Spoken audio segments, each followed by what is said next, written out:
and they turned southwestward, more sails set to bring them full before the wind. The ship picked up speed, and Aretha could hear gulls crying overhead.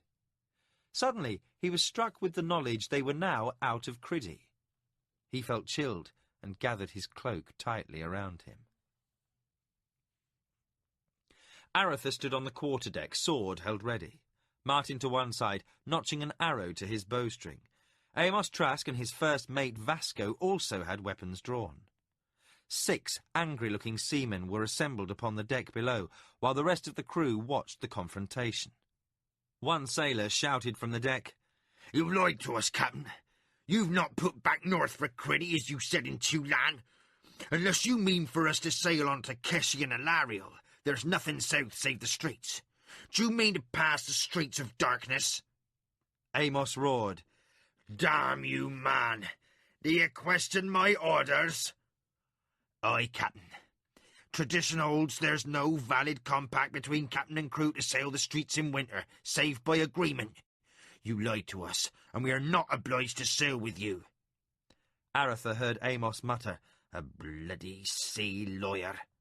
To the sailor he said, "Very well," and handed his cutlass to Vasco. Descending the ladder to the main deck, he approached the seaman with a friendly smile upon his face.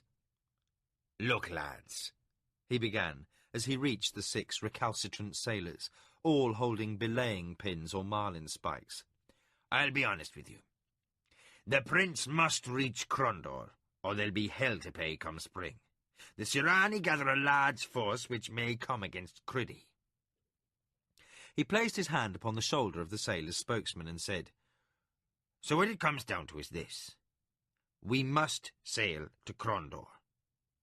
With a sudden motion, Amos had his arm around the man's neck. He ran to the side of the ship and heaved the helpless sailor over. "If you don't wish to come along," he shouted, "you can swim back to Chelan." Another sailor started to move toward Amos when an arrow struck the deck at his feet. He looked up and saw Martin taking a bead upon him. The huntsmaster said, "I wouldn't."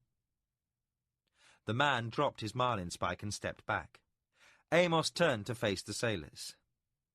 "By the time I reach the quarterdeck, you had better be in the rigging or over the side. It makes no difference to me. Any man not working will be hanged for the mutinous dog he is." The faint cries for help of the man in the water could be heard as Amos returned to the quarterdeck. To Vasco he said, "Toss that fool a rope, and if he doesn't relent, pitch him overboard again." Amos shouted, "Set all sails! Make for the Straits of Darkness!" Aretha blinked seawater out of his eyes and held on to the guide rope with all the strength he possessed. Another wave crashed over the side of the ship and he was blinded once more. Strong hands grabbed him from behind, and in the darkness he heard Martin's voice. "Are you all right?" Spitting water, he shouted, "Yes!" and continued to make his way toward the quarterdeck, Martin close behind. The wind of dawn pitched and rolled beneath his feet, and he slipped twice before he reached the ladder. The entire ship had been rigged with safety lines, for in the rough sea it was impossible to keep a footing without something to hang on to. Aretha pulled himself up the ladder to the quarterdeck and stumbled as much as walked to Amos Trask.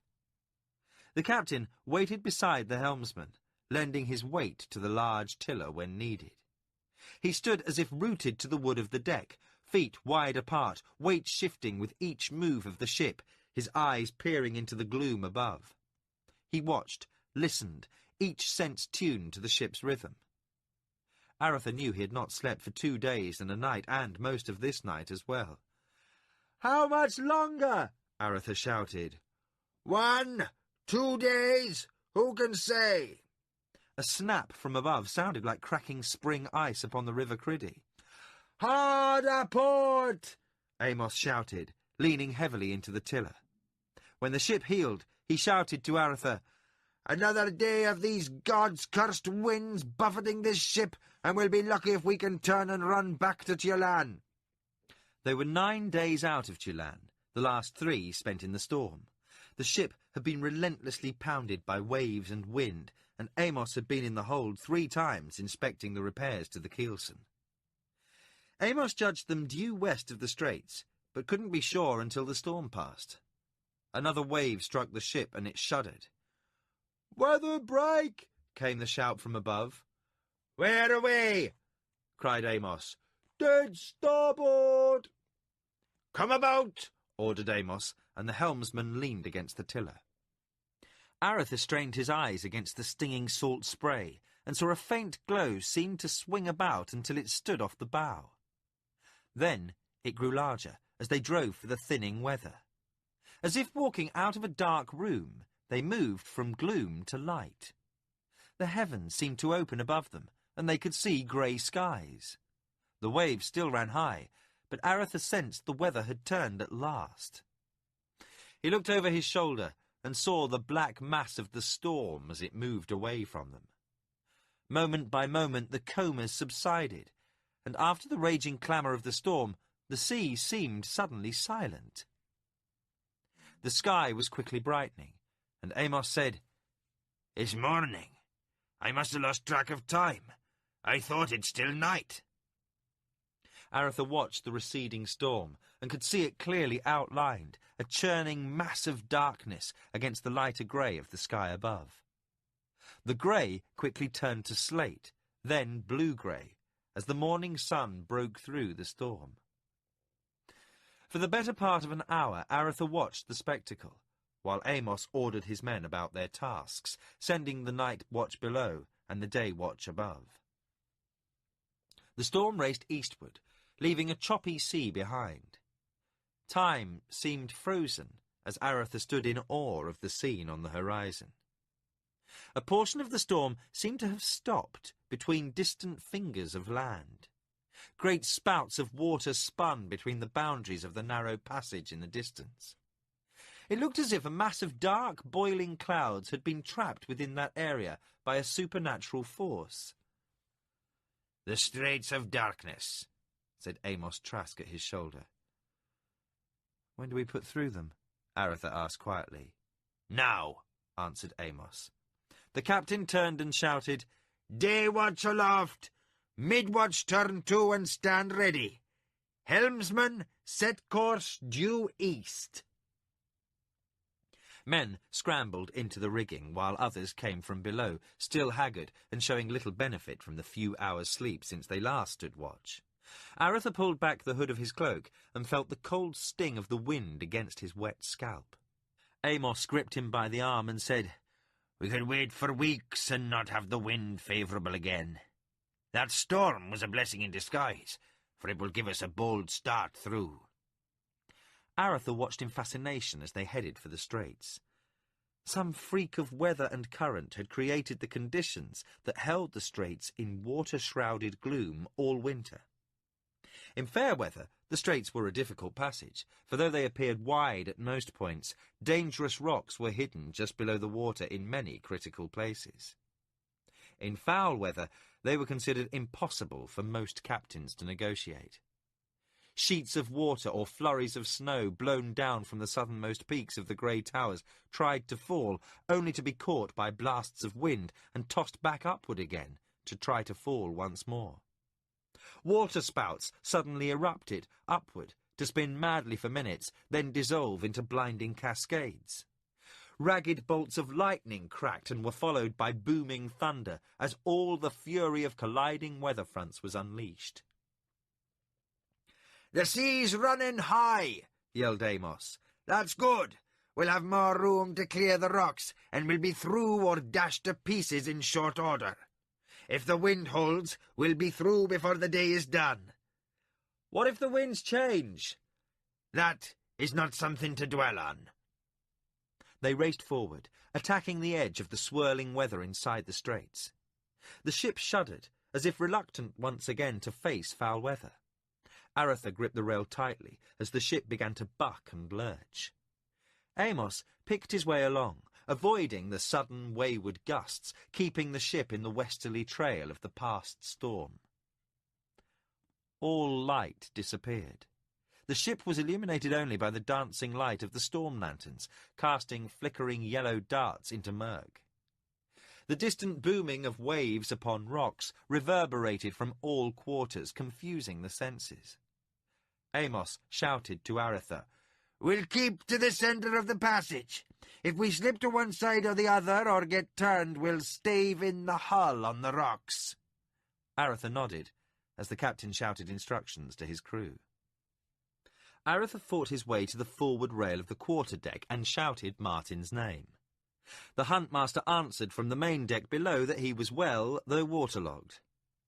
Aretha held tight to the rail as the ship dipped low into a trough and then started to rise as it met a crest.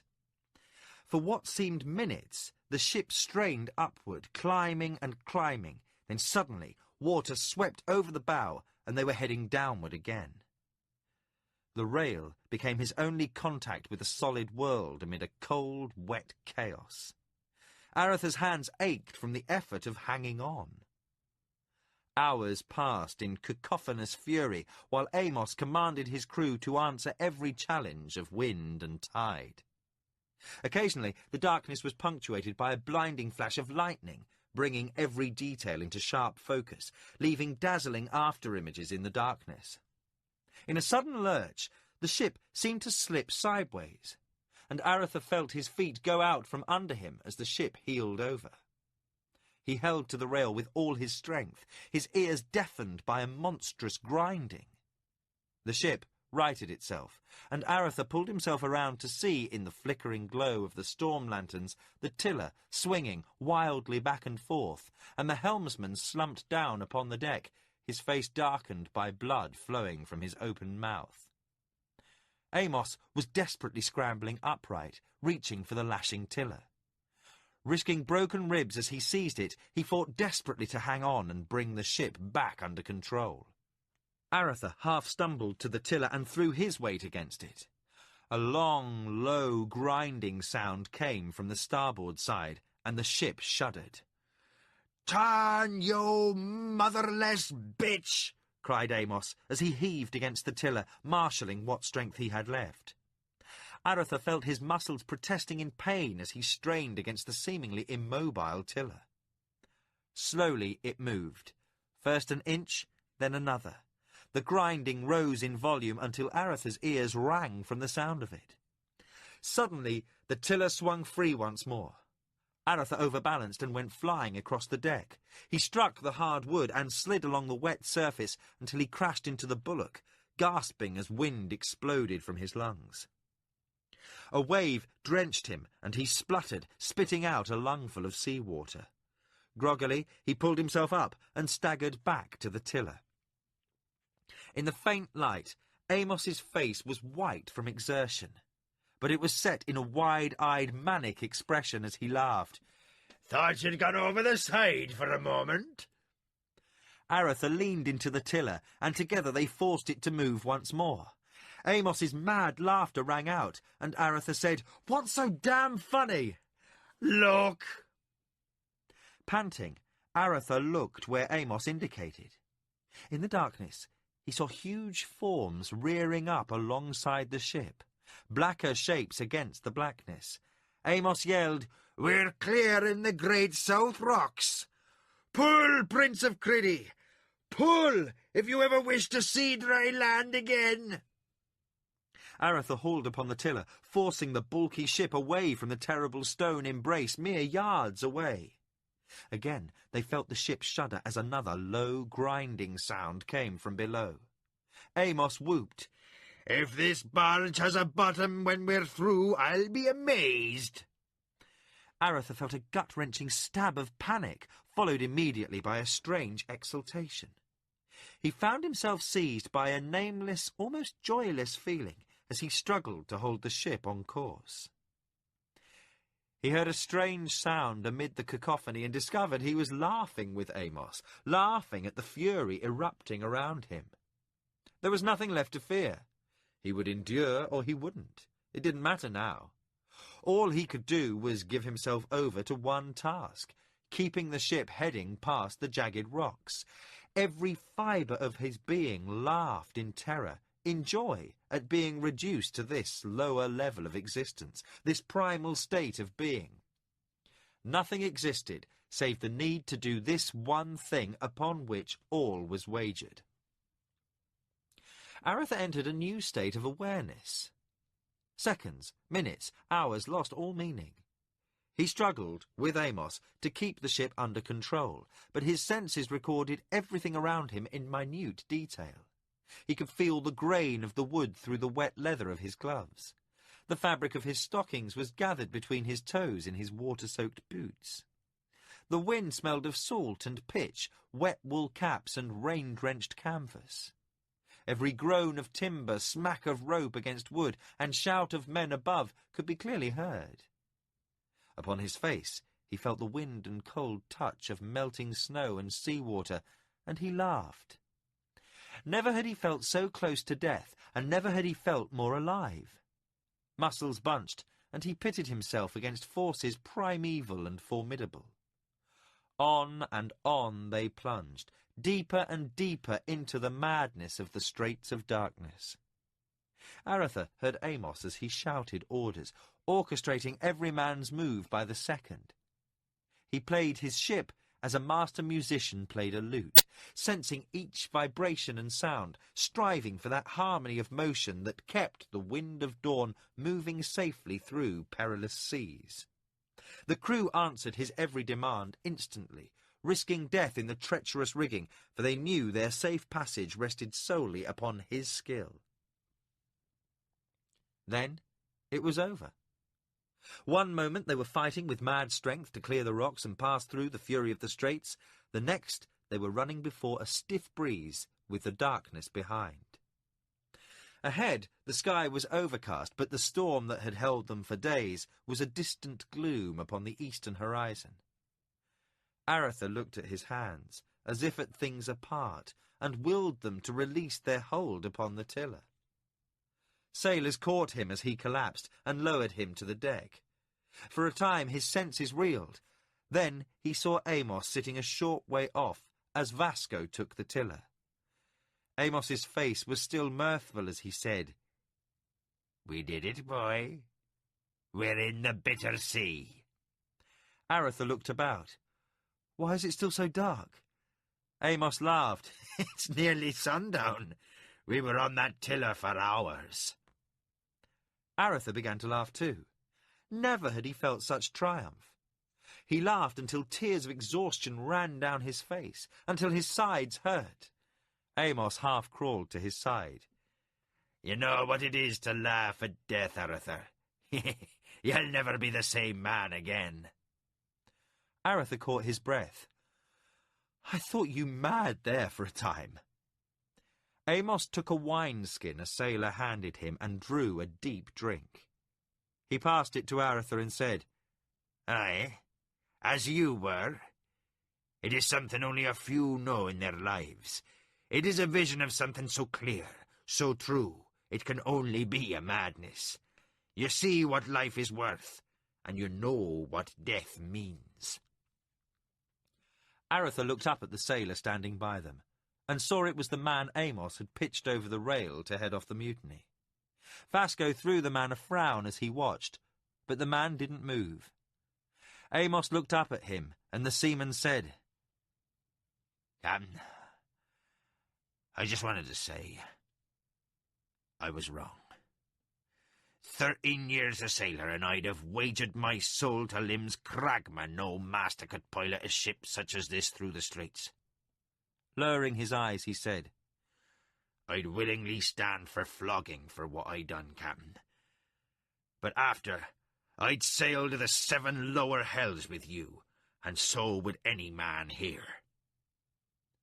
Aretha looked about and saw other sailors gathering upon the quarterdeck or looking down from the rigging. Shouts of, "Aye, Captain!" and "He has the truth of it!" could be heard. Amos pulled himself up, gripping the rail of the ship, his legs wobbling a little. He surveyed the men gathered around, then shouted, "Night watch above! Mid-watch and day-watch stand down!" He turned to Vasco. "Check below for damage to the hull, then open the galley. Set course for Crondor." Aretha came awake in his cabin. Martin Longbow was sitting by his side. Here. The huntmaster held out a steaming mug of broth. Aretha levered himself up on his elbow, his bruised and tired body protesting. He sipped at the hot broth. How long was I asleep? You fell asleep on deck last night just after sundown, or passed out if you want the truth. It's 3 hours after sunrise. The weather? Fair, or at least not storming. Amos is back on deck. He thinks it might hold most of the way. The damage below's not too bad. We'll be all right if we don't have to withstand another gale. Even so, Amos says there are a fair few anchorages to be found along the Keshian coast, should the need arise. Aretha pulled himself out of his bunk, put on his cloak, and went up on deck. Martin followed. Amos stood by the tiller, his eyes studying the way the sail held the wind. He lowered his gaze to watch as Aretha and Martin climbed the ladder to the quarter-deck. For a moment he studied the pair, as if struck by some thought or another, then smiled as Aretha asked, "How do we fare?" Amos said, "We've a broad reach to the winds. Had it since we cleared the straits.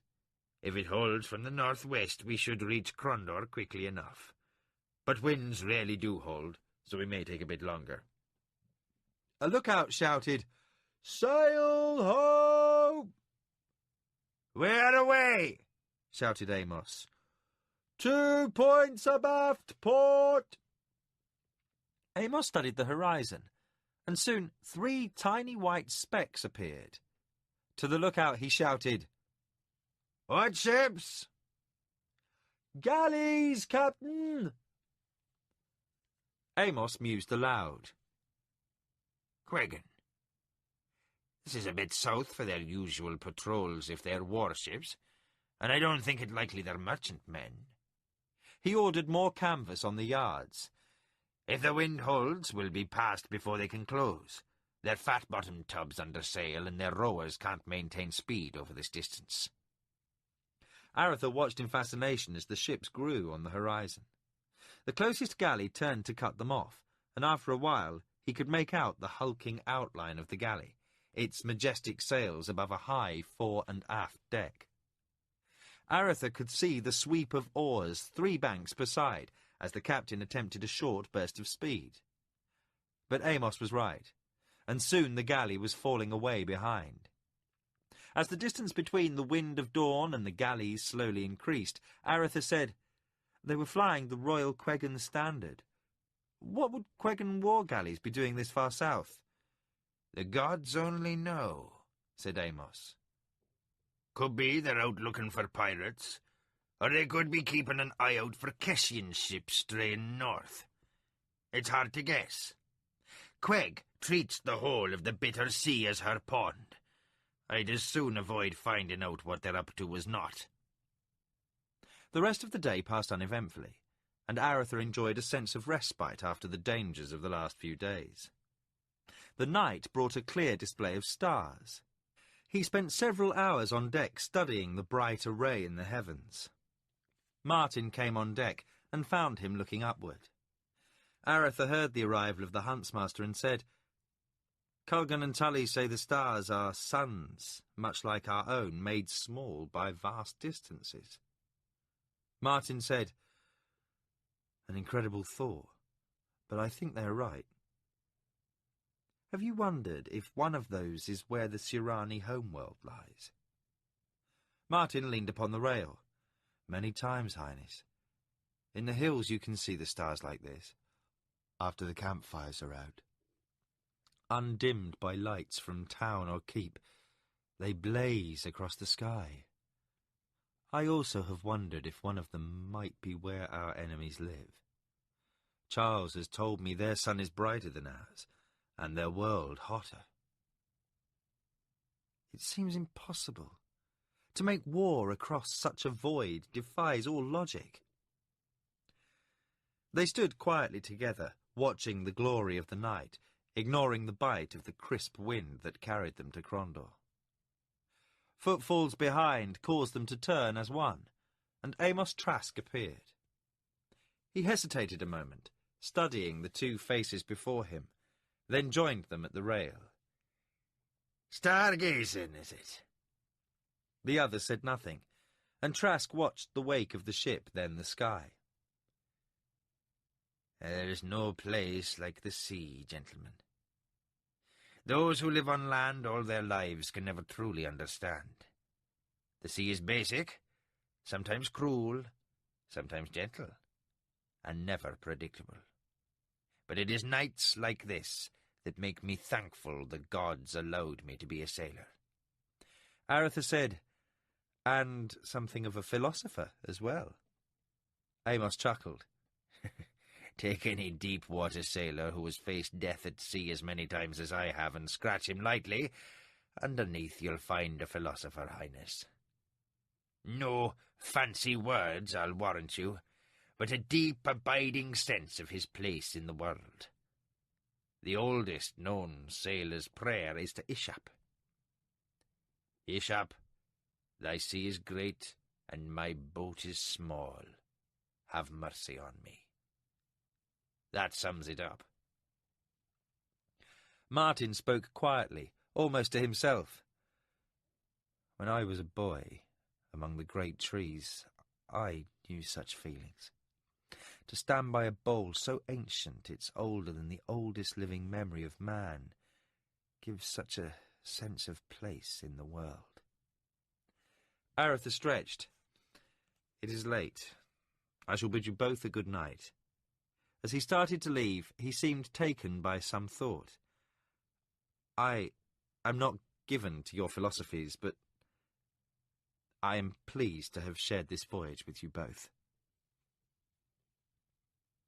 After he was gone, Martin watched the stars for a time, then became aware Amos was studying him. He faced the seaman and said, "You seem taken by some thought, Amos." "Aye, Master Longbow." Leaning against the rail, he said, "Nearly 7 full years have passed since I came to Criddy.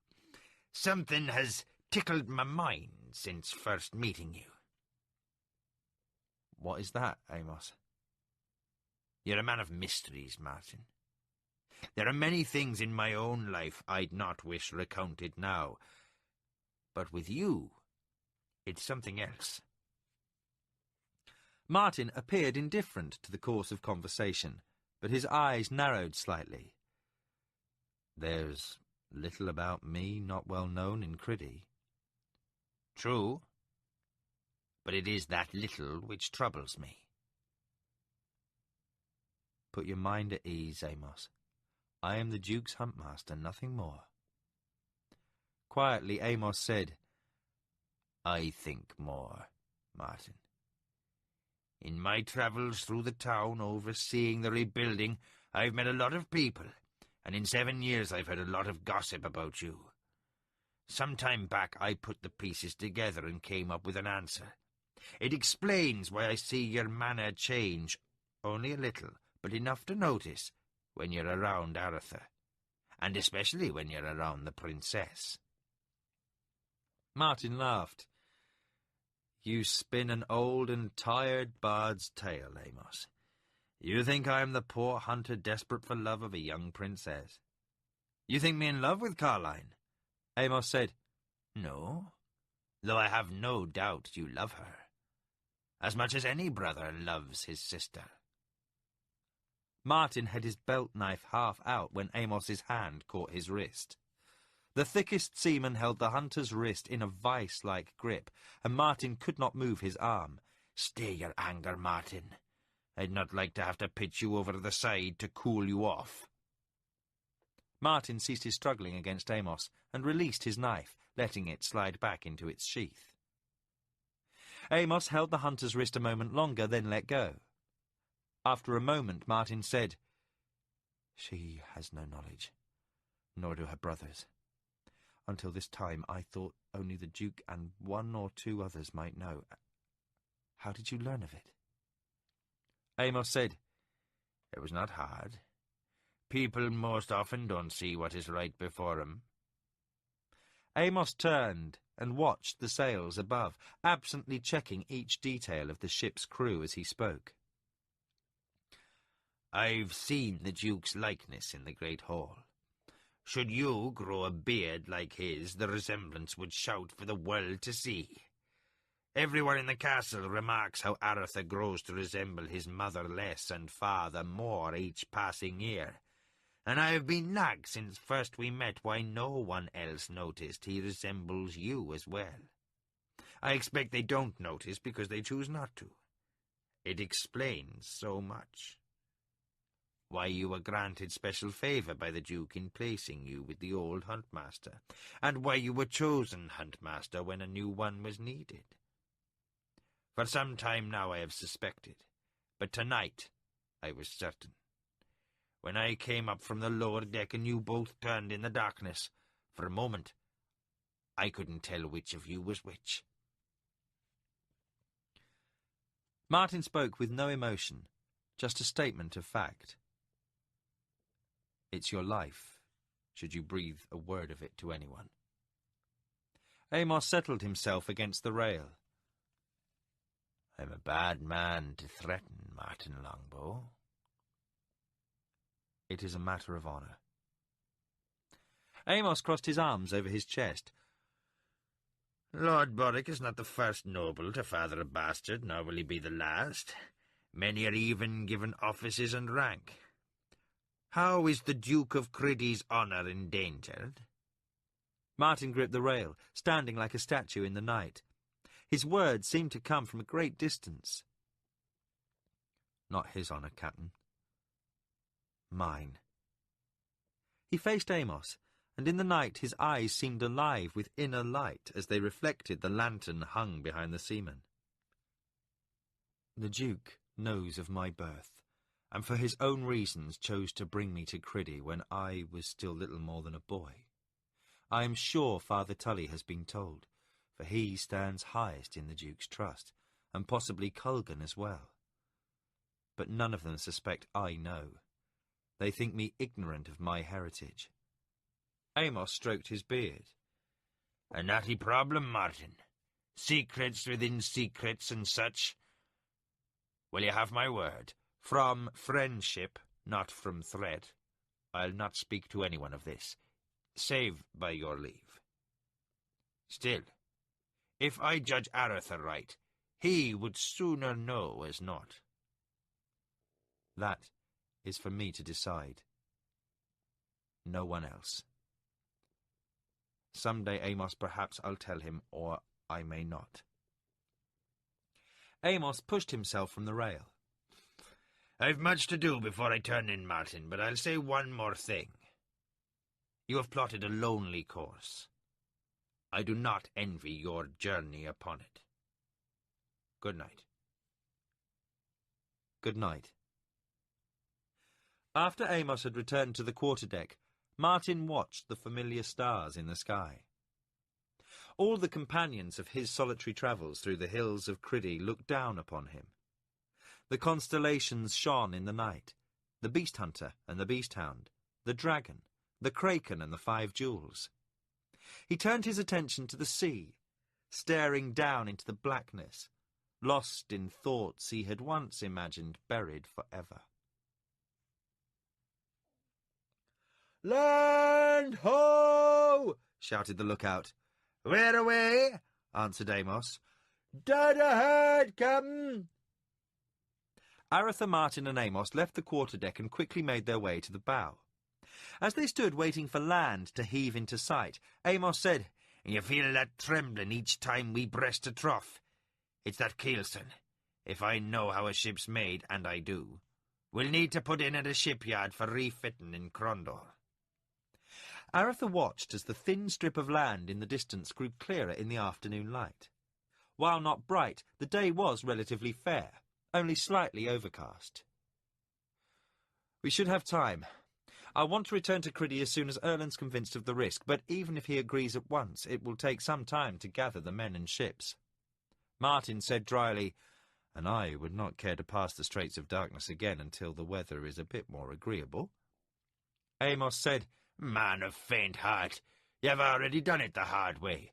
Going to the far coast in the dead of winter is only slightly suicidal. Aretha waited in silence as the distant landfall began to resolve in detail. In less than an hour, they could clearly make out the sights of Crondor's towers rising into the air and ships at anchor in the harbour. "Well," said Amos, "if you wish a state welcome, I'd better have your banner broken out and run up the mast." Aretha held him back, saying, "Wait, Amos. Do you mark that ship by the harbour's mouth?" As they closed upon the harbour, Amos studied the ship in question. "She's a beastly bitch. Look at the size of her. The prince is building them a damn sight bigger than when I was last in Crondor.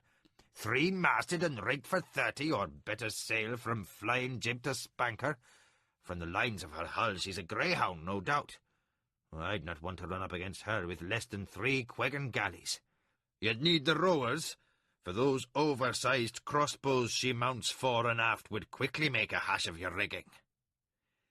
Now we know why those Quegan galleys were so far from home.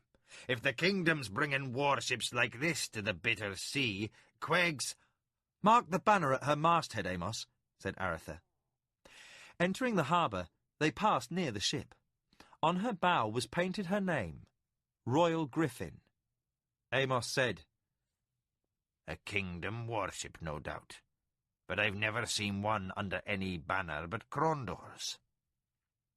Atop the ship's highest mast, a black banner emblazoned with a golden eagle snapped in the breeze. "I thought I knew every banner seen on the bitter sea, but that one is new to me." "The same banner lies above the docks, Aretha," said Martin, pointing toward the distant city. Quietly, Aretha said, "That banner has never been seen on the bitter sea before." His expression turned grim as he said, "Unless I say otherwise, we are Natalie's traders. Nothing more." "Whose banner is that?" asked Amos. Gripping the rail, Aretha replied, "It is the banner of the second oldest house in the kingdom. It announces that my distant cousin, Guy, the Duke of Bastira, is in Crondor."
Chapter 24. Crondor. The inn was crowded. Amos led Aretha and Martin through the common room to an empty table near the fireplace. Snatches of conversation reached Aretha's ears as they took their seats. On close inspection, the mood in the room was more restrained than it had first appeared. Aretha's thoughts raced. His plans for securing Erland's help had been crushed within minutes of reaching the harbour. Everywhere in the city were signs that Guy de Bastireur was not simply guesting in Crondor, but was now fully in control. Men of the city watch followed officers wearing the black and gold of Bastireur, and Guy's banner flew over every tower in the city. When a dowdy serving wench came, Amos ordered 3 mugs of ale, and the men waited in silence until they were brought. When the serving woman was gone, Amos said, "We'll have to pick our way carefully now." Aretha's expression remained fixed. "How long before we can sail?" "Weeks. At least 3. We've got to get the hull repaired and the keelson replaced correctly. How long will depend on the shipwrights. Winter's a bad time. The fair-weather traders haul out their ships so they'll be fit come spring. I'll begin inquiries first thing tomorrow." "That may take too long. If needs be, buy another." Amos raised an eyebrow. "You've funds?" "In my chest aboard ship." With a grim smile he said, "The Sirani aren't the only ones who play politics with war. To many of the nobles in Crondor and the East, the war is a distant thing, hardly imaginable. It's gone on for nearly 9 years, and all they ever see is dispatches. And our loyal kingdom merchants don't donate supplies and ships out of love for King Roderick. My gold is a hedge against underwriting the cost of bringing Crondorian soldiers to Criddy, both in expenses and bribes." "Well then," said Amos, "even so it'll be a week or 2. You don't usually stroll into a ship's brokerage and pay gold for the first ship offered, not if you wish to avoid notice. And most of the ships sold are fairly worthless. It will take time." "And," put in Martin, "there are the straits." "That's true," agreed Amos, "though we could take a leisurely turn up the coast to Sarth and wait to time our run through the straits." "No," said Aretha. "Sarth is still in the Principality. If Guy's in control of Crondor, he'll have agents and soldiers there. We won't be safe until we're out of the bitter sea. We'll attract less attention in Crondor than in Sarth. Strangers are not uncommon here." Amos looked long at Aretha, then said, "Now, I don't claim to know you as well as some men I've met, but I don't think you're as concerned for your own skin as something else." Aretha glanced about the room. "We'd better find a less public place to talk." With a sound between a sigh and a groan, Amos heaved himself out of his chair. "The Sailor's Ease is not where I'd prefer to stay, but for our purposes it'll serve." He made his way to the long bar and spoke at length to the innkeeper. The heavy-set owner of the inn pointed up the stairs, and Amos nodded. He signed for his companions to accompany him, and led them through the press of the common room, up the stairs, and down a long hall to the last door. Pushing it aside, he motioned for them to enter. Inside, they found a room with little to recommend itself by way of comforts. 4 straw-stuffed pallets rested on the floor. A large box in the corner served as a common closet. A crude lamp, a simple wick floating in a bowl of oil, sat upon a rude table. It burned with a pungent odour when Longbow struck a spark to it. Amos closed the door as Aretha said, "I can see what you meant about choices in rooms." "I've slept in far worse," answered Amos, settling down on one of the pallets. "If we're to keep our liberty, we'd best establish believable identities. For the time being, we'll call you Arthur. It's close enough to your own to afford a passable explanation should someone call out your real name and cause you to turn or answer. Also, it will be easy to remember." Aretha and Martin sat down, and Amos continued. Arthur, get used to that name.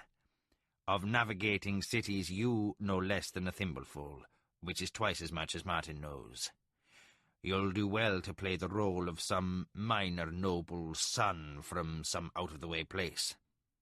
Martin, you are a hunter from the hills of Natal. I can speak the language passing well. Aretha gave a half-smile. Get him a grey cloak and he'd make a fair ranger. I don't speak the language of Natal or the Keshian tongue, so I'll be the son of a minor eastern noble visiting for recreation. Few in Krondor could know half the barons of the east. Just so long as it's not too close to Bastira. With all those black tabards about, it would be a pretty thing to run into a supposed cousin among Guy's officers. Aretha's expression turned dark. You were correct about my concerns, Amos. I'll not leave Krondor until I've discovered exactly what Guy is doing here and what it means for the war. Even should I find us a ship tomorrow, said Amos, which is unlikely, you should have plenty of time to snoop about. Probably find out more than you'll want to know. The city's a lousy place for secrets. The rumour-mongers will be plying their trade in the market, and every commoner in the city will know enough to give you a fair picture of what's taken place. Just remember to keep your mouth shut and ears open. Rumour-mongers will sell you what you want to know, then turn around and sell news of your asking to the city guard so fast it'd make you spin to watch. Amos stretched, then said, It's still early, but I think we should have a hot meal, then to bed. We've a lot of prowling about to accomplish. With that, he rose and opened the door, and the three men returned to the common room. Aretha munched upon a nearly cold meat pie. Lowering his head, he forced himself to continue consuming the pieman's greasy ware. He refused to consider what was contained within the soggy crust, in addition to the beef and pork the seller claimed. Casting a sidelong glance across the busy square, Aretha studied the gates to Prince Erlin's palace. Finishing the pie, he quickly crossed to an ale stand and ordered a large mug to wash away the aftertaste. For the last hour, he had moved, seemingly without purpose, from seller's cart to seller's cart, purchasing this and that, posing as a minor noble's son. And in that hour, he had learned a great deal. Martin and Amos came into sight nearly an hour before the appointed time. Both wore grim expressions and kept glancing nervously about. Without comment, Amos motioned for Aretha to follow as they walked by. They pushed through the midday throng and passed quickly away from the great square district. Reaching a less hospitable-looking, though no less busy area, they continued until Amos indicated they should enter a particular building. Once through the door, Aretha was met by a hot, steamy atmosphere as an attendant came to greet them. "A bathhouse," said Aretha. Without humour, Amos said, "You need to get rid of some road dirt, Arthur." To the attendant he said, "A steam for us all." The man led them to a changing room and handed each a rough towel and a canvas bag for belongings. They undressed, wrapped the towels about them, and carried their clothing and weapons in the bags into the steam room. The large room was completely tiled, though the walls and floors were stained and showed patches of green. The air was close and fetid. A small, half-naked boy squatted in the centre of the room, before the bed of rocks that supplied the steam.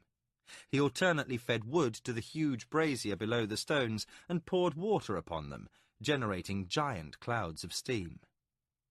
When they were seated upon a bench in the farthest corner of the room, Aretha said, "Why a bathhouse?"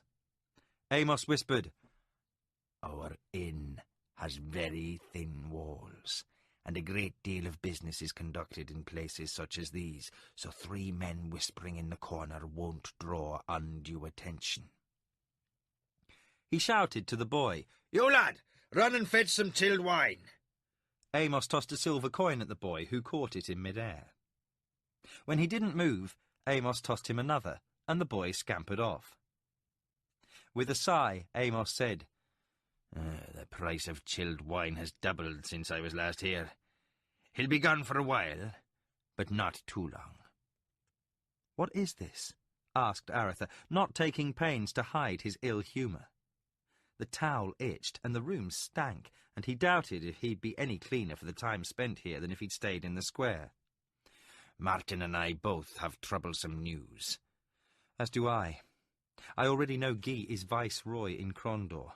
What else have you learned?" Martin said, "I overheard some conversation that makes me believe Guy has imprisoned Erland and his family in the palace." Aretha's eyes narrowed, and his voice was low and angry. "Even Guy wouldn't dare harm the Prince of Crondor." Martin said, "He would should the king give his leave. I know little of this trouble between the king and the prince, but it is clear Guy is now the power in Crondor and acts with the king's permission, if not his blessing. You told me of Caldrick's warning when you were last in Rilannon. Perhaps the king's sickness has grown worse." "Madness, if you mean to speak clearly," snapped Aretha. "To further cloud things in Crondor," said Amos, "it seems we're at war with Great Kesh." "What?" said Aretha. "A rumour, nothing more." Amos spoke quietly and quickly. "Before finding Martin, I was nosing around a local joy house not too far from the garrison barracks. I overheard some soldiers at their ease saying they were to leave at first light for a campaign. When the object of one soldier's momentary ardour asked when she should see him again, he said, 'As long as it takes to march to the Vale and back, should luck be with us,' at which point he invoked Ruthia's name, so that the Lady of Luck would not view his discussion of her province disfavourably." "The Vale," said Aretha.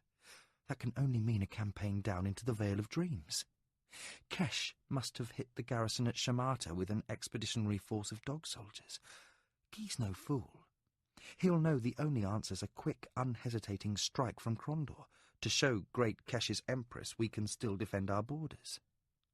Once the dog soldiers have been driven south of the Vale, we'll have another round of useless treaty talks over who has the right to it. That means, even should Guy wish to aid Criddy, which I doubt, he could not. There's no time to deal with Kesh, return and reach Criddy by spring or even early summer." Aretha swore. "This is bitter news, Amos." "There is still more. Earlier today I took the trouble to visit the ship, just to ensure Vasco had everything in hand and that the men weren't chafing too much at being kept aboard. Our ship is being watched." "Are you sure?" "Certain. There's a couple of boys who stand around playing at net mending, but they do no real work. They watched closely as I rowed out and back." "Who do you think they are?" "I can't begin to guess. They could be Guy's men, or men still loyal to Erland. They could be agents of Great Kesh, smugglers, even mockers." "Mockers?" asked Martin. "The Guild of Thieves," said Aretha. "Little goes on in Crondor without notice by their leader, the Upright Man." Amos said, "That mysterious personage runs the mockers with tighter control than a captain has over his crew. There are places in the city where even the prince cannot reach, but no place in Crondor is beyond the Upright Man. If he's taken an interest in us, for whatever reason, we have much to fear." The conversation was interrupted by the serving boy's return.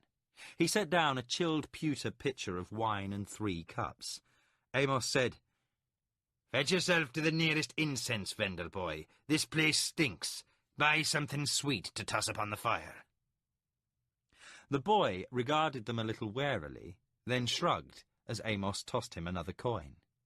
He ran from the room, and Amos said, "He'll be back soon, and I've run out of reasons to send him away. In any event, this place will soon be thick with merchants taking an afternoon's steam. When the boy comes back, sip some wine, try to relax, and don't leave too soon. Now, in all this bleak mess, there is one small glimmer of light." "Then I would hear what it is," said Aretha. "Guy will soon be gone from the city." Aretha's eyes narrowed. Still, his men will be left in charge. But what you say does have some aspect of comfort. There are few in Crondor likely to mark me by sight, for it's nearly 9 years since I was last here, and most of those have likely disappeared with the prince. Also, there is a plan I've been considering. With Guy out of Crondor, I would have an even better chance of success. What plan? Asked Amos. I'll tell you when I've had more time to dwell upon it. Where could we safely meet? Amos considered.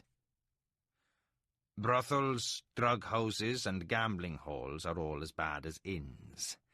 Either the mockers control them and note everyone coming and going, or there are others about looking for information to sell. If someone overheard you speaking the wrong phrase, the mockers or the city guards could be down on you in minutes.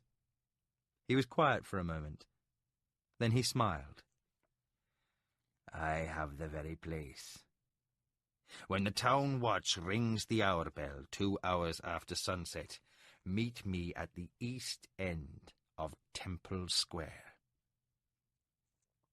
The boy returned and tossed a small bundle of incense upon the fire, cutting off conversation. Aretha settled back and drank the chilled wine, rapidly warming in the heat of the steam room. He closed his eyes, but was not relaxing as he considered the situation. After a while, he began to feel his plan might work if he could reach Julanik. Running out of patience, he was the first to rise, rinse off, dress, and leave. Aretha waited as Martin and Amos approached from different parts of the city, crossing Temple Square. On all sides, the temples of the greater and lesser gods rose up. Several were busy with pilgrims and worshippers entering and leaving, while others were nearly deserted. Reaching the prince, Amos said, "How fared you this afternoon?" Aretha spoke softly.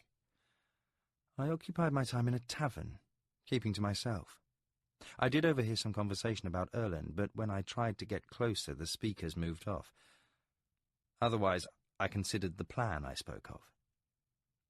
Martin glanced about them, then said, An ill-omened place you picked, Amos. Gathered at this end of the square are all the gods and goddesses of darkness and chaos. Amos shrugged. Which means few travellers nearby after nightfall, and a clear view of anyone approaching. To Aretha he said, Now, what is the plan? Quietly and quickly, Aretha said, I noticed 2 things this morning. Erland's personal guards still patrol the palace grounds, so there must be limits to Guy's control.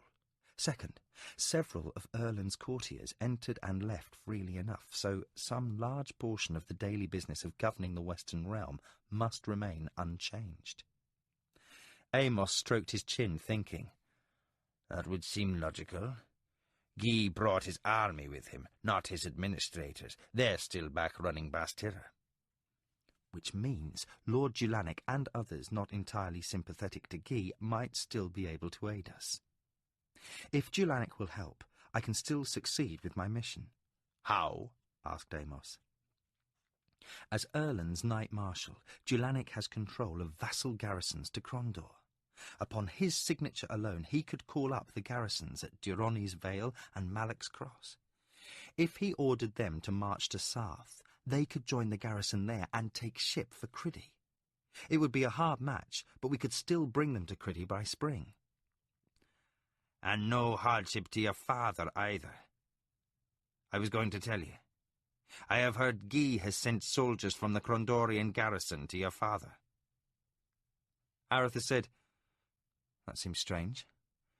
I can't imagine Guy wishing to aid father. Amos shook his head.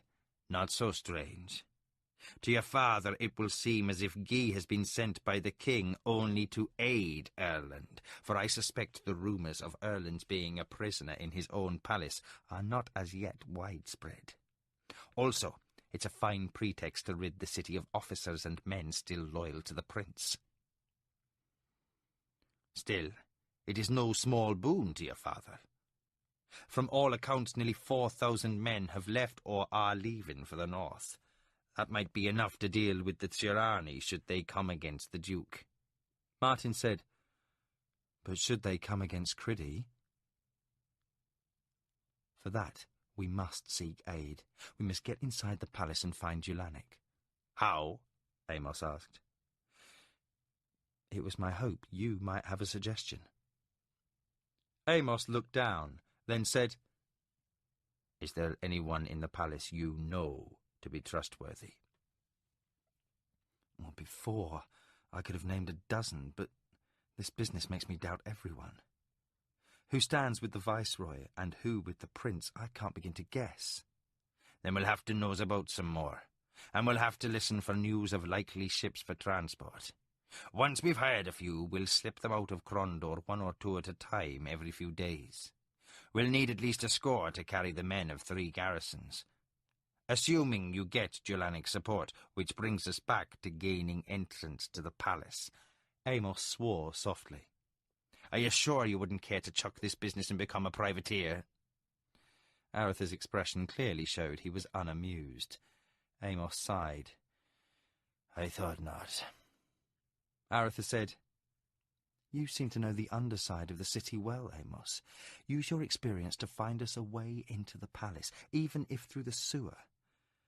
I'll keep my eyes open for any of Erland's men who might wander through the Great Square. Martin, you'll simply have to keep your ears open." With a long sigh of resignation, Amos said, "Getting into the palace is a risky plan, and I don't mind telling you I don't care for the odds." He hiked his thumb at a nearby temple. "I may even bounce into Ruthier's temple and ask the Lady of Luck to smile upon us." Aretha dug a gold coin from his purse and tossed it to Amos. "Say a prayer to the lady for me as well. I'll see you back at the tavern later." Aretha strode off into the gloom, and Amos inclined his head toward the temple of the Goddess of Luck. "Care to make a votive offering, Martin?" The night's silence was ruptured by trumpets calling men to arms. Aretha was the first to the window, thrusting aside the wooden shutters and peering through. With most of the city asleep, there were few lights to mask the glow in the east. Amos reached Aretha's side, Martin a step behind. Martin said, "Campfires. Hundreds of them." The huntmaster glanced heavenward, marking the stars' positions in the clear sky, and said, 2 hours to dawn." "Guy's readying his army for the march," said Aretha quietly. Amos leaned far out of the window. By craning his neck, he could catch a glimpse of the harbour. In the distance, men were calling aboard ships. "Sounds like they're readying ships as well." Aretha leaned with both hands upon the table by the window. "Guy will send his foot soldiers by ship down the coast into the Sea of Dreams to Shamata, while his cavalry rides to the south. His foot will reach the city fresh enough to help bolster the defence, and when his horses arrive they aren't sick from travelling by ship, and they'll arrive within days of one another." As if to prove his words, from the east came the sounds of marching men. Then, a few minutes later, the first company of Bastira's foot soldiers came into view. Aretha and his companions watched them march past the open gate of the inn's courtyard. Lanterns gave the soldiers a strange, otherworld appearance as they marched in columns down the street. They stepped in cadence, their golden eagle banners snapping above their heads. Martin said, "They are well-schooled troops." Aretha said, "Guy is many things, most of them unpleasant, but one thing cannot be argued. He is the finest general in the kingdom. Even father is forced to admit that, though he'll say nothing else good about the man. Were I the king, I would send the armies of the east under his command to fight the Sirani. 3 times Guy has marched against Kesh, and 3 times he has thrashed them.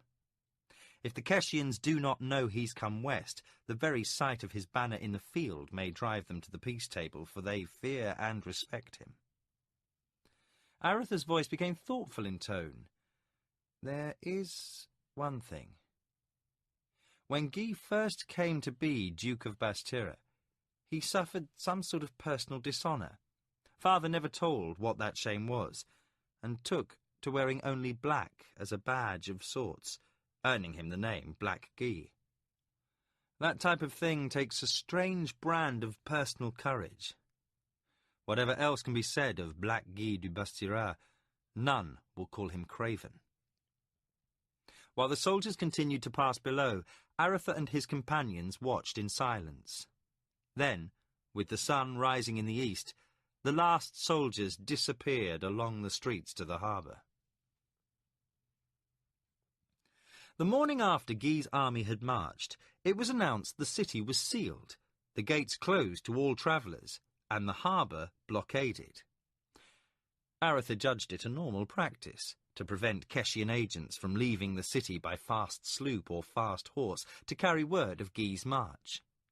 Amos used a visit to the Wind of Dawn to view the harbour blockade, and discovered it was a light one, for Guy had ordered most of the fleet to stand off the coast at sea ambush, waiting for any Keshian flotillas should Kesh learn the city was stripped of her garrison.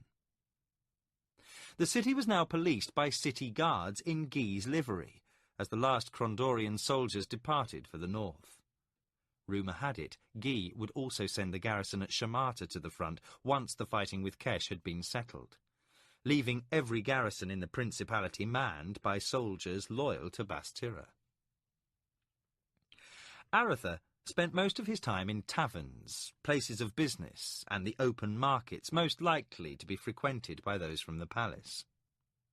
Amos prowled near the docks or in the city's seedier sections, especially the infamous poor quarter, and began making discreet inquiries about the availability of ships. Martin used his guise as a simple woodsman to blunder into any place that looked promising. Nearly a week went by this way, with little new information being unearthed. Then, late the 6th day after Guy had quit the city, Aretha found himself being hailed in the middle of the busy square by Martin. "Arthur!" shouted the hunter as he ran up to Aretha. "Best come quickly." He set off toward the waterfront and the sailors' ease. Back at the inn, they found Amos already in the room, resting upon his pallet before his nightly sojourn into the poor quarter. Once the door was closed, Martin said, "I think they may know Aretha's in Krondor."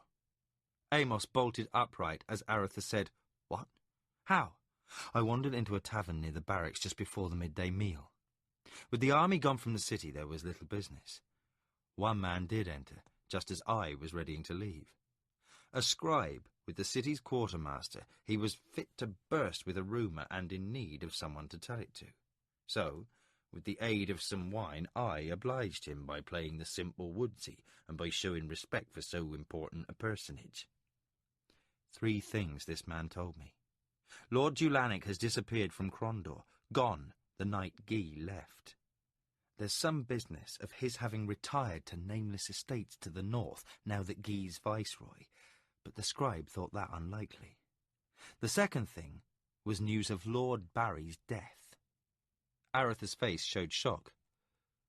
"The Prince's Lord Admiral, dead? This man told me Barry had died under mysterious circumstances, though there's no official announcement planned. Some Eastern Lord, Jessup, has been given command of the Krondorian fleet." "Jessup is Guy's man," said Aretha. "He commanded the Bastira squadrons of the King's fleet." And lastly, the man made a display of knowing some secret concerning a search for someone he only called the Viceroy's royal cousin. Amos swore. "I don't know how, but someone's marked you.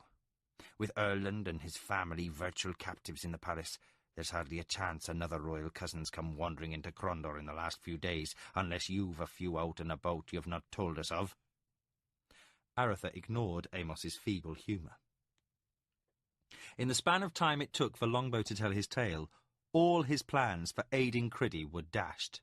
The city was firmly in control of those either loyal to Guy or indifferent to who ruled in the king's name. There was no one in the city he could turn to for help, and his failure in bringing aid home was a bitter thing. Quietly he said, "Then there's no other course but to return to Criddy as soon as possible." "That may not be so easy," said Amos. "There's more strange things occurring. I've been in places where a man can usually make contact with those needed for a dishonest task or two, but everywhere I've made inquiries, discreet, have no doubt. I come up against only hard silence. If I didn't know better, I'd swear the upright man's closed up shop, and all the muckers are now serving in Guy's army. I have never seen such a collection of dumb barmen, ignorant whores, uninformed beggars, and tongueless gamblers. You don't need to be a genius to see the word's gone out. No one is to talk to strangers, no matter how promising a transaction's being offered.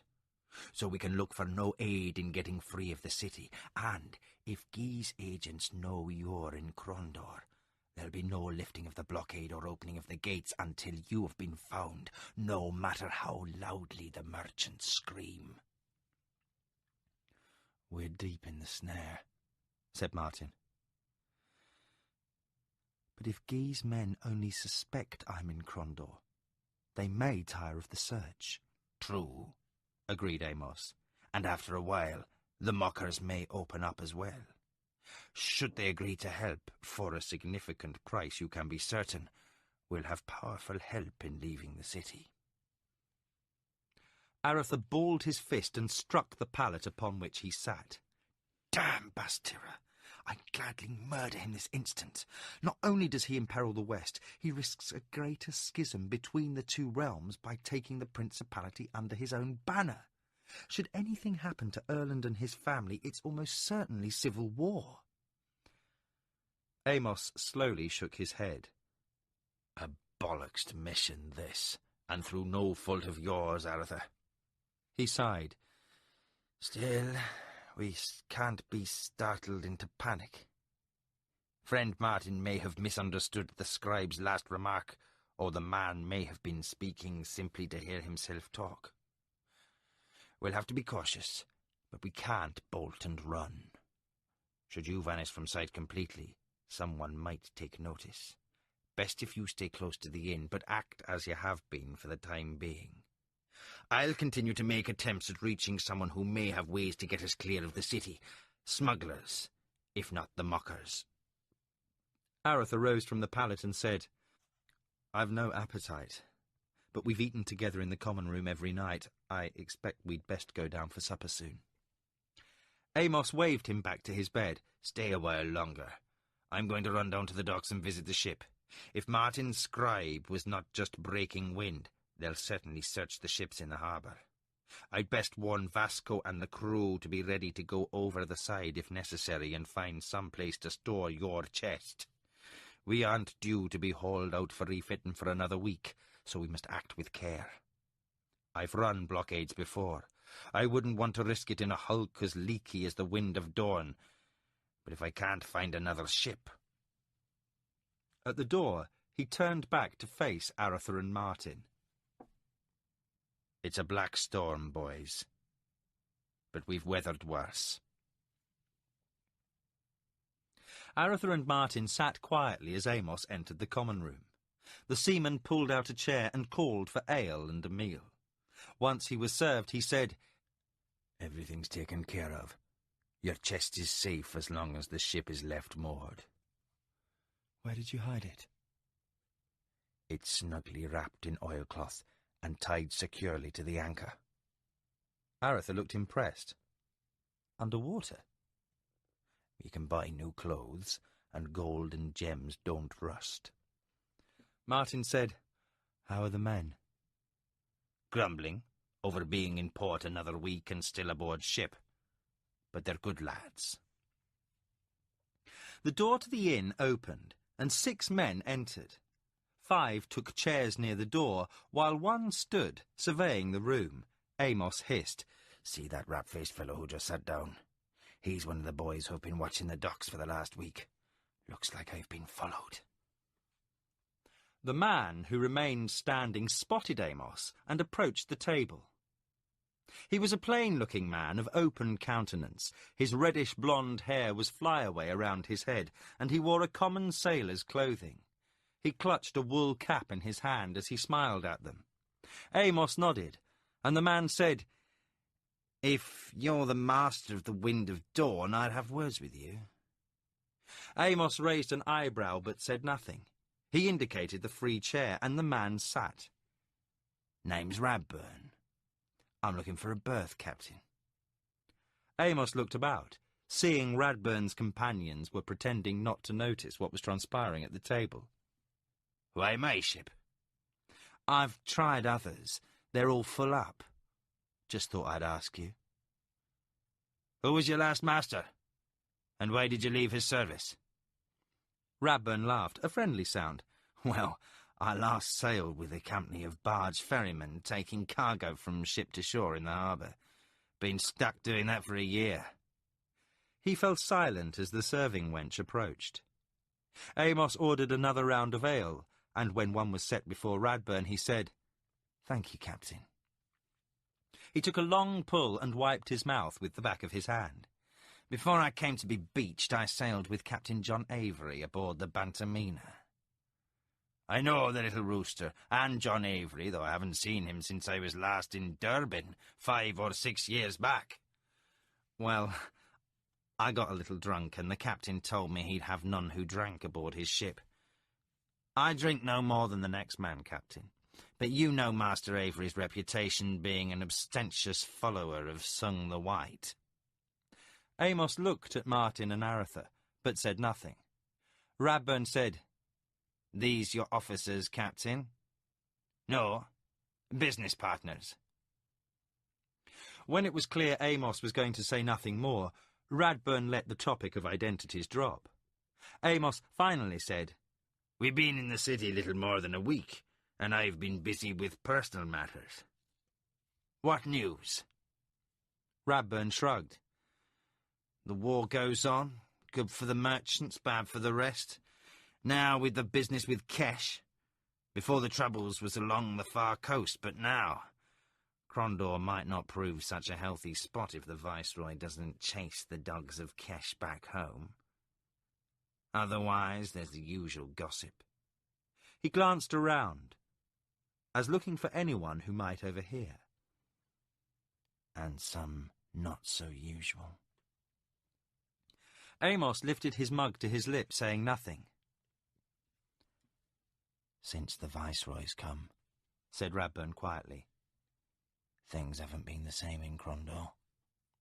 An honest man isn't safe on the streets anymore, what with Durban slavers running about and the press gangs almost as bad.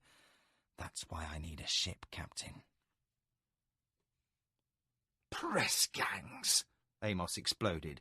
"There hasn't been a press gang in a kingdom city in 30 years. "Once was, but now things have changed again. You get a little drunk and don't find a safe berth for the night, the press gang comes along and slaps you into the dungeon. It just isn't right, no sir. Just because a man's between ships doesn't give anyone the right to ship him out with Lord Jessop's fleet for 7 years. 7 years of chasing pirates and fighting Quegan war galleys."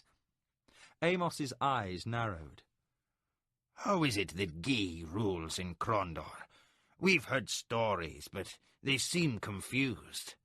Radburn nodded. "Right you are, Captain. For it is confusing.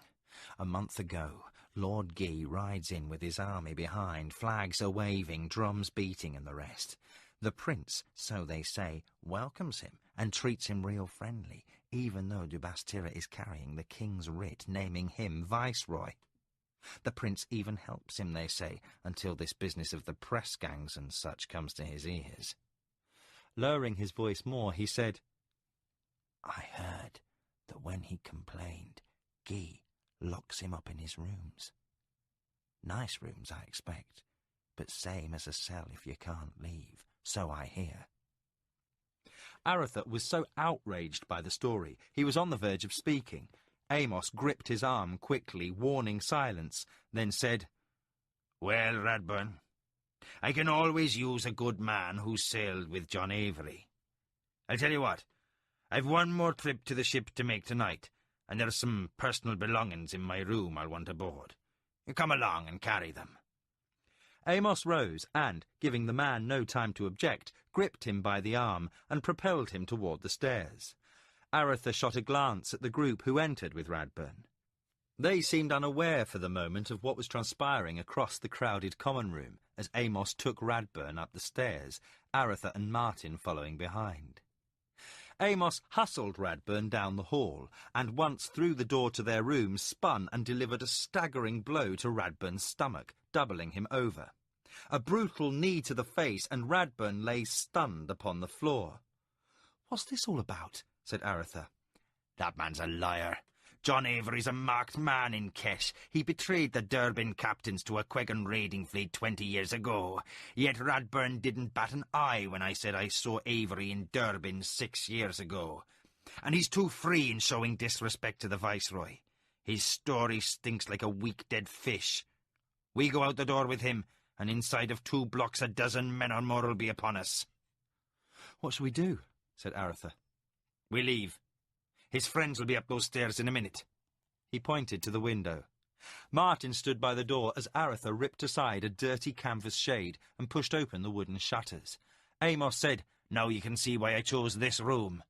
Less than a yard below, the window's ledge was the roof of the stable. Aretha stepped out, Amos and Martin following. They hurried carefully down the steeply sloping roof until they reached the edge. Aretha leaped down, landing quietly, followed a moment later by Martin. Amos landed more heavily, but suffered only a minor bruise to his dignity. They heard a cough and an oath, and looked up to see a bloodied face at the window. Radburn shouted, "They're in the courtyard!" as the 3 fugitives started for the gate. Amos swore. "I should have cut his throat." They ran to the gate, and as they entered the street, Amos grabbed at Aretha. A group of men were running down the street toward them. Aretha and his companions fled the opposite way, ducking into a dark alley. Hurrying along between the blank walls of 2 buildings, they cut across a busy street, overturning several pushcarts, and ducked into another alley, the cart owner's curses following. They continued to run, the sounds of pursuit never far behind, following a twisting maze of back alleys and side streets through darkened Crondor. Turning a corner, they found themselves intersecting a long, narrow street, little more than an alley, flanked on both sides by tall buildings. Amos rounded the corner first and motioned for Aretha and Martin to halt. In low tones, he said, "Martin, hurry down to the corner and take a look around. Aretha, go the other way." He pointed toward a spot where dim light could be seen. "I'll stand watch here. If we become separated, make for the ship. It'll be a desperate chance breaking the blockade, but should you win free, have Vasco make for Durbin. Your gold will buy you enough protection there to get the ship refitted and you back to Criddy. Now go!" Aretha and Martin ran down the street in opposite directions, and Amos stood watch behind. Abruptly, shouts came down the narrow street, and Aretha looked back. At the other end of the street he could see the dim figure of Martin struggling with several men. He started back, but Amos shouted, "Go on! I'll help him! Get away!" Aretha hesitated, then resumed his run toward the distant light. He was panting when he reached the corner and nearly skidded to a halt as he entered a well-travelled, brightly lit avenue. From carts decorated with lanterns, hawkers sold their wares to passing citizens out for a stroll after supper. The weather was mild. There looked to be little chance of snow this winter, and large numbers of people were about. From the conditions of the buildings and the fashions of those in the area, Aretha knew he was in a more prosperous section of the city. Aretha stepped into the street and forced himself to walk at a leisurely pace. He turned and made a display of examining a garment seller's wares as several men appeared from the street he had just fled. He tugged a garish red cloak from among the goods and swirled it about his shoulder, pulling the hood over his head. "In now? What do you think you're doing?" asked a dried-faced old man in a reedy whisper. Affecting a nasal voice, Aretha said, "My good man, you don't expect me to purchase a garment without seeing if it fits." Suddenly confronted by a buyer, the man became unctuously friendly. "Oh, no, certainly, sir." Looking at Aretha in the ill-tailored cloak, he said, "It's a perfect fit, sir, and the colour suits you well, if I may say." Aretha chanced to glance at his pursuers. The man called Radburn stood at the corner, blood dried upon his face and his nose swollen. but still able to direct his men's search. Aretha adjusted the cloak, a great cumbersome thing that hung nearly to the ground. In a display of fussiness he said, "You think so? I wouldn't care to appear at court looking like a vagabond." "Oh, court, is it, sir? Well, it's just the thing, mark me. It adds a certain elegance to your appearance." "How much is it?" Aretha saw Radburn's men walking through the busy crowd, some looking into each tavern and storefront as they passed, others hurrying on to other destinations. More followed from the smaller street, and Radburn spoke quietly to them. He set some to watching those in the street, then turned and led the rest back the way they had come. "It's the finest cloth made in Rand, sir," said the seller. "It was brought at great expense from the shore of the Kingdom Sea. I couldn't let it go for less than 20 golden sovereigns." Aretha blanched, and for a moment was so struck by the outrageous price he nearly forgot himself. 20? He lowered his voice as a passing member of Radburn's company threw him a quick glance. "My dear man," he said, returning to character, "I seek to purchase a cloak, not establish an annuity for your grandchildren." Radburn's man turned away and disappeared into the press of the crowd. "It is rather a plain wrap, after all. I should think 2 sovereigns more than sufficient." The man looked stricken. "Sir, you seek to beggar me? I couldn't think of parting with it for a sum of less than 18 sovereigns. They haggled for another 10 minutes, and Aretha finally departed with the cloak for the price of 8 sovereigns and 2 silver royals. It was double the price he should have paid, but the searchers had ignored a man haggling with a street seller, and escaping detection was worth the price 100 times over. Aretha kept alert for signs he was being watched as he made his way along the street. Unfortunately, he knew little of Crondor, and had no idea where he was after the flight. He kept to the busier part of the street, staying close to larger groups, seeking to blend in. Aretha saw a man standing at the corner, seemingly idling the night away, but clearly watching those who passed. Aretha looked around and saw a tavern on the other side of the street, marked by a brightly painted sign of a white dove.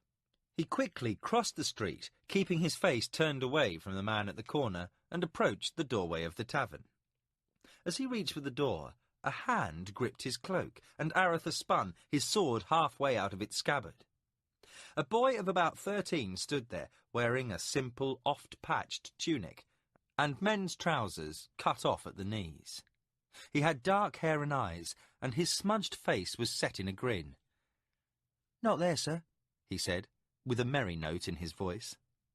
Aretha slipped his sword back into the scabbard and fell into character. "Begone, boy. I've no time for beggars or panderers, even those of limited stature." The boy's grin broadened. "If you insist, but there are 2 of them in there." Aretha dropped his nasal accent. "Who?" "The men who chased you from the side street." Aretha glanced about. The boy appeared alone. He looked into the boy's eyes and said, "What are you talking about?" "I saw how you acted. Quick on your feet, sir, but they've blanketed the area, and you'll not be slipping by them yourself." Aretha leaned forward. "Who are you, boy?" With a toss of his ragged hair, he said, "Name's Jimmy. I work hereabouts. I can get you out. For a fee, of course." "And what makes you think I wish to get out?" "Don't play the fool with me, like you did with the merchants, sir. You need to get clear of somebody who's likely to pay me to show him where you are. I've run afoul of Radburn and his men before, so you have more of my sympathy than he's likely to get, as long as you can bid more for your freedom than he will for your capture." "You know Radburn?" Jimmy grinned. "Not so as I care to admit, but yes, we've had dealings before." Aretha was struck by the boy's cool manner, not what he would have expected from the boys he knew back home. Here stood an old hand at negotiating the treacherous byways of the city. "How much?" "Radburn will pay me 25 gold to find you, 50 if he especially wants your skin." Aretha took out his coin pouch and handed it to the boy.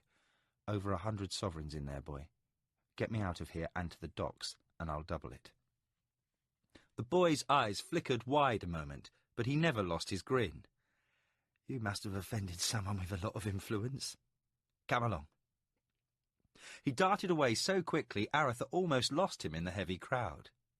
The boy moved with the ease of experience through the press, while Aretha had to struggle to keep from jostling people in the street. Jimmy led him into an alley several blocks away. When they were a short way down the alley, Jimmy stopped. Better toss that cloak. Red's not my favourite colour for looking inconspicuous. When Aretha had pitched the cloak into an empty barrel, Jimmy said, You'll be pointed at the docks in a moment. If someone tumbles onto us, you're on your own. But for that other 100 gold, I'll try to see you all the way. They worked their way back to the end of the alley, apparently seldom used from the heavy accumulation of trash and discarded objects, packing crates, broken furniture, and nameless goods against the walls around them. Jimmy pulled aside a crate, revealing a hole. This should put us outside Radburn's net. At least I hope so, said Jimmy. Aretha found he had to crouch to follow the boy through the small passage. From the rank odour in the tunnel, it was clear something had crawled in here to die fairly recently. As if reading his mind, Jimmy said, We toss a dead cat in here every few days. Keeps others from sticking their noses too far in. We? Said Aretha. Jimmy ignored the question and kept moving. Soon they exited into another alley overburdened with trash. At the mouth of the alley, Jimmy motioned for Aretha to stop and wait. He hurried along the dark street, then returned at a run. Radburn's men, they must have known you'd head for the harbour. Can we slip past them? No chance. They're as thick as lice on a beggar. The boy took off in the opposite direction down the street they had entered from the alley. Aretha followed as Jimmy turned up another small byway. Aretha hoped he hadn't bargained wrongly in trusting the street boy. After a few minutes of travelling, Jimmy stopped. I know a place you can hole up a while until I can find some others to help you get onto your ship, but it'll cost you more than 100. Get me to my ship before dawn, and I'll give you whatever you ask. Jimmy grinned. I can ask a lot. He regarded Aretha for a moment longer, then, with a curt nod of his head, led off. Aretha followed, and they wound their way deeper into the city. The sounds of people in the streets fell off, and Aretha judged they were moving into an area less well-travelled at night. The buildings around them showed they were heading into another poor area of the city, though not close to the docks as far as Aretha could tell. Several sharp turns through dark, narrow alleys, and Aretha was completely lost. Abruptly, Jimmy turned and said, We're there. He pulled open a door in an otherwise blank wall and stepped through. Aretha climbed a long flight of stairs after him. Jimmy led him down a hall at the top of the stairs to a door. The boy opened it and indicated Aretha should enter. Aretha took a single step, then halted, as he discovered 3 sword points levelled at his stomach. Chapter 25. Escape. A man motioned for Aretha to enter. He sat behind a small table facing the door. Leaning forward into the light of the small lamp on the table, he said, Please, come in. The light revealed his face was covered with pockmarks, and he possessed a large hooked nose. His eyes never strayed from Aretha as the 3 swordsmen stepped back, allowing the prince entrance. Aretha hesitated as he saw the bound and unconscious forms of Amos and Martin slumped against the wall. Amos groaned and stirred, but Martin remained motionless. Aretha measured the distance between himself and the 3 swordsmen, his hand hovering near the hilt of his rapier. Any notion of leaping back and drawing his sword vanished when he felt a dagger point pressed against the small of his back.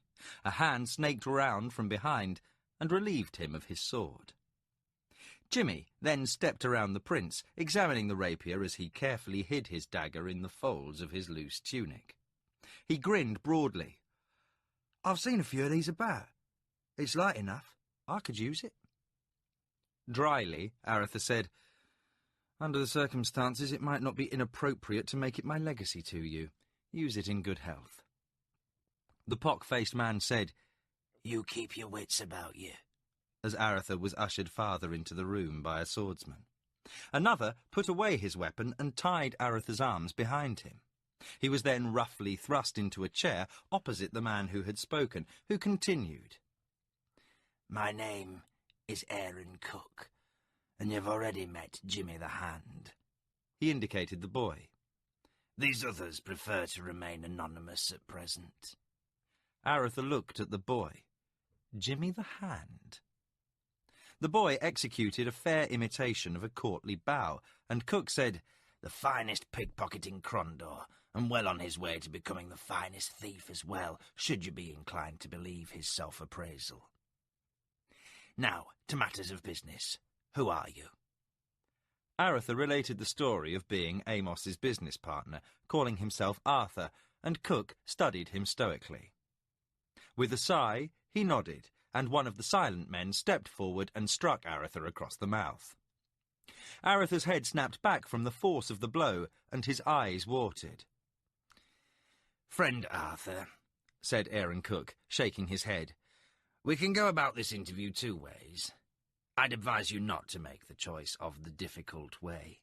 It will prove most unpleasant, and we shall know what we want in the end in any event, so please consider your answers carefully."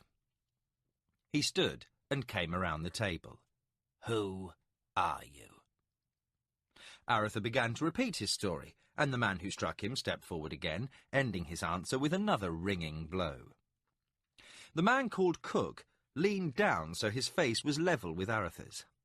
Aretha blinked to clear the tears from his eyes, and Cook said, "Friend, tell us what we ask.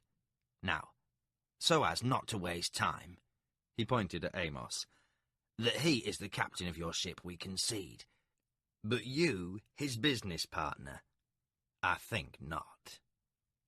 That other fellow played the part of a hunter from the mountains in several taverns about town, and I think it no mummery. He has the look of one who knows mountains better than city streets, a look hard to forge." He studied Aretha.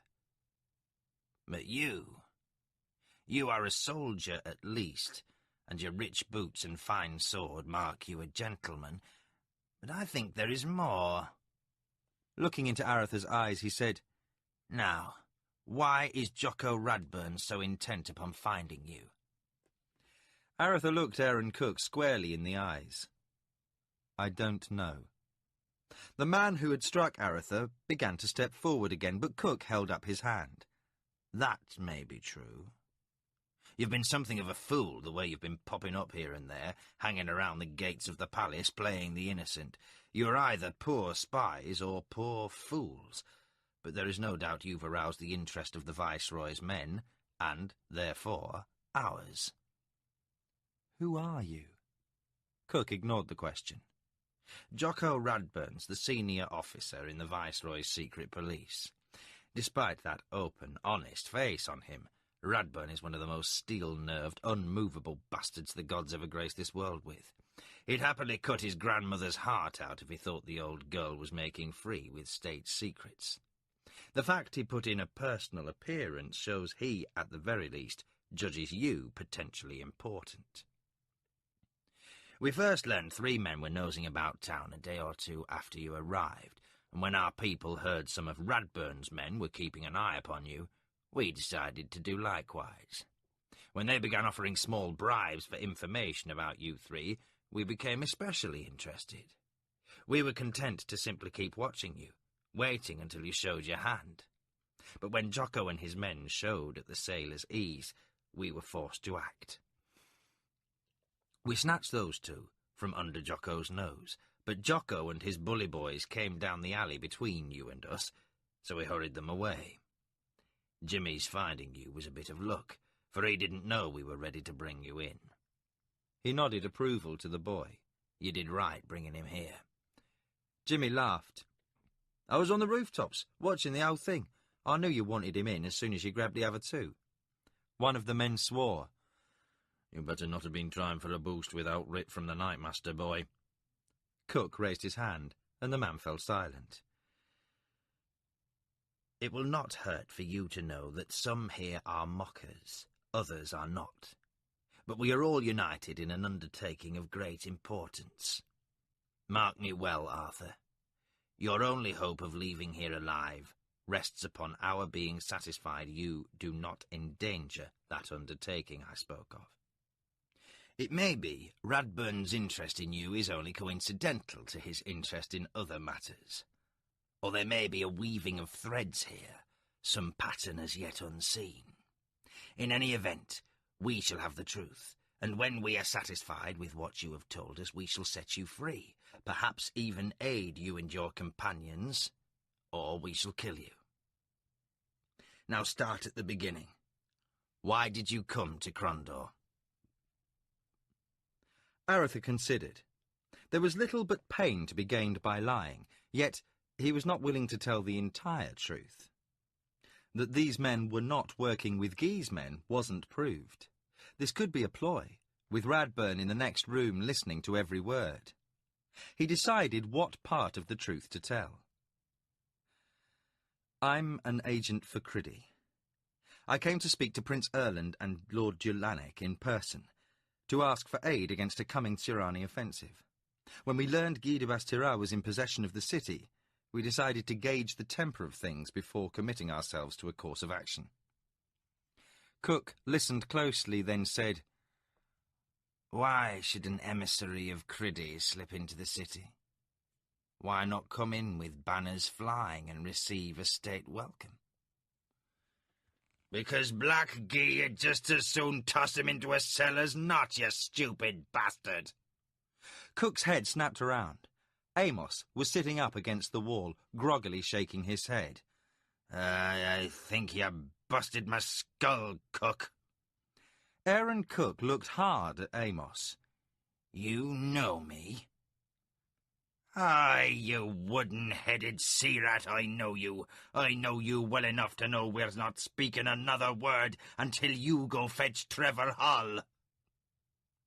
Aaron Cook rose from the table, an uncertain expression on his face. He motioned to one of the men by the door, who also looked discomfited by Amos's words. The man nodded to Cook and left the room. Minutes later, he returned, followed by another man, tall, with a shock of grey hair, but still powerful-looking.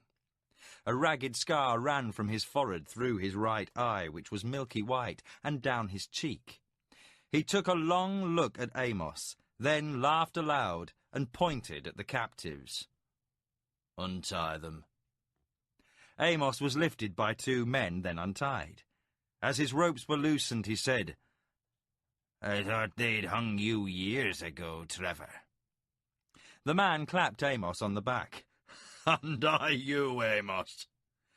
Cook looked questioningly at the new arrival, while Arthur was untied, and Martin revived with a cup of water thrown in his face. The man called Trevor Hull looked at Cook and said, Have your wits fled, man? He's grown a beard and cut his famous flowing locks, and lost some on top and put on a few pounds as well. But he's still Amos Trask. Cook studied Amos a moment longer, then his eyes widened. Captain Trenchard? Amos nodded, and Arthur looked on in astonishment. Even in far Criddy they had heard of Trenchard, the pirate, the dagger of the sea. He'd had a short career, but a famous one. It was reputed even Quegan war galleys had turned and fled at the sight of Trenchard's fleet, and there wasn't a town along the coasts of the bitter sea that did not fear his marauders. Aaron Cook extended his hand. Sorry, Captain. It's been so many years since we last met. We couldn't be certain you weren't part of some plot of Radburn's to locate us. Who are you? Asked Arthur. All in good time, answered Hull. Come. One of the men helped the still groggy Martin to his feet, and Cook and Hull led them to a more comfortable room with chairs enough for all. When all were sitting, Amos said, This old rogue is Trevor Hull, Captain White-Eye, Master of the Red Raven. Hull shook his head sadly. No longer, Amos. Burned off of Ilariel she was 3 years ago by Imperial Keshian cutters. My mate Cook here and a few of my boys got to shore with me, but most of the crew went down with the Red Raven. We made our way back to Durbin, but things are changing, what with the wars and all. Came to Crondor a year ago and have been working here since. Working? You, Trevor? The man smiled, his scar wrinkling as he said, Smuggling, in fact. That's what brought us together with the Mockers. Not much can happen in Crondor along those lines without the upright man's permission. When the Viceroy first came to Crondor, we started running up against Jocko Radburn and his secret police. He's been a thorn in our side from the first.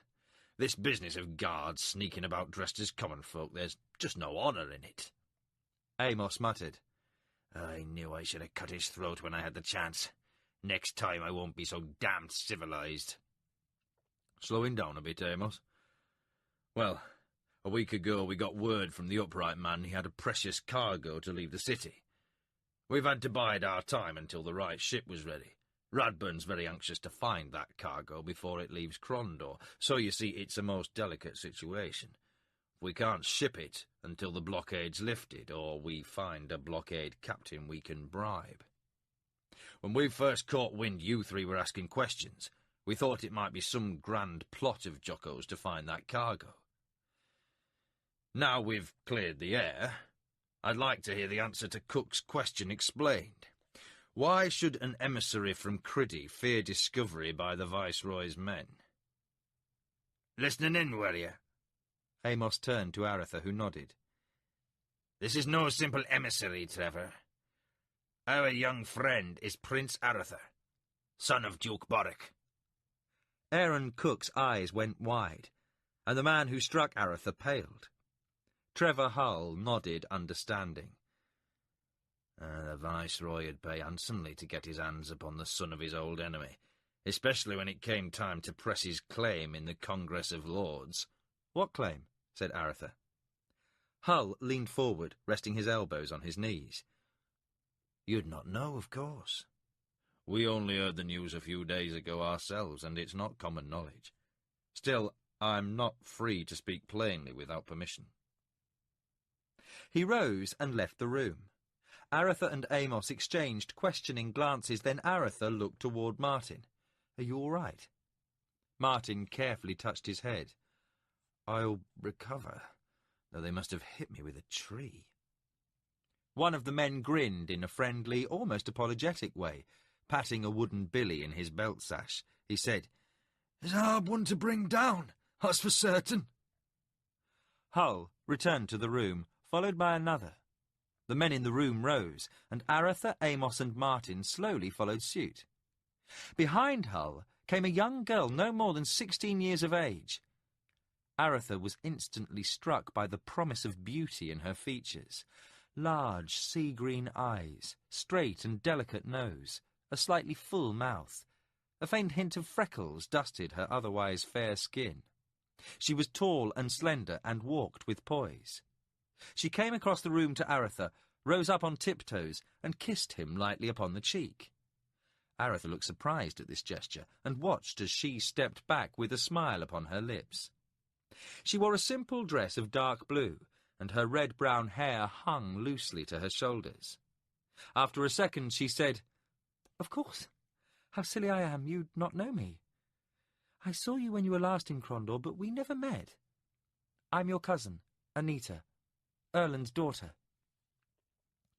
Aretha stood, thunderstruck. Besides the girl's disquieting effect upon his composure, with her winning smile and clear gaze, he was doubly surprised to find her in this company of brigands. He sat down slowly, and she took a chair. So used to the informality of his father's court, he was somewhat surprised when she gave the others permission to sit. How? Aretha began. Amos interrupted. The upright man's precious cargo. Hull nodded, and the princess spoke, her pretty face clouded with emotion. When the Duke of Bastiera came with orders from the king, Father greeted him warmly and offered no resistance. At first, Father did all he could to aid him in taking command of the army. But when he heard of the things Guy was doing with his secret police and press gangs, Father protested. Then, when Lord Barry died and Guy put Lord Jessup in command of the fleet over Father's objections, and Lord Julanic disappeared so mysteriously, Father sent a letter to the king demanding Guy's recall. Guy intercepted the message and ordered us kept under guard in a wing of the palace. Then, Guy came to my room one night. She shuddered. Aretha nearly spat when he said, "You don't have to speak of such things." The sudden rage startled the girl. "No," she said. "It was nothing like that. He was very proper, nearly formal. He simply informed me we were to be wed, and that King Roderick was to name him heir to the throne of Crondor. If anything, he seemed irritated by the bother of having to take such a course." Aretha slammed his fist against the wall behind. "That tears it. Guy means to have Erland's crown and Roderick's after. He means to be king." Anita looked at Aretha shyly. "So it seems. Father's not well and couldn't resist, though he refused to sign the proclamation of betrothal. Guy had him taken to the dungeon until he would sign." Her eyes teared as she said, "Father cannot live long in such cold and damp quarters. I fear he will die before agreeing to Guy's wishes." She continued to speak, her face a mask of control, though tears ran down her cheeks as she talked of her mother and father's imprisonment. "Then one of my ladies told me a maid knew some people in the city who might be willing to help." Trevor Hull said, "With your permission, Highness, one of the girls in the palace is sister to a mocker. With everything up in the wind, the upright man decided it might be to his advantage to take a hand. He arranged to smuggle the princess out of the palace the night of Guy's departure, and she's been here since." Amos said, "And the rumour we overheard before we fled the Sailor's Ease about there being a hunt on for a royal cousin was about Anita, not Aretha." Hull pointed at the prince. "It may be Radburn and his boys still have no idea who you are. Most likely they jumped on you in the hope you'd turn out to be party to the princess's escape. We're almost certain the Viceroy has no idea she has gone from the palace, for she fled after he rode out. I expect Radburn is desperate to get her back before his master returns from the war with Kesh." Aretha studied the princess, feeling a strong desire to do something on her behalf, a desire beyond the consideration of foiling Guy. He shunted aside the strange tug of emotions. He asked Trevor Hull, "Why does the upright man wish to contend with Guy? Why isn't he turning her in for a reward?" Trevor Hull looked to Jimmy the Hand, who answered with a grin. "My master, a most perceptive man, saw at once his own interests were best served by aiding the princess. Since Erland has been Prince of Crondor, the business of the city runs smoothly, an environment conducive to the success of my master's many undertakings. Stability profits us all, you see. With Guy here, we've his secret police about, upsetting the normal commerce of our guild, and whatever else, we are most loyal subjects of His Highness the Prince of Crondor. If he does not wish his daughter to marry the Viceroy, we do not wish it as well." With a laugh, Jimmy added, "Besides, the princess has agreed to pay 25,000 gold sovereigns to our master should the guild get her free of Crondor, to be delivered when her father returns to power, or some other fate places her upon the throne." Aretha took Anita's hand and said, "Well, cousin, there is nothing else to be done. We must take you to Criddy at the first chance." Anita smiled, and Aretha found himself smiling back. Trevor Hull said, "As I said before, we were waiting for the right opportunity to smuggle her from the city." He turned to Amos. "You're the man for this, Amos. There's no better blockade runner on the bitter sea, excepting myself, of course, but I've other matters to take care of here." Trask said, "We can't leave for a few weeks yet. Even if the blockade was lifted, my ship's in a desperate need of refitting, and if we left now, we'd have to sail about until the weather in the straits breaks. With Jessup's fleet at sea ambush, that would be risky. I'd rather hide here a while, then a quick run west through the straits and up the far coast with no delay. Hull slapped him on the shoulder. Good, that'll give us time. I've heard of your ship. The boys tell me it's little better than a barge. We'll find you another. I'll send word to your men when the time is right. Rabburn'll most likely leave your crew alone, hoping you'll turn up. We'll slip them aboard the new ship a few at a time at night and replace them with my own boys, so Rabburn's men won't notice anything unusual aboard. He turned to Aretha. You'll be safe enough here, Highness. This building is one of many owned by the Mockers, and none will get close without our having ample warning. When the time is right, we'll get you all free of the city. Now we'll take you to your room, so you may rest. Aretha, Martin and Amos were shown to a room down the hall from the one where they had met Anita, while the princess returned to her own quarters. The room they entered was a simple affair, but clean. All three men were tired. Martin fell heavily on one pallet and was quickly asleep. Amos lowered himself slowly, and Aretha watched him for a moment. With a slight smile he said, "When you first came to Critty, I thought you were a pirate." Struggling to remove a boot, Amos said, "In truth, I tried to leave that behind me, Highness." He laughed. "Perhaps it was the gods working their revenge upon me, but you know, for 15 years, man and boy, I was a corsair and a captain. Then when I try my hand at honest trading for the first time, my ship is captured and burnt, my crew slaughtered, and I find myself beached as far from the heart of the kingdom as you can get and still be in it." Aretha lay down upon his pallet. "You've been a good counsellor, Amos Trask, and a brave companion. Your help over the years has earned you a good deal of forgiveness for past wrongdoings, but—" He shook his head. "Trenchard the pirate. Gods, man, there is so much to forgive."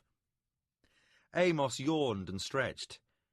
When we return to Critty, you can hang me, Aretha, but for now, please have the good grace to keep silent and put out the light. I'm getting too old for this foolishness. I need some sleep." Aretha reached over and covered the wick of the lamp with a snuff. He lay back in the darkness, images and thoughts crowding his mind. He thought of his father and what he would do were he here, then wondered how his brother and sister were. Thoughts of Carline caused him to think of Roland and to speculate how the fortifications of Jonril were progressing. He forced aside the buzzing thoughts and let his mind drift. Then, before sleep took him, he remembered Anita as she rose up on tiptoes to kiss his cheek, and felt again a not entirely comfortable churning within. A faint smile crossed his lips as he fell asleep. Anita clapped appreciatively as Aretha turned aside the point of Jimmy's sword. The boy thief blushed at his awkwardness, but Aretha said that was better. He and Jimmy were practicing basic sword work. Jimmy using a rapier purchased with some of the gold Aretha had given him. For a month they had passed the time this way, and Anita had taken to watching.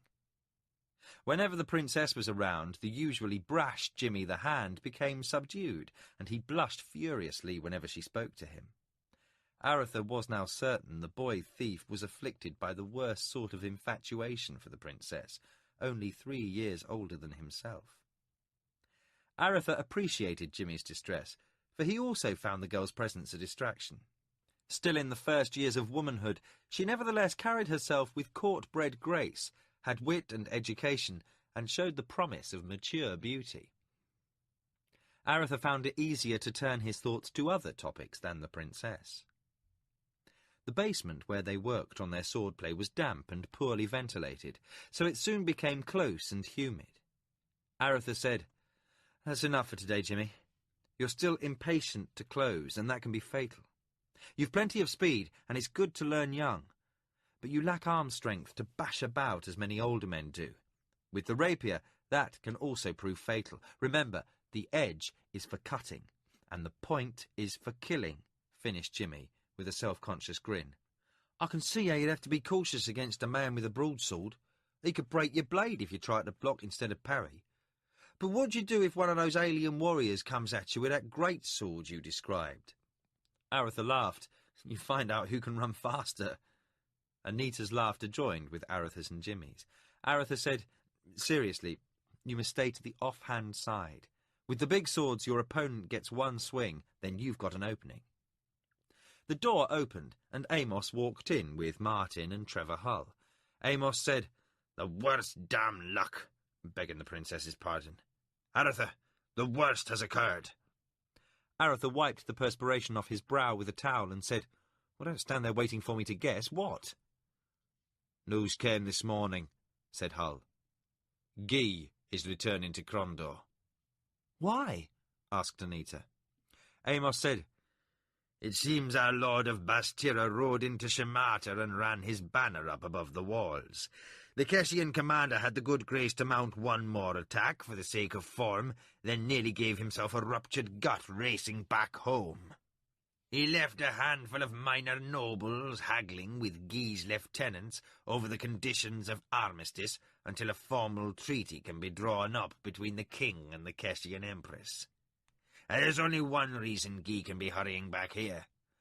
Quietly, Anita said, "He knows I've escaped."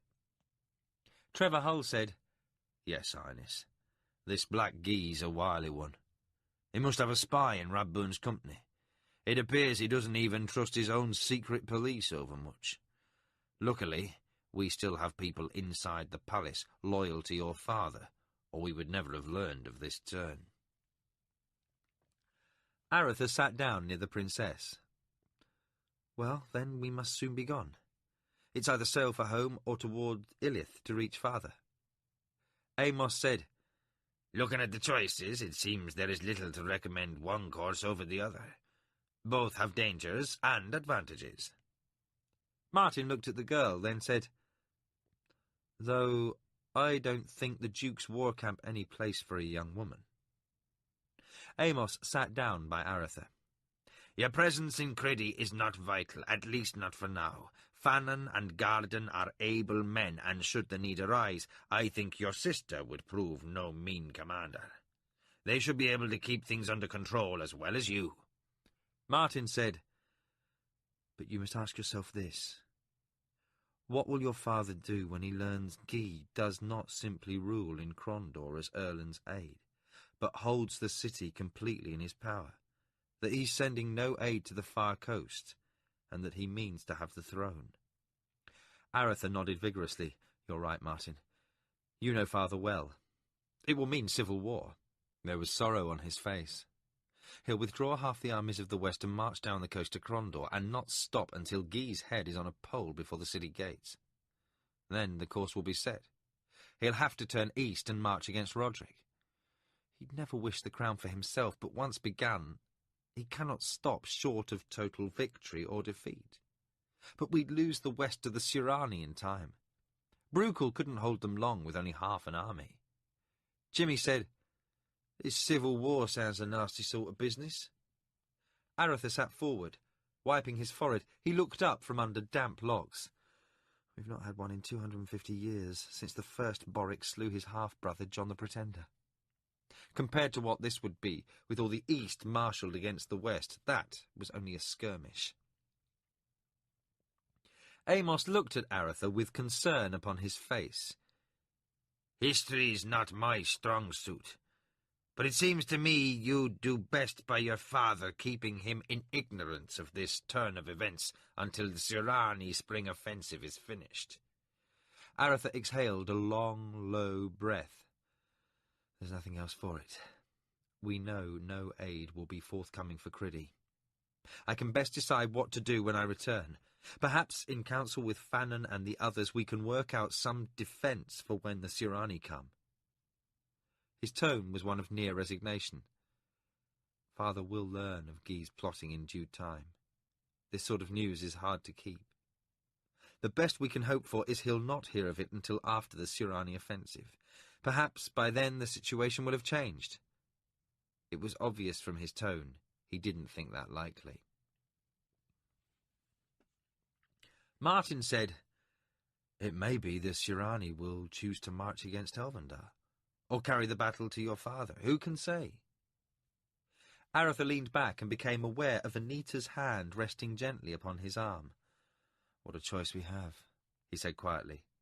"To face the possible loss of Criddy and the far coasts of the Sirani, or to plunge the kingdom into civil war. Truly the gods must hate the kingdom." Amos stood. "Trevor tells me he has a ship. We can sail in a few days. With luck, the straits will be clearing when we arrive." Lost in the gloom of his own personal defeat, Aretha barely heard him. He had come to Crondor in such confidence. He would win Erlin's support for his cause, and Criddy would be rescued from the Sirani. Now he faced an even more desperate situation than had he stayed home. Everyone left him alone save for Anita, who spent silent minutes just sitting at his side. Dark figures moved quietly toward the waterfront. Trevor Hull led a dozen men with Aretha and his companions down the silent street. They hugged the walls of the buildings, and every few yards Aretha would cast a backward glance to see how Anita fared. She returned his concern with brave smiles, faintly perceived in the pre-dawn darkness. Aretha knew that over 100 men moved down adjacent streets, sweeping the area of the City Watch and Radburn's agents. The mockers had turned out in force, so Aretha and the others could safely quit the city. Hull had carried word the night before that for a considerable cost the upright man had arranged for one of the blockade ships to drift off station. Since learning the true situation, including Guy's plan to become Prince of Crondor, the upright man had given over his not inconsiderable resources to aid the prince's and Anita's escape. Anita wondered if anyone outside the Guild of Thieves would ever learn the mysterious leader's true identity. From what chance remarks Aretha had overheard, it seemed only a few within the mockers knew who he was. With Guy on his way back to the city, Jocko Radburn's men had increased their searching to a near-frenzied pitch. Curfew had been instituted, and homes randomly entered and searched in the middle of the night. Every known informant in the city, and many of the beggars and rumour-mongers as well, had been dragged off to the dungeons and questioned. But whatever else Radburn's men accomplished, they did not learn where the princess was hidden. No matter how much the denizens of the street feared Radburn, they feared the upright man more. Anita heard Hull speaking quietly to Amos. "She's a blockade runner, called the Sea Swift, and she's well named. There's no faster ship left in the harbour, with all the big warships out with Jessop's fleet. You should make good time westward. The prevailing winds are northerly, so you'll have a broad reach most of the way." Amos said, "Trevor, I've sailed the bitter sea a bit. I know how the winds blow this time of year as well as any man." Hull snorted. "Well then, as you say, your men and the prince's gold are all safely aboard, and Radburn's watchdogs don't seem to have a notion. They still watch the wind of dawn like a mouse or a rat-hole, but the Sea Swift is left alone.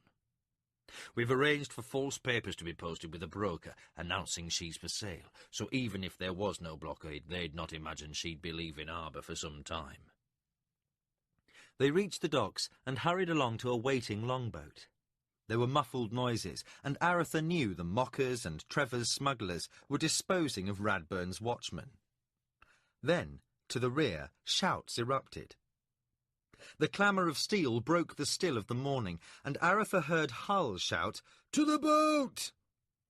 The pounding of boots upon the wood of the docks set up a racket as mockers came swarming out of nearby streets, intercepting whoever sought to cut off the escape.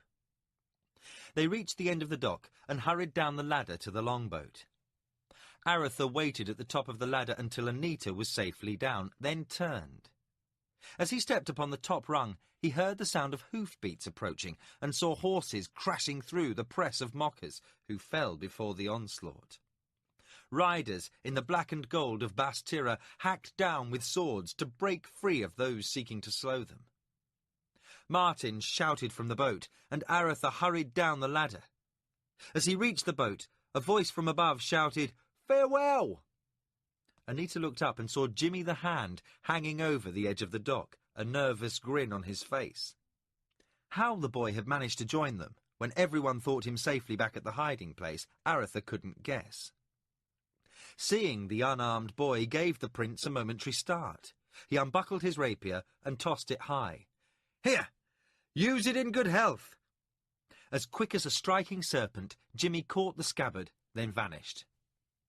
Sailors pulled hard against the oars, and the boat sped away from the docks. Lanterns appeared upon the wharves as the sound of battle became louder. Even in the pre-dawn hour, many cries of "What passes?" and "Who goes there?" came from those set to guard the ships and cargo in the harbour. Anita watched over his shoulder, trying to see what was occurring behind. More lanterns were being brought, and a fire erupted on the docks. Large bales of something stored under canvas exploded into flames. Those in the boat could now clearly see the fight. Many of the thieves were escaping down city streets or leaping into the icy water of the harbour. Aretha couldn't see the grey-haired figure of Trevor Hull anywhere, or the small one of Jimmy the Hand. Then, clearly, he saw Jocko Radburn, dressed in a simple tunic as before. Radburn came to the edge of the dock and watched the retreating boat. He pointed at the fleeing longboat with his sword and shouted something lost in the clamour. Aretha turned and saw Anita sitting opposite him, her hood thrown back, her face clearly visible in the blaze of light from the wharf. Her gaze was caught by the spectacle on shore, and she seemed unaware of her discovery. Aretha quickly pulled her cloak hood about her face, snapping her from her glamour, but he knew the damage was done. He looked back again and saw Radburn ordering his men after the fleeing mockers, retreating down the docks. He stood there alone, then turned away, vanishing in the gloom by the time the longboat reached the Sea Swift. As soon as they were all aboard, Amos's crew cast mooring lines and scrambled aloft to set sails. The Sea Swift began to move from the harbour. The promised gap in the harbour blockade appeared, and Amos set course for it. He was through before any attempt to cut them off could materialise, and suddenly they were outside the harbour in the open sea. Aretha felt a strange elation as it struck him they were free of Crondor. Then he heard Amos swear. "Look!" In the faint light of the false dawn, Aretha saw the dim shape where Amos pointed. The Royal Griffin, the three-masted warship they had seen when coming into the harbour, was at anchor beyond the breakwater, hidden from the view of any in the city. Amos said, "I thought her out with Jessop's fleet. Damn that Radburn for a crafty swine. She'll be on our wake as soon as he can get aboard." He shouted for all sails to be set, and then watched the retreating ship behind. "I'd say a prayer to Ruth, Your Highness. If we can steal enough time before she gets under way, we may still be free, but we'll need all the good fortune the Lady of Luck can spare." The morning was clear and cold. Amos and Vasco watched the crew work with approval. The less experienced men had been replaced by men hand-picked by Trevor Hull. They did their work quickly and well, and the Sea Swift raced westward. Anita had been shown to a cabin below, and Aretha and Martin stood on deck with Amos. The lookout reported the horizon clear. Amos said, "It's a close thing, Highness. If they've gotten that brute of a ship under way as quickly as possible, we've only stolen an hour or two on them. Their captain may choose the wrong course, but seeing as we're trying to stay free of Jessop's sea ambush, they're a good bet to follow close to the Keshian coast and risk running into a Keshian warship rather than losing us. I'll not feel comfortable until we're 2 days free of pursuit. But even if they started at once, they'll only make up a small distance each hour, so until we know for certain they have us in sight, we'd all do with a bit of rest. Go below, and I'll call you should anything occur." Aretha nodded and left. Martin followed. He bid Martin a good rest and watched as the huntmaster entered the cabin he shared with Vasco. Aretha entered his own cabin and stopped when he saw Anita sitting on his bunk. Slowly he closed the door and said, "I thought you were asleep in your own cabin." She shook her head slightly. Then suddenly she was across the short space separating them, her head buried against his chest. Sobs shook her as she said, "I've tried to be brave, Aretha. but I have been so frightened." He stood there, awkwardly for a moment, then gently placed his arms around her. The self-reliant pose had crumbled, and Aretha now realized how young she was. Her court training and manners had served her well in maintaining poise among the rough company of the mockers over the month, but her mask could no longer withstand the pressure. He stroked her hair and said, "You'll be fine." He made other reassuring sounds, not aware of what he was saying, finding her closeness disturbing. She was young enough to make him judge her still a girl, but old enough to make him doubt that judgment. He had never been able to banter lightly with the young women of the court like Roland, preferring a straightforward conversation, which seemed to leave the ladies cold. And he had never commanded their attention the way Liam had, with his blonde good looks and his laughing, easy manner. On the whole, women made him uncomfortable, and this woman, or girl, he couldn't decide which, more than usual. When the tears subsided, he ushered her to the single chair in the cramped cabin and sat upon the bunk. She sniffed once, then said, "I'm sorry. This is so unseemly."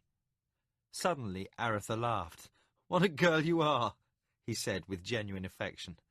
"Were I in your place, smuggling myself from the palace, hiding amid cutthroats and thieves, dodging Radburn's weasels and all, I'd have fallen apart long since."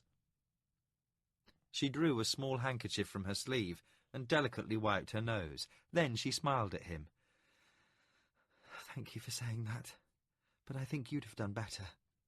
Martin has told me a lot about you over the last few weeks, and you are rather a brave man by his accounts." Aretha felt embarrassed by the attention. The huntmaster has a tendency to overboast," he said, knowing it to be untrue, and changed the subject. "Amos tells me if we don't sight that ship for 2 days, we'll have won free." She lowered her eyes. "That's good." He leaned forward and brushed a tear from her cheek. Then, feeling self-conscious, pulled his hand away. "You will be safe with us in Criddy, free from Guy's plottings. My sister will make you a welcome guest in our house." She smiled faintly. "Still, I am worried about Father and Mother." Aretha tried his best to lay her fears to rest. "With you safely gone from Crondor, Guy cannot gain by causing your parents harm. He may still force a consent to marry from your father, but Erland could do no harm by giving it now. With you out of reach, it's a hollow betrothal. Before this is all done, we shall have an accounting with dear cousin Guy." She sighed, and her smile broadened. "Thank you, Aretha. You have made me feel better." He rose and said, "Try to sleep. I'll use your cabin for the time being." She smiled as she went to his bunk. He closed the door behind him. All at once he felt little need for rest and returned to the deck. Amos stood by the helmsman, eyes fixed astern. Aretha came to stand at his side. Amos said, "There, on the horizon. Can you see it?" Aretha squinted and made out a faint white speck against the blue of the sky. "Radburn." Amos spat over the transom. "My guess. Whatever start we've had is being slowly eaten away. But a stern chase is a long chase, as the saying goes. If we can keep far enough ahead for the rest of the day, we might slip them at night, if there's enough cloud cover so the moons don't mark our passage." Aretha said nothing, watching the faint speck in the distance. Throughout the day they had watched the pursuing ship grow slowly in size. At first the tiny speck grew with maddening slowness, but now with alarming speed. Aretha could see the sails clearly defined, no longer a simple blur of white, and he could see a hint of a black speck at the masthead, undoubtedly Guy's banner. Amos regarded the setting sun directly ahead of the fleeing sea swift, then watched the following ship. He shouted to the watch aloft, "Can you mark her?" The lookout cried down, "Three-masted warship, Captain!" Amos looked at Aretha. It's the Royal Griffin. She'll overtake us at sundown. If we had but 10 more minutes or some weather to hide in, or she was just a trifle slower. What can you do? Little. In a broad reach she's faster. Fast enough that we can't shake her with any sort of fancy sailing. If I tried to turn a beam reach just as she came near, I could put a bit of space between us, for we'd both lose speed, but she'd fall off faster for a time. Then as soon as they trim sails, they'd overhaul us. But that'd send us southward, and there's some fairly nasty shoals and reefs along this stretch of coast, not far from here. It'd be chancy. No. She'll come in somewhat to the windward. When she's alongside, her tall masts will cut out our wind, and we'll slow enough for them to board without so much as a by-your-leave. Aretha watched the closing ship for another half hour. Martin came on deck and watched as the distance between the two ships shrank by a few feet each minute. Amos held the ship tight to the wind, driving her to the limit of her speed, but still the other closed. "Damn," said Amos, nearly spitting from frustration. "If we were running east, we'd lose them in the dark, but westward we'll be outlined against the evening sky for some time after the sun sets. They'll still be able to see us when we'll be blind to them." The sun sank, and the chase continued. As the sun neared the horizon, an angry red ball above the black-green sea, the warship followed by less than 1,000 yards. Amos said, "They might try to foul the rigging or sweep the decks clear with those oversized crossbows, but with the girl aboard, Radburn might not risk it for fear of injuring her." 900, 800 yards. The Royal Griffin came on, rolling inexorably toward them. Aretha could see figures, small silhouettes in the rigging, black against sails turned blood-red by the setting sun. When the pursuing ship was 500 years behind, the lookout shouted, "Fog!" Amos looked up. "Where are we?" "South by west, a mile or more." Amos sped for the bow, and Aretha followed. In the distance they could see the sun setting, while, off to the left, a hazy white band stretched across the top of the Black Sea.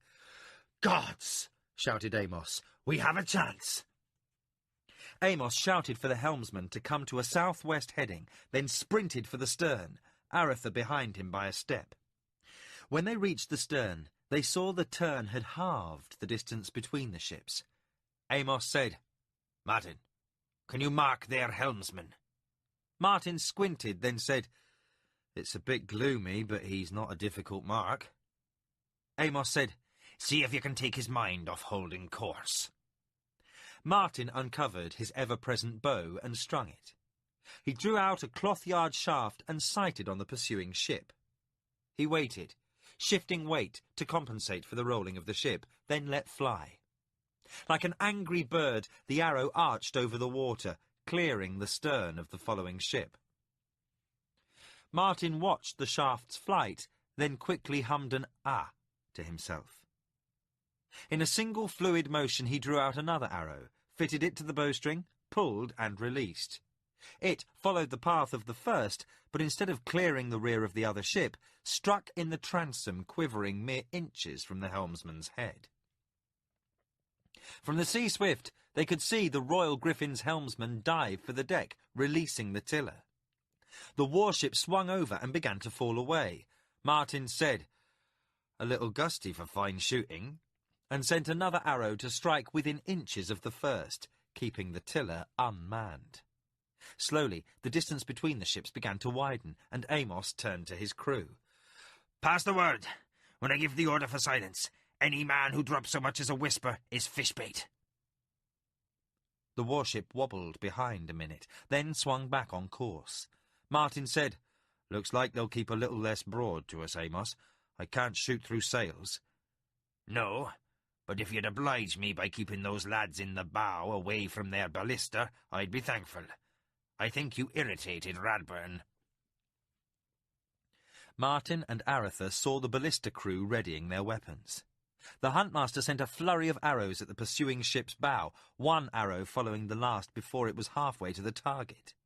The first struck a man in the leg, felling him, and the other men dove for cover. "Fog dead ahead, Captain!" came the shout from above. Amos turned to the helmsman. "Hard to port!" The Sea Swift angled to the south. The Royal Griffin came hard after, now less than 400 yards behind. As they changed course, the wind died.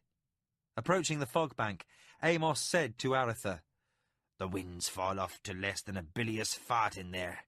I'm reefing sails so the sounds of flapping canvas doesn't give us away." Abruptly, they entered a wall of grey, murky fog, quickly becoming black as the sun sank over the horizon.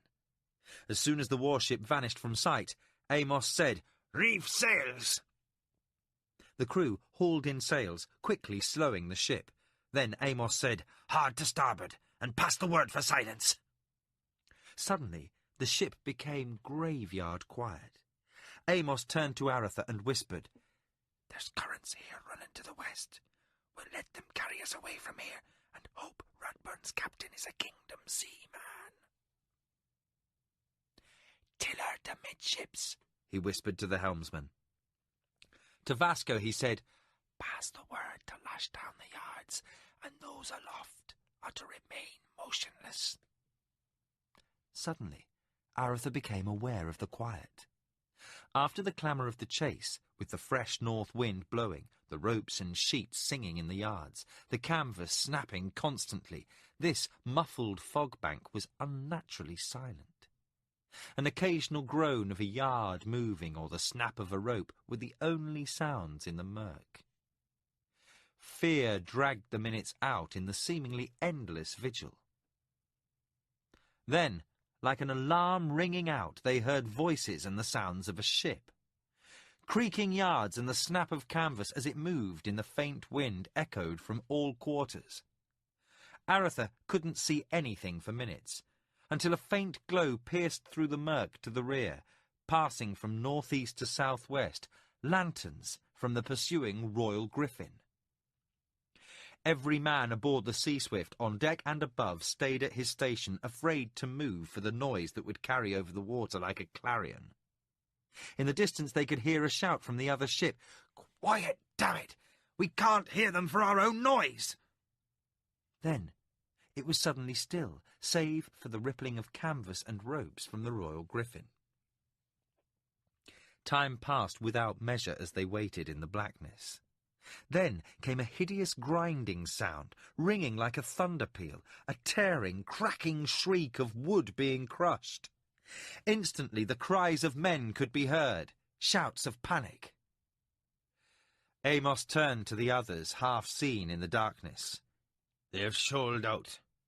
From the sound they've torn the hull right from the under. They're dead men." He ordered the helm put over to the northwest, away from the shoals and reefs, as sailors hurriedly set sail. "A bad way to die," said Aretha. Martin shrugged, half lit by the lanterns being brought up on deck. "Is there a good way? I've seen worse." Aretha left the quarterdeck, the faint, pitiful cries of the drowning men still carrying across the water, a grisly counterpoint to Vasco's more mundane shout to open the galley. He closed the door to the companionway and shut out those unhappy sounds. He quietly opened the door to his cabin and saw Anita lying asleep in the faint light of a shuttered candle. Her red-brown hair looked nearly black as it lay spread about her head. He started to close the door when he heard her say, "Aretha?" He stepped in, finding her watching him in the dim light. He sat on the edge of the berth. "Are you well?" he asked. She stretched and nodded. "I've been sleeping soundly." Her eyes widened. "Is everything all right?" She sat up, bringing her face close to his. He reached out and put his arms around her, holding her close. "Everything is fine. We're safe now." She sighed as she rested her head on his shoulder. "Thank you for everything, Aretha." He said nothing. suddenly caught up in strong emotion, a protective feeling, a need to keep Anita from harm's way, to care for her. For long moments they sat this way. Then Aretha regained control over his surging feelings. Pulling away a little, he said, "You'd be hungry, I'd think." She laughed, an honestly merry sound. "Why, yes, as a matter of fact, I'm famished." He said, "I'll have something sent down, though it will be plain fare, I'm afraid, even compared to what you were given by the mockers." "Anything." He went on deck and ordered a seaman to the galley to fetch something for the princess, then returned to find her combing her hair. "I must look a mess," she said. Aretha suddenly found himself fighting the urge to grin. He didn't know why, but he was inexplicably happy. "Not at all," he said. "You look quite nice, actually." She stopped her combing, and Aretha marvelled at how she looked so young one minute, so womanly the next. She smiled at him. "I remember sneaking a peek at you during Father's court dinner when you were last in Crondor." "At me? What in heaven's name for?" She seemed to ignore the question. "I thought you looked nice then as well, though a bit stern. There was a boy there who held me up to see. He was with your father's party. I've forgotten his name, but he said he was apprenticed to a magician." Aretha's smile faded. "That was Pug." "Whatever happened to him?" "He was lost in the first year of the war." She put aside her comb. "I'm sorry. He was kind to a bothersome child." "He was a kind lad, given to doing brave things, and he was very special to my sister. She grieved for a long time when he was lost." Fighting back a gloomy mood, he said, "Now, why did a princess of Crondor want to sneak a look at a distant and rural cousin?" Anita watched Aretha for a long moment, then said, "I wanted to see you because our fathers thought it likely we would marry." Aretha was stunned. It took all his control to retain his composure. He pulled over the single chair and sat. Anita said, "Didn't your father ever mention it to you?"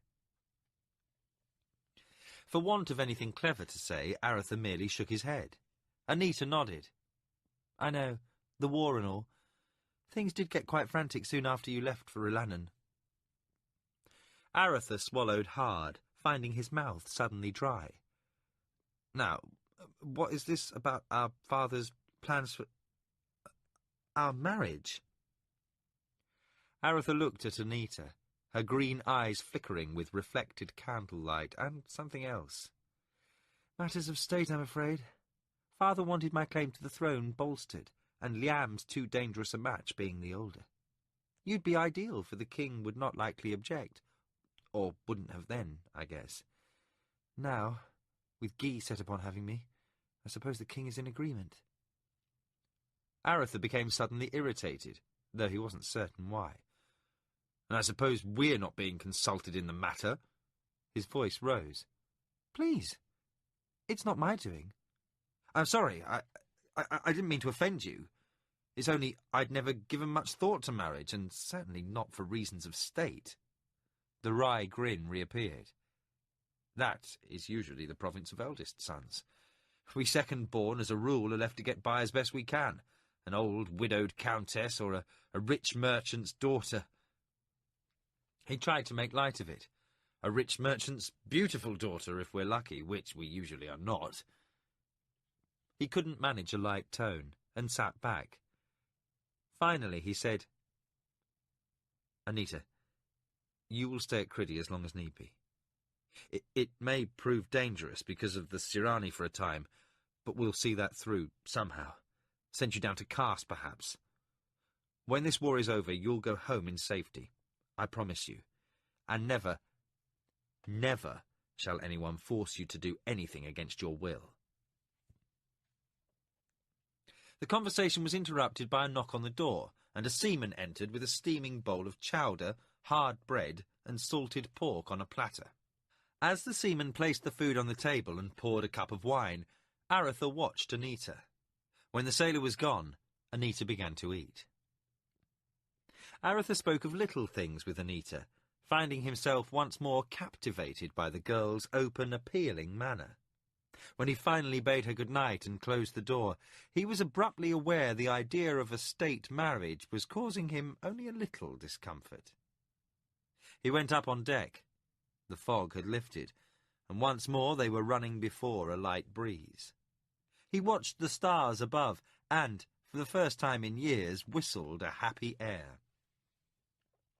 Near the helm, Martin and Amos shared a wineskin and spoke low. "The prince seems unusually cheerful tonight," said Amos. Martin blew a puff of smoke from a pipe, which was quickly carried away on the wind. "And it's a good bet he's not even aware why he feels so cheerful. Anita's young, but not so young he'll be able to ignore her attentions for very long. If she's made up her mind, and I think she has, she'll have him snared within the year, and he'll be glad to be caught." Amos laughed. "Though it will be some time before he owns up to it. I'm willing to wager young Roland is hauled up before the altar sooner than Anita." Martin shook his head. "That's no wager.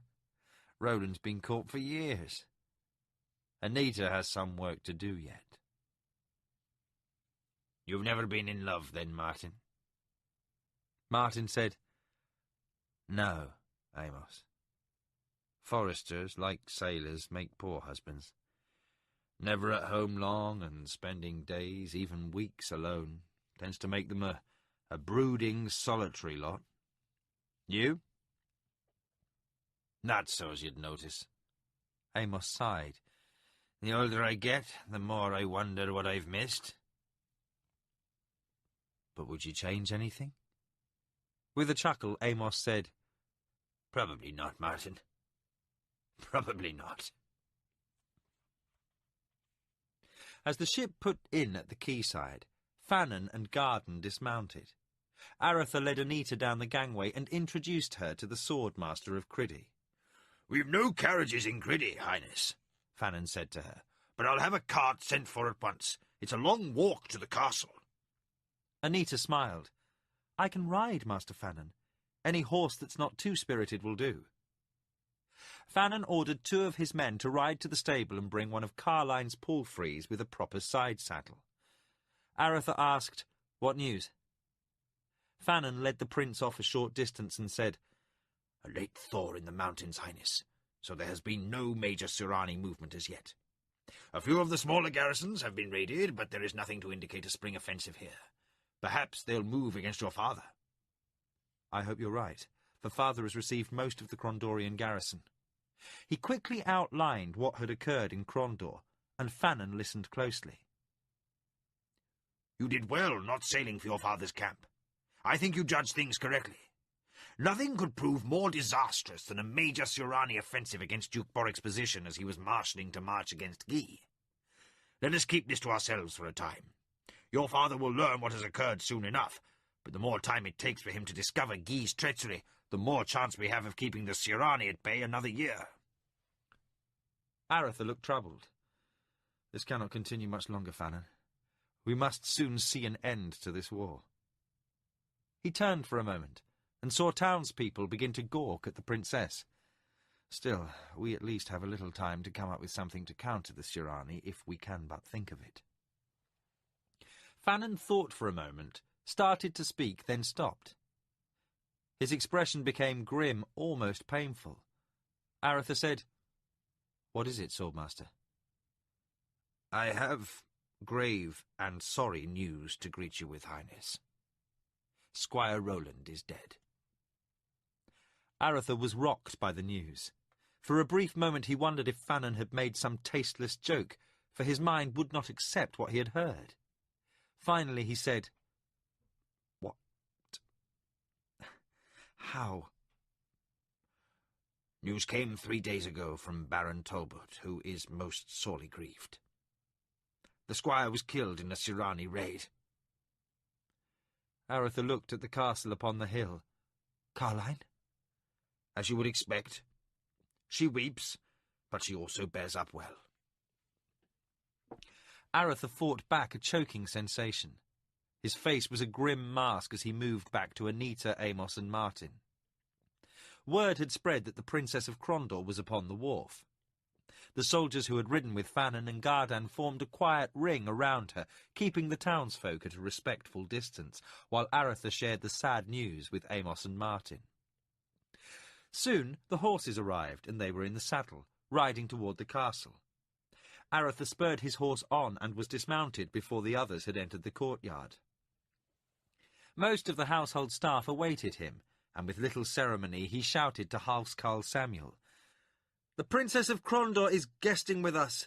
See, rooms are made ready. Escort her to the great hall and tell her I will join her shortly."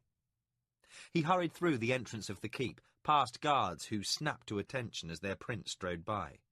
He reached Carline's suite and knocked upon the door. "Who is it?" came the soft voice from within. "Aretha." The door flew open, and Carline rushed into her brother's arms, holding him tightly. "Oh, I'm so glad you are back. You don't know how glad." She stepped back and looked at him. "I'm sorry.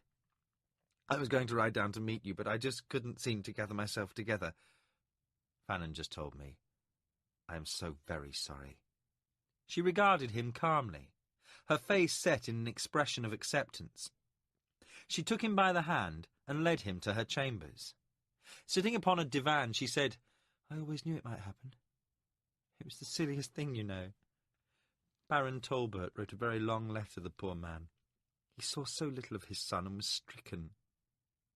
Tears began to come, and she swallowed hard, looking away from Aretha. "Roland died—" "You don't have to tell me." She shook her head. "It's all right. It hurts." Again tears came, but she spoke through them. "Oh, it hurts, but I'll get over the pain. Roland taught me that, Aretha. He knew there were going to be risks, and should he die, I'd have to keep living my own life.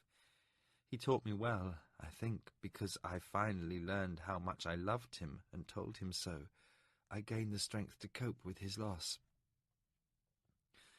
Roland died trying to save some farmer's cows." Through the tears she smiled. "Isn't that like him?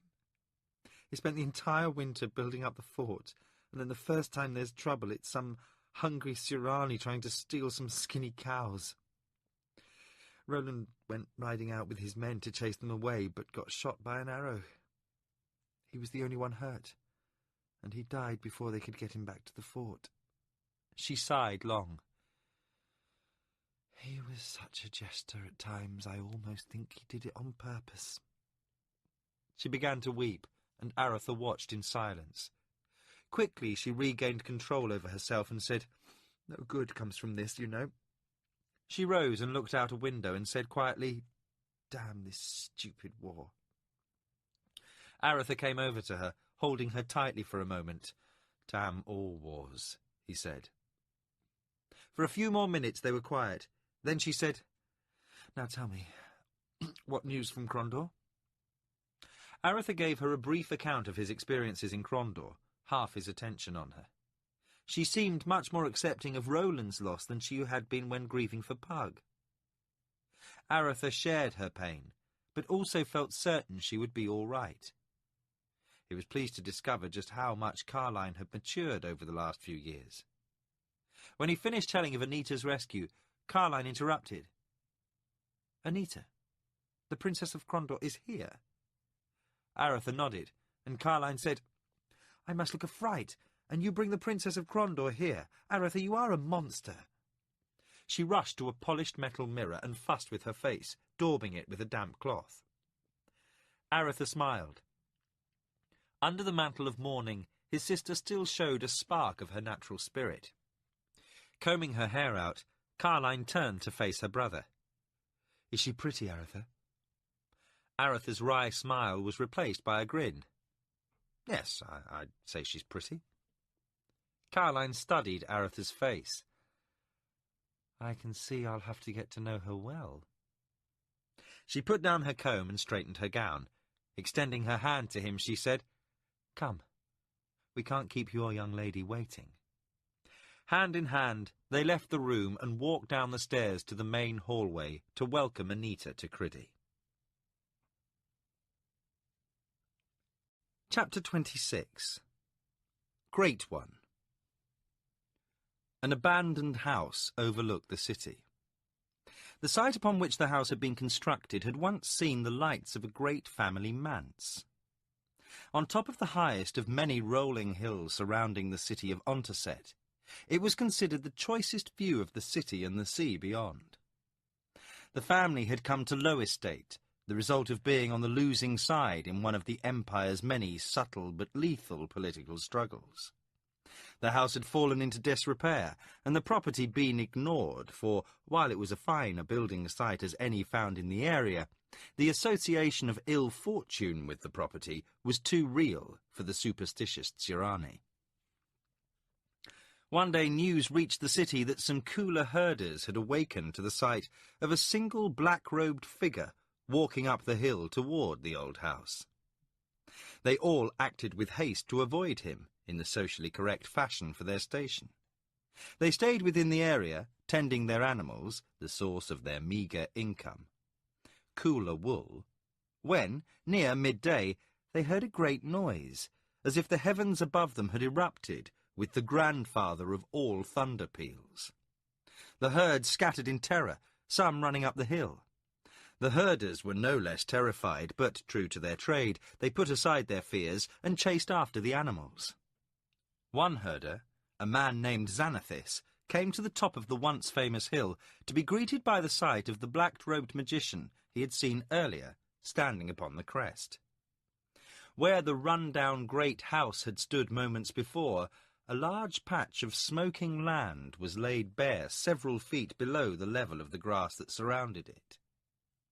Fearing he had intruded upon some business of a great one, Xanathis started to back away, hoping to avoid detection, for the Great One's back was to the herder and his cowl was drawn over his head. As he took the first step backward, the magician turned to face him, fixing him with a pair of unsettlingly deep brown, deep eyes. The herder lowered himself as custom demanded on his knees, eyes cast downward. He did not fully abase himself, for he was a free man, and while not a noble, he was head of his family. "Stand up," the magician ordered. Slightly confused, Xanathis rose, eyes still cast downward. "Look at me." He looked up and found the face in the cowl regarding him closely. A beard as dark as the eyes framed a fair face, a fact that added to Xanathis's discomfort, as only slaves wore beards. The magician smiled at this obvious confusion and walked around the herder, inspecting him. The magician saw a man tall for a Tsirani, an inch or two taller than his own 5'8". His skin was dark, like unclouded chocha or coffee.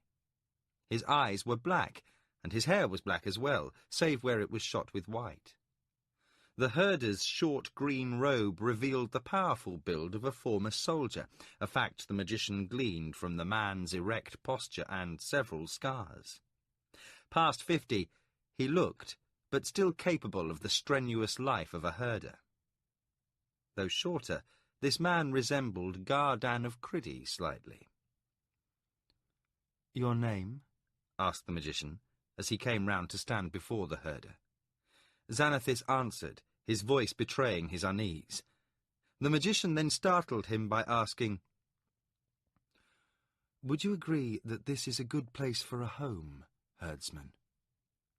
Confused, Xanathis stammered, If it is your will, Great One." The magician snapped, "Ask not what I think, I ask your thoughts." Xanathis could barely hide his anger at his own shame. Great ones were sacrosanct, and to be false with one was to do a dishonour. "Forgive me, Great One.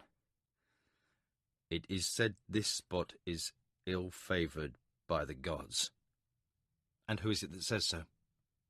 The sharpness in the magician's voice caused the older man's head to snap up, as if he had been struck. His eyes hid little of his anger, but his voice remained calm as he said, "Those who live in the city, Great One, and others about the countryside." The herdsman met the magician's gaze and held it.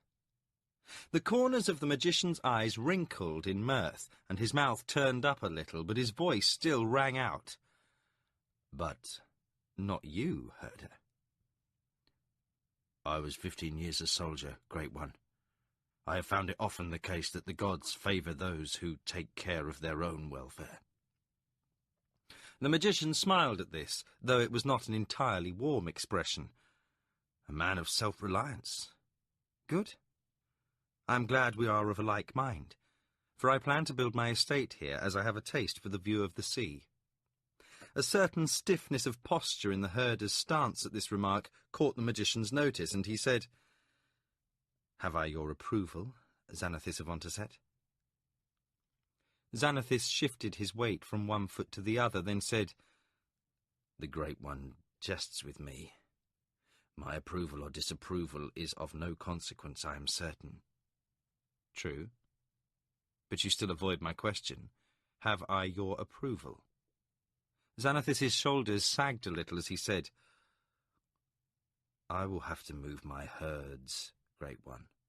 That is all. I mean no disrespect." "Tell me of this house, Xanathis, that stood here before this day." "It was the home of the Lord of the Almach, Great One. He backed the wrong cousin against Almecho when the office of warlord was contested." He shrugged. "I was once a patrol leader of that house. I was a prideful man, which limited my advancement as a soldier. My lord gave me permission to leave his service and marry, so I took over my wife's father's herds.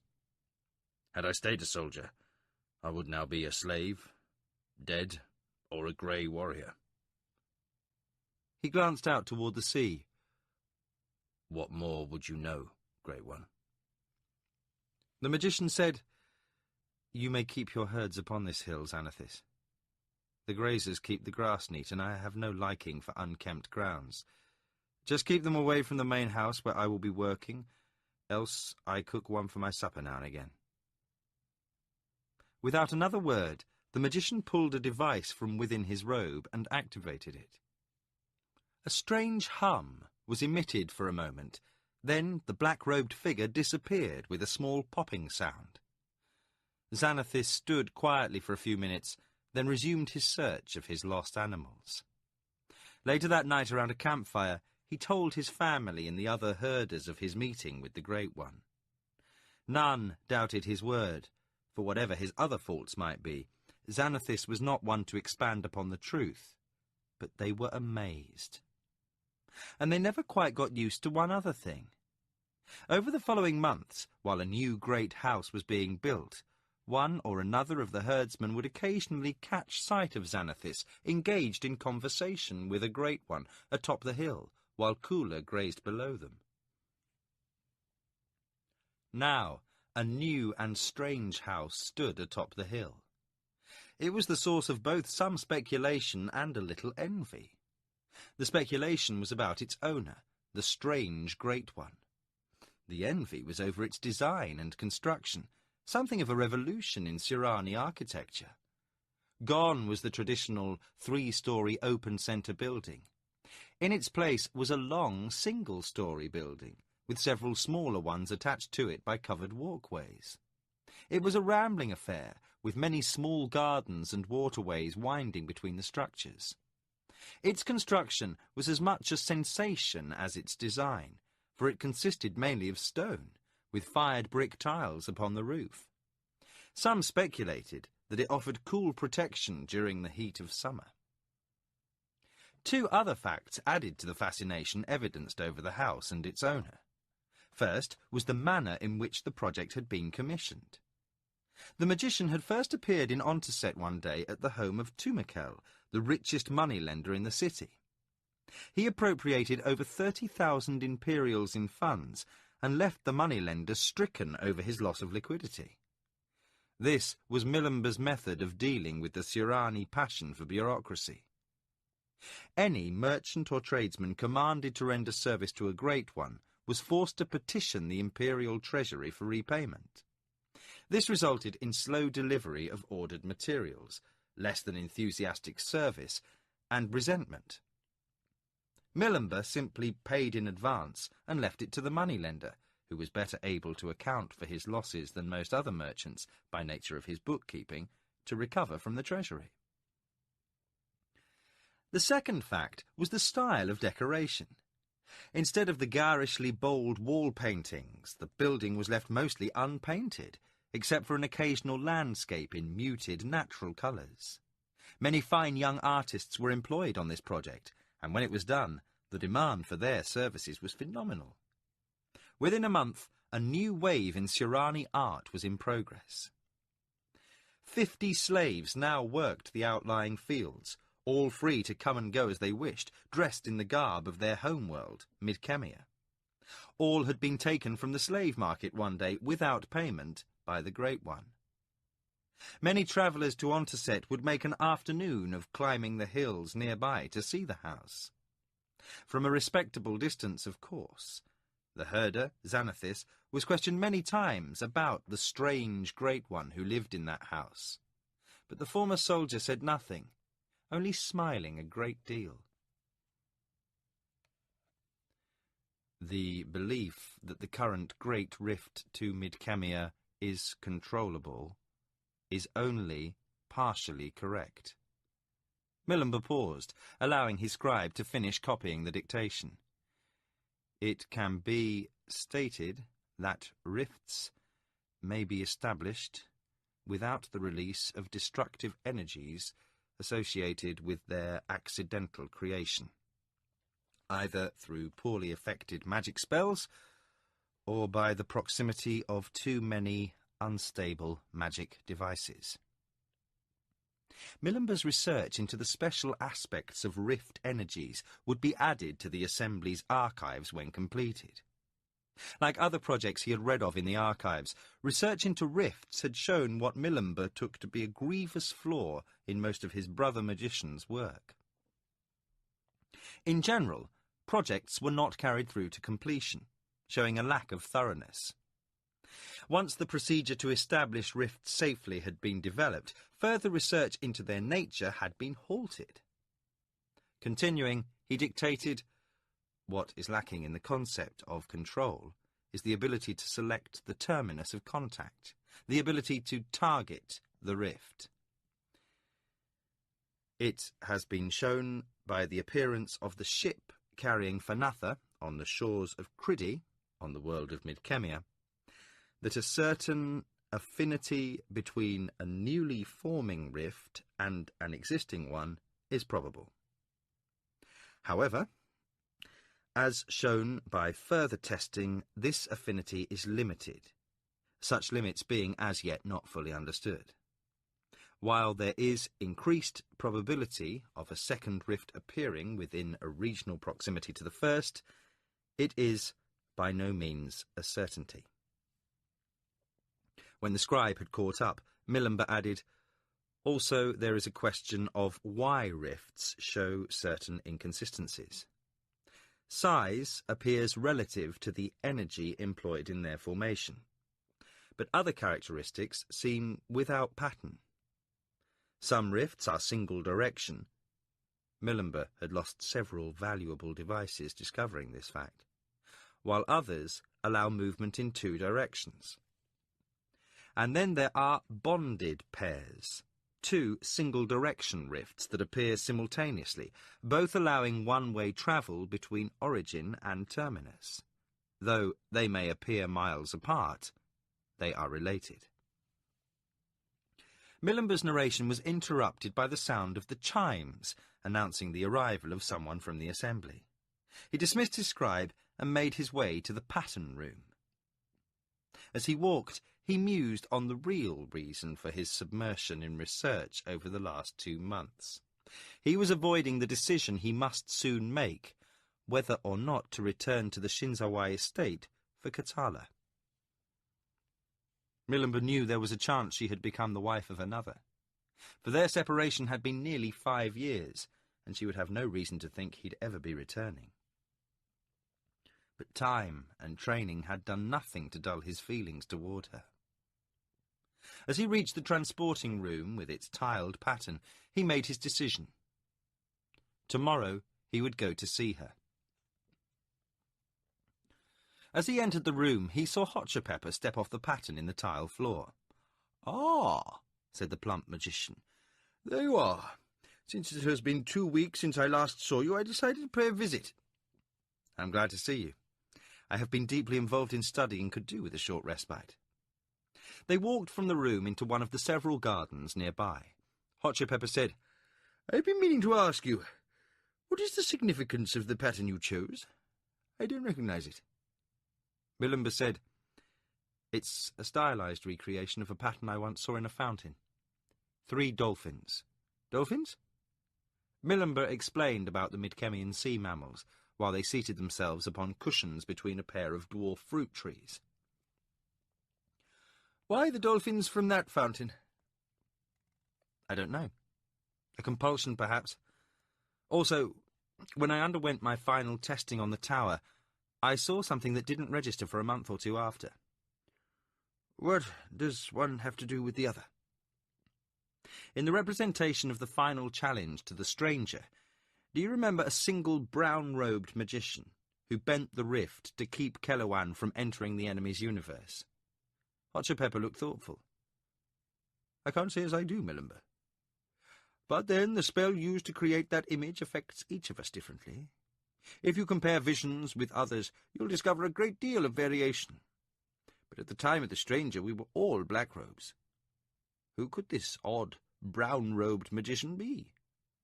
Milimber said, "A man I've met, years ago."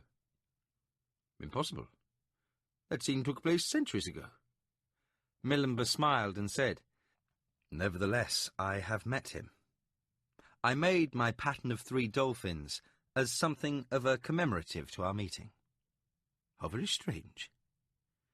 There has been some speculation on time travel, which would have to be the answer in this case, unless your barbaric mind played false with you upon the tower." He said the last with a smile. Milimber clapped his hands, and a servant arrived with a platter of refreshments. The servant, Netoha, at one time had been Hedonra for the family that resided there previously. Milimber had found him while securing someone to plant the varieties of vegetation he wanted in his gardens. The man was bold enough to approach, something that singled him out from the common Sirani. Unable to find the work he was trained for since the demise of his employer's estate, Netoha had scratched out a meagre living over the years. Milimber had taken him on as much out of sympathy as out of any real need. He had quickly made himself useful in 100 ways the young magician had never dreamed of, and the relationship was mutually satisfactory. Hotchapepper took the offered sweets and drink. "I have come to tell you some news. There is to be an imperial festival in 2 months' time, with games. Will you come?" Milimber found his curiosity piqued. With a wave, he dismissed Netoha. "And what makes this festival so special? I can't remember having seen you so animated before." "This festival is being given by the warlord, in honour of his nephew, the Emperor. He has plans for a major new offensive the week before the games, and it is hoped he will announce the success of the campaign." He lowered his voice. "It's no secret to those with access to court gossip he is under a great deal of pressure to justify his conduct of the war before the High Council. Rumour has it he has been forced to offer major concessions to the Blue Wheel Party to regain their support in the war. But what will make the games unusual is that the light of heaven will leave his palace of contemplation, breaking with ancient tradition. It would be a proper occasion for you to make some sort of entrance into court society." "I'm sorry, Hotcho," Milimber said. "I have little desire to attend any festivals. I have been to one earlier this month in Onterset as part of my studies. The dances are boring, the food tends towards the awful, and the wine is as flat as the speeches. The games are of less interest still. If this is the court society you speak of, then I'll be fine without it." "Milimber, there are many holes in your education. Gaining the black robe did not mean instant mastery of our craft.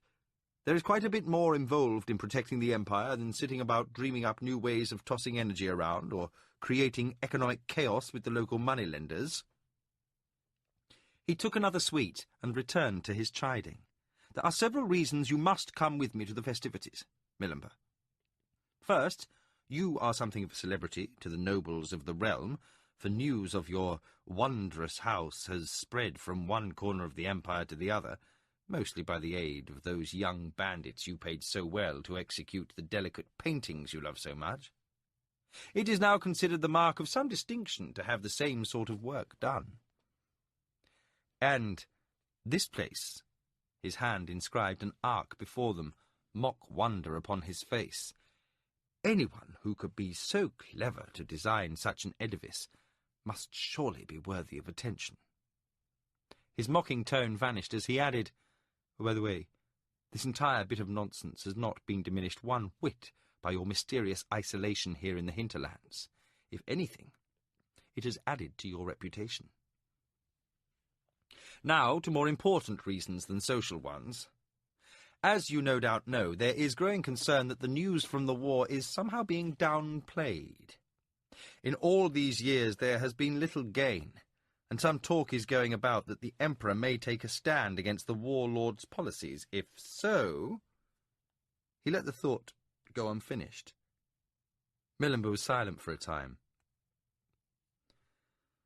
"Hotcho, I think it's time that I told you something, and if you feel it's sufficient to warrant my life, then you may return to the assembly and bring charges." Hotchapepper was raptly attentive, all quips and sharp remarks put aside.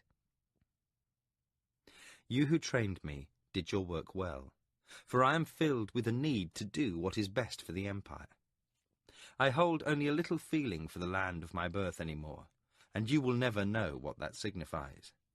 But, in the process of making me what I am, you could never create the love of home within my being that I once felt for my own Criddy.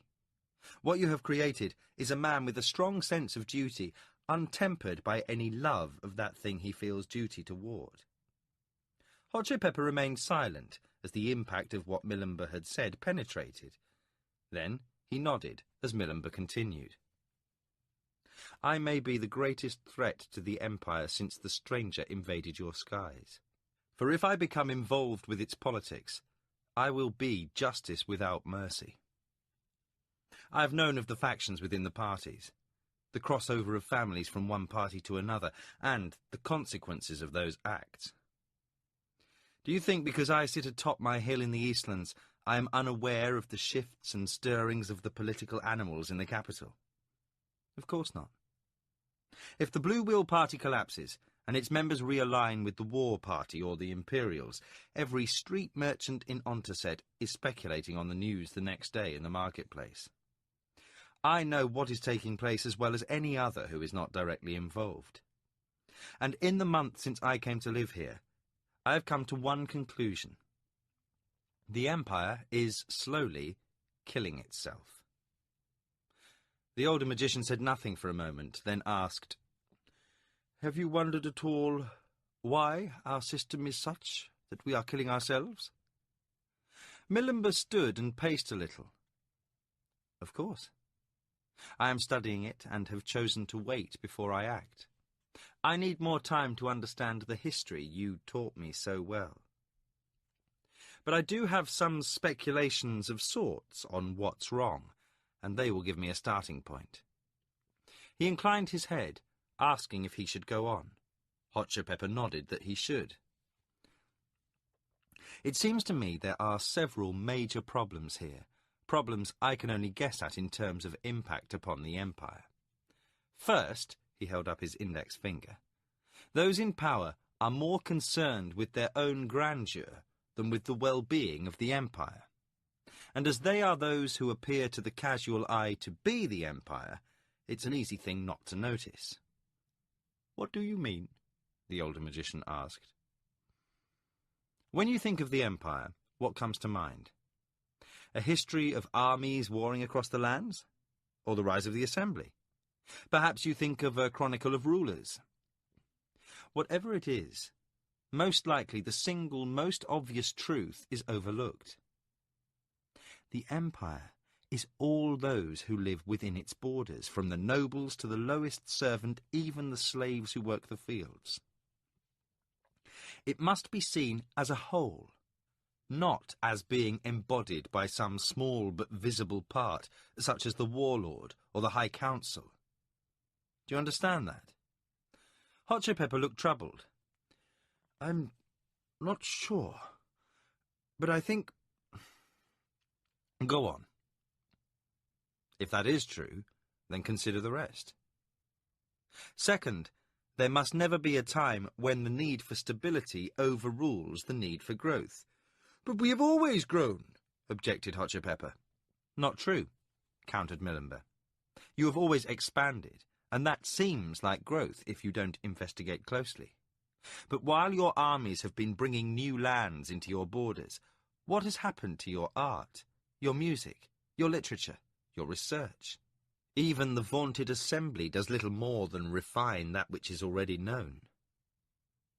You implied earlier that I was wasting my time finding new ways to toss energy around. Well, what's wrong with that? Nothing. But there is something wrong with the type of society that looks upon the new as suspect. Look around you, Hotcho. Your artists are in shock because I described what I had seen in paintings in my youth, and a few young artists became excited. Your musicians spend all their time learning the old songs perfectly to the note, and no one composes new ones, just clever variations on melodies that are centuries old. No one creates new epics, they only retell old ones. Hotcho, you are a people stagnating. This war is but one example. It is unjustified, fought from habit, to keep certain groups in power, to reap wealth for those already wealthy, and to play the game of the council. And the cost.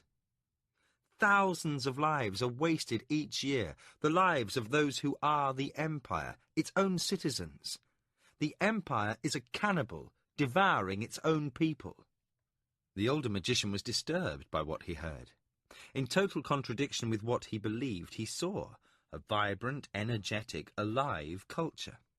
Third, said Millimber, if my duty is to serve the Empire, and the social order of the Empire is responsible for its own stagnation, then it is my duty to change that social order, even if I must destroy it. Now, Hot Pepper was shocked. Millimber's logic was without fault, but the suggested solution was potentially fraught with danger to everything Hot Pepper knew and revered. I understand what you say, Millimber, but what you speak of is too difficult to contemplate all at once. Millimber's voice took on reassuring tones. I do not mean to imply that the destruction of the present social order is the only solution, Hotcho. I use that to shock and to drive home a point. That is what much of my research is about, not only the visible mastery of energy, but also investigations into the nature of the Tsirani people and the Empire. Believe me, I am more than willing to spend as much time on the question as I need. I plan on spending some time in the archives. Hot Pepper's brows furrowed, and he studied his younger friend's face. Be warned. You may find some unsettling things in those archives. As I said, your education is not complete. Millimber let his voice drop. I have already found some unsettling things, Hotcho. Much of what is held to be common truth by the nations is based upon falsehoods. Hot Pepper became concerned. There are things that are forbidden for any but members of the Assembly to know, Millimber, and even then it is unwise to speak about them to even one of your brethren. He glanced away, thinking, then said, Still, when you have finished prowling around in those musty old vaults, if you need to discuss your findings, I'll be a willing ear. He looked back at his friend. I like you, and think you're a refreshing change of pace for us, Milimber. But there are many who would rather see you dead as not. Don't go chattering on to anyone but Shimon or myself about this social research you're doing. Agreed. But when I reach a judgment as to what must be done, I shall act. Hot Chip Pepper stood, an expression of concern on his face. It is not that I disagree with you, my friend. It is simply that I must have time to assimilate what you have said. I could only speak the truth to you, Hotcho, no matter how disturbing. Hot Chip Pepper smiled. A fact I appreciate, Milimber. I must spend some time considering the proposition. Some of his usual humour crept back into his voice. Perhaps you will accompany me to the assembly. You have been absent much of the time with this house-building and all. You would do well to put in an appearance now and again. Milimber smiled at his friend. Of course. He indicated that Hot Chip Pepper should lead the way to the pattern. As they walked, Hot Chip Pepper said, If you wish to study our culture, Milimber, I still suggest you come to the Imperial Festival. There will be more political activity in the seats of the arena in that one day than could be observed in a month in the High Council. Milimber turned toward Hot Chip Pepper. Perhaps you're right. I shall think about it. When they appeared on the pattern of the assembly, Shimon was standing close by. He bowed slightly in greeting and said, Welcome. I was about to go looking for you two. Hot Chip Pepper said with mild amusement, Are we so vital to the business of the assembly that you must be sent to fetch us back? Shimon inclined his head a little. Perhaps. But not today. I merely thought you would find the business at hand interesting. Milimber asked, What is happening? The warlord has sent messages to the assembly, and Hodiku raises questions about them. We best hurry, for they are nearly ready to begin. They walked quickly to the central hall of the assembly and entered. Arrayed about a large open area was an amphitheatre of open benches. They took seats in a lower row. Already several hundred black-robed Great Ones were in place. In the centre of the floor they could see Fumita, the one-time brother of the Shinzawai lord, standing alone. He would be presiding over the business of the day. The presidency was allotted by chance to one of those in attendance. Milimber had seen Fumita in the assembly only twice since being brought here. Shimon said, It's been nearly 3 weeks since I saw you in the assembly, Milimber. I must apologize, but I've been busy getting my home in order. So I hear. You're something of a source of gossip in the Imperial Court. I hear the warlord himself is anxious to meet you. Perhaps someday. Hot Chip Pepper said to Shimon, Who can understand such a man, taking to building such a strange home? He turned to Milimber. Next you'll be telling me that you're taking a wife. Milimber laughed. Why, Hotcho, how did you guess? Hot Chip Pepper's eyes grew wide. You're not. And why shouldn't I?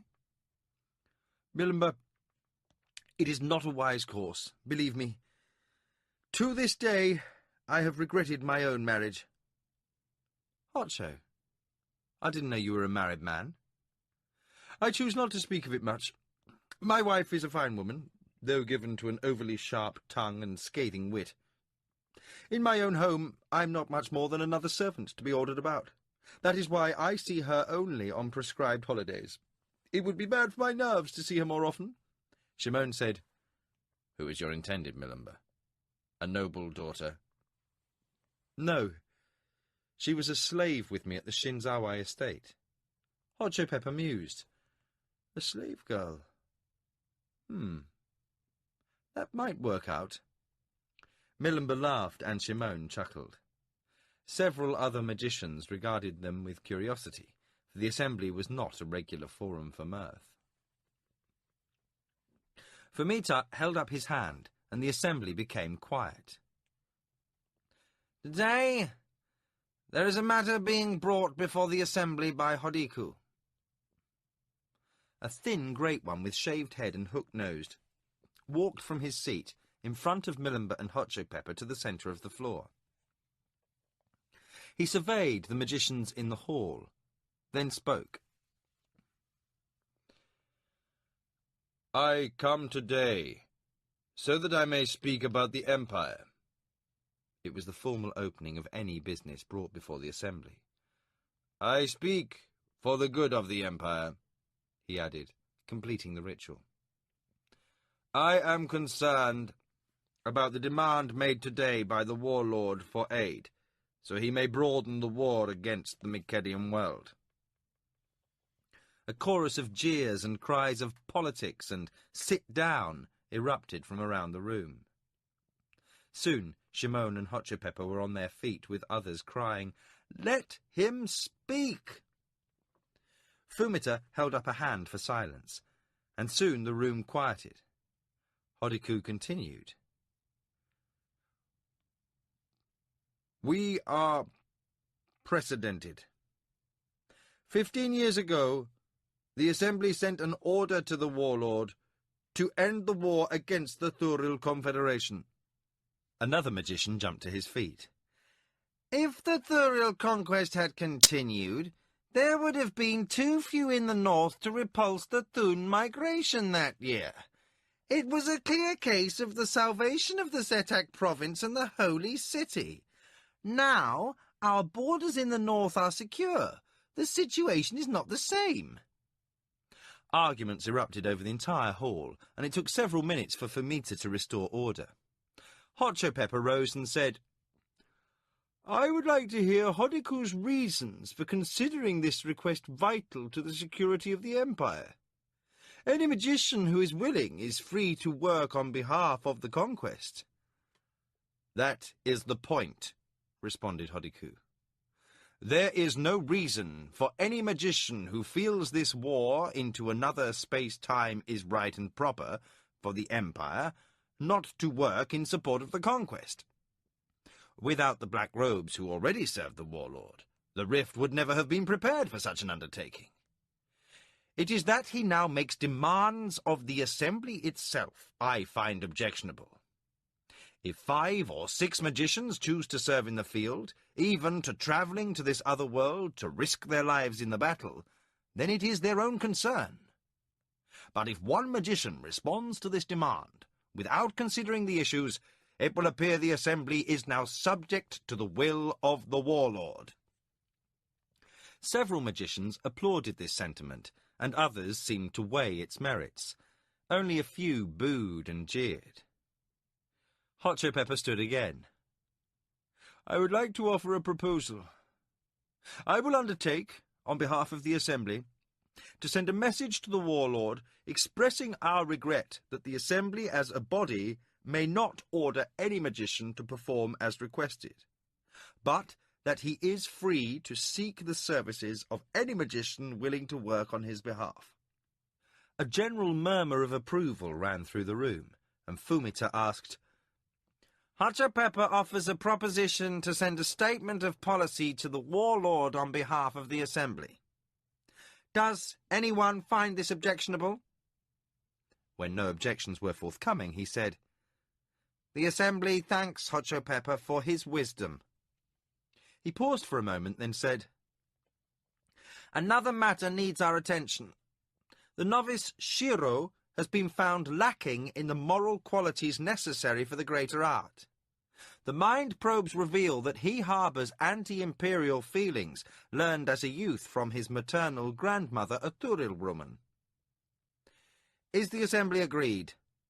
Hands were raised, and each bore a nimbus of light as the magicians voted. Green for life, red for death, and blue for abstention. Milimber abstained, but the vote was otherwise unanimous for death. One black robe rose, and Milimber knew that within minutes the novice would be stunned senseless, then teleported to the bottom of the lake, where his lifeless body would remain, too cold to rise to the surface. After the meeting broke up, Shimon said, You should make a point of coming more often, Millenber. We hardly see you any more, and you spend too much time alone. Millenber smiled. That is true, but I plan to remedy the situation tomorrow. The chime sounded throughout the house, and servants jumped to make ready for the Great One's visit. Komatsu, Lord of the Shinzawai, knew that a Great One had struck a chime in the halls of the assembly, willing the sound to come here to announce his imminent appearance. In Kasumi's room, Lorry and the elder son of the house sat engrossed in a game of pashawa, played with painted pieces of stiff paper. It was common to alehouses and inns in Midkemia, and was one more detail in the young Surani's drive to master every facet of Midkemian life. Kasumi stood. "It is most likely he who once was my uncle. I had best go." Lorry smiled. "Or could it be that you wish to stem your losses?" The Surani shook his head. "I fear I have created a problem in my own house. You were never a good slave, Lorry, and if anything, you have grown more intractable. It is a good thing I like you." They both laughed, and the elder son of the house left. A few minutes later, a house slave came running to Lorry and informed him that the lord of the house commanded him to come at once. Lorry jumped up, more from the slave's obvious agitation than from any inbred obedience. He hurried to the lord's room and knocked on the door jamb. The door slid to one side, and Kasumi held it. Lorry stepped through and saw the Shinzawai lord and his guest, and then confusion overtook him. The guest was wearing the black robe of the Surani Great Ones, but the face was Pug's. He started to speak, stopped, and started again. Pug? The lord of the house looked outraged at this forward behaviour by the slave, but his nearly voiced command was stopped by the Great One. "May I have the use of this room for a few minutes, Lord? I wish to speak to this slave in private." Komatsu, Lord of the Shinzawai, bowed stiffly. "Your will, Great One." He left the room with his son behind.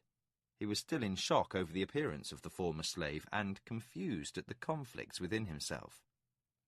The Great One he was, there could be no thought of fraud. His manner of arrival proved it. But Komatsu couldn't help feeling that his arrival heralded disaster for the plan he and his son had so carefully nurtured for the last 9 years. Millenber spoke. "Shut the door, Lorry." Lorry shut it, then studied his former friend. He looked fit, but vastly changed. His bearing was nearly regal, as if the mantle of power he now wore reflected some inner strength he had lacked before. Lorry began, then lapsed into silence, confused about what to say. Finally, he said, "Are you well?" Millenber nodded. "I am well, old friend." Lorry smiled and crossed the room and embraced his friend, then pushed himself away. "Let me look at you." Millenber smiled. "I am called Millenber, Lorry. The boy you knew as Pug is as dead as last year's flowers. Come sit, and we will talk." They sat at the table and poured 2 cups of chocha. Lorry sipped at the bitter brew and said, "We heard nothing about you. After the first year, I gave you up for lost. I'm sorry." Millenber nodded. "It's the way of the assembly. As a magician, I am expected to forego all my former ties, except for those that can be maintained in a socially acceptable manner. Being without clan or family, I had nothing to forego. And you were always a poor slave who never knew his place. What better friend for a renegade barbarian magician?" Lorry nodded. "I'm glad you've returned. Will you stay?" Millenber shook his head no. "I have no place here. Besides, there is work I must be about. I now have an estate of my own near the city of Onterset. I have come for you. And Katala, if—" His voice trailed off, as if he were fearful of asking about her. Sensing his distress, Lorry said, "She's still here, and has not taken a husband. She would not forget you." He broke into a grin. "Gods of Midkemia, it completely slipped my mind. You would have no way of knowing." "What?" "You have a son." Millamber sat dumbstruck. A son? Laurie laughed. He was born 8 months after you were taken. He's a fine boy, and Katala is a fine mother. Millamber felt overwhelmed at the news and said, Please, would you bring her here? Laurie jumped to his feet. At once. He rushed from the room. Millamber sat, fighting down the upsurge of emotion. He composed himself, using his magician's skills to relax his mind. The door slid open, and Katala was revealed, uncertainty on her face. Laurie stood behind, a boy of about 4 in his arms. Millamber rose and spread his arms to her.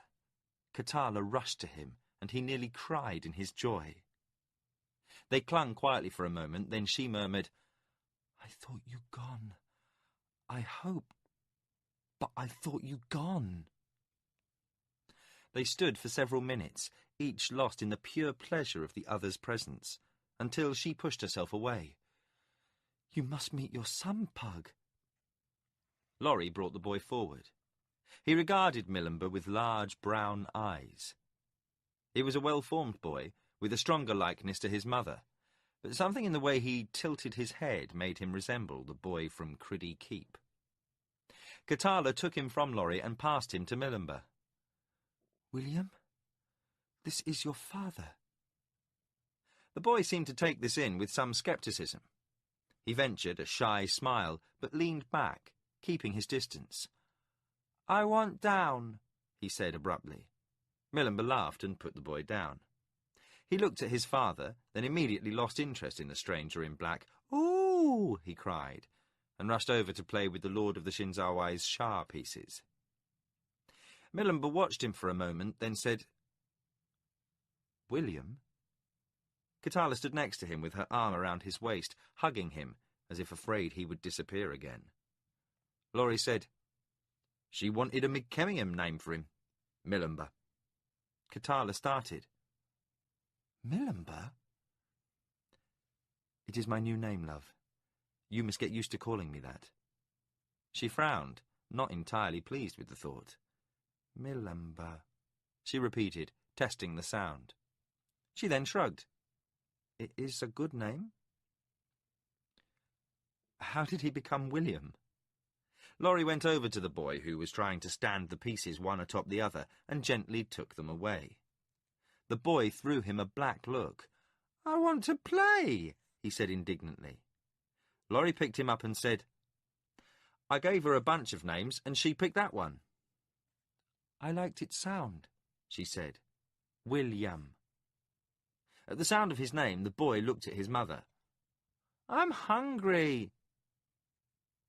I favoured James or Owen, but she insisted, Laurie said, while the boy tried to wriggle out of his arms. Katala took him. I must feed him. I'll take him to the kitchen. She kissed Millamber and left the room. The magician stood quietly for a moment. It is all more than I had hoped for. I was afraid she'd have found another. Not that one, Millamber. She would have nothing to do with any of the men who paid court to her, and there were a few. She's a good woman. You need never doubt her. I never will, Laurie. They seated themselves. A discreet cough at the door made them turn. Komatsu stood at the door. May I enter, Great One? Millamber and Laurie started to rise, and the lord of the house waved them back into place. Please, stay seated. Kasumi entered behind his father and closed the door. Millamber noticed for the first time that the son of the house was wearing garments that were Midkemian in fashion. He raised an eyebrow, but said nothing. The head of the Shinzawai family looked deeply troubled and tried to collect his thoughts. After a few moments he said, Great One, may I be frank with you? Your arrival today is something unexpected, and the source of some possible difficulty. Please, said Millamber. I do not intend to cause disruption in your household, Lord. I want only my wife and son, and I will require this slave also. He indicated Laurie. Your will, Great One. The woman and the boy should, of course, go with you. But if I may beg of you, please allow the slave to remain. Milimber looked from face to face. The two Shinzawai maintained control, but by the way they glanced from one to the other and at Lorry, their distress was poorly hidden. Something had changed here in the last 5 years. The relationship between the men in the room was not what it should have been between masters and slave. Lorry? Milimber looked at his friend. What is this? Lorry looked at the other two men, then at Milimber. I will have to ask you to promise me something. Kamatsu's shock was signalled by a sharp intake of breath. Lorry, you dare too much. One does not bargain with a great one. His words are as law. Milimber held up a hand. No, let him speak. In imploring tones, Lorry said to his friend, I know little of these matters, Milimber. You know I have no sense about protocol. I may be violating custom, but I ask you, for the sake of our former friendship, will you keep a trust and vow to keep what you hear in this room to yourself?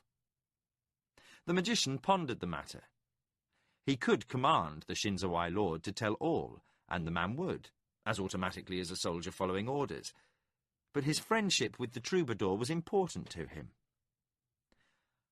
I give you my word that I will not repeat what you tell me. Lorry gave a sigh and smile, and the Shinzawai seemed to lose some of their tension. Lorry said, I have struck a bargain with my lord here. When we have completed certain tasks, I am to be given my freedom. Milimber shook his head. That's not possible. The law does not permit a slave to be freed. Even the warlord cannot free a slave. Lorry smiled. And yourself? Milimber looked stern. I am outside the law. None may command me. Are you claiming to be a magician? No, Milimber, nothing like that. It is true that I can only be a slave here, but I won't be here. I will return to Midkemia. Milimber looked puzzled. How is that possible? There is only one rift into Midkemia, and that is controlled by the warlord's pet magicians. There are no others, or I would know of them. We have a plan.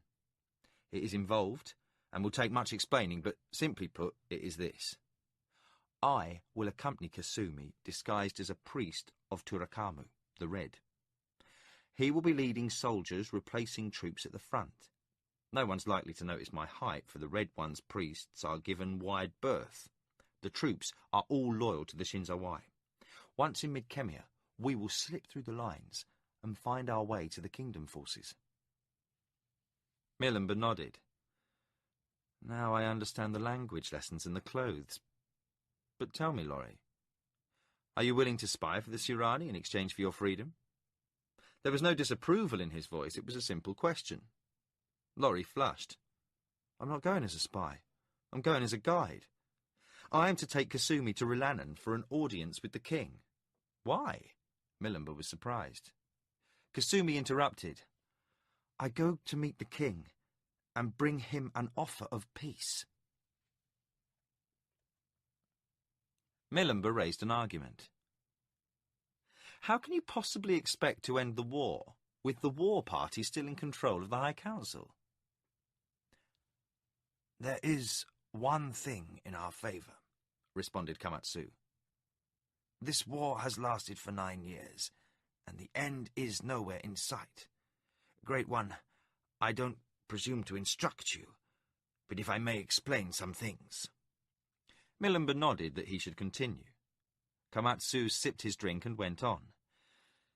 Since the end of the war with the Thurul Confederation, the war party has been pressed to maintain its dominance over the High Council.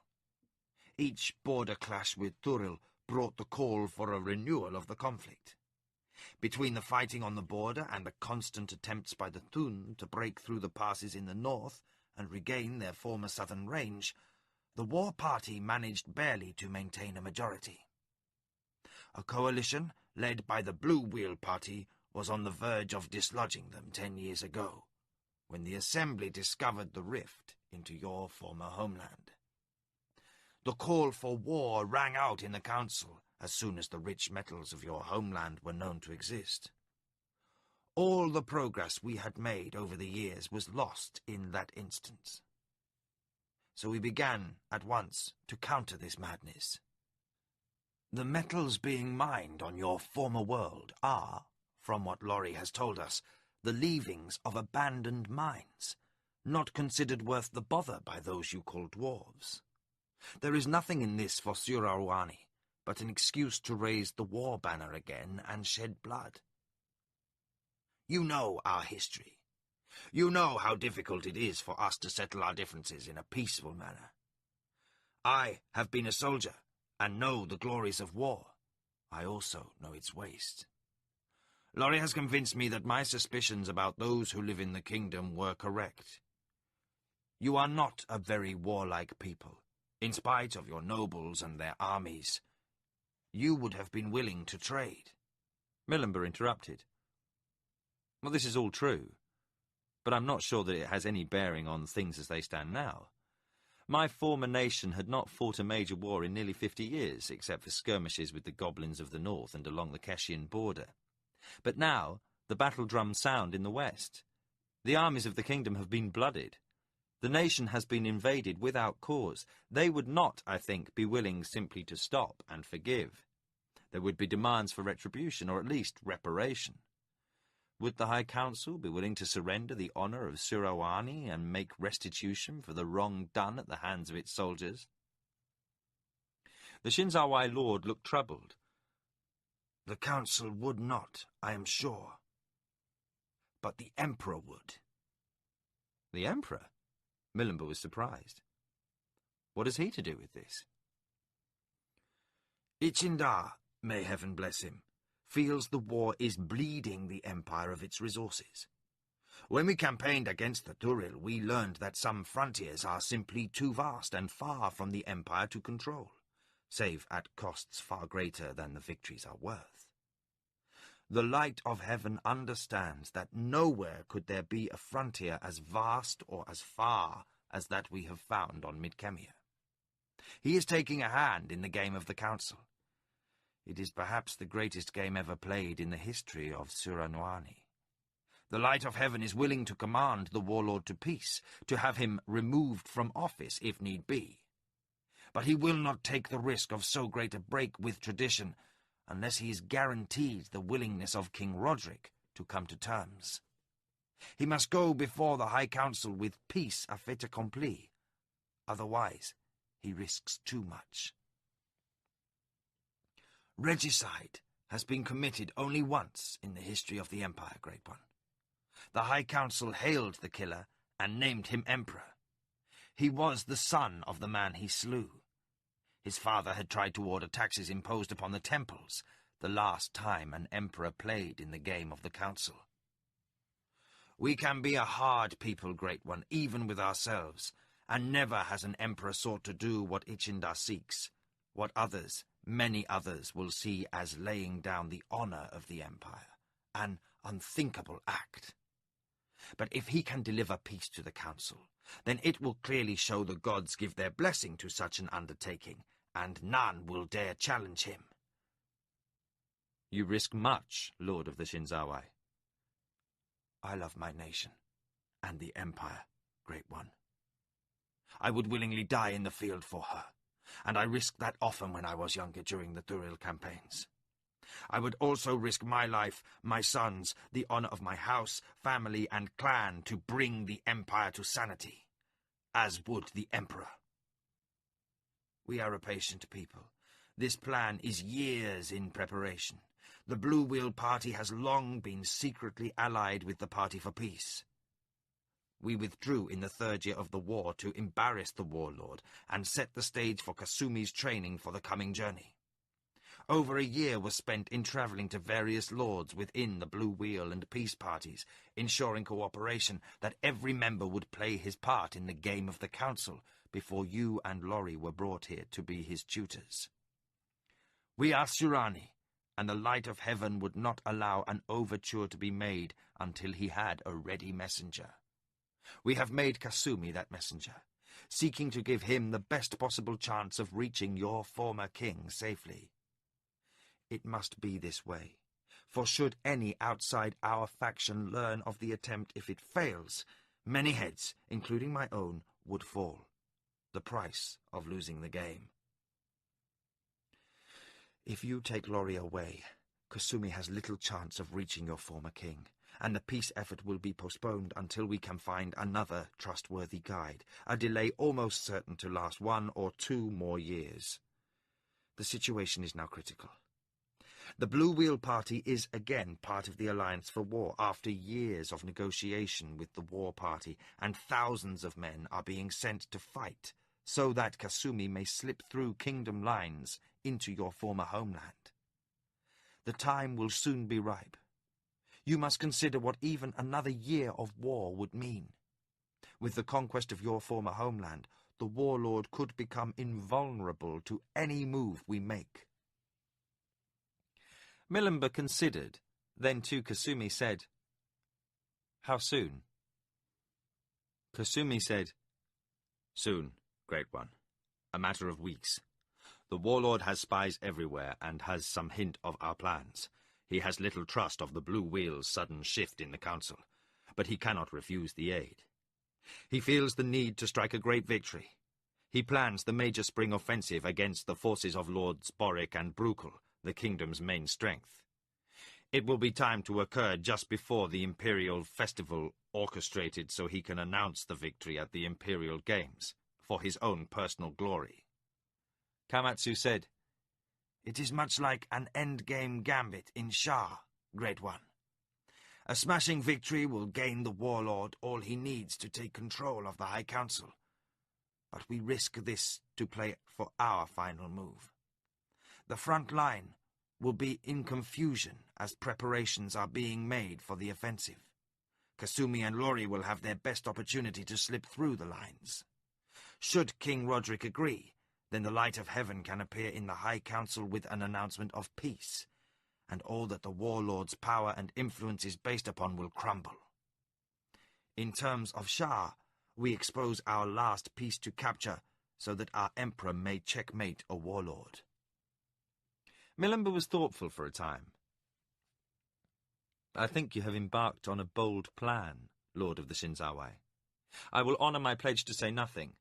Lori may continue here." He looked at Lori. "May the gods of our forefathers protect you and bring you success. I pray this war may end soon." He stood up. "If you don't mind, I will take my leave. I would have my wife and child come now."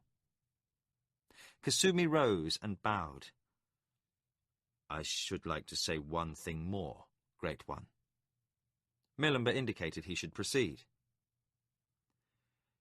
"Years ago, when you asked for Katala for your wife, and I told you the request would be refused, I also told you there was a reason. It was our plan you would also return to your homeworld. I trust you understand that now. We are a hard people, Great One, but not cruel." It was apparent as soon as the plan was revealed. He looked at Lori. "For what I am now, this is my homeland. But there is still a part of me unchanged within, and for that reason I envy you your homecoming. You will be well remembered, old friend." So saying, Milimba left the room. Outside the great house he found Katala waiting in a garden, watching their son at play.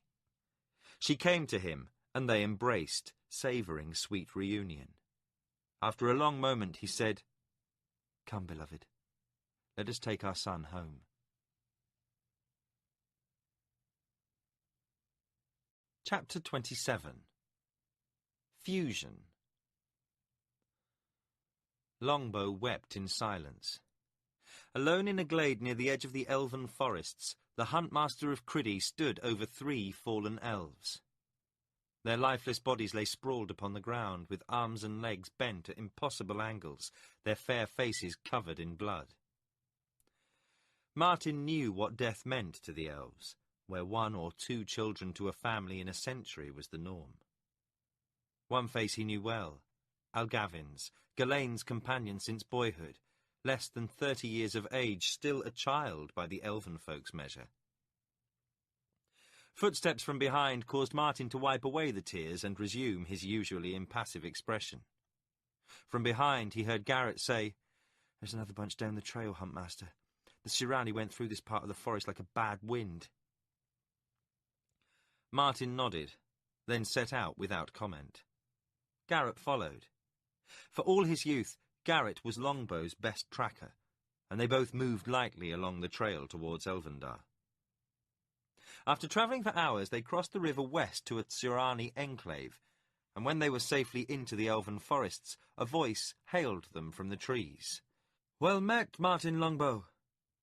Martin and Garrett halted and waited as 3 elves appeared from among the trees, seemingly forming out of the air. Galain and his 2 companions approached the Huntmaster and Garrett. Martin inclined his head slightly back toward the river, and Galain nodded. It was all the communication they needed to exchange the fact both knew of Algavin's death, along with the others. Garrett noticed the exchange, though he was far from conversant with the subtleties of elvish ways. "Thomas? Carlin?" asked Martin. "In council with the Queen. Do you bring news?" "Messages from Prince Aretha. Are you bound for council?" Galain smiled the elvish half-smile that indicated ironic humour. "It has fallen to us to guard the way. We must remain for a time. We will come as soon as the dwarves cross the river. They are due any time now." The comment was not lost on Martin as he bade them goodbye and continued toward Elvendar. Approaching the clearing surrounding the elvish tree city, he wondered at the exclusion of Galain and the other young elves from council. They were all constant companions of Thomas since he came to take up permanent residency in Elvendar. Martin had not been there since just before the siege of Criddy, but in those years he had spoken to some of the Natalie's rangers who ran messages from the Duke of Elvendar to Criddy. On several occasions he had spent hours talking with Long Leon and Grimsworth of Natal. While close-mouthed, when not among their own kind, they were less guarded with Longbow, for in the Huntmaster of Criddy they sensed a kindred spirit. He was the only man not a ranger of Natal who could enter Elvendar unbidden. The 2 Natalie's rangers had indicated great changes in the Elf Queen's court, and Martin felt a strange sort of silent disquiet. As they approached Elvendar in an easy, loping run, Garrett said, "Huntmaster, will they not send someone to fetch the fallen?" Martin stopped and leaned upon his bow. "Garrett, it is not their way. They will let the forest reclaim them, for they believe their true spirits are now abiding in the Blessed Isles." He thought a moment, then said, "Among my trackers, you are perhaps the best I've known." The still young man blushed at the compliment, but Longbow said, "No flattery, but simply fact. I mention it because you are the one most likely to replace me, should anything happen." Garrett's usual hang-dog expression gave way to one of close attention to what Martin was saying. Martin continued, "If something should occur that takes me from this life, I would hope that someone would continue to keep Elvendar and the human world from drifting apart." Garrett nodded. "I think I understand." "You must, for it would be a sad thing for the 2 races to grow away from one another." He spoke softly. "About their beliefs you must learn as you can, but a few things you should know, especially in this time of war. Do you remember how it is claimed that certain priests can recall the dead, if they are no more than an hour departed?" Garrett said, "I have heard the story, but I have never met anyone who claims to have seen it done, or even claims to know someone who has seen it." "It is true. Father Tully says so, and he's not the sort to be less than forthright on matters of faith." Martin looked down at the soil. "There is a story. An important priest, of which order I do not know, found himself grown away from the gods and caught up in the human world. He cast off his fine robes and golden ornaments and donned the simple homespun of an itinerant monk. He wandered the wilderness, seeking humility. Time and chance brought him to Elvendar, where he came upon a newly fallen elf, dead by accident but a few minutes before the priest arrived. He began to recall the elf from death, for he was a priest of great powers and sought to share his abilities with all in need. He was halted by the elf's wife, and when he asked her why, she said, "It is not our way. He is now in a far better place, and should you recall him, he will not return but against his will and to our sorrow. That is why we will not speak his name, lest he hear longing in our voices and return to comfort us at a cost of his own." From what I know, no elf has ever been recalled from death. I have been told by some that no elf can be revived by human arts. Others have said that elves have no true souls, which is why they do not return. I think both are false, and they have a finer sense of where they live in the world. Garrett was quiet for a moment while he digested this information. "It's a strange tale, Huntmaster. What brought it to mind?" "The death of those elves in your question. It is to show you how they differ from us and how you must work to learn their ways. You will spend time among them." "Is the tale of the dead elf true?" "Yes. The newly fallen elf was the late elf king, Queen Aglarana's husband. I was but a boy then, 30 years ago, but I remember it. I was with the hunting party when the accident happened, and I met the priest." Garrett said nothing, and Martin picked up his weapon and resumed his journey. They soon came to the edge of Elvendar. Martin stopped while Garrett stood enraptured by the sight of the great trees. The late afternoon sun cast long shadows through the forest, but the high boughs were already glimmering with their own fairy light. Martin took Garrett by the elbow and gently guided the gawking tracker along to the Queen's court. He reached the council ring and entered, saluting the Queen. Aglarana smiled at the sight of him. "Welcome, Martin Longbow. It has been too long since you last came to us." Martin introduced Garrett, who bowed awkwardly before the Queen. Then another figure entered the court from where he had stood in the shadows. Martin had grown alongside elven children, and was as able as any man in hiding his emotions when need be. But the sight of Thomas rocked him to the point of nearly exclaiming. Biting back a comment, he forced himself not to stare and heard Garrett's indrawn breath of amazement. They had heard of the changes in Thomas, but nothing had prepared either Martin or Garrett for the sight of the towering man before him. Alien eyes regarded them. There was little remaining of the happy, grinning boy who had once followed Martin through the woods begging for tales of the elves, or played barrel ball with Garrett. Without cordiality, Thomas stepped forward and said, "What word from Criddy?" Martin leaned upon his bow. "Prince Aretha sends his greetings," he said to the Queen, "and his affections as well as his hope for your good health." Turning to Thomas, who had obviously usurped some kind of position of command within the Queen's council, he said, "Aretha sends the following news. Black Guy, Duke of Bastira, now rules in Crondor, so no help will be forthcoming to the far coast. Also, the Prince has good cause to believe the Outworlders plan to mount a major offensive soon. Whether against Criddy, Elvendar, or the Duke's army, he cannot tell. However, the southern enclaves are not being reinforced through the dwarven mines, though they are strongly dug in. My trackers have had some signs of northward movement, but nothing on a large scale. It is Aretha's guess the most likely offensive will be against his father and Brukel's army." Then he said, "And I bring word that Aretha's squire has been slain." He observed the elven avoidance of naming the dead. Thomas's eyes betrayed a glint of emotion at the news of Roland's death, but all he said was, "In war, men die." Carlin realized the exchange was something of a personal matter between Longbow and Thomas. No one else in the court had known Roland well, though Carlin remembered him from the dinner that night so many years ago in Criddy. Martin was troubled by Thomas's reaction to the news of his boyhood friend's death. Returning to the business of the war, the elf prince said, "It is a logical thing. Should the kingdom army in the west be broken, the outworlders could then turn their full attention on the other fronts, gaining the free cities and Criddy quickly. Within a year, 2 at the most, all of what was once Keshian Bosania would be under their banners. Then they could march easily upon Yarbon. In time they could march to the gates of Krondor."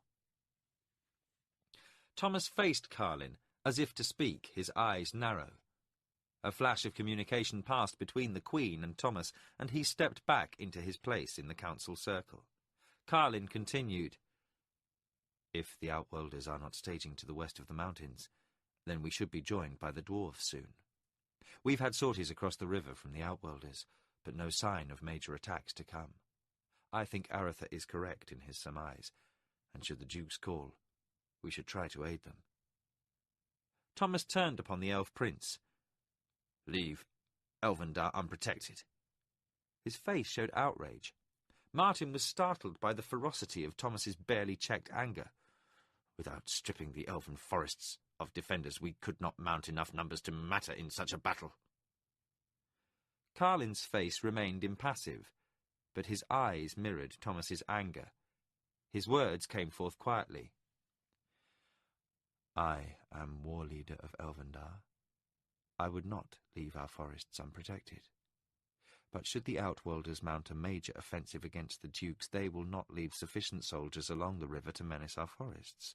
They have not come back against us since we defeated them with the sorcerer's aid and their black robes were killed. But should they battle Lords Boric and Bruchel, and should the battle be a close thing, our numbers might tip the balance, especially as we can strike against their weaker flank." Thomas maintained his self-control, standing rigidly for a moment. Then, in icy tones, he said, "The dwarves follow Dolgan, and Dolgan follows my lead. They will not come unless I call them to battle." Without another word, he left the council circle. Martin watched Thomas leave.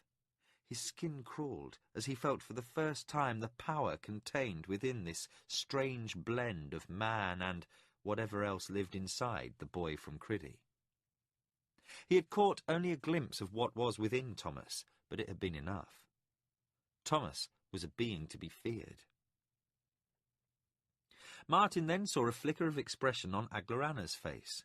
She rose and said, "I had better have words with Thomas. He has been overwrought of late." As she left, Martin was struck by a certainty. Whatever else he had seen, he had witnessed a conflict between the Elf Queen's son and her lover, and a deep conflict within herself as well.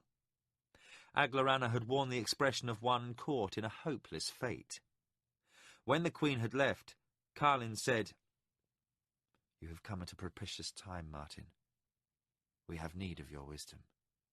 Martin nodded. He sent Garrett away to get something to eat, and when he was gone, Martin studied the elf prince, then the others in the council. Tathar stood at his usual place to the right of the Queen's throne.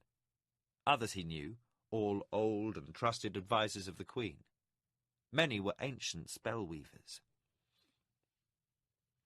Martin sat down, patiently waiting for Carlin to speak. The elf prince remained silent for a time. Martin studied Carlin, for he knew him and could sense his disquiet. As a boy, Martin had thought the elf prince the finest embodiment of all elven virtues. While his boyish hero worship had passed, he still regarded Carlin with undiminished respect. Carlin said, "Martin, of all here, you are the only one to have known Thomas before this change. What can you say of the transformation you've seen?" Martin spent time considering his reply. "I have only glimpsed these changes over the years until this day. That they are great is obvious, but as to what they herald, I cannot begin to guess. He was a good enough boy, one not overly given to mischief, though with enough curiosity to find it. He had a tender side, and did not hold back in his affections. His temper was moderate, though he could lose control when a friend was threatened or struck. In all, he was much like other boys. A dreamer. And now? Martin was troubled, and took no pains to hide this. He is something beyond my understanding. Tathar said, Your words are clear to us, Martin, and true, for he has also gone beyond our understanding. Carlin spoke softly. Of men, you know our history more than any. You know of our hatred for the ages spent in bondage to the Valheru. You know we reject the dark path they trod. We fear the return of that power as much as we do this invasion of outworlders and their black robes. You have seen Thomas. You must know what we are forced to consider. Martin nodded. Yes. You weigh his life.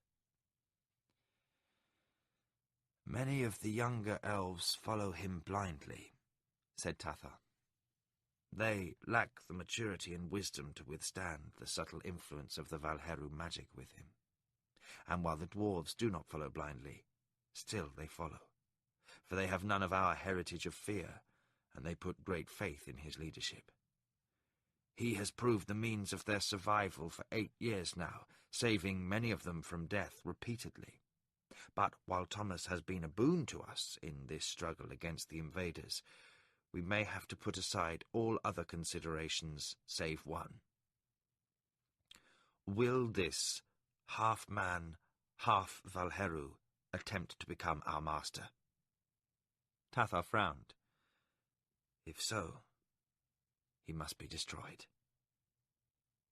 Martin felt cold inside. Of all the boys he had known at Criddy, he had held special affection for 3, Garrett, Thomas, and Pug. He had mourned silently when Pug had been taken by the Tsurani, and had often wondered if it had been to his death or captivity. Now he mourned for Thomas. For whatever else might occur, Thomas would never again be as he once was.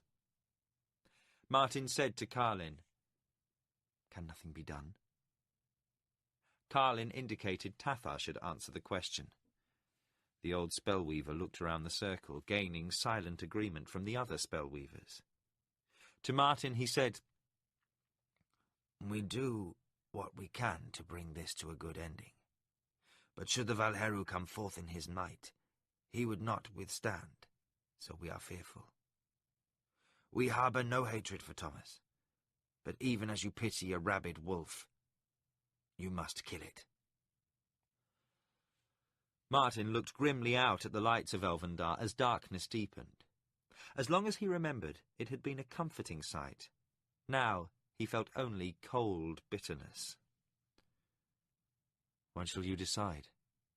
Tathar said, You understand our ways. We shall decide when we must decide. Martin rose slowly to his feet. My counsel to you, then, is this. Until the change has clearly shown itself to be toward the dark path, do not mistakenly give too much weight to ancient fears. I have long been taught that those who now rule in Elvendar are of heartier nature and more independent mind than those who were first set free by the Valheru. Stay your hand until the last. Something good may come of this yet, or if not that, something that is not entirely ill. Tathar nodded. Your counsel is given well. It is well received. Martin looked heavily burdened. I will do what I can. Once I was able to influence Thomas. Perhaps I may yet again. I will go meditate upon the matter, then seek him out and speak with him. None in the circle around the Queen's court spoke as he left. They knew his heart was as troubled as their own. The throbbing had become worse, not quite a pain, but a discomfort that grew unnervingly more persistent. Thomas sat in the cool glade near the quiet pool, struggling within himself. Since coming to live in Elvendar, he had found his dreams little more than vague, shadowy images, with half-remembered phrases and names to grasp. They were less troublesome, less fearful, less a presence in his daily life, but the pressure within his head, the dull near ache, had grown. When he was in battle, he became lost in red rage, and there was no sense of the ache. But when the battle lust subsided, especially when he was slow to return to Elvendar, the throbbing returned. Footsteps sounded lightly behind, and without turning he said, "I wish to be alone." Aglarana said, "The pain, Thomas?" A faint stirring of some strange feeling rose briefly within, and he cocked his head, as if listening for something. Then he answered curtly, "Yes, I will return to our rooms soon. Leave now and prepare for me to join you later." Aglarana stepped back, her proud features showing pain at being addressed in such a tone. She turned quickly and left.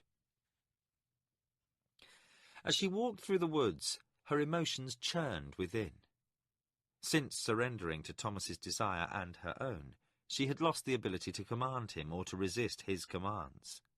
He was now lord over her, and she felt shame. It was a joyless union, not the return of lost happiness she had hoped for. But there was a will-sapping compulsion, a need to be with him, to belong to him, that stripped away her defences. Thomas was dynamic, powerful, and sometimes cruel. She corrected herself, not cruel, just so removed from any other being, no comparison could be made. He was not indifferent to her needs. He simply was unaware she had any. As she approached Elvendar, the soft fairy lights reflected in the shimmering tears that touched her cheeks. Thomas was only partially aware of her departure. Under the dull ache within his head, a voice faintly called to him. He strained to listen, knowing its timbre, its colour, knowing who called. "Thomas." "Yes?" Ashen Shugar looked across the desolation of the plains, dry, cracked lands devoid of moisture save for bubbling alkali pots that spewed foul odours into the air. Aloud, to his unseen companion, he said, "It has been some time since we last spoke." "Tathar and the others seek to keep us apart. You are often forgotten." The fetid winds blew from the north, cold but cloying. The smell of decay was everywhere, and in the residue of the mighty madness that had gripped the universe around, only faint stirrings of life reasserting itself were felt. "No matter. We are together again." "What is this place?" "The desolation of the Chaos Wars. Draken Corin's monument, the lifeless tundra that was once great grasslands. Few living things abide here. Most creatures flee to the south and more hospitable climes." "Who are you?" Ashen Shugar laughed. "I am what you are becoming. We are one, so you have said many times." "I have forgotten." Ashen Shugar called, and Shuraga sped towards him over a grey landscape, while black clouds thundered overhead. The mighty dragon landed, and his master climbed upon his back. Casting a glance at the spot marked by ash, the only reminder of Draken Corin's existence, the Valheru said, "Come, let us see what fate has wrought." Shuraga leaped into the heavens, and above the desolation they flew. Ashen Shugar was silent as he rode upon Shuraga's broad back, feeling the wind blowing across his face. They flew, and time passed them by as they shared the death of one age and the birth of another. High in the blue sky they soared, free of the horror of the Chaos Wars. "It is worthy of sorrow." "I think not. There is a lesson, though I cannot bring myself to know it. Yet I sense you do." Ashen Shugar closed his eyes as the throbbing returned. "Yes, I remember." Thomas? Thomas's eyes snapped open. He found Ghislaine standing a short way off near the edge of the clearing. Shall I return later? Thomas rose slowly from where he had sat, dreaming. His voice was rough and tired. No, what is it? Dolgan's dwarven band has reached the outer forest and waits for you near the winding brook.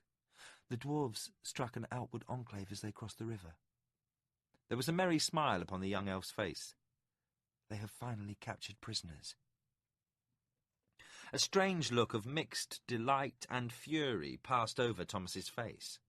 Ghislaine felt strange emotions as he regarded the reaction of the warrior in white and gold to this news. As if listening to a distant call, Thomas spoke distractedly. Go to the dwarven camp. I will join you there presently. Ghislaine withdrew, and Thomas listened. A distant voice grew louder. Have I erred? The hall echoed with the words, for now it was vacant, the servants having slipped away. Ashen Shugar brooded upon his throne. He spoke to shadows.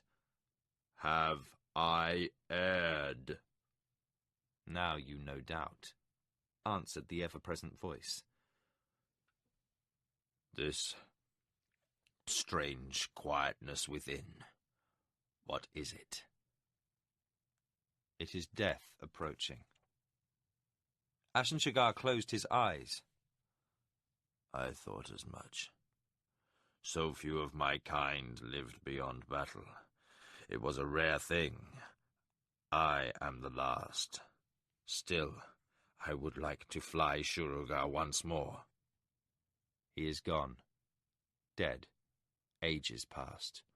But I flew him this morning. It was a dream, as is this. Am I then also mad? You are but a memory. This is but a dream. Then I will do what is planned. I accept the inevitable.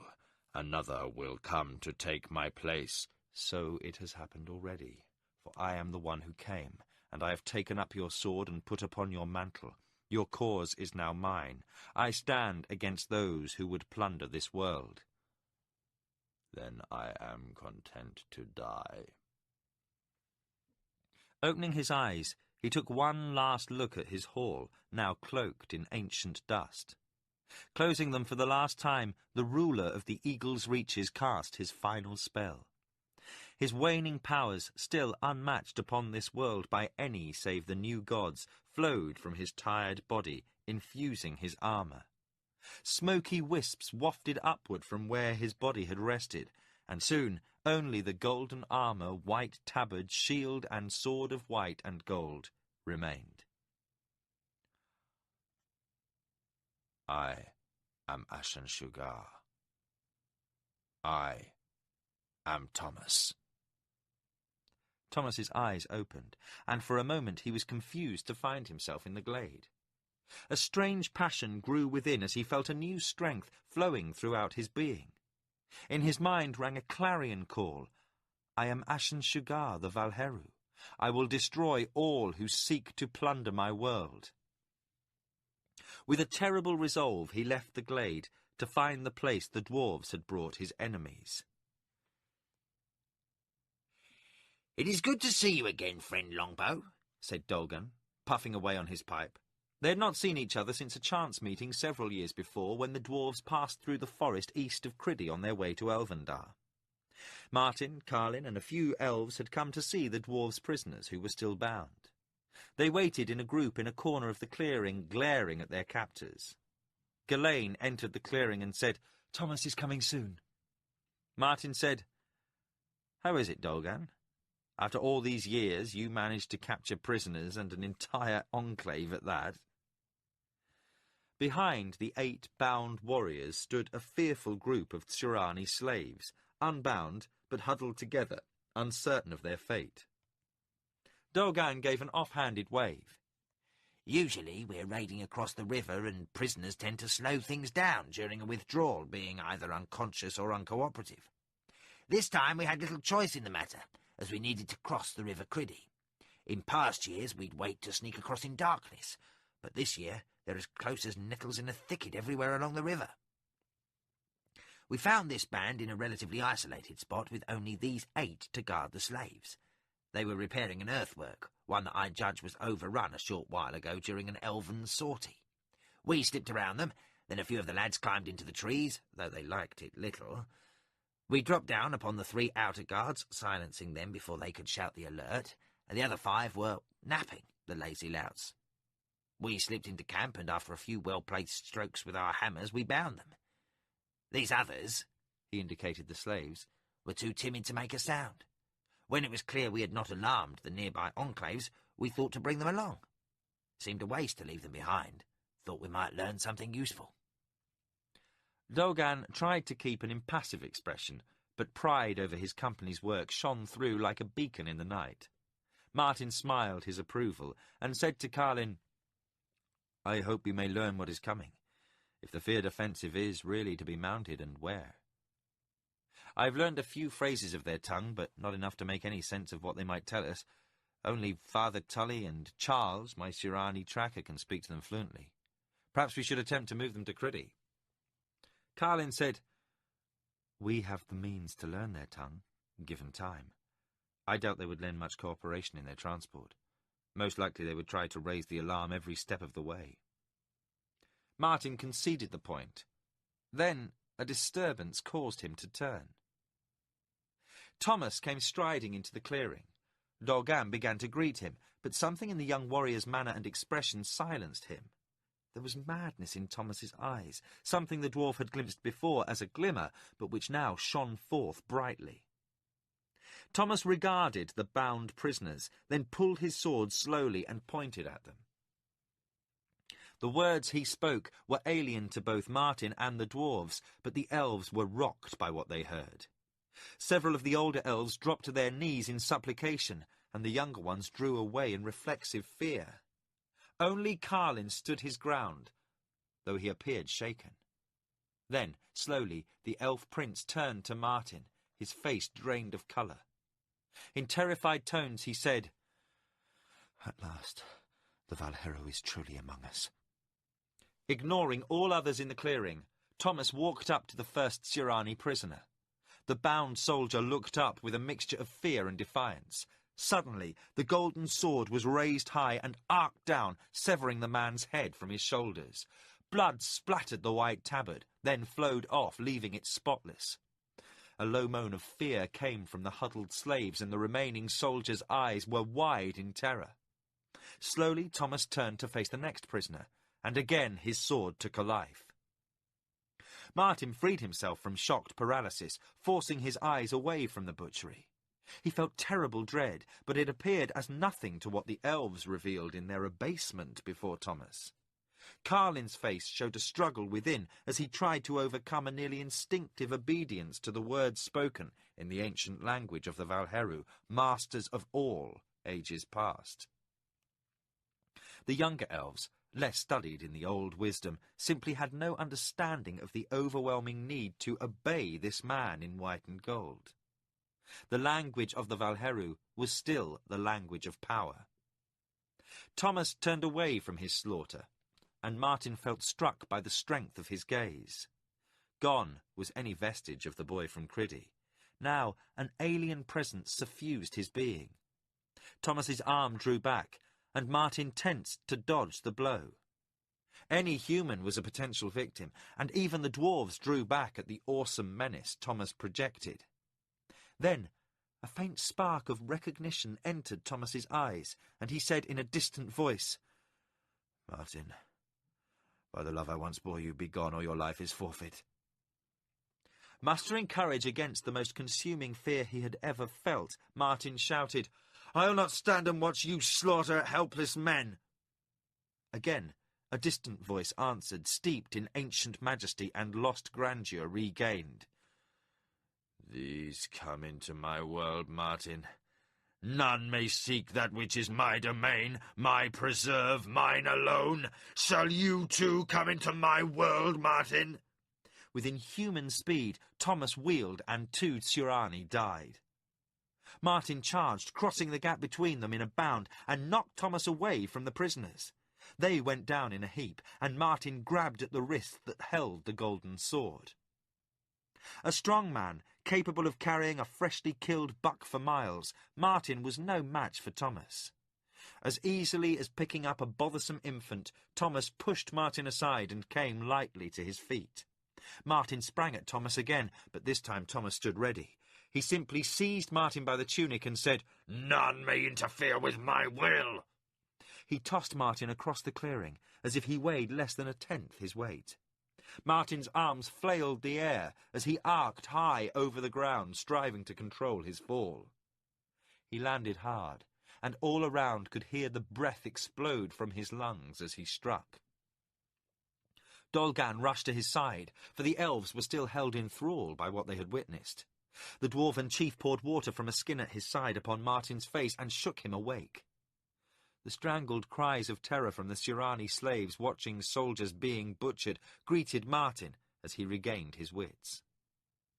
Martin struggled to focus his vision, the scene before him swimming and shifting. When he could see, he drew a hissing breath in horror. Thomas struck down the last Sirani soldier and began to advance upon the cringing slaves.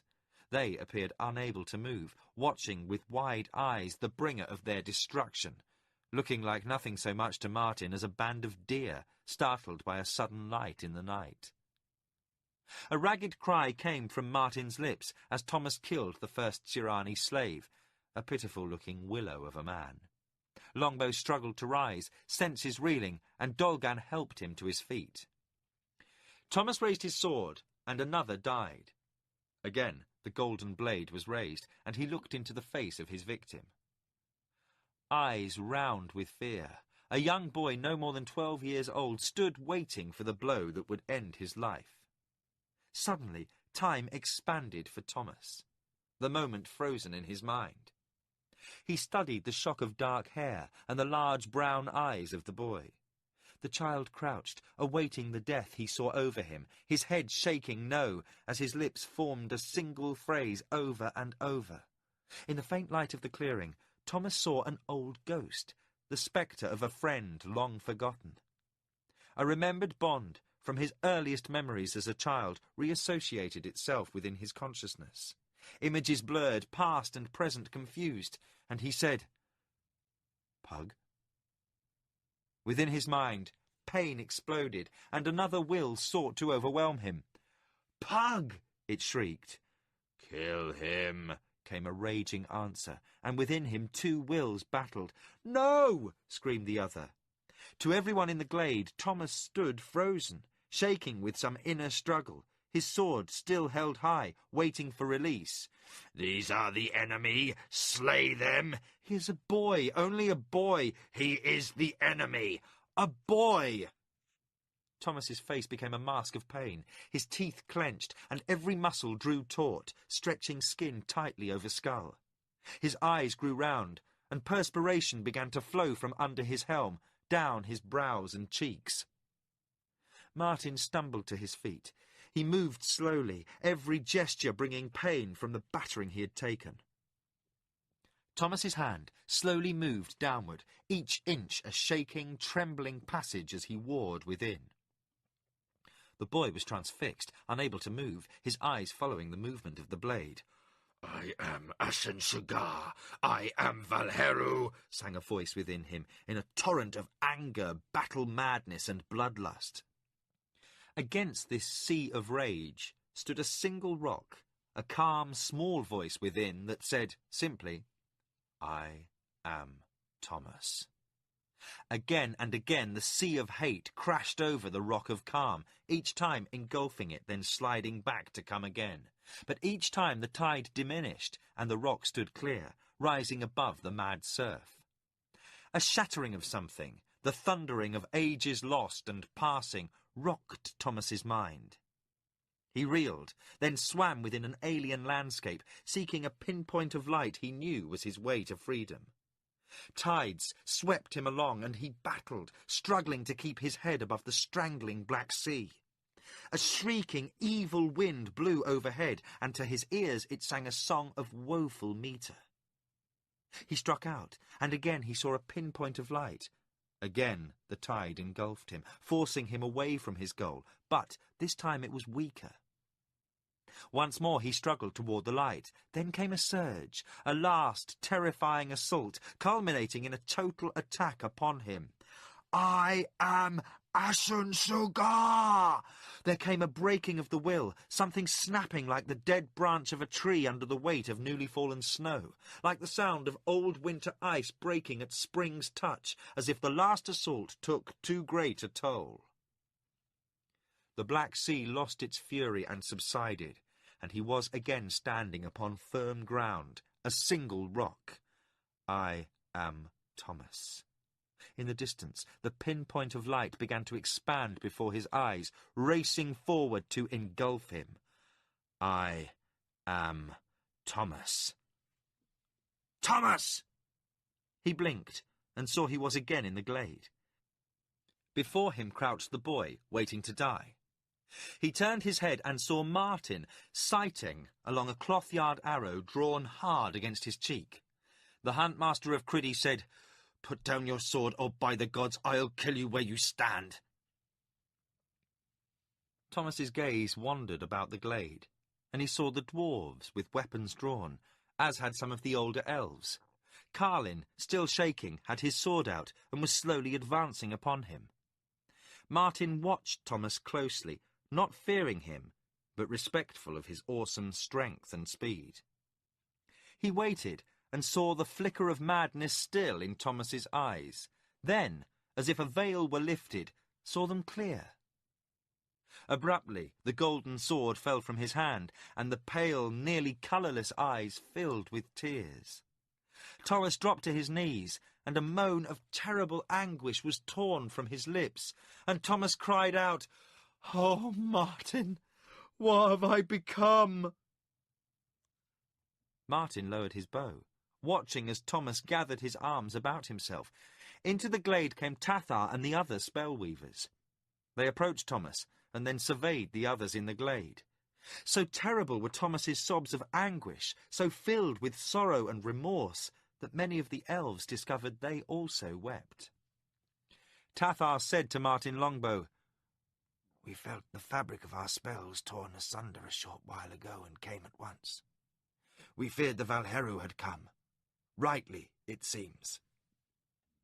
Martin said, "Now?" "The other side of the balance. That the Valheru is at last displaced by the boy, there can be no doubt. But the boy now must feel the weight of ages of slaughter, and the guilt over joy felt when taking other lives. The burdens felt by mortals are again his, and we shall now see if he can withstand them. This agony may prove his end." Martin left the ancient elf and crossed to Thomas. In the dim light he was the first to perceive the change. Gone were the alien cast to his features, the gleaming eyes, the haughty brow. Again he was Thomas, a man, though there were still legacies of his experience that would forever proclaim him something more than a man. The elven ears, the pale eyes. Gone was the Lord of Power, the old one, the Valheru. Where before a dragon lord had stood, now crouched a troubled, sick man in torment over what he had done. Thomas raised his head as Martin touched him upon the shoulder. Red-rimmed eyes, nearly mad from grief, regarded Martin for a brief moment, then closed, as if seeking oblivion to all around. For some time the elves and dwarves watched, and the Surani slaves were silent, aware that some miracle had occurred, not understanding, but suddenly sure they were spared. For some time they watched, as Martin Longbow cradled the sobbing man in white and gold, who cried in anguish so terrible to hear. Aglarana sat upon her sleeping pallet, brushing her long red-gold hair. As before, she waited for Thomas, half hoping, half fearing he would come. A shout from outside caused her to rise. She gathered her robes around her and left her quarters. Standing upon a platform, she watched as a group of elves and dwarves came toward Elvendar's heart. With them came Martin Longbow and some humans, clearly outworlders from their dress. Her hands went to her mouth as she gasped. In the centre of the group walked Thomas. At his side, a young boy with eyes wide at the splendour of Elvendar. Aklarana was unable to move, fearful that what she witnessed was the product of delusion born of hope. Time sped past as she waited. Then Thomas stood before her. Leaving the boy, he stepped forward. Martin took the boy by the hand and led him away, the others following, giving the Elf Queen and Thomas the solitude they needed. Thomas reached out slowly and touched her face, and he drank in the sight of her, as if seeing her as he had first at Criddy. Then, without words, he slowly, gently enfolded her in his arms. He held her in silence, letting her feel the warmth of the love that filled him at sight of her. After a time he whispered in her ear, "For each moment of sorrow I have visited upon you, oh, my lady, I pray the gods grant me a year to gift you with joy. I am again your adoring subject." Too filled with happiness to speak, the Elf Queen simply clung to him, her sorrow only a dim memory. Chapter 28. Emissary. The troops stood quietly. Long columns of men awaited their turn at passing through the rift into Midkemia. Officers walked by, their presence ensuring discipline in the lines. Laurie, in the mask and robe of a red priest, was impressed at the level of control these officers had over their men. He judged the tyranny code of honour, where orders were followed without question, a very alien thing. He and Kasumi moved quickly down the line, heading for the first detachment behind the one now entering the rift. Laurie bent his knees and stooped to detract from his noticeable height. As they had hoped, more soldiers than not looked away as the bogus red priest passed. When they reached the head of the column, Kasumi fell in. His younger brother, who had been promoted to strike leader for this offensive, seemed to pay no attention to his commander's late arrival or to the priest of Turakamu who arrived with him. After a seemingly interminable delay, the command came, and they stepped forward into the shimmering glow of nothingness that marked the rift between the two worlds. There was a brief flash of lights, a momentary dizziness, and they found themselves walking forward into a light Midkemian rain. Sheets of wetness, little more than a heavy mist, fell around them. The Surani soldiers, hot weather bred, wrapped cloaks about themselves. A staging officer briefly conferred with Kasumi, and the troops were ordered to move off to the northeast, a specified distance, and erect a camp. Kasumi and Hokanu were then to report to the warlord's tent for briefings. The warlord himself was back in Kentasani, the holy city, preparing for the Imperial Games, but his sub-commander was to instruct them in their duties and areas of responsibility until his return. They quickly moved up toward the front and set up camp. Once the commander's tent was up, Laurie and the Shinzawai brothers ducked inside. While bundles containing Midkemian clothing and weapons were unpacked, Kasumi said, "As soon as we return from our meeting with the sub-commander, we will eat. Tonight we will lead a patrol of our area and try to slip through the lines." Kasumi looked at his brother. "After we have gone, brother, it will be your responsibility to hide our departure for as long as possible. Once there has been fighting reported, you may claim we have been lost to the enemy." Hokanu agreed. "We had best report now." Kasumi looked at Laurie. "Stay inside. We want no risk. You are the tallest damned priest I've ever seen." Laurie nodded. He sat upon some cushions and waited. The patrol moved silently through the trees. The rain had stopped, but the weather had turned colder, and Laurie suppressed a shiver. Years in the hot climes of Kelawan had driven away his ability to ignore the chill. He wondered about the new troops from Suruani and how they would react when the first snowfalls came. Most likely with studied indifference, regardless of what they felt inside. A Tsurani soldier would never let himself appear upset by anything as trivial as solid water falling from the sky. They elected the North Pass, for it led to the largest front, and they were less likely to be noticed passing through the lines. They reached the head of the pass, and a station guard passed them along. Once outside the valley, they struck slightly more eastward than their patrol called for. Beyond the rolling hills and light woods was the road from Lamut to Zun. Once the two travellers had left their patrol and reached the road, they would head for Zun, buy horses, and ride south. With luck, they would reach Krondor in 2 weeks. There, they would change mounts and head for Salador, where they would find passage on a ship for Ilanan. The only obstacle between them and the road was a large portion of the kingdom's army. If they were discovered by a kingdom patrol, they would try to pass themselves off as travellers who had been captured by the Tsurani and escaped. There could be no question of Lori being Tsurani, and Kasumi's command of the king's tongue was so complete that he could easily pass for a kingdom citizen from the Vale of Dreams. Several languages were spoken in that border area with Great Kesh, so Kasumi's slight accent would be reasonable. The patrol moved at a dog trot that ate up miles. Lori ran beside Kasumi, marvelling at the soldiers' stamina. They might not be showing fatigue, but he was feeling it. Hokanu signalled for the patrol to stop at the head of a large flat area near the woods. "Here, we will start our swing back to our patrol area. We should not see any Tsurani soldiers from here. Let us hope for your sake we don't meet with kingdom troops either." He gave a signal, and they moved out. Lori and Kasumi were handed backpacks and clothing. They quickly changed, then followed the route taken by the patrol. They would follow for a short distance, using the patrol for cover should any kingdom troops be nearby. They moved into a small vale and found the patrol held up by something ahead.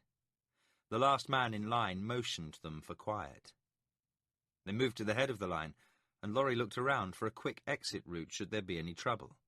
Hokanu said softly, "I thought I heard something, but there has been no sound for several minutes." Kasumi nodded. "Then move forward. We will wait until you have crossed that open area ahead, then follow to the woods." He indicated a stand of trees on the other side of the clearing. When the patrol had reached the centre of the open area, the clouds parted and shafts of moonlight lit up the area. "Damn!" Kasumi swore under his breath. "They might as well light torches now." Suddenly, the trees erupted with motion and sound. The ground trembled as riders came charging forward out from the trees that hid them. Each wore heavy chainmail and a full helm. Long lances were levelled at the surprised Tsurani soldiers. The Tsurani had barely enough time to ready a rude line for defence before the riders were upon them. Cries of horses and men filled the air, and Tsurani fell before the charge. The riders rode over the Tsurani and reformed at the end of the vale, where the two fugitives hid. They wheeled about and charged again. The Tsurani survivors of the last charge, less than half the men, moved quickly up the west side of the vale, where the trees and incline of the hillside would counter the horseman's ability to charge. Lori touched Kasumi's arm and motioned to the right. It was evident the Tsurani officer was barely holding himself in check from joining his men. Suddenly, Kasumi was off, hugging the edge of the trees as he ran low. Lori followed and spotted what appeared to be a rough path heading eastward. He grabbed Kasumi's sleeve and pointed. They turned their backs to the fighting and moved off. The next day found two travellers moving down the road to Zun. Both wore woolen shirts, trousers and cloaks. Closer examination by a trained eye would have revealed that the material was not really wool, but something like it. Their belts and boots were made from Nidra hide, dyed to resemble leather. The fashion was Midkemian, as were the swords they wore on their belts. One was obviously a minstrel, for he wore a lute slung over his backpack. The other looked to be a freebooter mercenary. Any casual observer would have been unlikely to guess their origins, or the riches carried in those backpacks, for each had a small fortune in gems tucked away in the bottom of his pack. A northbound troop of light cavalry passed them on the road, and Lori said, "Things have changed since I was last here. Those men in the forest were Royal Krondorian lancers, and those who just passed wore the colours of Quester's View. All the forces of the armies of the West must be marshalling here. Something seems to be in the air. Perhaps they have somehow gleaned your warlord's plan for a major offensive. I don't know. Whatever is happening does not seem to indicate that things are as stable as we have been led to believe back home. Alliances are very uneasy since the death of the Lord of the Minwanabi and the emergence of new forces in the Great Game. The warlord may be more desperate than my father judged, and the concentration of troops here makes me think the warlord's victory may not be easily won. Kasumi was quiet for a moment as they walked along the road. I hope that Hokanu was among those who reached the trees. It was the first time he had mentioned his brother, and Laurie could think of nothing to say. 2 days later, Laurie, a minstrel late of Tir Sog, and Kenneth, a mercenary from the Vale of Dreams, sat in the Green Cat Inn in the city of Zun. Both ate with hearty appetite, for they had lived on soldiers' rations, cakes of grain and dried fruit, for 2 days. Laurie had spent over an hour negotiating with a less than reputable gem broker for several smaller stones' value. He had settled for 1/3 their actual worth, stating, "If he thinks they're stolen, he'll not be too quick to ask questions." Kasumi asked, "Why didn't you sell him all the stones?" "Your father has given us enough to retire on for the rest of our days. I doubt if all the brokers in Zun could raise the gold to pay for them. We'll sell a few as we travel. Besides, they weigh less than gold." Finishing their meal, the 2 men paid and left. Kasumi could only just refrain from staring at all the metal he could see everywhere, a lifetime's riches on Kelawan. Just the cost of the meal in silver could support a Tsurani family for a year.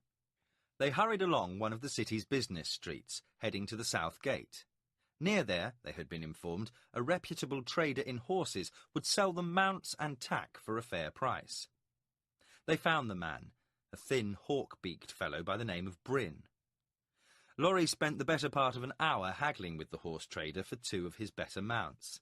They left him expressing concern over their ability to sleep nights after cheating an honest businessman out of the money he needed to feed his starving children. As they rode through the gate that put them on the road to Illith, Kasumi said, "Much of this land of yours seems odd, but as you haggled with that merchant, I was reminded of home. Our traders are much more polite, and would never think of raising their voices in such a manner, but it is still the same thing. They all have starving children." Laurie laughed and spurred his mount forward. Soon they were out of sight of the city. South of Quester's View, they passed more troops on the road, this time kingdom regulars and auxiliaries, trudging along on foot while their officers rode. Laurie and Kasumi had stopped to untack and graze their horses while the column moved past. The fighter watched the soldiers passing with an expert's eye. Red-uniformed soldiers marched in tight formation, while the more ragged auxiliaries still managed a look of organisation. The baggage train moved in good order, experienced cart drivers keeping the animals in proper intervals. When they passed, Kasumi said, "Those soldiers are better than any I've so far seen on your world, Laurie. Those in red look like professionals. They march well. All those others seem experienced, despite their motley look." Laurie nodded. "I recognise the standard. That's the garrison of Shamatra in the Vale of Dreams. They have had their fair share of fighting Kesh's dog soldiers and are a veteran outfit. And those others are auxiliaries, Valeman mercenaries, a less tender band of lads you'd be hard-pressed to find." Laurie started to resaddle his horse. They're as seasoned a force of men as your countrymen will have faced, in truth. When the horses were tacked up, Laurie and Kasumi remounted and rode on. Soon they could see the bitter sea as the road rounded the hills of Quester's View. Laurie pulled up his horse and stared out to sea. "What is it?" asked Kasumi. Laurie shaded his eyes. "Ships. A whole fleet of them sailing north." He sat for a moment watching, and at last Kasumi could see dots of white upon the blue of the sea. "Where are they bound?" Kasumi asked. Illith is the only major point north of here. They must be carrying supplies for the war. They resumed their ride. A sense of urgency descended upon them both, as everything they saw pointed to an intensification of the war, and the longer they tarried, the less likely the success of their mission. 14 days later, they reached the northern gate of Crondor. As they rode through, they were regarded suspiciously by several guards dressed in black and gold. Once beyond earshot of the gate guards, Laurie said, "Those are not the prince's tabards. The banner of Bastira flies over Crondor." They rode slowly for a minute. Then Kasumi said, "What does it mean?" "I don't know, but I think I know a place we can find out." They rode through a series of streets bounded on each side by warehouses and commercial enterprises. Sounds from the docks several streets away could be heard. Otherwise, the district was quiet. "Strange," remarked Laurie as they rode on. "This part of the city's usually busiest at this time of day." Kasumi looked around, not sure of what he expected to see. The Midkemian cities, compared to those of the Empire, seemed small and dirty. Still, there was something strange about the lack of activity here. Both Zun and Illith had been teeming with soldiers, traders and citizens at midday, even though they were smaller cities than Crondor. As they rode, a feeling of disquiet visited Kasumi. They entered a section of the city even more run down than the warehouse district. Here the streets were narrow, with 4- and 5-story buildings hugging closely to either side. Dark shadows abounded, even at noon. Those in the street, a few traders and women going to market, moved quietly and with speed. Everywhere the riders looked, they could see expressions of caution and distrust. Laurie led Kasumi to a gate, behind which the upper part of a 3-story building could be seen. Laurie leaned over in the saddle and pulled on a bell rope. When there was no answer after a few minutes, he pulled again. A moment later, a peak window in the door slid aside. 2 eyes could be seen, and a voice said, "What's your business?" Laurie's tone was sharp. "Lucas, is that you? What's happening when travellers can't gain entrance?" The eyes widened, and the peak window slid shut. The gate swung open with a creaking protest, and a man stepped out to push it wide. "Laurie, you scoundrel," he said as he admitted the riders. "It's been 6 years. They rode in, and Laurie was shocked by the condition of the inn.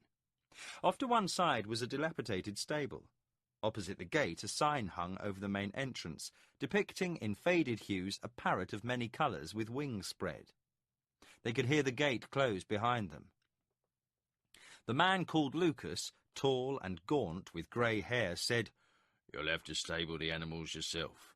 I'm alone here and must return to the common room before my guests steal everything there. I'll see you and your friend inside and we can talk." He turned away, and the 2 riders were left to tend their mounts. As they removed the saddles from the horses, Laurie said, "There's a lot happening here that I don't understand. The Rainbow Parrot was never a showplace, but it was always one of the better taverns in the poor quarter." He quietly rubbed down his animal. "If there's any place we can find out what's truly going on in Crondor, this is it. And one thing I have learned over my years of travelling through the kingdom is when gate guards are watching travellers closely, it's time to stay somewhere they're not likely to visit. You can get your throat cut quickly in the poor quarter, but you'll rarely see a guardsman about. And if they do come, the man who was trying to cut your throat will more than likely hide you until they're gone." "And then try to cut your throat?" Laurie laughed. "You learn quickly." When the horses were cared for, the 2 travellers carried their saddles and packs into the inn. Inside, they were greeted by the sight of a dimly lit common room with a long bar along the rear wall. On the left stood a large fireplace, and on the right a stairway leading upward. There were a number of empty tables in the room, and 2 with customers.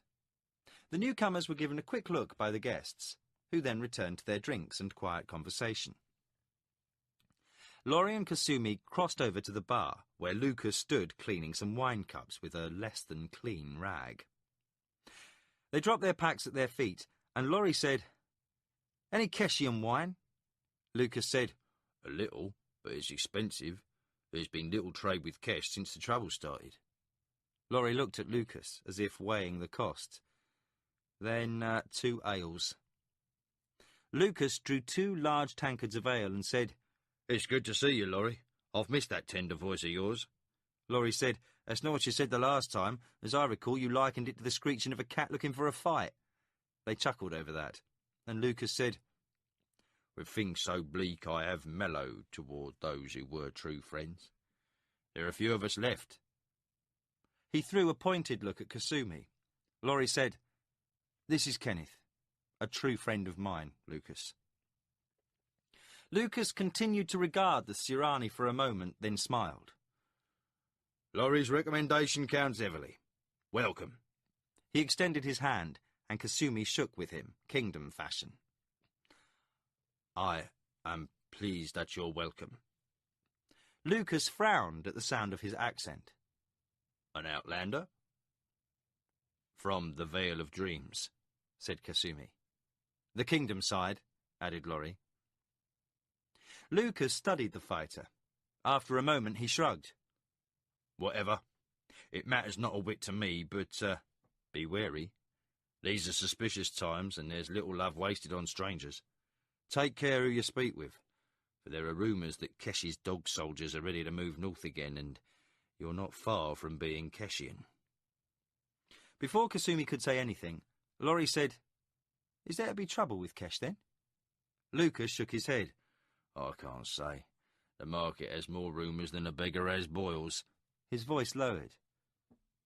2 weeks back, traders arrived with word the Empire of Great Kesh was again fighting far to the south, seeking to subdue their former vassals in the Confederacy once more.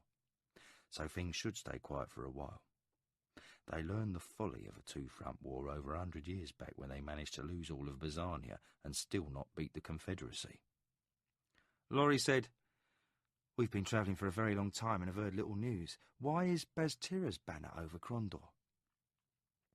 Lucas quickly looked around the room. The drinkers seemed oblivious to the conversation at the bar, but Lucas motioned for silence. I will show you a room, he said loudly. Both Laurie and Kasumi were a little surprised, but picked up their belongings and followed Lucas upstairs without comment. He led them to a small room with 2 beds and a nightstand. When the door was closed behind, he said, I'll trust you, Laurie, so I'll ask no questions. But no, things have changed greatly since you were last here. Even in the poor quarter there are ears that belong to the Viceroy. Baztira has the city under his boot heel, and is a foolish man who speaks without seeing who's listening. Lucas sat down on one of the beds, and Laurie and Kasumi sat across from him. Lucas continued. When Baztira came to Krondor, he carried the king's warrant naming him ruler of Krondor with full viceregal powers. Prince Erland and his family were locked up in the palace, though Guy calls it protective custody. Then Guy come down hard on the city. Press gangs roam the waterfront, and many a man now sails in Lord Jessop's fleet without his wife or children knowing what became of their old pa.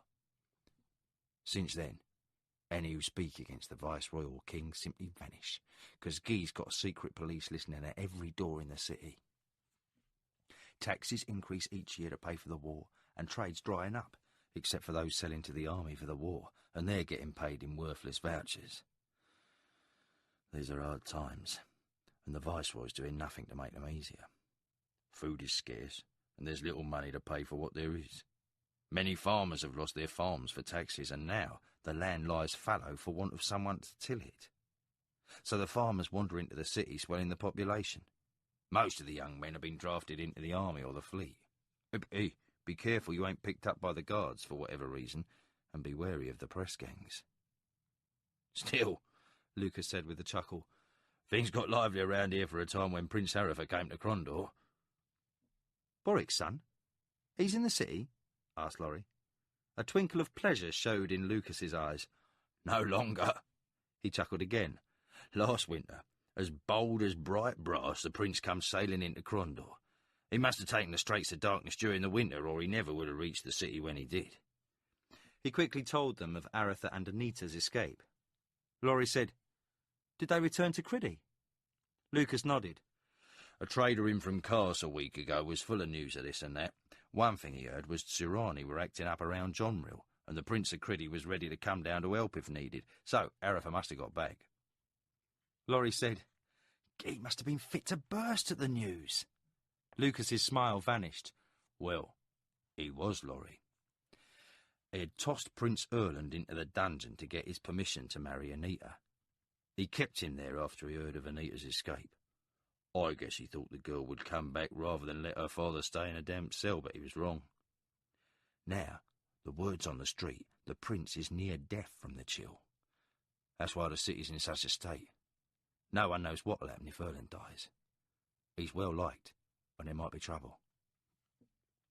Laurie looked at Lucas with an unspoken question. Nothing like rebellion, Lucas answered. We're too dispirited. But a few of Guy's guards may turn up missing at muster, and there'll be many inconveniences getting supplies to the garrison and palace and the like. And I wouldn't wish to be the Viceroy's taxman when he's next sent into the poor quarter. Laurie considered what he had heard. We're headed east. What about conditions on the road? Lucas slowly shook his head. Well, there is still some travelling done. Once past Darkmoor, you should have scant trouble, I'm thinking. We hear that things in the east are more as they used to be. Still, I'd move carefully. Kasumi asked, Will we be troubled leaving the city? The North Gate's still the best way.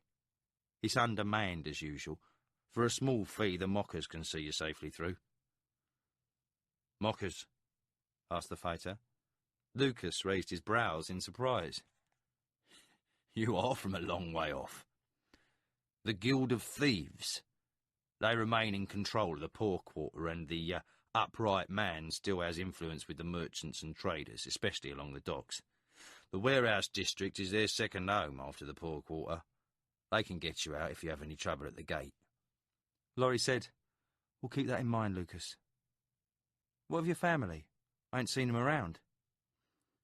Lucas seemed to shrink into himself. My wife's dead, Laurie, of the fever, a year ago. My sons are both in the army. I've heard little of them in a year. Last time I received a message they were in the north with Lords Boric and Brukel.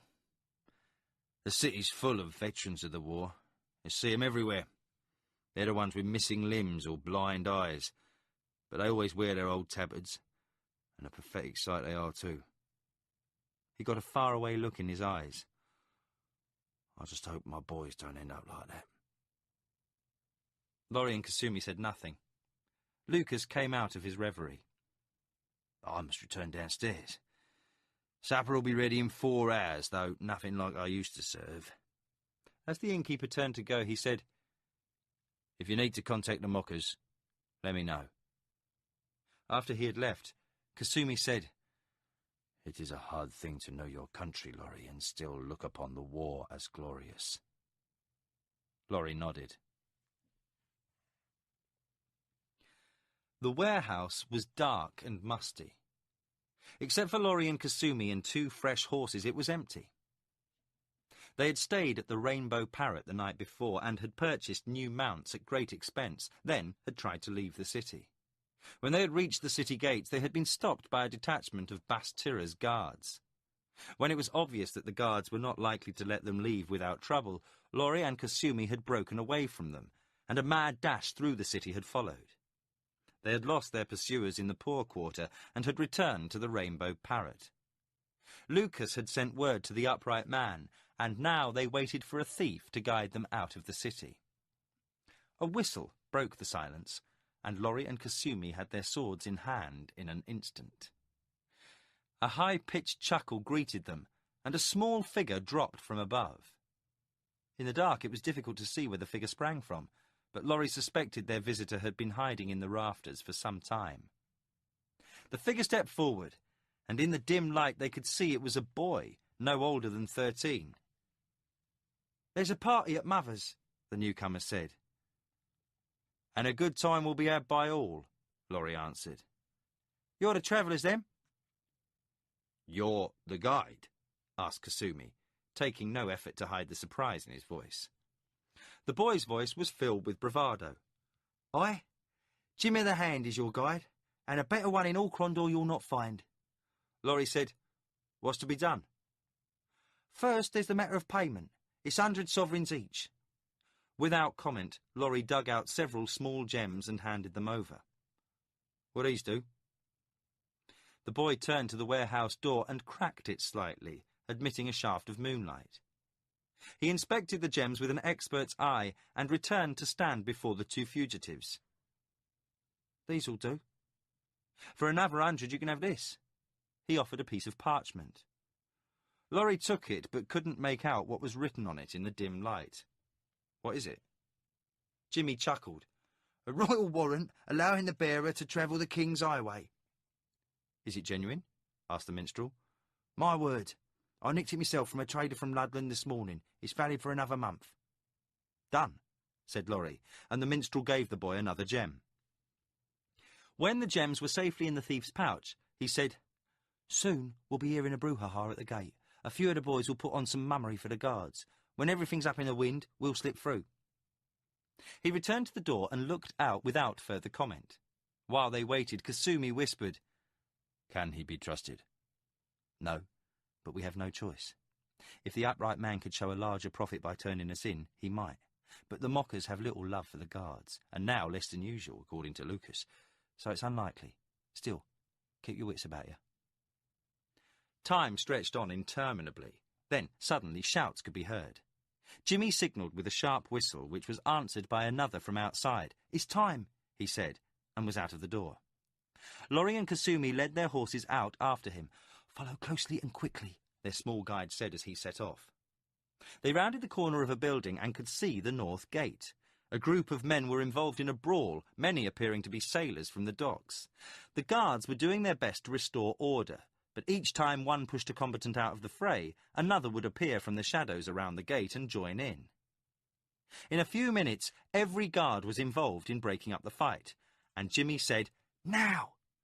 He broke from the building with the travellers close behind and dashed to the wall next to the gatehouse. They edged their way along in the shadows, the horses' clatter covered by the noise of the brawl. When they were near the gate, a single guard could be seen on the other side, whom they hadn't been able to see from their previous location. Laurie gripped Jimmy's shoulder. "We'll have to take him quickly." Jimmy said, "No. If weapons are drawn, the guards will leave that little bit of fun like a burning whorehouse. Leave him to me." Jimmy sprang forward and ran to the guard. As the guard brought his spear forward across his chest and shouted, "Halt!" Jimmy kicked him hard in the leg above the boot. The man let out a howl, then looked at his small assailant with fury on his face. "Why, you little—" Jimmy stuck out his tongue and started to run toward the docks. The guard set out in hot pursuit, and the two travellers slipped through the gate. Once outside the city, they mounted quickly and rode off. As they rode away from Crondor, they could hear the sounds of the brawl. They rested a day at Darkmoor in an inn in the town below the castle. They had been 2 days in the hills and needed to rest their mounts before journeying over the grasslands to Malek's Cross. The town was quiet, and little of interest occurred until the inn door opened and a man in dirty brown robes entered.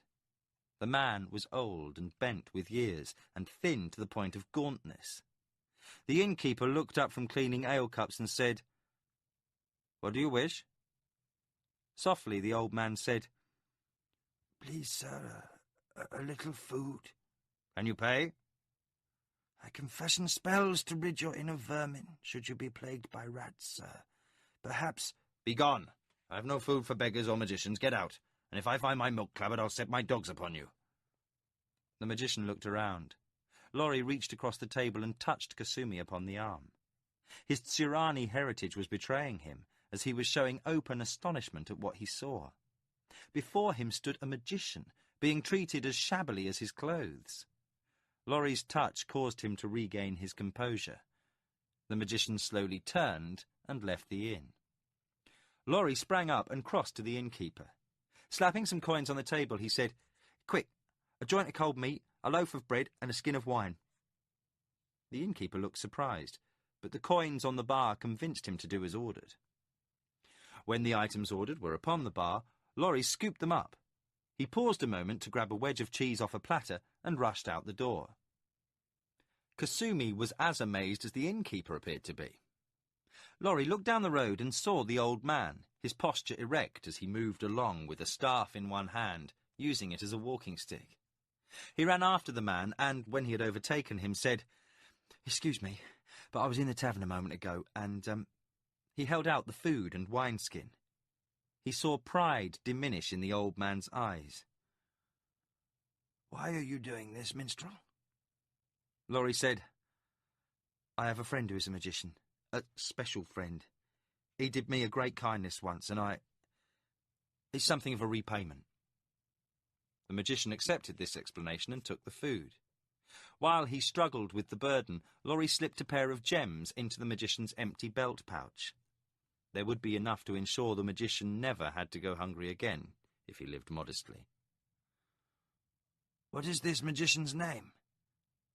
Perhaps I know him." "Milimba." The old man shook his head. "I've not heard of him. Where does he abide?" Laurie looked to the west, where the sun set behind the hills. With strong emotions in his voice, he said, "Far from here, my friend. Very far from here."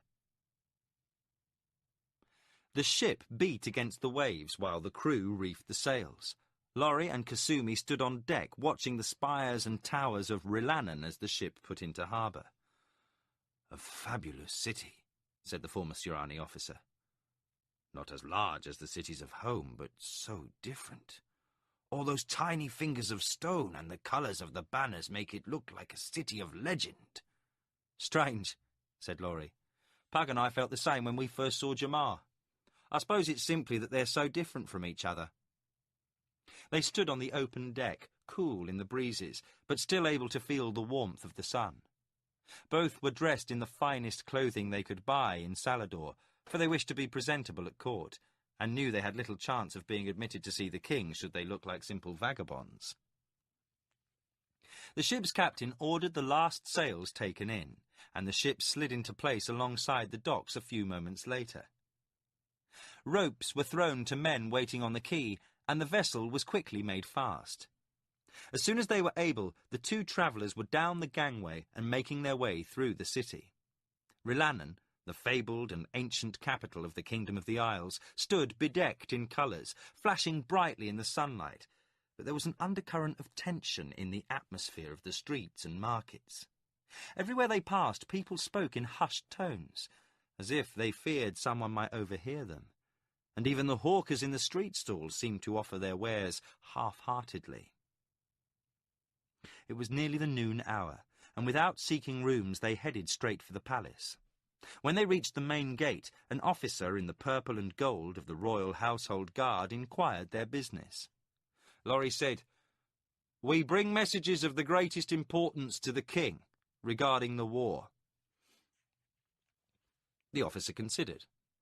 They were dressed well enough, and didn't appear to be the usual madmen with predictions of doom or prophets of some nameless truth, but they were not officials of the court or army either. He decided on the course of action followed most often in the armies of all nations in all times, passing them along to a higher authority. A guard escorted them to the office of an assistant of the Royal Chancellor. Here they were made to wait for half an hour before the assistant would see them.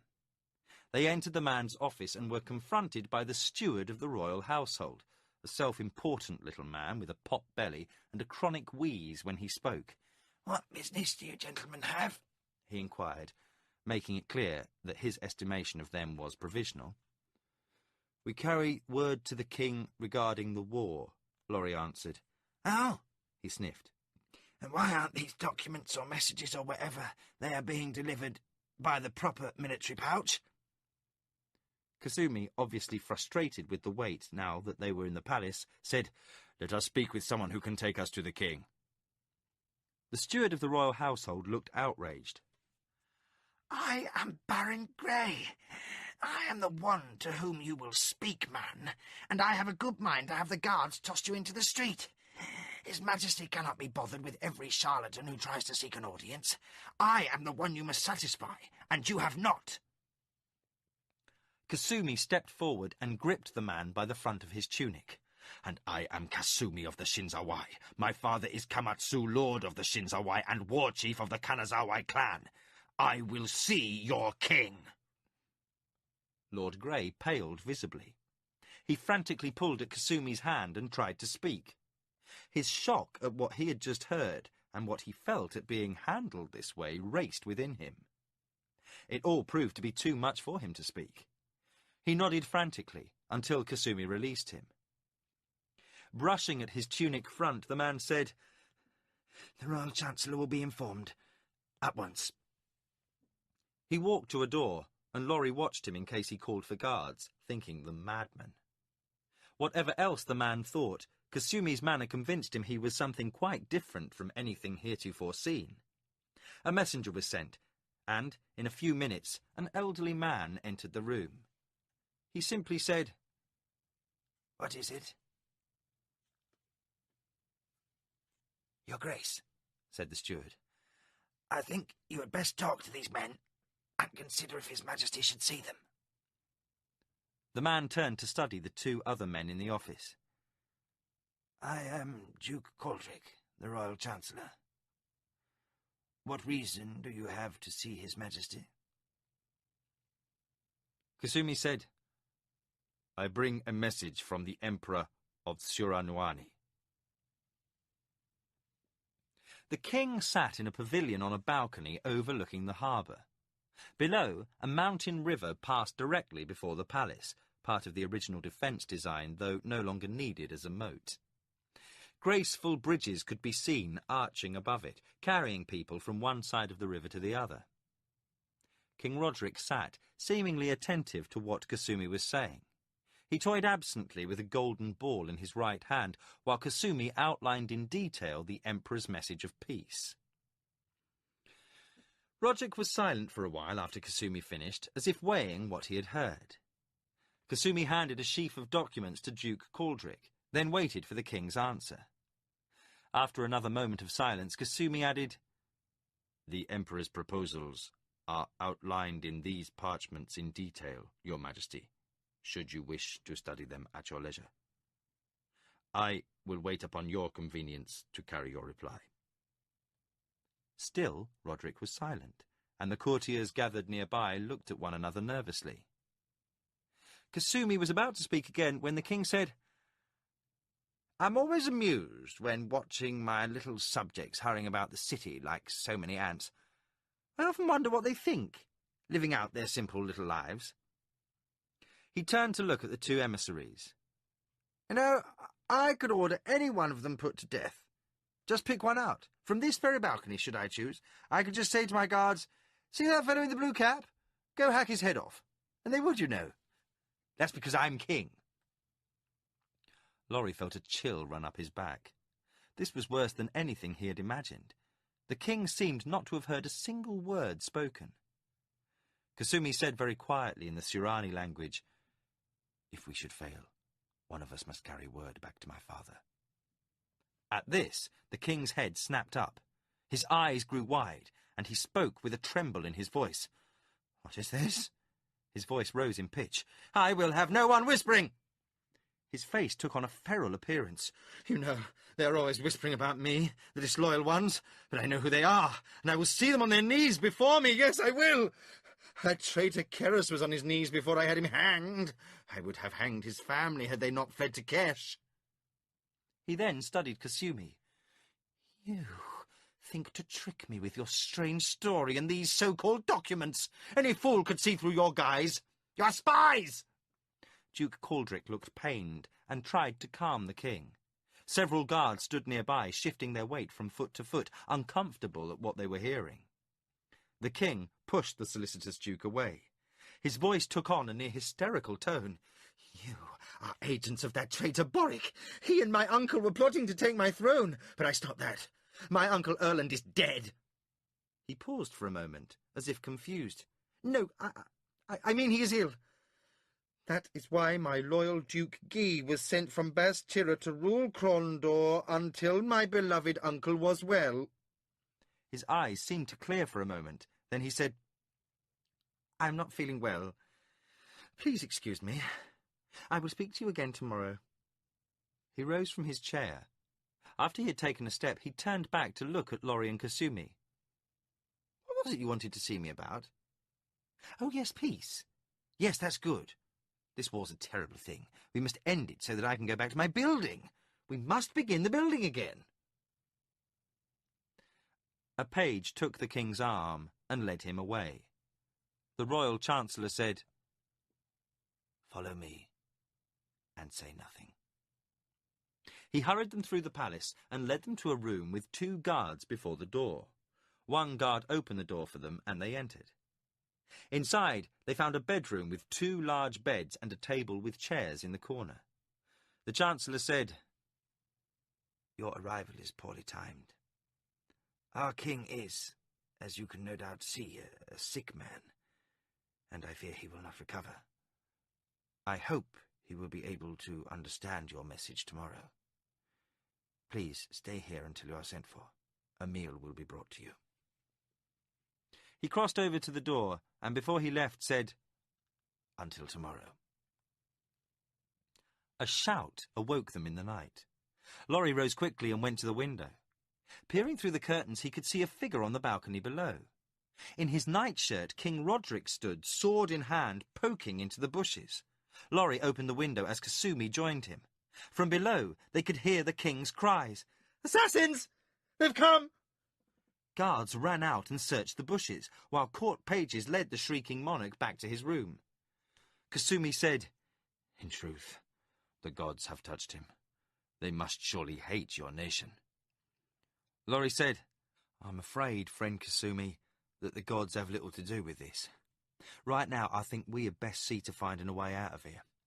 I have a feeling that His Royal Majesty is ill-suited for the finer points of negotiating a peace. I think we'd best make our way west and speak with Duke Boric." Will he be able to stop the war, this duke? Laurie crossed over to the chair upon which his clothing was draped. Picking up his tunic, he said, "I hope so. If the Lord's ear can watch the king behave in such a manner and do nothing, then we will have civil war soon. Better to settle one war before beginning another." They dressed quickly. Laurie said, "Let us hope we can find a ship putting out on the morning tide. If the king orders the port closed, we're trapped. It's a long swim." As they gathered up their belongings, the door opened and the royal chancellor entered. He stopped and saw them standing there fully dressed. "Good," he said, quickly closing the door. "You have as much sense as I had hoped you would. The king has ordered the spies put to death." Laurie was incredulous. "He thinks us spies?" Duke Caldric sat in one of the chairs by the table, fatigue clearly showing on his face. "Who knows what His Majesty is thinking these days? There are a few of us who try to stay his more terrible impulses, but it becomes more and more difficult each day. There is a sickness in him that is terrible to watch. Years ago he was an impetuous man, it's true, but there was also a vision to his plans, a certain mad brilliance that could have made this the greatest nation in Midkemia. There are many in the court now who take advantage of him, using his fears to further their own designs. I'm afraid that soon I will be branded a traitor, and join the others in death." Kasumi buckled on his sword. "Why stay, your grace, if this is true? Why not come with us to Duke Boric?" The duke looked at the older son of the Shinzawai. "I am a noble of the kingdom, and he is my king. I must do whatever I can to keep him from harming the kingdom, even if the price is my life. But I cannot raise arms against him, nor aid those who do. I don't know how things are with your world, Sirani, but here I must stay. He is my king." Kasumi nodded. "I understand. In your place, I would do the same. You are a brave man, Duke Caldric." The duke stood. "I am a tired man. The king has taken strong drink from my hand. He will drink from no other, for he fears poison. I had the Chirurgeon give him something for sleep. You should be out to sea when he awakens. I don't know if he will remember your visit, but rest assured that someone will remind him within a day or two at the outside, so do not linger. Make straight for Lord Borwick and tell him what has happened." Laurie said, "Is Prince Erland truly dead?" "Yes. Word reached us a week ago. His failing health could not withstand the cold dungeon. Borwick is now heir to the throne. Roderick has never wed. His fear of others is too deep. The fate of the kingdom rests with Borwick. Tell him so." They crossed to the door. Before the Duke opened it, he said, "Also, tell him that it is likely I will be dead should he come to Rhiannon. It will be a good thing, for I would have to stand against any who raised arms against the royal standard." Before Laurie or Kasumi could say anything, he opened the door. 2 guards stood outside, and the Duke ordered them to escort Laurie and Kasumi to the docks. "The Royal Swallow is anchored in the harbour. Give this to the captain." He held out a piece of paper to Laurie. "It's a royal warrant, commanding him to carry you to Salador." He held out a second paper. "This is another, commanding any of the armies of the kingdom to aid your travel." They grasped each other by the hand. Then the 2 emissaries followed the guards down the corridor. Laurie looked over his shoulder at Caldric as they left. The old Duke waited, stoop-shouldered and tired, his face lined by worry and sorrow as well as fear.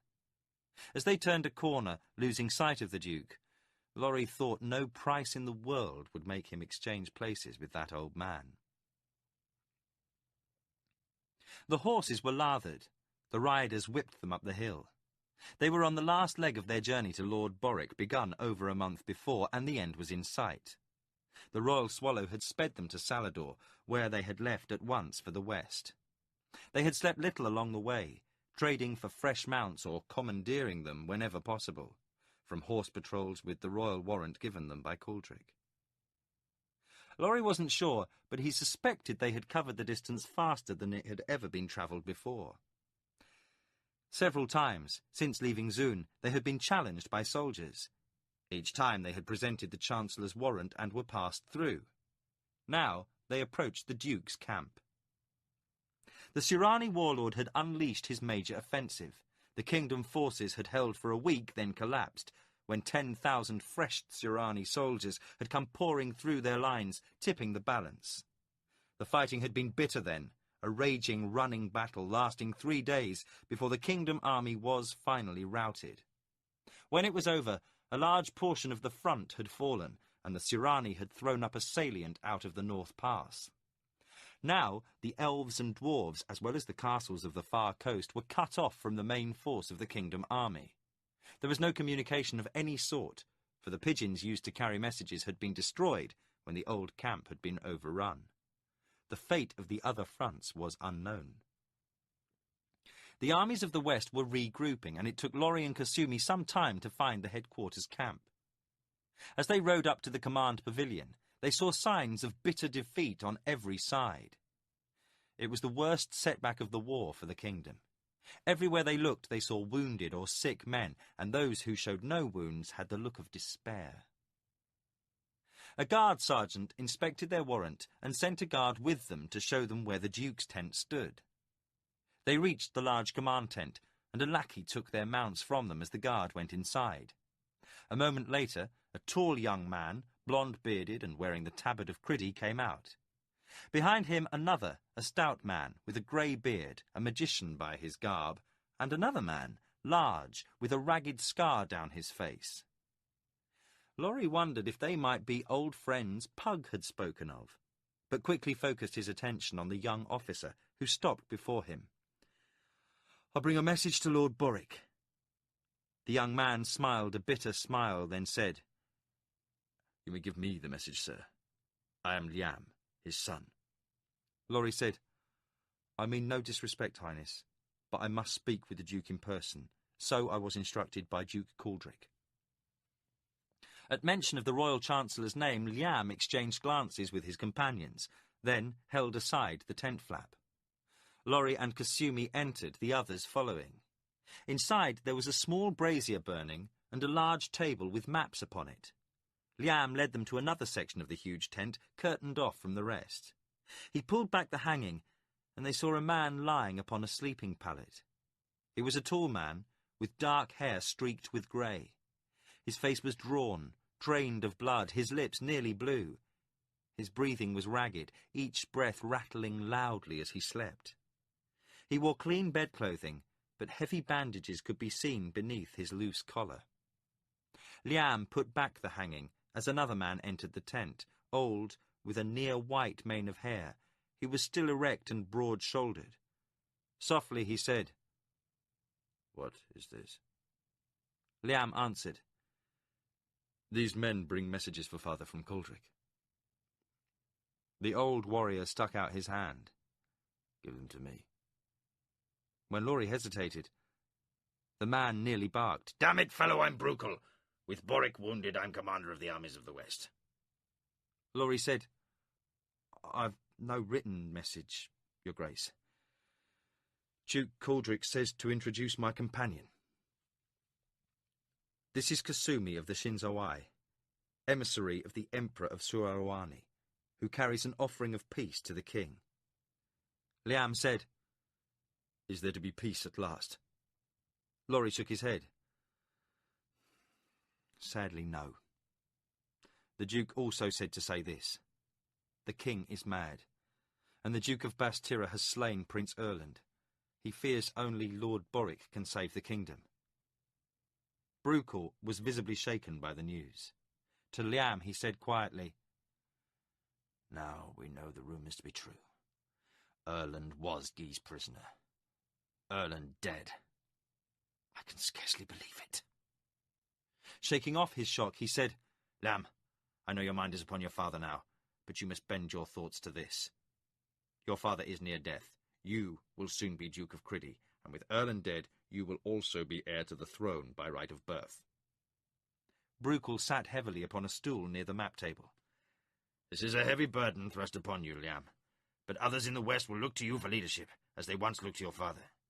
If there was any love between the two realms, it is now strained to breaking point, with Guy upon the throne in Crondor. It is now clear for all to see Bastira means to be king, for a mad Roderick cannot be allowed his throne much longer."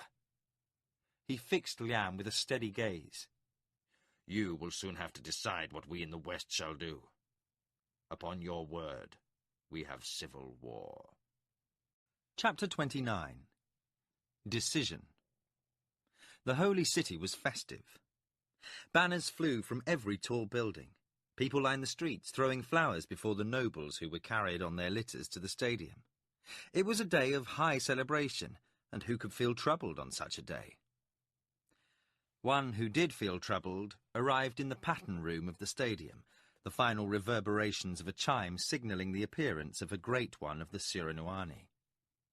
Milimber shrugged off his preoccupation for a moment as he left the pattern room near the central gallery of the Grand Imperial Stadium.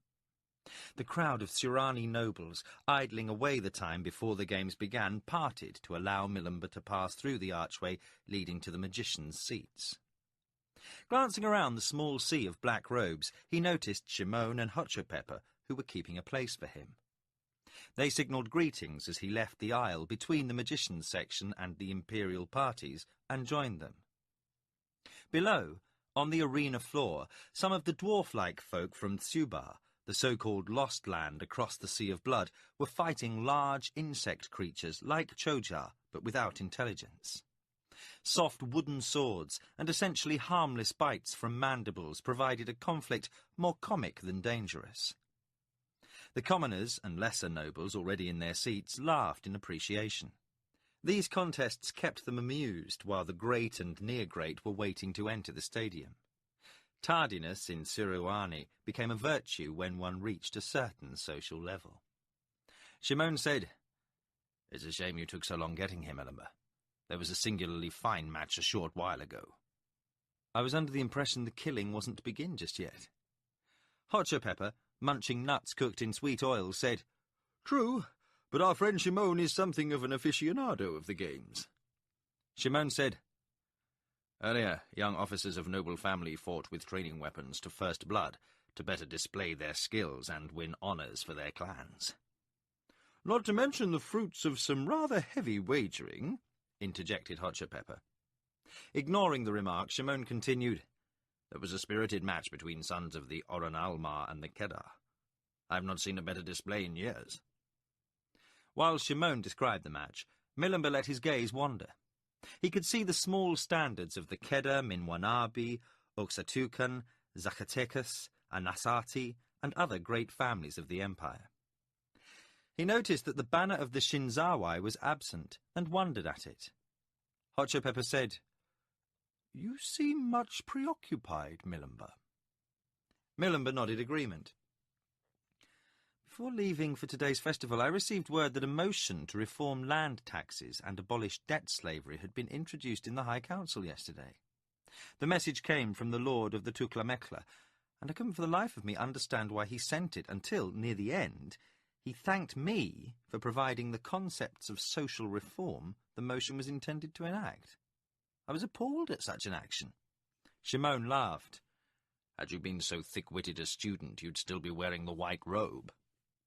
Milimber looked back blankly, and Hotchpepper said, "You go about causing all sorts of rumblings with your speeches before the assembly, constantly harping on all manner of social ills, and then sit dumbfounded because someone out there listened."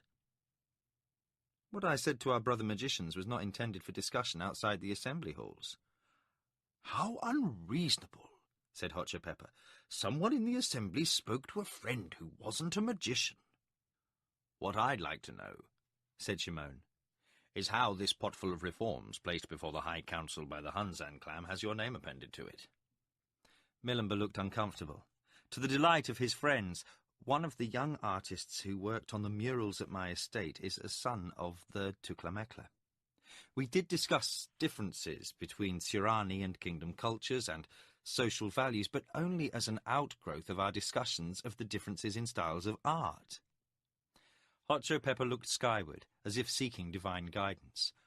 "When I heard the Party for Progress, which is dominated by the Hunzan clan, which is dominated by the Tuklamekla family, cited you as inspiration, I could scarcely believe my hearing.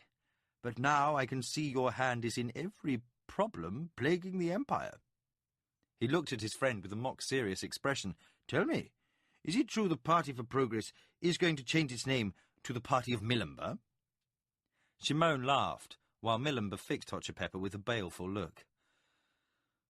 "Katara thinks it amusing when I get upset by this sort of thing, Hotcho, and you might think it funny as well, but I want it publicly known I did not intend for this to happen. I simply offered some observations and opinions, and what the Hunzan clan and the Party for Progress does with them is not my doing." Hotchpepper said in chiding tones, "I fear that if so famous a personage as yourself wishes not to have such things occur, then such a personage should have his mouth sewn shut."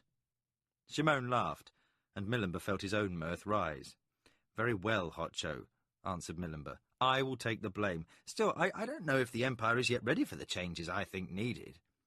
Shimon said, "We have heard your arguments before, Milimber, but today is not the time, nor is this the place for social debate.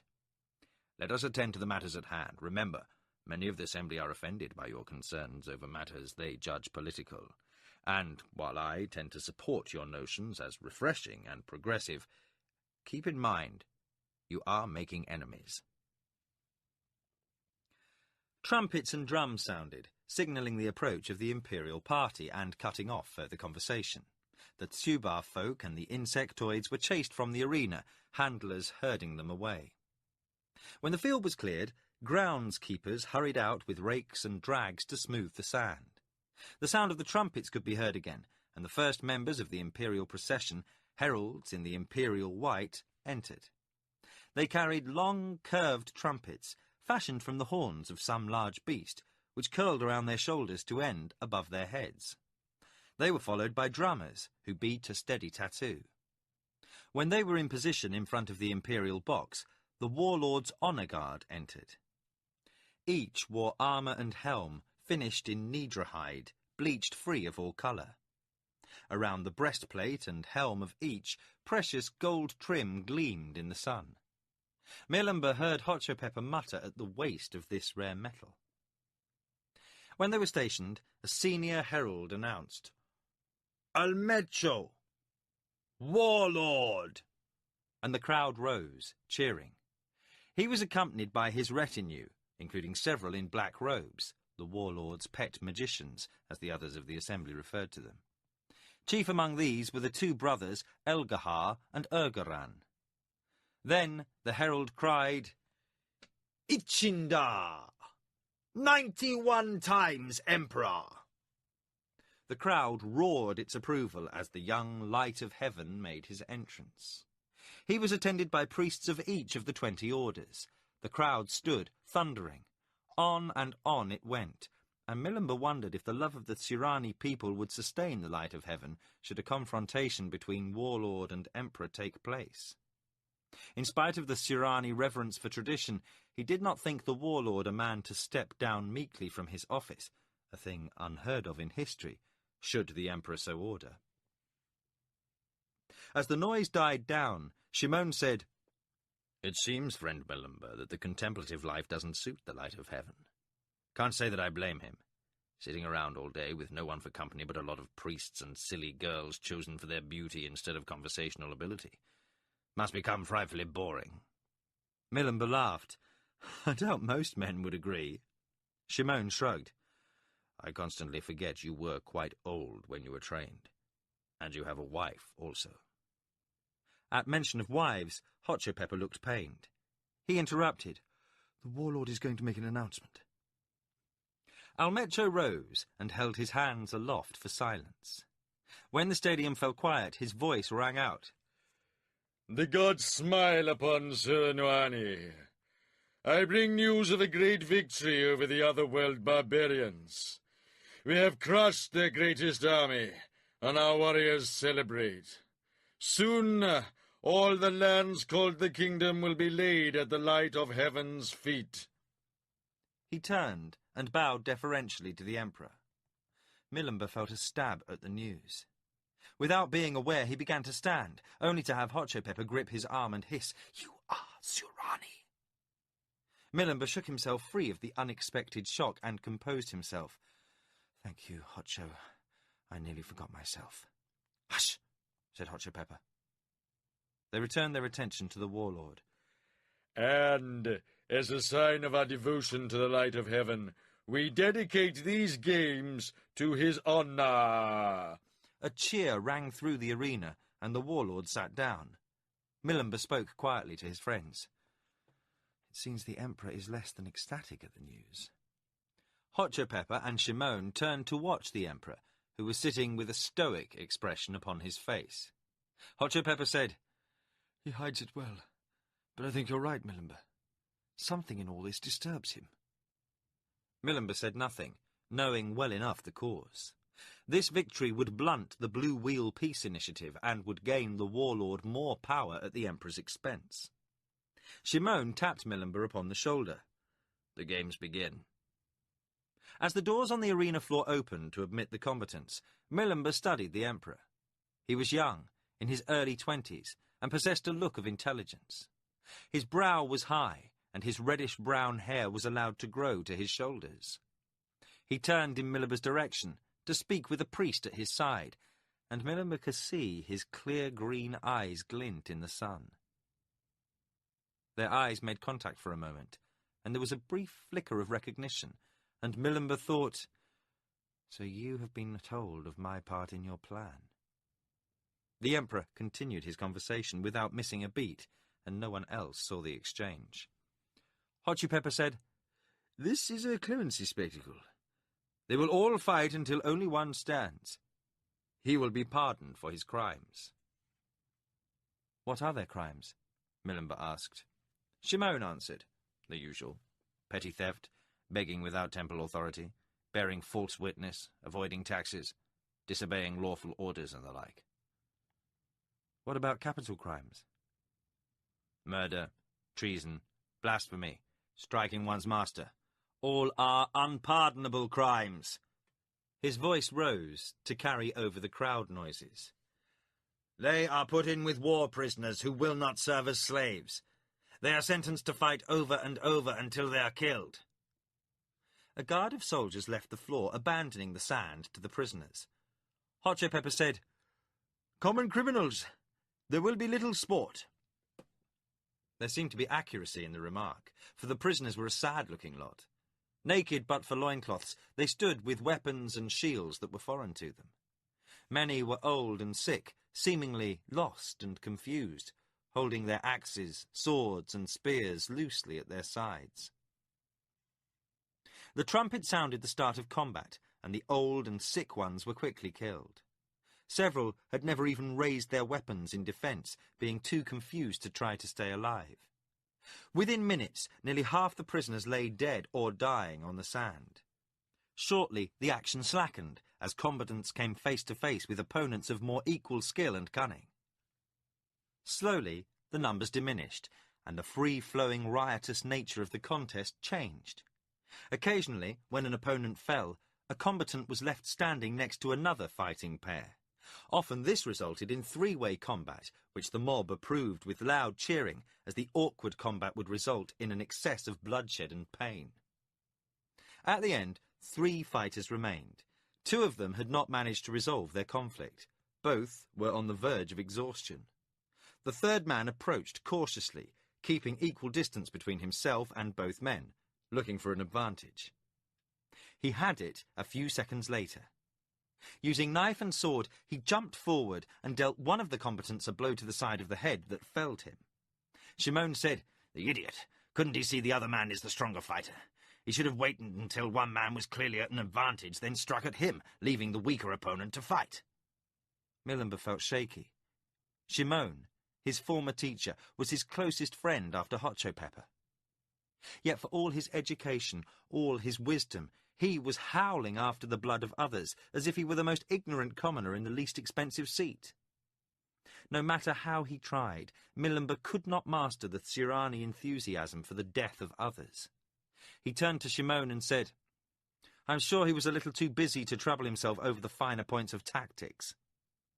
His sarcasm was lost on Shimon, closely watching the combat. Milimber noticed Hotchopepper was ignoring the contest. The wily magician was taking note of every conversation in the stands. To him, the games were only another opportunity to study the subtle aspects of the game of the council. Milimber found this blindness to the death and suffering below as disturbing as Shimon's enthusiasm. The fight was quickly over, the man with the knife winning. The crowd greeted the victory with enthusiasm. Coins were thrown on the sand so that the victor would return to society with a small amount of capital. While the arena was being cleared, Shimon called over a herald and inquired about the balance of the day's activities. He turned to the others, obviously pleased at the news. "There are only a few matched pairs, then 2 special matches, a team of prisoners against a starving Harolth, and a match between some soldiers from Midkemia and captured Thuril warriors. That should prove most interesting." Milimber's expression indicated that he didn't agree. Judging the right time for the question, he said, "Hotcho, have you noticed any of the Shinzawai family in attendance?" He glanced around the stadium, looking for the family banners of the more prominent houses of the empire. "Minwanabe, Anasati, Kedar, Tonmagu, Zacatecas, Acoma." "No, Milimber. I can't say if any of your former, benefactors are to be seen about. Not that I would expect them to be." "Why?" "They, find themselves in the warlord's bad graces of late. Something to do with failing some task or another he gave them. And I have heard that they are considered suspect, despite their clans suddenly rejoining the war effort. The Kanazawai clan is lost in all its past glories, and the Shinzawai are the most old-fashioned of the lot." Through the afternoon the matches wore on, each more artful than the previous, as the skill level of the opponents increased. Soon the last pairs were done. Now the crowd waited in hushed anticipation. Even the nobles quieted, for the next event was unusual. A team of 20 fighters, Midkemian from their size, marched out into the centre of the arena. They carried ropes, weighted nets, spears, and long curved knives. They wore only loincloths, their bodies oiled and gleaming in the late afternoon light. They stood around, looking relaxed, but the soldiers in the crowd recognized the subtle signs of tension common to fighters before a battle. After a minute, the large double doors at the opposite end of the stadium opened, and a six-legged horror came shambling into the arena. The Harolth was all long teeth and sharp claws, complete with a belligerent attitude and a hide-like armour, and close to the size of a Midkemian elephant. It hesitated only long enough to blink at the light, then charged straight at the party of men before it. They scattered before the creature, seeking to confuse it. The Harolth, through simple or single-mindedness, pursued one hapless fellow. In 3 enormous strides he ground the man underfoot, then gobbled him down in 2 bites. The others regrouped behind the animal and quickly deployed the nets. The hexapod spun about, faster than looked possible for a creature of such bulk, and charged again. This time the men waited until the last moment, tossed the nets, then dived away. The nets were edged with hooks to catch in the thick hide of the beast. It stepped into them, and soon was busily tearing apart the mesh. While it was momentarily occupied, the spearmen ran in to strike. The Harolth reacted in confusion, not being sure from which quarter its torment originated. The spears were proving ineffectual, for they could not penetrate the hide of the beast. Quickly realizing the futility of this approach, one fighter grabbed another and pointed to the rear of the creature. They dashed back toward the tail, which was sweeping back and forth along the ground with the force of a battering ram. They conferred momentarily, then dropped their spears as the creature decided upon a target. It lashed forward and had another man in its maw. For a moment it was still as it swallowed its prey. The 2 men at the rear ran forward, leaping high up onto the tail of the animal. It seemed not to notice for a moment, then reacted by swinging about violently, throwing the second man off. Having come completely about, it stopped to devour the stunned man. The other somehow contrived to hang on, and employed the few moments the Harolth used to eat his comrade to pull himself higher on the creature's tail, where it joined the animal's haunches. With an overhand stroke, he plunged his long-bladed knife between 2 vertebrae, where they were outlined by loose-hanging skin. It was a desperate gamble, and the stadium crowd screamed approval. The knife penetrated the tough cartilage between the bone segments and pierced the spinal column. The creature bellowed with rage and started to spin, threatening to toss the unwelcome rider. But, in a moment, the rearmost pair of legs collapsed. The Harolth stood baffled for a moment, its 2 forward pairs of legs pulling against the dead weight of its hind quarters. Twice it tried vainly to snap at its small tormentor, but its thick neck was insufficient for the task. The man pulled the blade loose and crawled forward along the spine, while the surviving spearmen darted in and out, distracting the creature. 3 times he was nearly tossed off the animal's back, but somehow he managed to retain his position. When he found himself slightly forward of the middle pair of legs, he drove his blade between vertebrae. The central legs collapsed an instant later, and the man was thrown clear of the animal's back. The Harolth screamed its rage and pain, but was effectively immobilized. The fighters backed away and waited. 2 spinal cuts proved to be enough. For minutes later, the Harolth fell over in shock, thrashed its forelegs for a time, and lay still. The crowd shouted its enthusiastic approval of the contest, for never had a group of fighters bested a Harolth without losing at least 5 times as many men. In this contest, only 3 had died. The fighters stood around, exhaustion causing weapons to fall from limp fingers. The battle had lasted less than 10 minutes, but the expenditure in energy, concentration, sweat, and fear had worn each man to near prostration. Numbly oblivious to the crowd's cheering, they stumbled toward the exit. Only the man who had actually driven in the knife showed any expression, and he was openly weeping as he moved across the sand. "Why do you think that man is so distraught?"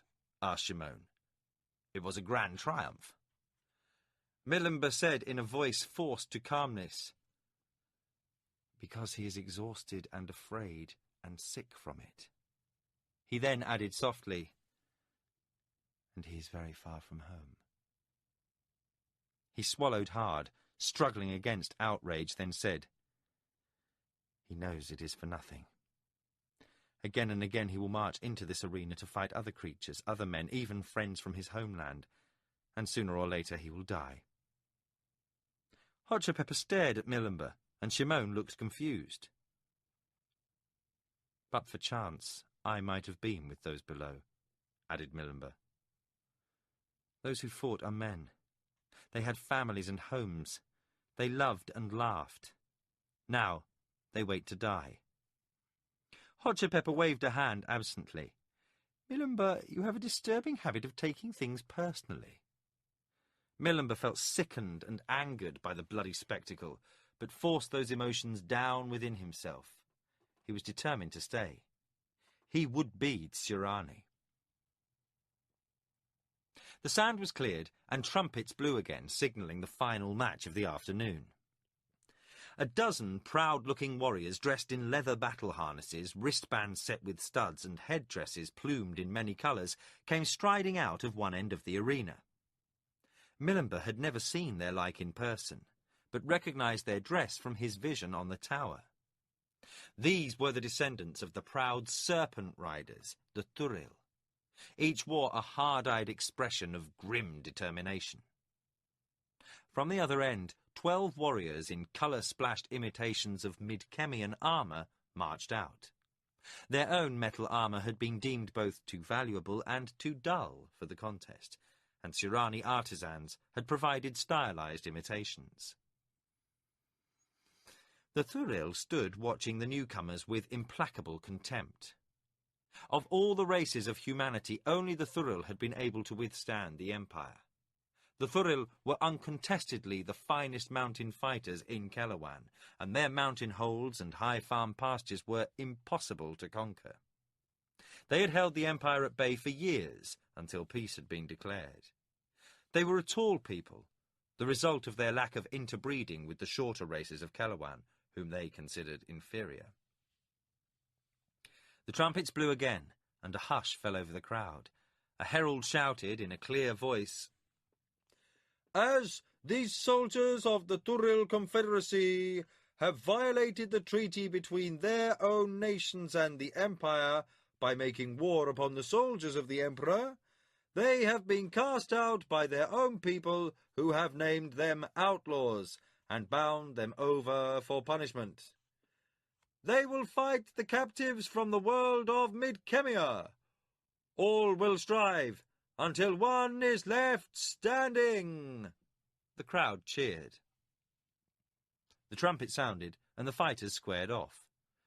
The Midkemians crouched, weapons at the ready, but the Thuril stood tall, defiant looks upon their faces. One of the Thuril strode forward, halting before the nearest Midkemian. With contemptuous tones he spoke rapidly and made a sweeping motion around the arena. Milimber felt a hot flush of anger begin to grow inside, coupled with shame at what he was seeing. There were games in Midkemia, he had heard of them, but they were nothing like this. The men who fought in Krondor and other places throughout the kingdom were professionals, who made a living by fighting to first blood. Occasionally a duel to the death would be fought, but it was always a personal matter, after all other means of settling the dispute had been exhausted. This was a mindless waste of human life for the titillation of the bored and idle, the satiated in search of more and more vivid reminders that their own lives were worth something. Milimber looked around and felt disgust at the expressions on the faces of those nearby. The Thuril warrior continued his ranting while the Midkemian watched, with something in their manner suggesting a shift of mood. Before they were tensed, battle-ready. Now they seemed almost relaxed. The Thuril continued pointing up at the assembled throng. Then a Midkemian, tall and broad-shouldered, stepped forward as if to speak.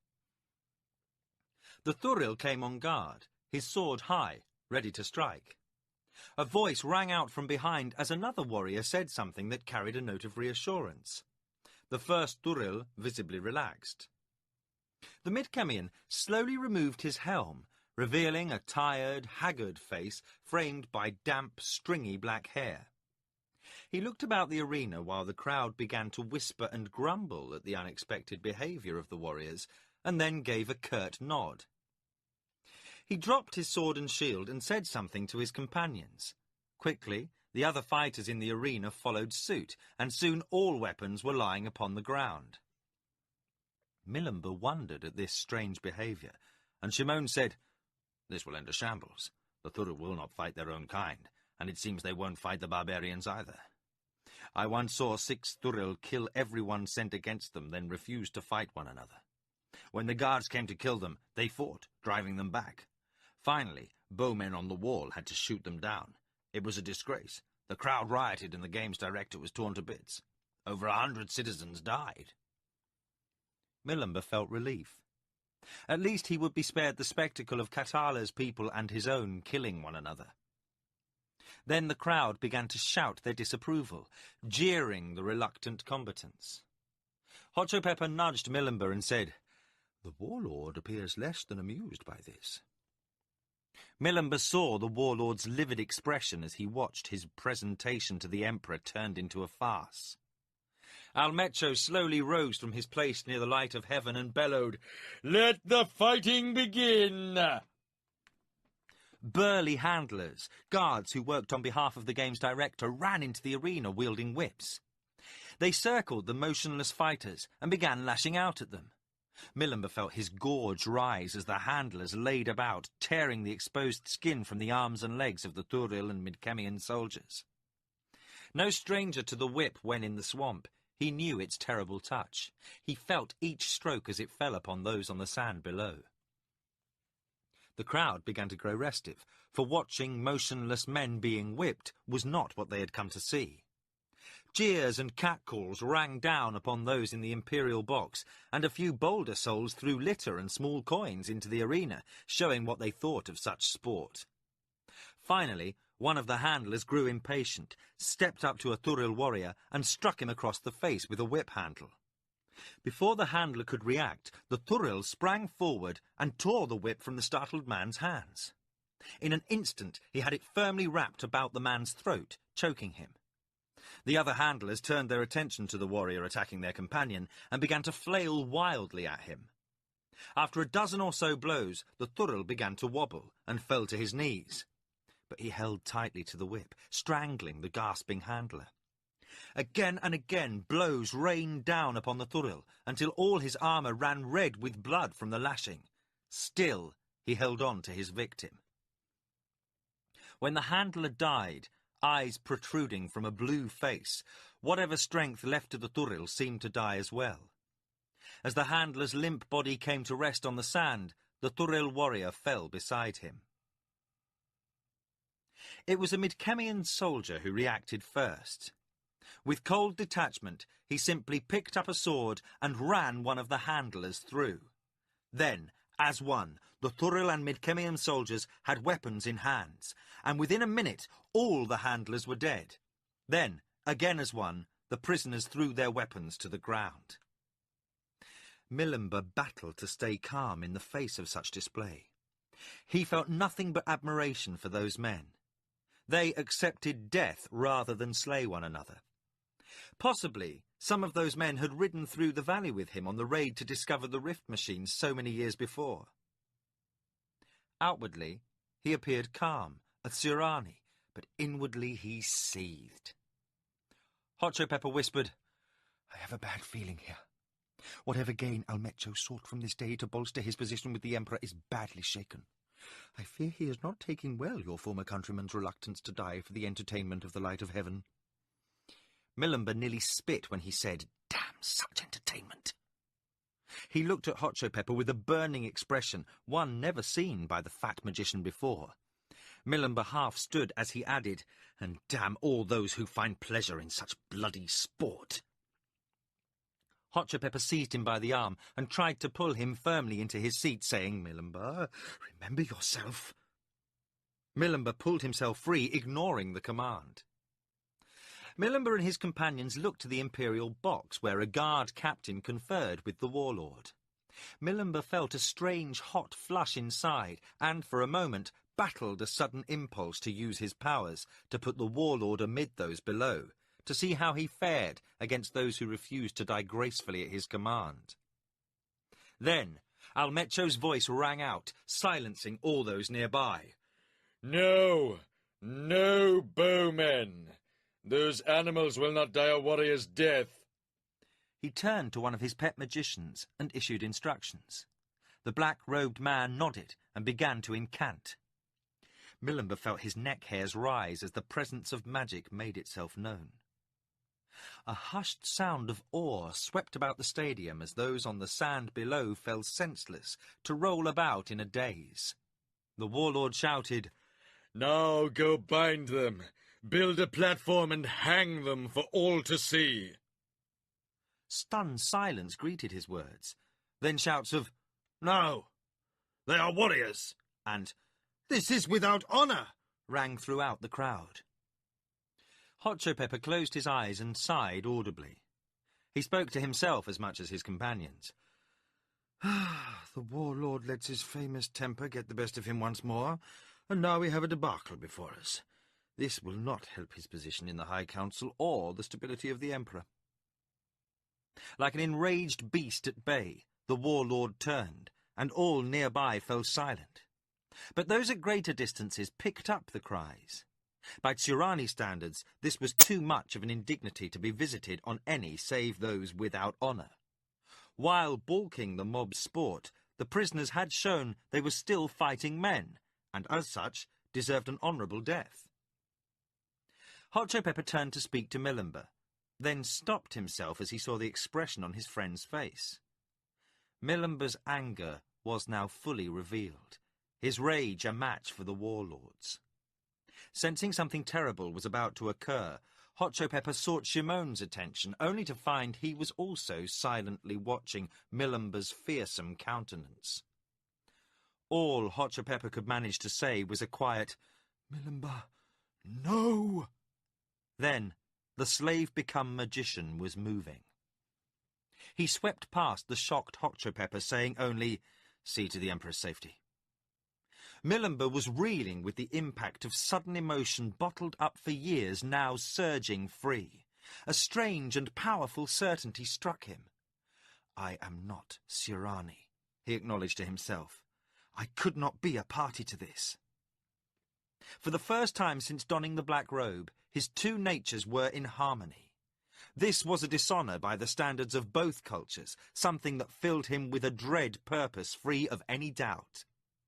Save those near the Imperial box, the entire crowd was chanting, "The sword! The sword! The sword!" demanding a warrior's death for each man below. The rhythm became a pounding pulse beat for Millimber, heightening his nearly unchecked fury.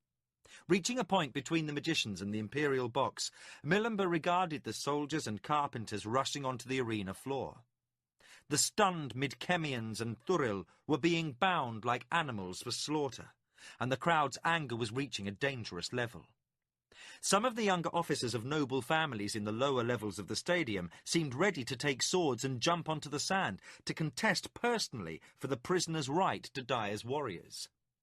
These had been valiant foemen, and many of those watching had fought against both Thuril and Kingdom soldiers.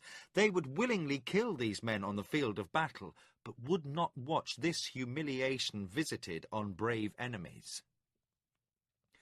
A black flood of anger, loathing, and sorrow poured through Millimber. His mind screamed in outrage despite his attempts to control it. His head tilted back, and his eyes rolled up into his head, and, as had happened twice in his life before, letters of fire appeared in his mind's eye. But never before had he had the strength to seize the moment, and, with a nearly animal joy, he dived into the newly opening well of power within. His right arm shot forward, and energy exploded from his hand. A bolt of blue flame, scintillating even in the sunlight, hurled downward to strike the sand amid the warlord's guards. Living men were swept in all directions like leaves before the wind. Those just entering with the materials for the scaffolding were knocked to their knees by the blast, and those in the lower seats were stunned by its fury. All noise in the arena stopped as the crowd fell into mute shock. All eyes turned to the source of that bolt, while those near him reflexively drew back. He was red-faced with anger, and the whites of his eyes showed around dark irises as he scanned the arena. With a short, chopping motion of one hand, the magician said, "No more!" No one moved, save Hotchepepper and Shimon. They had no idea what Milimber's intentions were, but in the face of this act they took his commands seriously. They hurried to where a half-stunned, half-fascinated young emperor sat, watching, with everyone else in the stadium. They quickly conferred with Ichindar, and a moment later the emperor's seat was empty. Milimber looked to his left as a bellow of outrage sounded. "Who dares this?" Milimber was confronted by the sight of the warlord, standing like an enraged demigod in his white armour. The warlord's expression matched Milimber's. "I dare this!" Milimber shouted back. "This cannot be! This will not be! No more will men die for the sport of others!" Barely holding himself in check, Almecho, warlord of the nations of Suranuani, screamed, "By what right do you do this thing?" The cords on his neck stood out clearly, and every muscle of his body quivered as sweat beaded his brow. Milimber's voice lowered, and his words came carefully, measured, with controlled, defiant rage. "By my right to do as I see fit." He then spoke to a nearby guard. "Those on the arena floor are to be released. They are free." The guard hesitated for a moment. Then his Tsurani training came to the fore. "Your will, Great One." The warlord shouted, "You will stay!" The crowd hissed with intaken breath. In the history of the Empire, such a confrontation between Great One and Warlord had never occurred. The guard stopped, and Milimber spoke through a snarl. "My words are as law. Go!" Suddenly the guard was moving, and the warlord screamed his rage. "You break the law! No one may free a slave!" His anger boiling back up again, Milimber shouted back, "I can! I am outside the law!" The warlord fell back, as if struck by an invisible blow. In his life, no one had dared to thwart his will in this manner. No warlord in history had ever been forced to endure such public shame. He was dazed. Near the warlord, another magician leapt to his feet. "I call you traitor and false Great One. You seek to undermine the warlord's rule and bring chaos to the order of the Empire. You will recant this effrontery." Instantly, there was frantic activity, as all within earshot scrambled to get clear of the two magicians. Milimber regarded the warlord's pet. "Do you think to match your powers against mine?" The warlord looked at Milimber with naked hatred on his face. He never took his eyes from the young magician's face as he said to his pet, "Destroy him." Milimber's arms shot upwards, crossing at the wrists. Instantly, a soft golden nimbus of light surrounded him. The other magician hurled a bolt of energy, and the blue ball of fire struck harmlessly against the gold shield. Milimber tensed, suffused with anger. Twice before in his life, when attacked by the trolls and when fighting with Roland, he had reached into hidden reservoirs of power and drawn upon them. Now he tore aside the last barriers between his conscious mind and those hidden reserves. They were no longer a mystery to him, but the wellspring from which all his power stemmed. For the first time in his experience, Milimber came to understand fully what he was, who he was. Not a black robe, limited by the ancient teachings of one world, but an adept of the greater art, a master in full possession of all the energy provided by two worlds. The warlord's magician regarded him in fear. Here was more than a curiosity, a barbarian magician. Here stood a figure to awe, arms stretched upward, body trembling with rage, eyes seemingly aglow with strength. Milimber clapped his hands above his head, and thunder pealed, rocking those around him. Energy exploded upward from his hands, held high above his head. A vortex of coruscating forces spun above him, rising like a bowshot. The fountain continued until it was high overhead. It began to flatten, covering the stadium like a great canopy. The dazzling display continued briefly, then the skies seemed to explode, blinding many who were looking upward. The sky turned dark, and the sun faded, as if grey veils were slowly being drawn before it. Milimber's voice carried to the farthest corner of the stadium as he said, "That you have lived as you have lived for centuries is no license for this cruelty. All here are now judged, and all are found wanting." More magicians departed, disappearing from their seats, but many yet remained. More judicious commoners fled by nearby exits, but still many waited, thinking this but another contest for their amusement.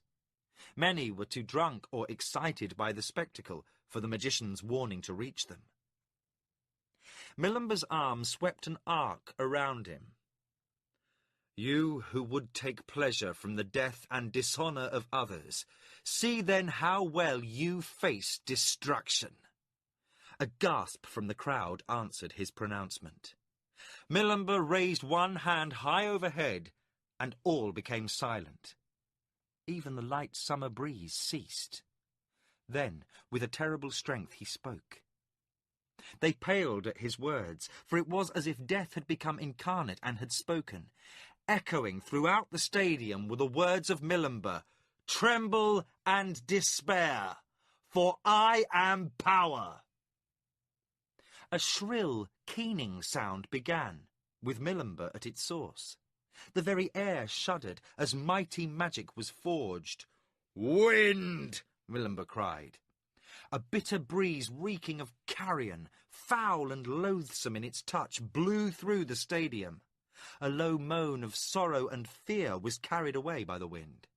It blew stronger, and each moment it grew carried more menace, more despair. It turned colder until it was stinging to those who had rarely known cold. Men wept at its biting caress, and high above the stadium clouds formed in the murk. The winds howled, drowning out the cries of the multitude in the arena. Nobles tried to flee, now too terrified to do anything but claw past their own families, trampling the old and slow underfoot. Many were buffeted to their knees or knocked from the seats to the sands of the arena floor. Great thunderheads, black and grey, raced overhead, seeming to swirl around a point directly over Milimber's head. The magician was engulfed in an eerie light, pulsating with energy. He stood at the centre of the storm, a terrible figure in the dark. The wind shrieked its fury, but Milimber's voice cut through the sound like a knife. "Rain!" A cold rain fell, blown hard before the gale. Quickly it grew in tempo, becoming a pounding torrent, then a deluge. The cascade pelted those below, painfully driving them down, beating them senseless with a frightening strength clearly unnatural. A few managed to flee to the tunnels, while others clutched at one another in terror. Other magicians tried to counter the spells but could not, and fainted from the exertion. Never had there been such a display of raw power. Here was a true master of magic, one who could control the very elements, come into his own. The magician who had challenged Milimber lay back across his seat, stunned, his eyes blinking as he struggled to some sort of semblance of order out of the chaos around. The warlord tried to withstand the storm, struggling to remain upright and refusing to submit to the terror of those around him. Milimber dropped his arm, then raised one hand before him, stretching outward. "Fire!" he shouted, and again all could hear him. The clouds seemed to burn. The heavens erupted as sheets of terrible colours. Flames of every hue ran riot through the darkness. Jagged bolts of lightning flashed across the sky, as if the gods were announcing the final judgment of mankind. People screamed in primitive terror at the element gone mad. Then the rain of fire began. Drops struck arms and clothing, faces and cloaks, and began to burn.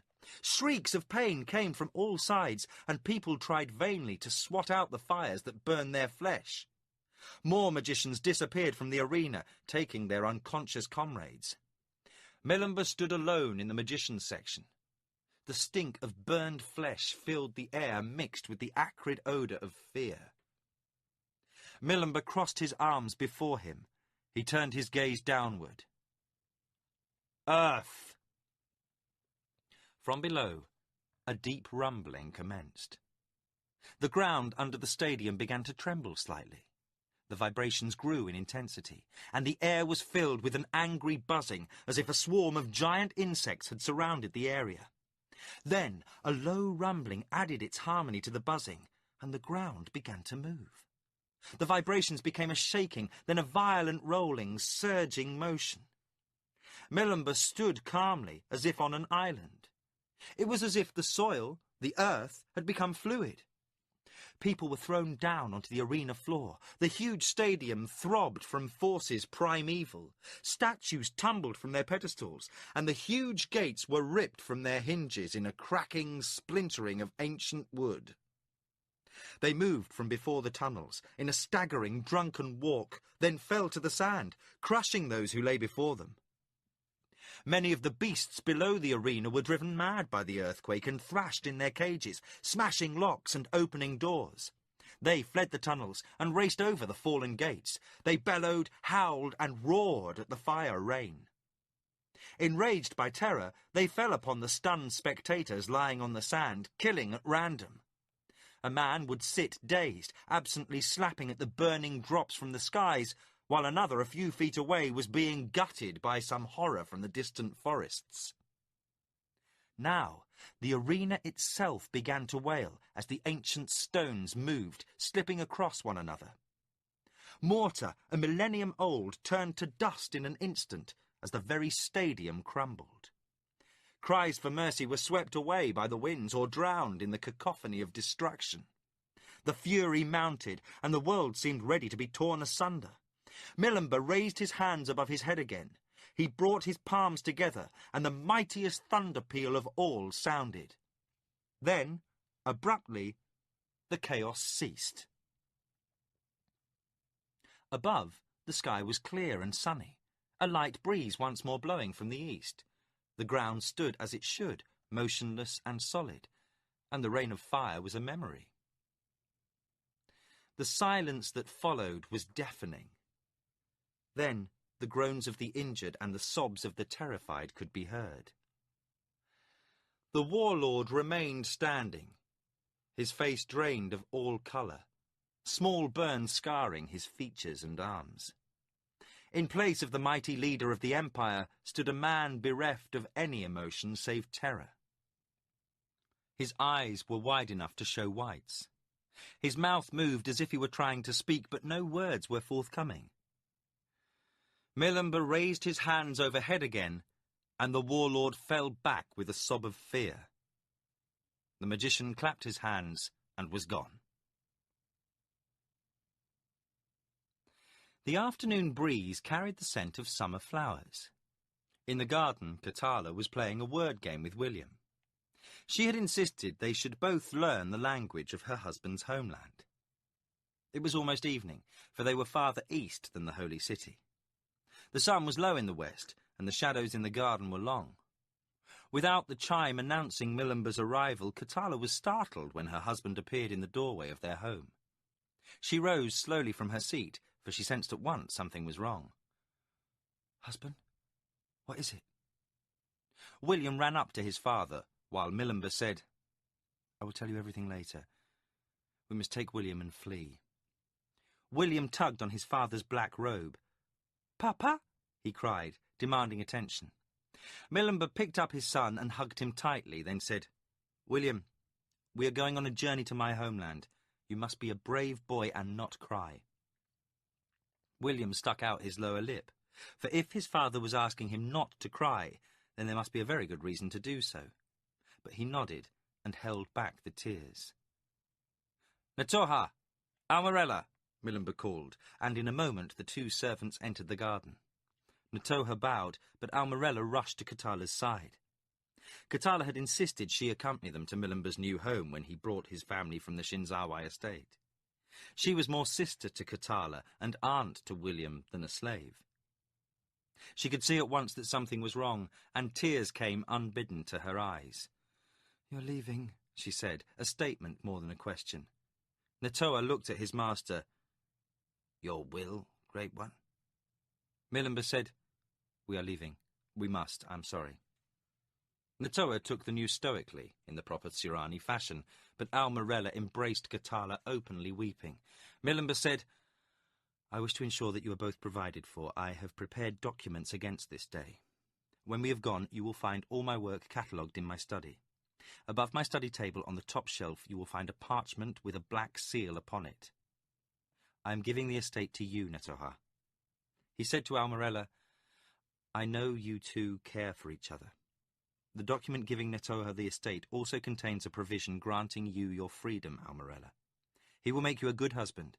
Even the Emperor cannot set aside a document bearing a Great One's seal, so do not worry." Almarella's expression was a mixture of complete disbelief, happiness, and sorrow.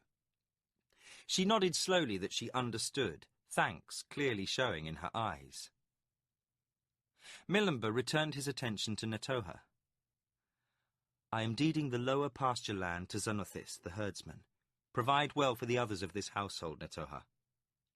Now, in my study you will also find several parchments sealed with red wax. These must be burned at once. Whatever you do, do not break the seals before you burn them. All other works are to be sent to Hotchopepper of the Assembly, with my deepest affection and the wish that he find them useful. He will know what to do with them." Almarella again embraced Katala, then kissed William. Natoha said, "Quickly, girl, you're not mistress of this estate yet, and there is important work to do." The Hadonra started to bow, then said, haltingly, "Great One, I wish you well." He quickly bowed and started for the study. Milimber could see a hint of moisture in his eyes. Almarella, tears running down her cheeks, followed Natoha into the house. Katala turned to Milimber. "Now?" "Now." As he took them to the pattern room, he said, "There is one thing I must find out before we attempt the rift." He held his wife with their son between them and willed himself to another pattern. They were shrouded in a white haze for an instant, then were in a different room. They hurried through the door, and Katala saw they went into the home of the Shinzawai lord. They hurried to Kamatsu's study and opened the door without ceremony. Kamatsu looked up, annoyed at the interruption.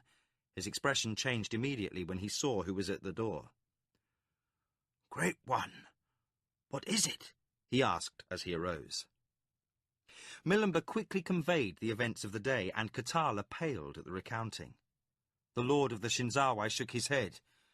"You may have set processes in motion that will forever change the internal order of the Empire, Great One.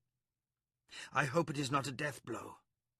In any event, it will take years to gauge their effects. Already the Party for Progress is making overtures to the Party for Peace for Alliance. In a short time, you have had great effect upon my homeland." Kamatsu continued, preventing Milimber from speaking. "That is not a thing of the moment, though. You, who were once my slave, have learned greatly. But you are still not Sirani. You must understand the warlord cannot allow such a setback and save face. He most likely will take his life in shame. But those who follow his lead, his family, his clan, his subordinates, will all mark you for death. Already there may be assassins hired or magicians who are ready to act against you. You have no choice but to flee to your homeland with your family." William decided it was appropriate now to cry, for in spite of his attempts at bravery, his mother was frightened, and the boy felt it. Milimber turned away from Kamatsu and incanted a spell, and William was immediately asleep. He will sleep until we are safe. Katala nodded, and knew it was for the best, but still she disliked the necessity. I have no fear of any magician, Kamatsu, Milimber said, but I fear for the Empire. I know now that no matter how hard my teachers in the Assembly tried, I can never be Tsurani, but I do serve the Empire. In my disgust over what I witnessed in the arena, I became sure of what I've suspected for some time now. The Empire must change its course, or it is doomed to fall. The rotten, weak heart of this culture cannot support its own weight much longer, and like a ngagi tree with a rotten core, it will collapse under its own weight. There are other things of which I may not speak, that I have learned in my time here, that tell me great change must come.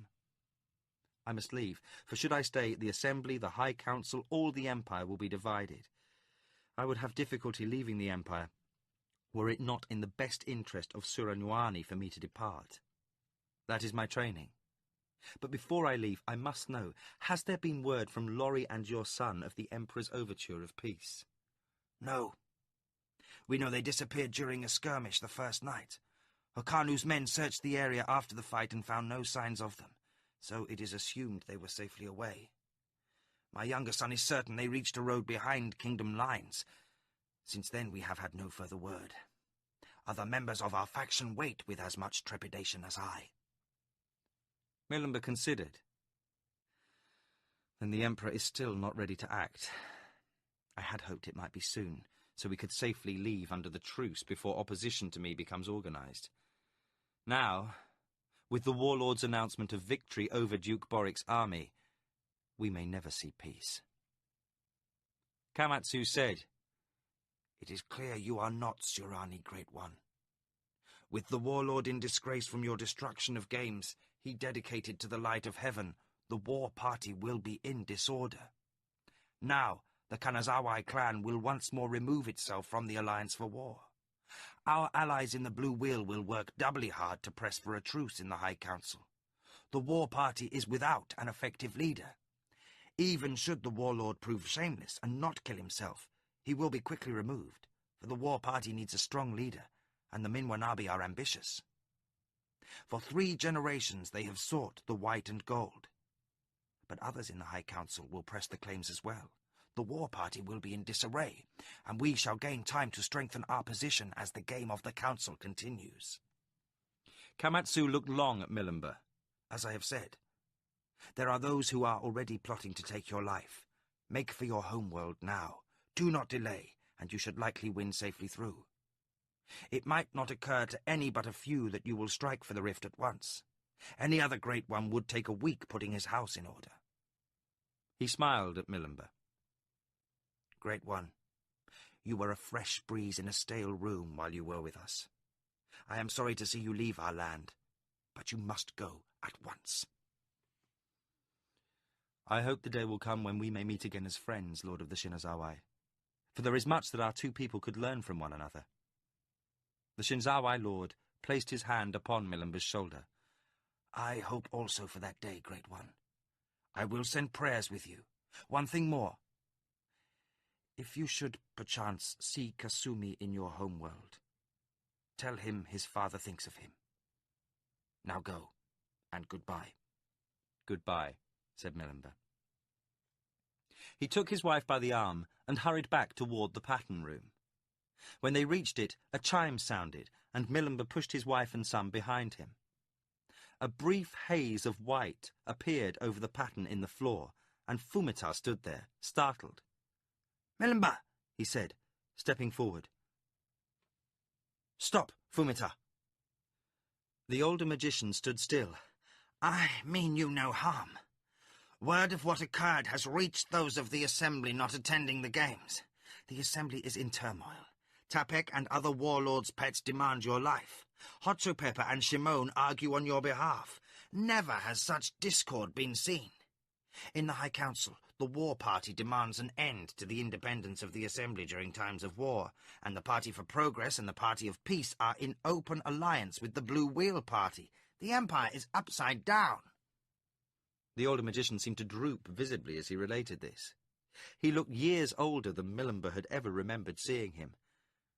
I think you may have been right in many of your beliefs, Millenber. We must have changes in the Empire if we are not to decay.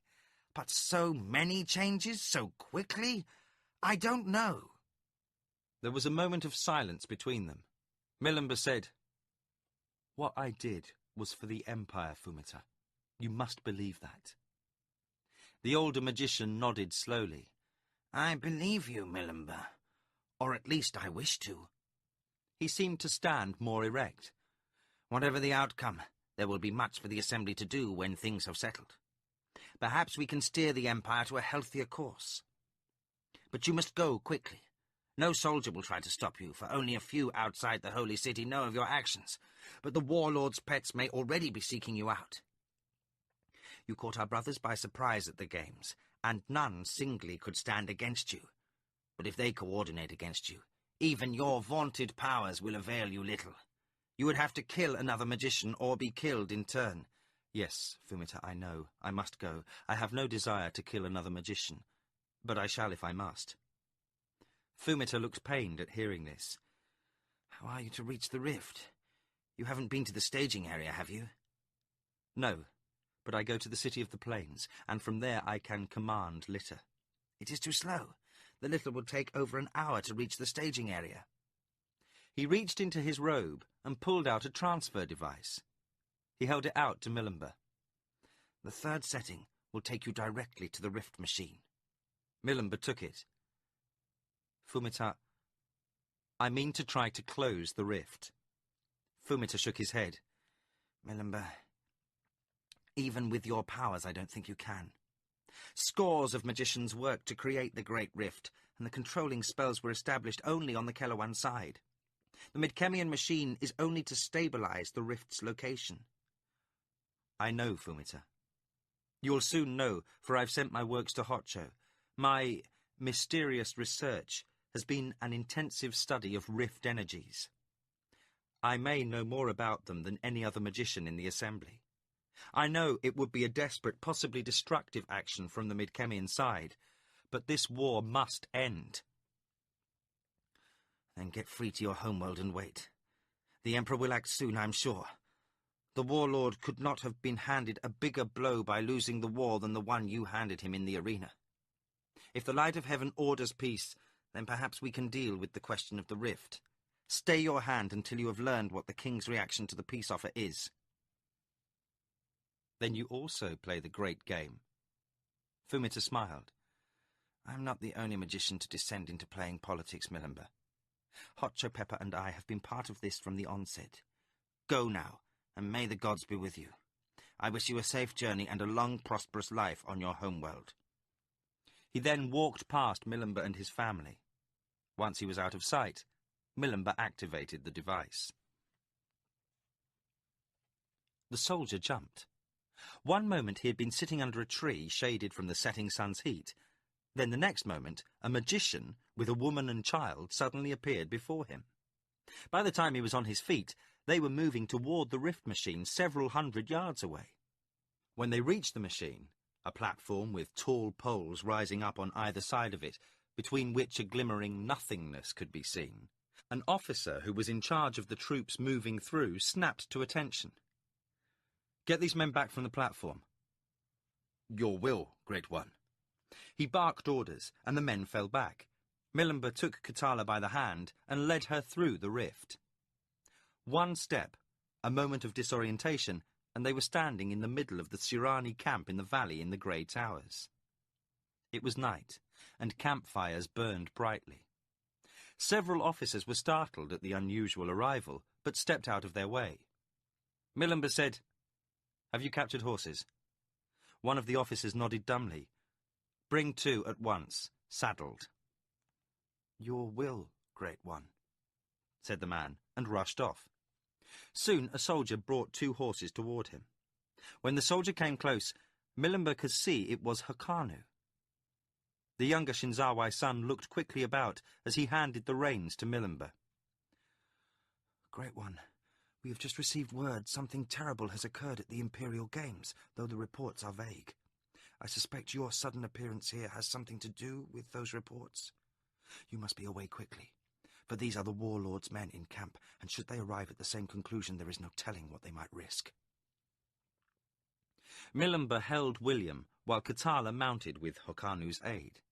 He handed their son up to her and mounted his own steed. Hokanu, I have just seen your father. Go to him. He has need of you. I will return to my father's estate, Great One. The young Sirani hesitated, then added, Should you see my brother, tell him I live, for he does not know. Milimber said he would, then turned to Katala and took the reins of her horse. Hold to the saddle horn, beloved. I will carry William. Without another word, they rode out of the camp. Several times guards started to challenge them, but the sight of the black robe stopped them. They rode for hours in the moonlight. Milimber could hear the shouts of soldiers as he led his family to safety. Katala bore up under it all like the warriors she was descended from, and Milimber marvelled at her. She had never sat a horse before, but she made no complaint. To be taken from her home and whisked away to a strange, dark world where she knew no one must be a frightening experience. She revealed a tough fibre to her character he had only guessed at before. After the seemingly endless ride, a voice sounded from out of the darkness. Dim, shadowy figures could be seen moving among the trees. Halt! Who rides this night? The voice was speaking the king's tongue. The three riders halted, and the man in front, with relief in his voice, shouted, "Pug of Criddy!" Chapter 30. Upheaval. Kulgan sat quietly. It was a reunion tempered with sadness. Pug stood near Lord Borwick's bed, openly showing his grief as the dying Duke smiled wanly up at him. Liam, Brukel and Meacham waited a short way off, speaking softly, and Katala distracted William while the Duke and Pug spoke. Borwick's voice came softly, weak from his illness, and his face contorted with pain as he struggled for breath. I am glad to see you return to us, Pug, and doubly glad to see your wife and child. He coughed, and a foam appeared at the corner of his mouth, flecked with blood. Katala's eyes were tearing, for the open affection her husband held for this man touched her. Borwick motioned toward Kulgan, and the stout magician came to stand next to his former pupil. Yes, Your Grace. Borwick whispered, and Kulgan turned to Meacham. Will you see Katala and the boy to our tent? Lorry and Kasumi are waiting there. Katala threw Pug a questioning look, and he nodded. Meacham had already picked up the boy, who regarded him with some scepticism. When they had left, Borwick struggled to sit higher, and Kulgan helped him, placing pillows behind his back. The Duke coughed loudly and long, his eyes clenched tightly shut from pain. When at last he could breathe again, he sighed, then spoke slowly.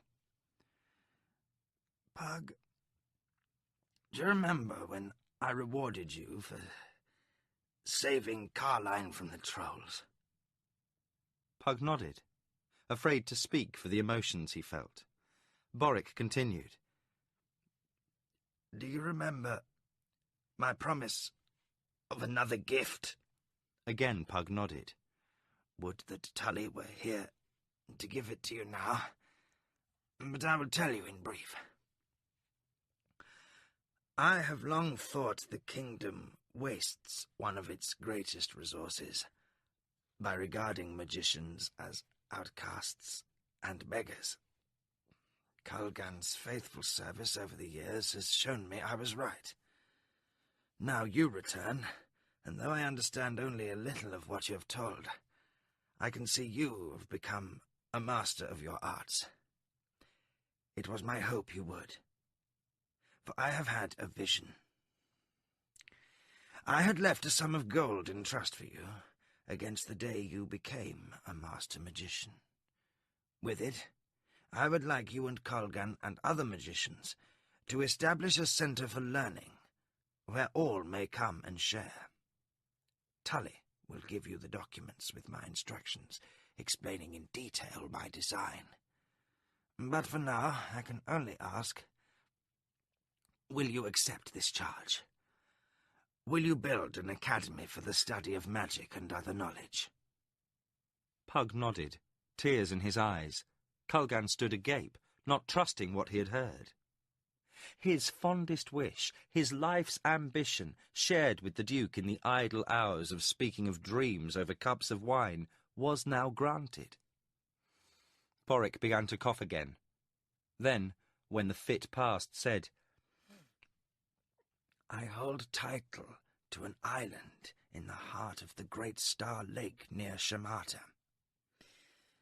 When this war is at last done, go there and build your academy. Perhaps someday it will be the greatest center for learning in the kingdom.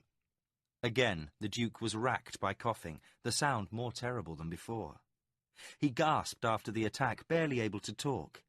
He motioned for Liam to come close, pointed to Pug and said, Tell him. Then fell back upon his pillows. Liam swallowed hard, fighting back the tears, and spoke to Pug. When you were taken by the Sirani, Father wished for some memorial in remembrance. He considered what would be proper, for you had shown bravery on 3 occasions, twice saving Colgan's life in addition to my sister's. He judged the only thing you lacked was a name, for none knew your parentage. So he ordered a document drawn up and sent to the royal archives, inscribing your name on the rolls of the family Condouin, adopting you into our house. Liam forced a smile. I only wish times were gladder to share such news with you. Overcome with emotion, Pug sank to his knees at the Duke's side. He took the Duke's hand and kissed his signet, unable to speak. Softly, Boric said, I could be no more proud of you than were you my own son. He gasped for breath. Bear our name with honor. Pug squeezed the once powerful hand, now weak and limp. Boric's eyes began to close, and he struggled for breath. Pug released his hand, and the Duke motioned for all to come closer. Even old Brukel was red-eyed as they waited for the Duke's life to slip away. To Brukel he whispered, You are witness, old companion. The Duke of Yabon raised an eyebrow and looked questioningly toward Colgan. What does he mean? Colgan said, He wishes you to witness his dying declaration. It is his right. Boric looked at Colgan and said, Care for all my sons, old friend. Let the truth be known. Liam said to Colgan, Why does he say all my sons? What truth? Colgan stared at Boric, who nodded weakly. The magician's words came quietly. Your father acknowledges his eldest son, Martin. Liam's eyes grew wide. Martin?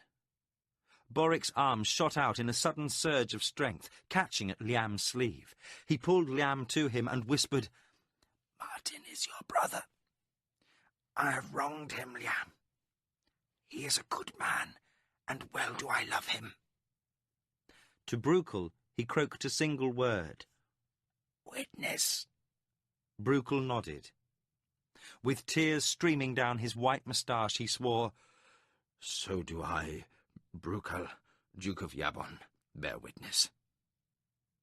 Suddenly Boric's eyes went blank. His death rattle sounded deep in his chest, and he lay still.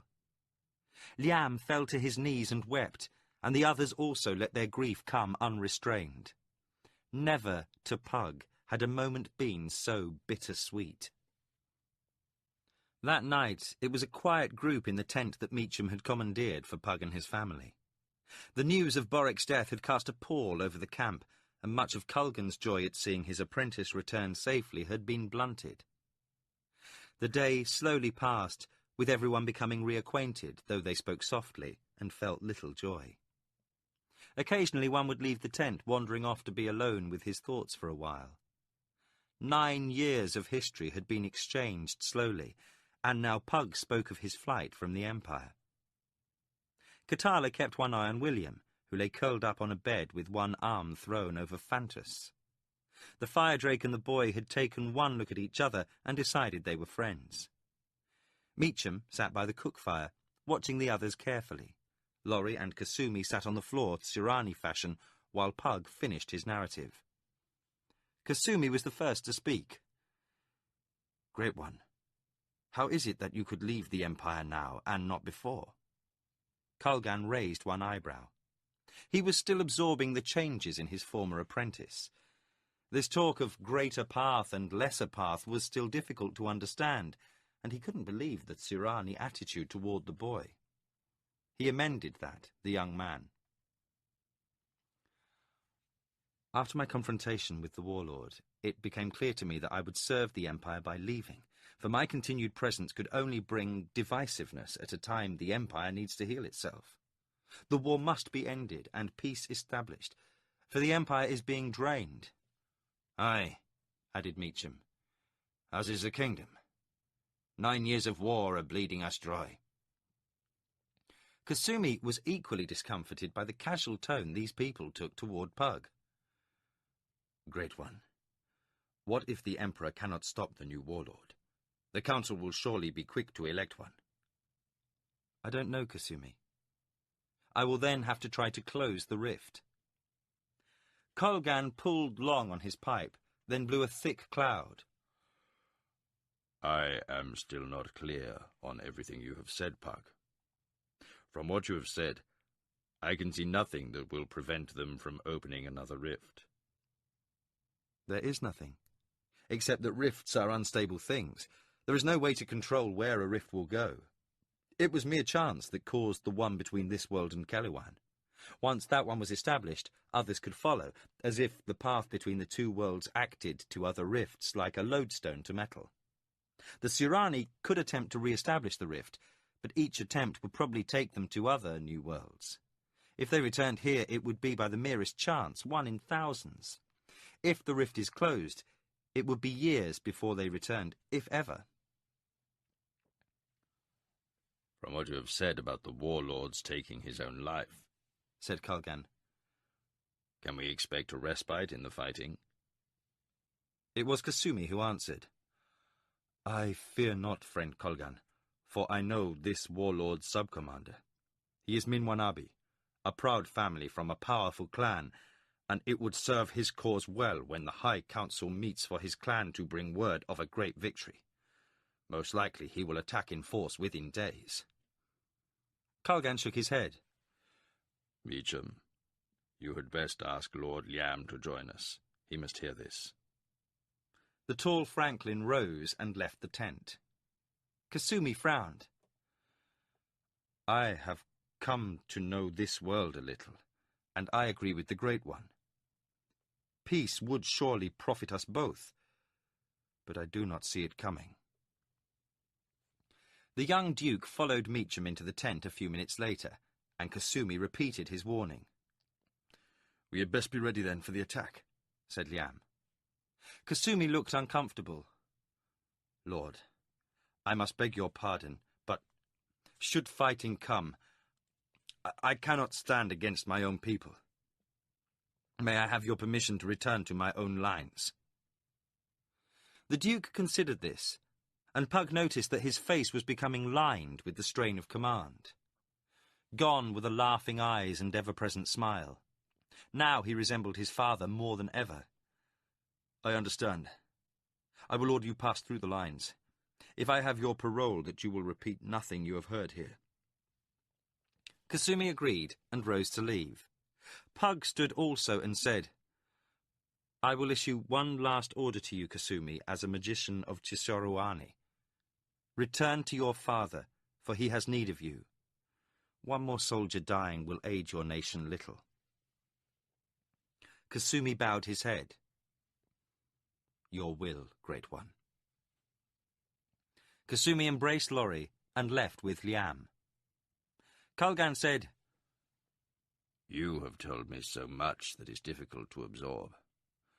I think for now we had best retire, for I feel the need of resting." As the old magician rose, Pug said to him, "There is one thing I've been waiting to ask. What of Thomas?" "Your childhood friend is well, and with the elves of Elvendar. He is a warrior of great renown, as he had wished to be." Pug smiled. "I am glad to hear that. Thank you." Kulgan, Lorry, and Meacham bade them good night and left. Katala said, "Husband, you are tired. Come, rest." Pug crossed over to the bed she sat upon. "You amaze me. You have been through so much tonight, and yet you fret about me." She took his hand. "When I am with you, everything is as it should be. But you look as if the weight of the world sits upon you. The weight of two worlds, I fear, love." They were awakened by the sound of trumpets. As they rose from the bed, Pug and Katala were startled by Lorry rushing into the tent. From the light behind him, as he tossed aside the tent flap, it was evident that they had slept late. "The king comes!" He held out some clothing to Pug. "Put these on." Seeing the wisdom of not walking the camp in the black robe, Pug complied. Katala pulled her robe over her head, while Lorry turned his back. She went over to William, who was sitting up in his bed, looking frightened. He quickly calmed down and started to pull on Fantasy's tail, causing the drake to snort a protest over such indignities. Pug and Lorry left the tent and walked to the commander's pavilion, overlooking the camp of the kingdom armies. Away to the southeastern end of the camp they could see the royal party quickly approaching, and could hear the cheers of the soldiers as they saw the royal banner pass. Thousands of soldiers took up the cheer, for they had never seen the king before, and his presence served to lift their spirits, badly sagging since the rout by the Tsirani. Lorry and Pug stood off to one side of the command tent, but close enough to ensure they could hear what transpired. Duke Brukel kept his eyes on the king, but Liam noticed the two and nodded his approval of their presence. The two lines of royal household guard rode up to the front of the tent, then parted so the king might ride to the fore. Roderick, king of the realm, rode on a huge black war-horse, who pawed at the ground as he came to a halt before the two dukes. Roderick was dressed in a gaudy array of gold-trimmed battle armour, with many flutings and reliefs fashioned into the breastplate. His helm was golden with a circlet crown. A royal purple plume flew from the crest, blown by the morning wind. When he had been sitting for a moment, he removed his helm and handed it to a page. He stayed atop his horse and studied the two commanders, looking down at them with a crooked smile. "What? Have you no greeting for your liege lord?" The dukes bowed. Brukel said, "Your Majesty, we were just surprised. We had no word." Roderick laughed, and the sound was tinged with madness. "That's because I sent no word. I wanted to surprise you." He looked at Liam. "Who is this? In the tabard of Criddy?" "Liam, Your Majesty," answered Brukel. "The Duke of Criddy." The king shouted, "He is Duke only if I say he's Duke." With a sudden change of mood, he said in solicitous tones, "I am sorry to hear of your father's death." He then giggled. "But he was a traitor, you know. I was going to hang him." Liam tensed at Roderick's words, and Brukel gripped his arm. The king saw and screamed. "You would attack your king? Traitor! You are one with your father and the others. Guards, seize him!" He pointed at the young man. Royal guards dismounted, and the soldiers of the west who stood nearby moved to stop them. Stop! Commanded Bruchel, and the western soldiers stopped. He turned to Liam. On your word, we have civil war, he hissed. Liam said, I submit, Your Majesty. The western soldiers grumbled. The king said coldly, I shall have to hang you, you know. Take him to his tent and keep him there. The guards complied. The king turned his attention to Bruchel. Are you loyal to me, my Lord Bruchel, or shall there be a new duke in Yabon as well as Criddy? I am ever loyal to the crown, Your Majesty, came the answer. The king dismounted. Yes, I believe that. He giggled again. You knew my father thought highly of you, didn't you? He took the duke's arm, and they entered the command tent. Laurie touched Pug's shoulder and said, We had best stay in our tents. If one of those courtiers recognises me, I may join the duke on the gibbet. Pug nodded. Get Colgan and Meacham and have them meet us in my tent. Laurie hurried off, and Pug returned to his tent. Katala was feeding William from a bowl of stew from the night before. I fear we have found another pot of trouble, love, Pug said. The king is in camp, and he's madder than I dreamed possible. We must leave soon, for he has ordered Liam imprisoned. Katala looked shocked. Where will we go? I can manage to take us to Criddy, to Prince Aretha. I know the court of Castle Criddy as well as if there were a pattern there. I should have no trouble transporting us. Laurie, Meacham and Colgan joined them a few minutes later, and Pug outlined his plan for escape. Colgan shook his head. You take the boy and Katala, Pug, but I must stay. Meacham added, And I. Pug looked incredulous. Why? I served Liam's father, and now I serve him. If the king tries to execute Liam, there will be fighting. The armies of the West will not stand idly by and watch Liam hanged. The king has only the royal guard, and they will be easily defeated. Once that happens, it is civil war. Bastira will lead the armies of the East. Liam will need my aid. Meacham said, The issue won't be quickly decided. The armies of the West are veteran, but they're tired. There's little spirit left in them. The armies of the East are fresh, and Black Guy is the best general in the kingdom. Liam's unproved. It'll be a long struggle. Pug understood what they were saying. It may not reach that point, though. Bruchel seems ready to follow Liam's lead, but if he changes his mind, who knows if Ilith, Tir Sog and the others will follow Liam without Yabon's lead. Colgan sighed. Bruchel will not waver. He hates Bastira as much as Boric did, though for less personal reasons. He sees Guy's hand in every move to break the West. I think the Duke of Yabon would happily take Roderick's head, but even so, Liam may submit rather than risk a civil war and lose the West to the Tsirani. We shall have to see what passes. Which is all the more reason you must go to Criddy, Pug. If Liam dies, then Aretha is heir to the crown. Once begun, the king cannot stop the killing until Aretha is dead.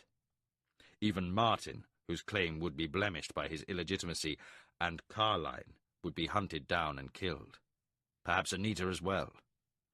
Roderick would not risk a Western heir to the throne. Upon Liam's death, the bloodletting will not end until either Roderick or Aretha sits the throne of the kingdom uncontested. You are the most powerful magician in the kingdom. Pug started to protest. I know enough of the arts to know your skills from the events you related to us, and I remember your promise as a boy. You are capable of feats unmatched by any in our world.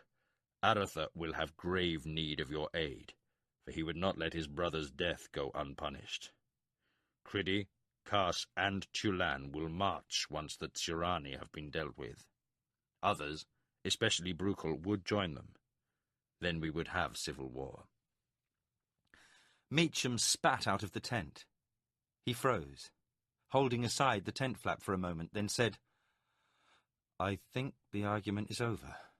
Look. They joined him at the opening. None had the Franklin's sharp eyesight, and at first they couldn't see what he was pointing out. Then, slowly, they recognized the cloud of dust hanging in the air, far to the southeast. It spread across the horizon for miles, a dirty brown ribbon that ran below the blue of the sky. The Franklin turned to look at the others. The armies of the East. They stood near the command pavilion, among a group of Lamutian soldiers. With Laurie, Culgan, Pug, and Meacham was Earl Vandross of Lamut, the former cavalry officer who had commanded the raid through the valley years ago, when they had first seen the rift. He had gained the title upon his father's death, less than a year after Pug's capture, and had proven to be one of the kingdom's most able field commanders. A company of nobles was riding up the hill toward the pavilion. The king and Bruchel stood waiting for them. Next to each lord rode a standard-bearer who held the banner of that noble. Vandross announced the name of each army represented. Rhodes, Timons, Sajara, Ran, Sibon, they're all here. He turned to Culgan. I doubt there are 1,000 soldiers left between here and Rilannon. Laurie said, There is one whose banner I don't see. Bastira. Vandross looked. Salador, Deep Taunton, Pointer's Head. No, you're right. The Golden Eagle on Black is not among the standards. Meacham said, Black Guy is no fool. He's already upon the throne of Crondor. Should Liam be hanged and Roderick fall in battle, it would be only a short step to the throne in Rilannon. Vandross looked back at the gathering nobles. Nearly the entire Congress of Lords is present. Should they return to Crondor without the king, then Guy would be king in short order. Many of these are his men. Pug said, Who is that under the banner of Salador? It is not Lord Keros. Vandross spat upon the ground. It is Richard, formerly Baron of Dolph, now Duke of Salador. The king hung Keros and his family fled to Kesh. Now Richard rules the third most powerful duchy in the east. He is one of Guy's favourites. When the nobles were assembled before the king, Richard of Salador, a red-faced bear of a man, said, My liege, we are assembled. Where are we to camp? Camp? We make no camp, my Lord Duke. We ride. He turned to Lord Bruchel. Marshal the armies of the West, Bruchel. The Duke gave the signal, and heralds ran through the camp, shouting the order to muster. The battle drums and war trumpets were shortly sounding throughout the western camp. Vandross left to join his soldiers, and soon there were few observers nearby. Culgan, Pug, and the others moved off to one side, keeping clear of the king's gaze. The king said to the assembled nobles, We have had 9 years of the Western commander's tender ways. I shall lead the attack that will drive the foe from out of our lands. He turned to Bruchel. In deference to your advancing years, my Lord Duke, I am giving command of the infantry to Duke Richard. You will stay here. The old Duke of Yabon, who was in the process of donning his armour, looked stung.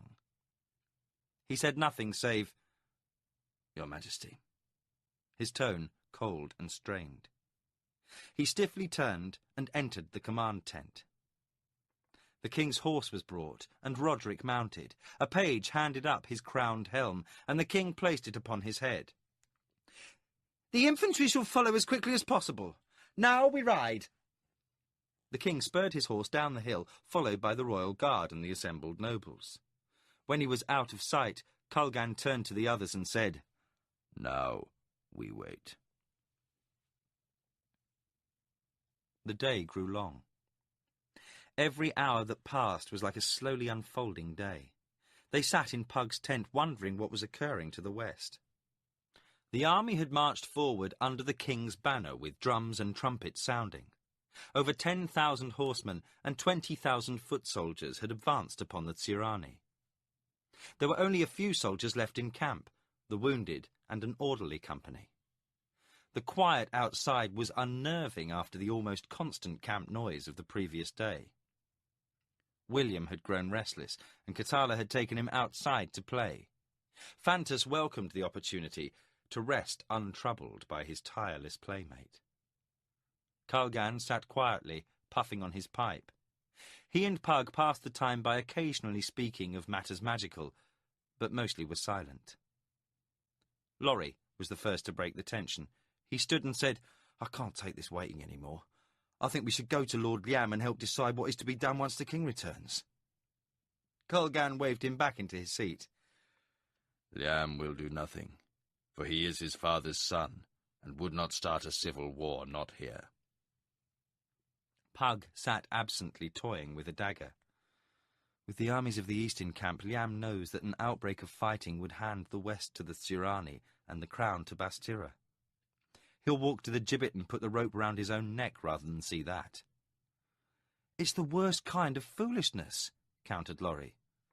"No," answered Colgan. "Not foolishness, minstrel, but a matter of honour.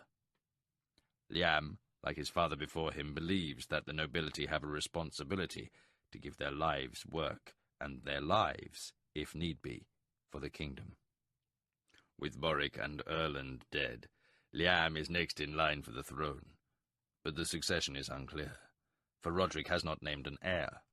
Liam could not bear to wear the crown if he would be thought a usurper. Aretha is another matter, for he would simply do what was expedient, take the throne, though he would not wish to, and worry about what was said of him when it was set." Pug nodded. "I think that Colgan has the right of things. I do not know the brothers as well as he, but I think it might have been a better thing had the order of their birthing been reversed. Liam would make a good king, but Aretha would make a great one. Men would follow Liam to their deaths, but the younger brother would use his shrewdness to keep them alive." "A fair assessment," conceded Colgan. "If there is anyone who could find a way out of this mess, it is Aretha. He has his father's courage, but he also has a mind as quick as Bastira's. He could weather the intrigues of court, though he hates them." Colgan smiled. "When they were boys, we called Aretha the little storm cloud, for when he got angry he would turn to black looks and rumbles, while Liam would be quick to anger, quick to fight, and quick to forget." Colgan's reminiscences were interrupted by the sound of shouting from outside. They jumped up and rushed out of the tent. A blood-covered rider in the tabard of Lamut sped past them, and they ran to follow.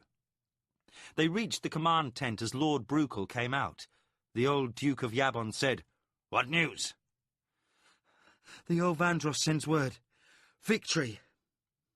Other riders could be heard approaching the camp. "We rode through them like the wind. The line on their east is breached and the salient is rent. We broke them, isolating those in the salient, then wheeled to the west and rolled back those who sought to aid them. The infantry now holds fast, and the cavalry drives the Tsurani back into the North Pass. They flee in confusion. The day is ours." A wineskin was handed to the rider, who sounded as if his voice would fail. He tilted it over his face and let the wine pour into his mouth. It ran down his chin, joining the deeper red splattered over his tabard. He threw aside the wineskin. "There is more. Richard of Salador has fallen, as has the Earl of Silden, and the king has been wounded." Concern showed on Bruchel's face. "How does he fare?" "Badly, I fear," said the rider, holding his nervous horse as it pranced around. "It is a grievous wound. His helm was cleaved by a broadsword after his horse was killed beneath him. 100 died to protect him, for his royal tabard was a beacon to the Tsurani. He comes now." The rider pointed back the way he had come. Pug and the others turned to see a troop of riders approaching. In the van rode a royal guardsman with the king held before him. The monarch's face was covered in blood, and he held to the saddle horn with his right hand, his other arm dangling limply at his side. They stopped before the tent, and soldiers helped the king from the horse. They started to carry him inside, but he said in a weak and slurred voice, "No, do not take me from the sun. Bring a chair so I may sit." Nobles were riding up, even as a chair was placed for the king. He was lowered into it and leaned back, his head lolling to the left. His face was covered with blood, and white bone could be seen showing through his scalp wound. Colgan moved to Roderick's side. "My king, may I attend?" The king struggled to see who was speaking. His eyes seemed to lose focus for a moment, then became clear. Who is speaking? The magician. Yes, Boric's magician. Please, I am in pain. Kulgan closed his eyes, willing his powers to ease the king's suffering. He placed his hand upon Roderick's shoulder, and those nearby could see the ruler of the kingdom visibly relax. Thank you, magician. I feel more at ease. Roderick struggled to turn his head slightly. My lord Bruchel, please bring Liam to me. Liam was in his tent under guard, and a soldier was sent to bring him out. Moments later the young man knelt before his cousin. My liege, your wound. Kulgan was joined by a priest of Dala, who agreed with his assessment of the wound. He looked at Bruchel and shook his head slowly. Herbs and bandages were brought, and the king was cared for.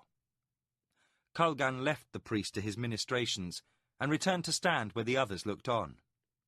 Katala had joined them, holding William in her arms.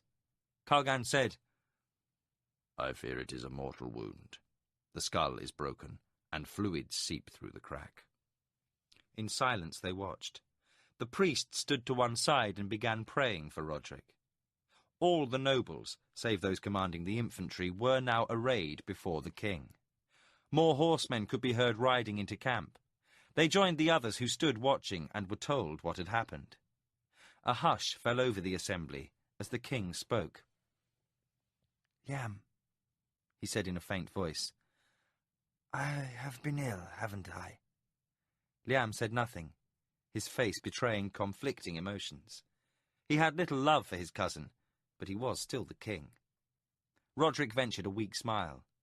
One side of his face moved only slightly, as if he could not control the muscles well. Roderick reached out with his good right hand, and Liam took it. I do not know what I have been thinking of late. So much of what has happened seems like a dream, dark and frightening.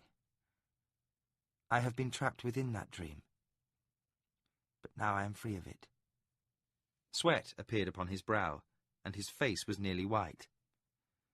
A demon has been driven from me, Liam, and I can see much of what I have done was wrong.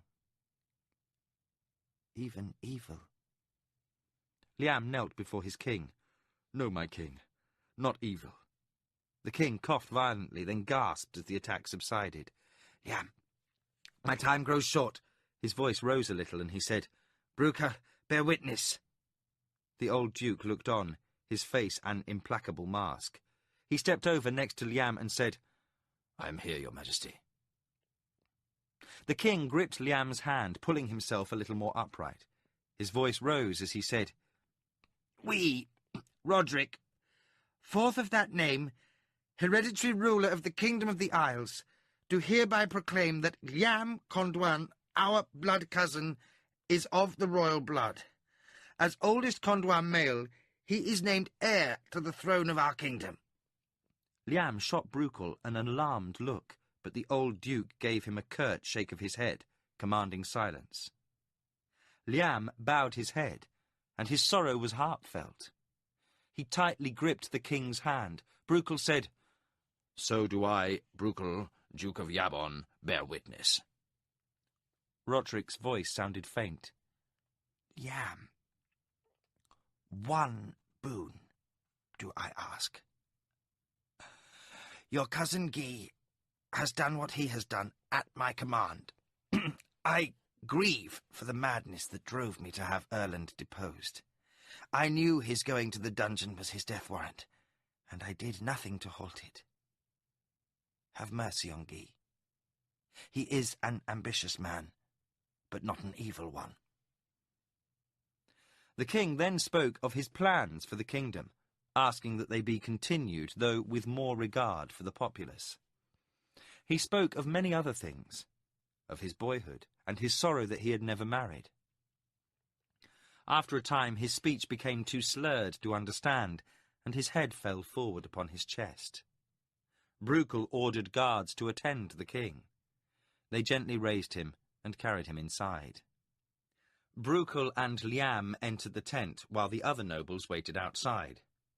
More new arrivals were gathering, and they were told the news. Nearly a third of the armies of the kingdom stood before the commander's pavilion, a sea of upturned faces extending down the hill. Each stood, without speaking, waiting out the death watch. Brukel closed the tent flap behind and shut out the red glow of the sunset.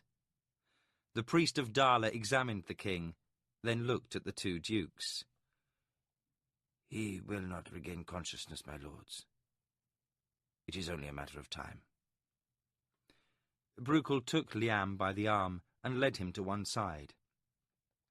In a hushed whisper he said, "You must say nothing when I proclaim you heir, Liam." Liam pulled his arm from Brukel's grasp, fixing his gaze upon the old warrior. "You bore witness, Brukel," he whispered back. "You heard my father acknowledge Martin as my brother, legitimizing him. He is the oldest Condwan male. Roderick's proclamation of succession is invalid. It presumed I was the oldest." Brukel spoke quietly, but his words were ungentle. "You have a war to end, Liam.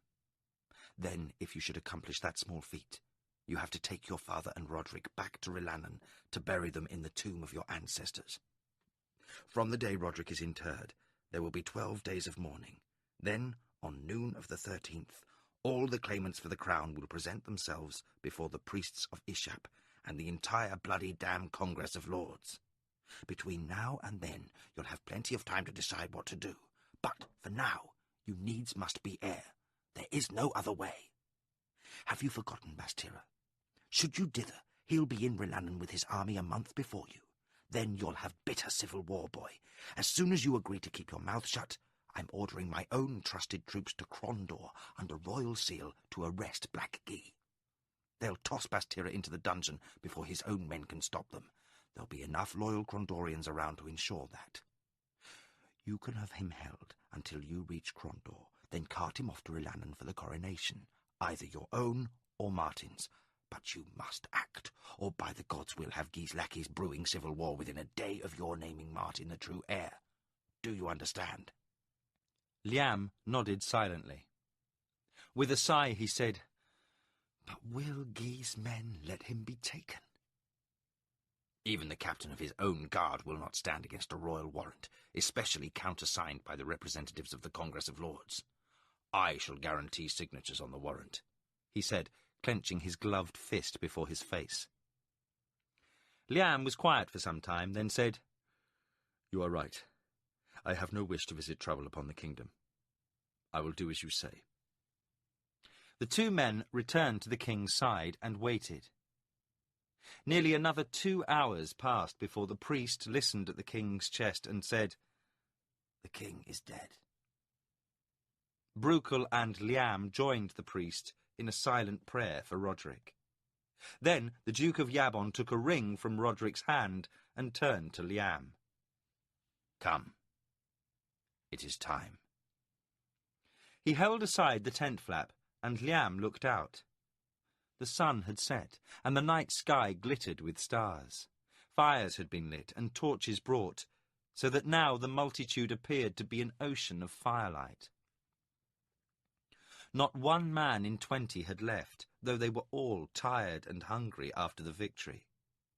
Brukel and Liam appeared before the tent, and the old duke said, "The king is dead."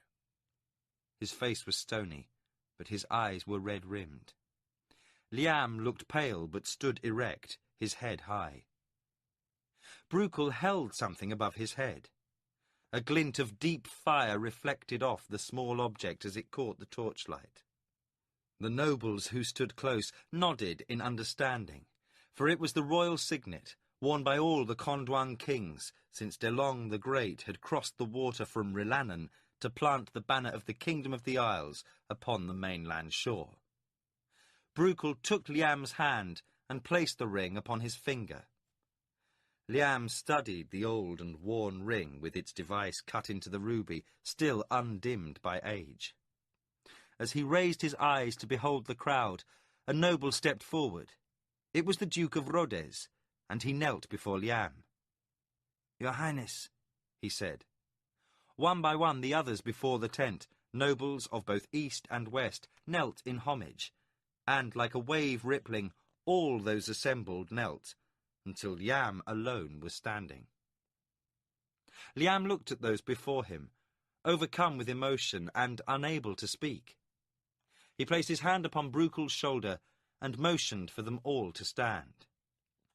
Suddenly, the multitude was upon its feet, and the cheer went up, "Hail Liam!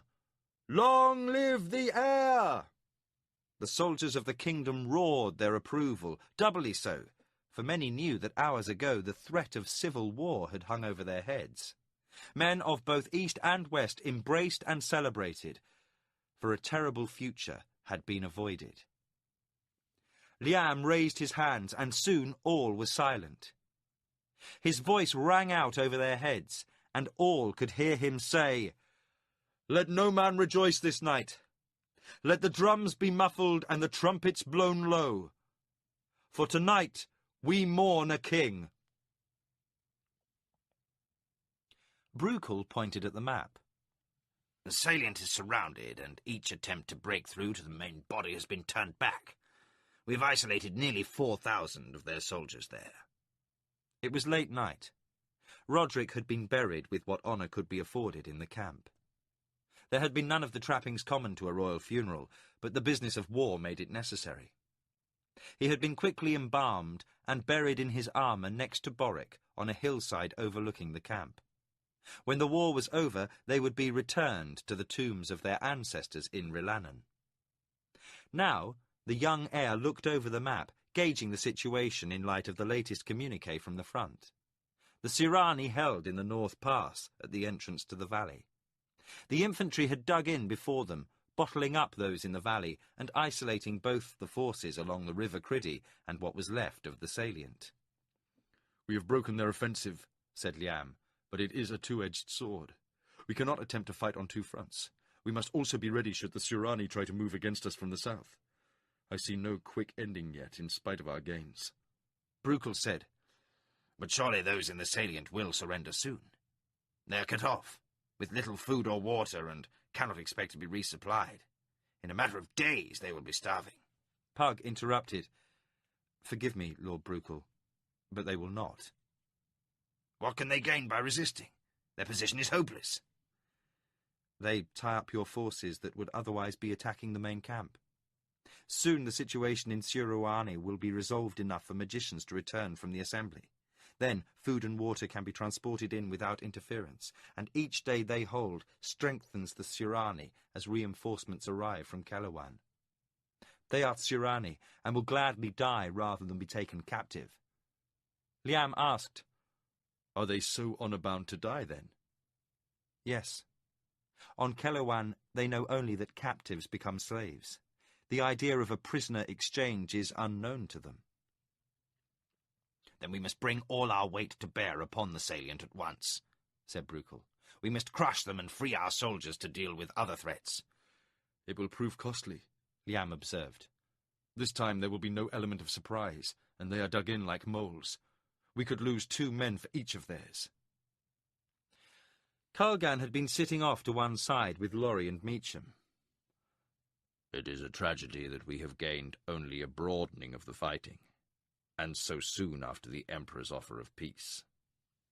Pug said, "Perhaps it is still not too late."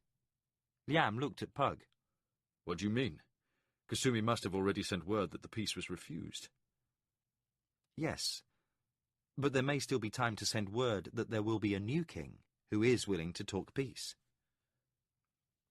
"Who will carry the message?" asked Kulgan. "Your life might be forfeit if you return to the Empire." "We may be able to solve 2 problems at once. Your Highness, may I have your leave to promise the Sirani in the salient safe passage to their lines?" Liam considered this. "I will, if I have their parole not to return for a year's time." "I will go to them then," said Pug. "Perhaps we can still end this war in spite of the calamities that have befallen us." The Surani guards, nervous and alert, tensed at the sound of an approaching rider. "They come!" one shouted, and men seized weapons and hurried to the barricades. The southern earthworks were still intact, but here at the western edge of the former salient, the pickets had thrown up a hasty barrier of felled trees and shallow trenches. Bowmen stood ready, arrows notched, but the expected charge did not come. A single figure on horseback came into view. His hands were raised overhead, palms together in the sign for parley. And more, he wore the black robe. The rider walked his horse to the edge of the barricade and asked, in perfect Surani, "Who commands here?" A startled officer said, "Commander Watson." The rider snapped. "You forget your manners, strike leader." He took note of the colours and devices on the man's breastplate and helm. "Are the Chilapaningo so lacking in civility?" The officer came to attention. "Your pardon, great one," the man stammered. "It is only that you were unexpected." "Bring Commander Watson here."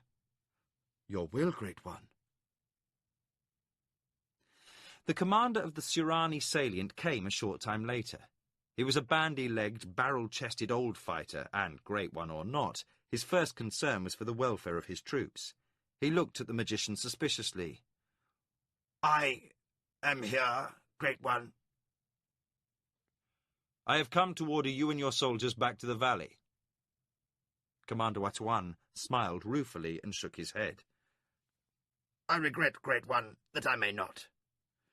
Word of your exploits has been carried to us here, and that the Assembly has called your status into question. You may be no longer outside the law by now.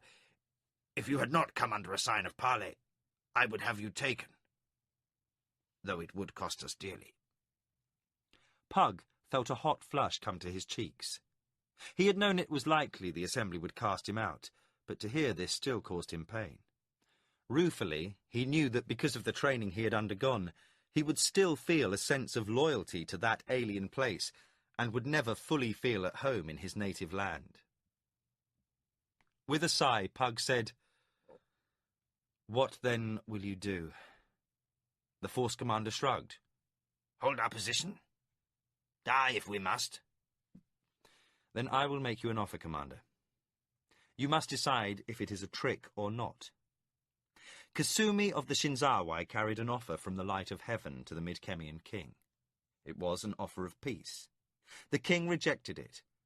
But now there is to be a new king who is willing to make peace. I would ask you to carry word to the holy city, to the emperor, that Prince Liam will accept peace. Will you do so? The commander considered. "If what you say is true, then I would be a fool to waste my men.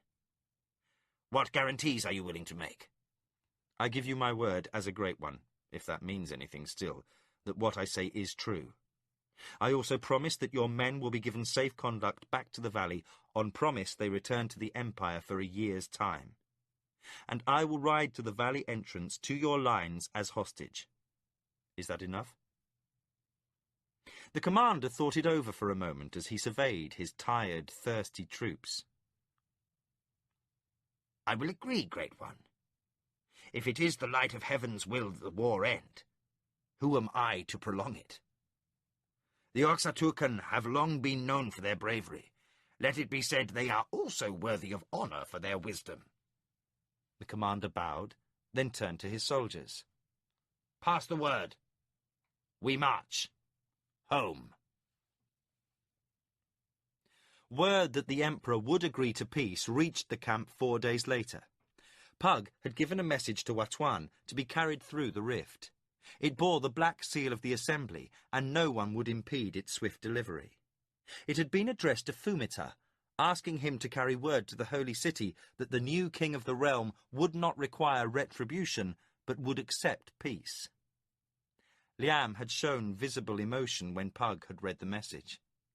The emperor himself would come through the rift in a month's time and would sign formal treaties with the kingdom. Pug had felt close to tears when he read the news, which soon spread through the camp, that the war was over. A great cheering could be heard. Pug and Kulgan sat in the older magician's tent. For the first time in years, they had been feeling something like their old relationship. Pug was finishing up a long explanation of the Tsurani system of instructing novices. "Pug," said Kulgan, around a long pull on his pipe. "It seems that now the war is over, we can return to the business of magicians. Only now it is you who are master, and I who would be student." There is much we may learn from each other, Kulgan, but I fear old habits die hard. I don't think I could ever get used to the idea of your being a student, and there are many things you are capable of that I still cannot do. Kulgan seemed surprised. "Really? I would have thought my simple acts beneath your greatness." Pug felt the old embarrassment from when he had been Kulgan's student. "You make sport of me yet." Kulgan laughed. "Only a little boy, and you are still a boy to one of my advancing years. It is not easy for me to see an indifferent apprentice become the most powerful magician of another world." Indifferent was the proper word for it. At first I only wanted to be a soldier. I think you knew that. Then, when I had finally decided to devote myself to study, the invasion began. Pug smiled. "I think you felt sorry for me that day when I stood alone before the Duke's court, the only boy not called." "That is partly true, though I was the first to sense the power in you, and the judgment was borne out no matter the amazing events required to bring your ability to fruition." Pug sighed. "Well, the assembly is nothing if not complete in its training. Once the power is detected, there are but two options: success or death. With all other thoughts banished, there is little to concern the student but the study of magic. Without that, I doubt I would ever have amounted to much." Kulgan said, "I think not. Had the Tsurani never come, there would still have been a path to greatness for you to follow." They sat and talked and were comforted by each other's presence. After a while they lit fires, for darkness was falling. Katala came to the tent to see if her husband was to join her and the boy at the celebration feast being given by King Liam. She looked inside and saw the two of them lost in conversation. She backed out and, with a faint smile on her lips, returned to her son. Chapter 31. Deceptions. Thomas awoke with a start. In the pre-dawn darkness, something strange called to him. He sat up, every sense extended, trying to recapture what had awakened him. Aglarana stirred next to him. Since his return from the confrontation with Martin over the Tsurani prisoners, he had been free of the alien dreams and the blind rages. He was no longer the boy from Criddy or the ancient dragon lord, but a new being possessing qualities of both. She came awake and slowly reached out to touch his shoulder. The muscles were relaxed, free of the tension that marked his grappling with an ancient dream. She breathed a long sigh, then said, "Thomas, what is it?" He reached up to cover her hand with his own. "I don't know. Something odd occurred a moment ago." He sat with his head slightly turned, as if listening to something distant. A change. A shift in the pattern of things, perhaps.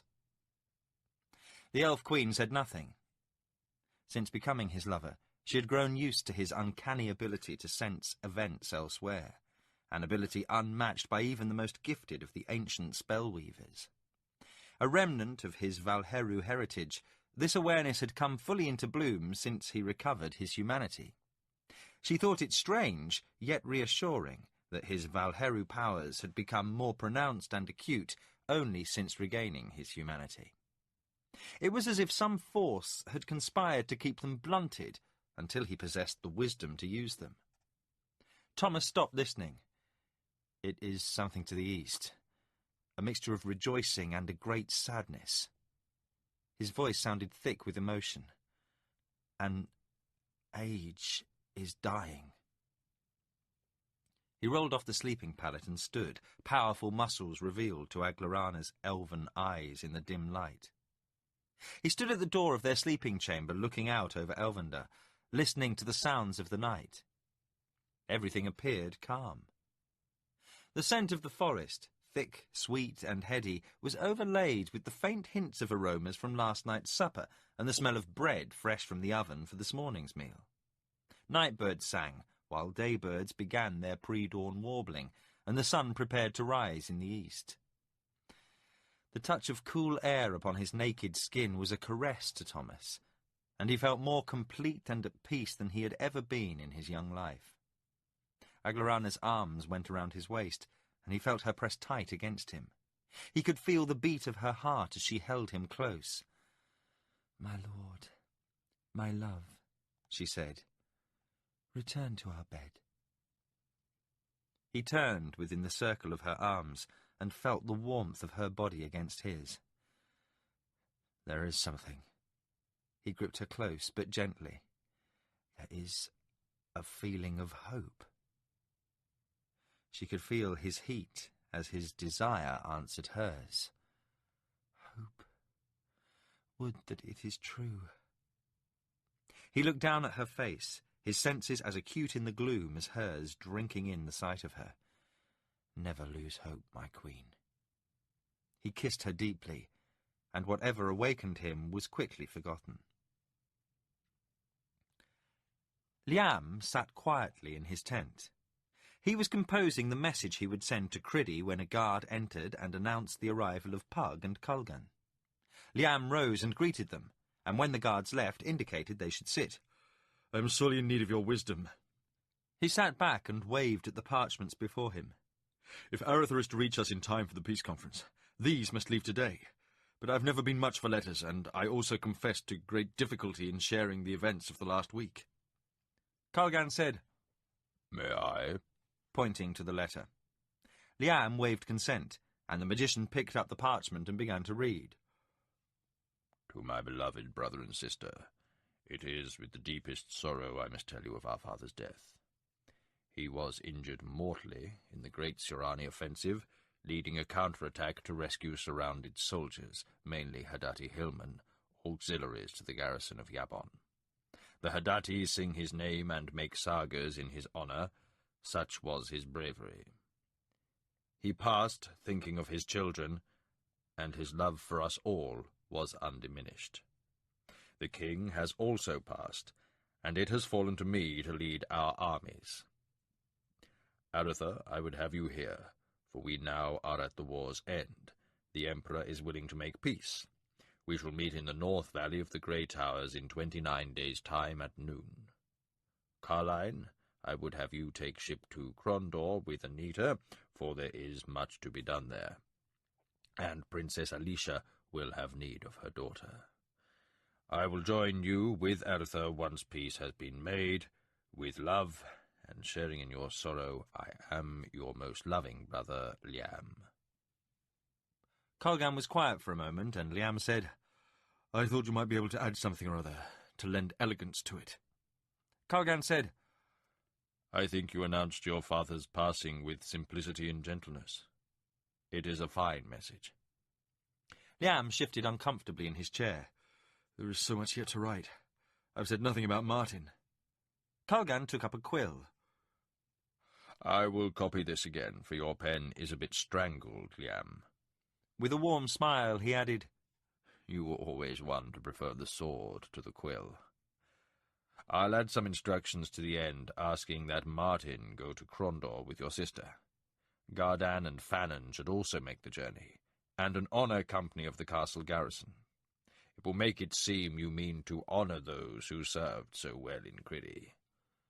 Then you will have ample time to decide how to tell Martin what you must." Pug shook his head sadly. "I only wish you could add Roland's name to that list." Since coming to the camp, he had learned of the Squire of Tulan's death. Culgan had told him of what he knew of events in Criddy and elsewhere concerning his old friends over the last few years. Liam said, "Curse me for a fool. Carline has no idea you're back, Pug. You must add that, Culgan." Pug said, I hope it will not come as too much of a shock. Colgan chuckled. Not so much of a shock as discovering you've a wife and child. Memories of his boyhood and his tempestuous relationship with the princess returned, and Pug said, I hope also she has outgrown some of the notions she held 9 years ago. Liam laughed for the first time since his father's death, genuinely entertained by Pug's discomfort. Rest assured, Pug, I've had many long communications with my brother and sister over the years, and I judge Carline a greatly changed young woman from the girl you once knew. She was 15 years old when you last saw her. Think of your own changes in the last 9 years. Pug nodded. Colgan finished his copywork and handed the document to Liam. He read it and said, Thank you, Colgan. You've added just the right note of gentleness. The tent flap opened, and Brukel entered, his old, lined face animated with glee. Bastira's fled! How? Asked Liam. Our soldiers must still be a week from Crondor, or maybe more. The old duke sat heavily in his chair. We found a hidden cage of messenger pigeons belonging to the late Richard of Salador. One of his men sent word to Guy of Roderick's death, and your being named heir. Now, we've questioned the fellow, a valet of Richard's. He's admitted to being one of Bastira's spies in Richard's court. Guy's fled the city, knowing one of your first acts as king will be to have him hung. My guess is he will make straight for Rilannon. I would have thought that would be the last place on Midkemia he would wish to be, remarked Colgan. Black Guy is no man's fool, whatever else may be said of him. He'll be underground, no doubt, but you'll see his handiwork again before we're through. Until the crown is resting upon Liam's head, Guy is still a power in the kingdom. Liam looked troubled at the last remark, thinking of his father's dying declaration. Since Brukel's admonition to say nothing of Martin, everyone had spoken only of Liam's coronation, nothing of Martin's possible claim to the throne. Liam let these disturbing thoughts pass by as Brukel continued speaking. Still, with Bastira on the sly, most of our troubles are now behind, and with the war near an end, we can get back to the business of rebuilding the kingdom. And I, for one, am glad. I'm getting too old for much more of this nonsense of war and politics. I only regret I'm without a son, so I could announce in his favour and retire. Liam studied Brukel with affectionate disbelief. You'll never bow down gracefully, old war dog. You'll go to your deathbed scratching and clawing every inch of the way, and that day is years off. Who's talking of dying? Snorted Brukel. I meant to hunt my hounds and fly my falcons, and do some fishing as well. Who knows? I may find some comely wench hearty enough to keep up with me, say about 17 or 18 years of age, and remarry and father a son yet. If that young fool Van Dross ever gathers his wits about him and marries my Felina, you just see how fast he'll become Duke of Yabon when I retire. Why she still waits for him is anybody's guess. He heaved himself up from his chair. I'm for a hot bath and some sleep before supper, by your leave. Liam motioned he might leave, and when he was gone said, I will never get used to this business of people needing my permission to come and go. Pug and Colgan rose from their chairs. Colgan said, You had better, for everyone will ask it of you from now on. With your permission. Feigning disgust, Liam motioned they might go. The council sat in assembly, as Aglorana took her place upon the throne. Besides the normal council, Martin Longbow was present, standing beside Thomas. When all were in place, Aglorana said, You have asked for counsel, Tathar. Now tell us what cause you bring before us. Tathar bowed slightly to the Queen. We of the council felt it time for an understanding. Of what, Tathar? Asked the Elf Queen. Tathar said, We have laboured long to bring a peaceful, secure ending to this business of Thomas. It is known by all here that our arts were turned to calming the rage within, softening the might of the Valheru, so the young man who was transformed would not be overwhelmed in the course of time. He paused, and Martin leaned close to Thomas. I can't begin Thomas startled him with a slight smile and a wink. Once more, Martin was reassured that the mirthful boy he had known in Criddy was as much present in this young man as the dragon roared. Everything is fine, said Thomas in a whisper. We have, said Tathar, come to judge this business done. For Thomas is no longer to be feared as an old one. Aglarana said, That is happy news indeed. But is this then cause for a council?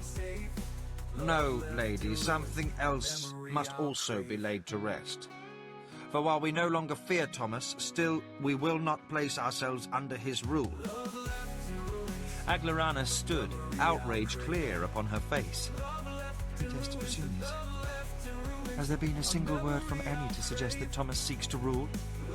Tathar stood firm before his queen's displeasure. My lady, you see with a lover's eyes. Before she could answer, he held up his hand. Speak not sharp words with me, daughter of my oldest friend. I make no accusations. That he shares your bed is no one's concern save yourself. We begrudge you nothing. But he now has the means of a claim, and we would have the matter settled now. Aglarana paled, and Thomas stepped forward. What means? He said, his voice commanding. Tathar looked slightly surprised. She carries your child. Did you not know? Thomas was bereft of words. Conflicting feelings ran through him. A child? Yet he had not been told. He looked at Tathar. How do you know? Tathar smiled, and there was no mockery in it. I'm old, Thomas. I can see the signs. Thomas looked to Aglarana. It is true? She nodded. I would not tell you until it was no longer possible to hide the truth. He felt a stab of uncertainty. Why? To spare you any worry. Until the war is through, you must put your mind to nothing else. I would not burden you with other thoughts.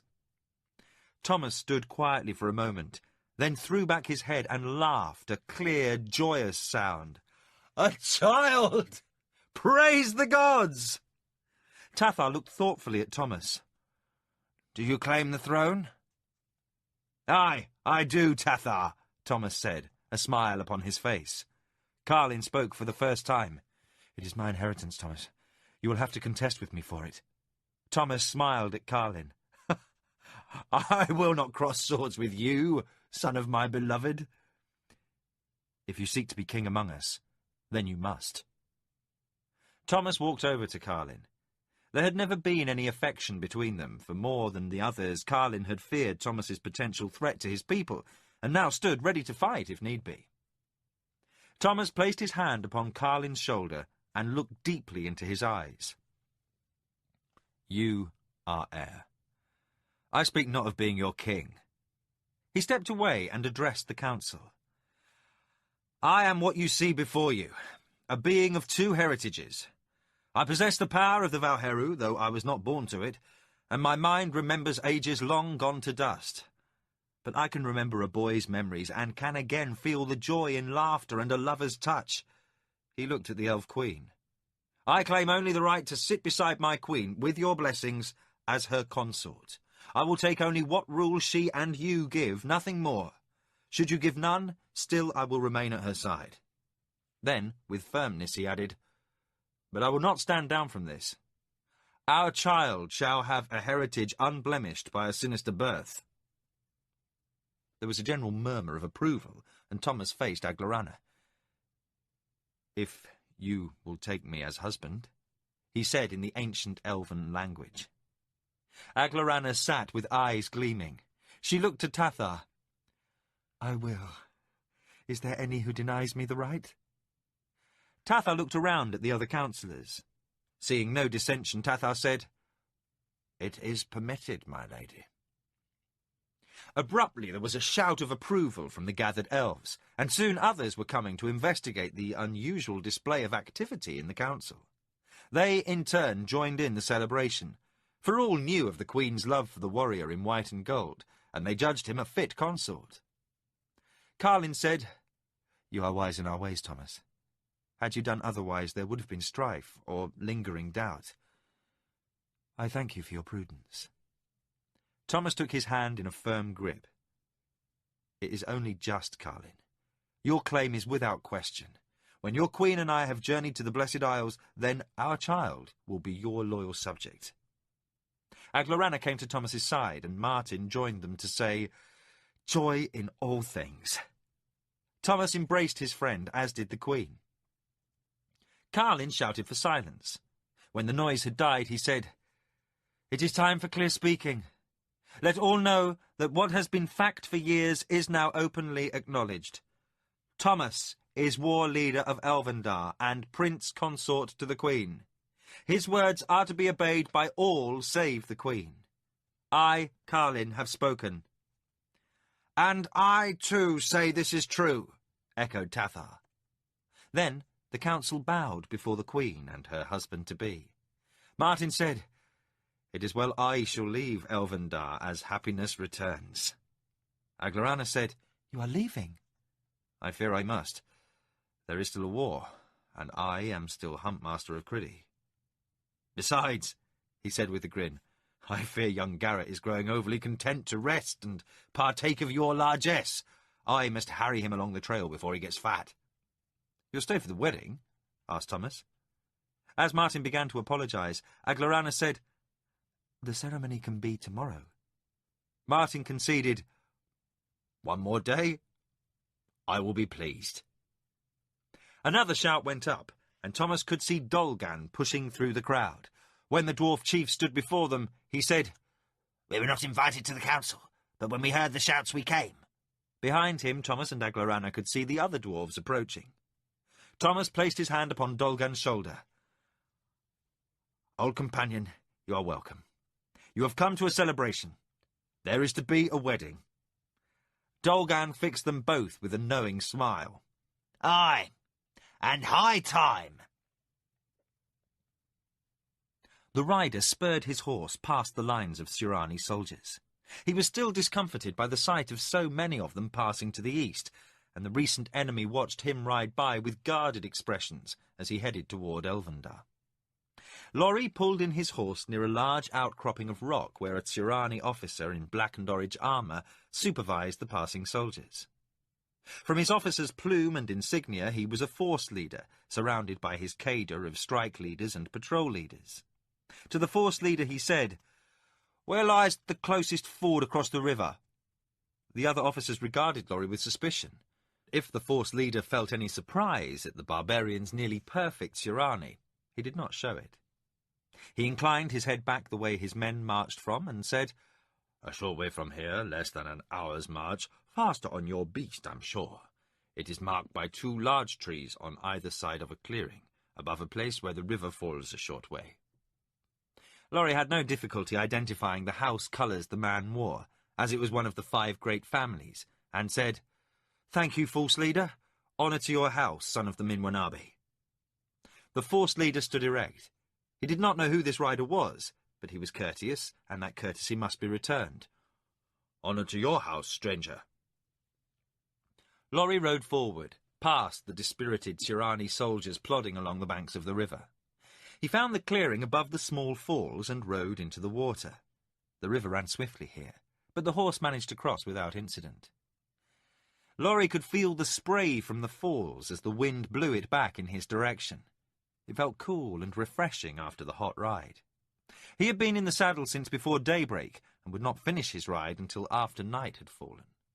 By then he would be close enough to Elvendar to be intercepted by elven sentries. They would certainly be watching the Surani withdrawal with interest, and one could guide him to their queen. Laurie had volunteered to carry the message, for it was felt that the messenger would be less likely to encounter trouble if he could speak Surani.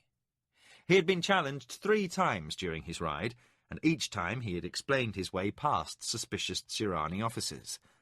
There might be a truce, but there was little trust yet. When he was clear of the river, Laurie dismounted, for his horse was tired. He walked the animal to cool it off. He pulled the saddle from the mount's back and was rubbing him down with a brush carried in his saddlebags when a figure stepped out from among the trees. Laurie was startled, for the figure was not an elf. He was a dark-haired man with grey at the temples, dressed in a brown robe and holding a staff. He approached the minstrel without hurry and seemingly at ease. He stopped a few feet away and leaned on his staff. "Well met, Laurie of Tirsog." The man possessed a strange manner, and Laurie did not remember having met him before. "Do I know you?" "No, but I have knowledge of you, troubadour." Laurie edged closer to his saddle where his sword lay. The man smiled and waved his hand in the air. Abruptly, Laurie was filled with calm, and he stopped moving for his sword. Whoever this man was, he was obviously harmless, he thought. "What brings you to the elven forest, Laurie?" Without knowing why, Laurie answered, "I bring messages to the Elf Queen." "What are you to say?"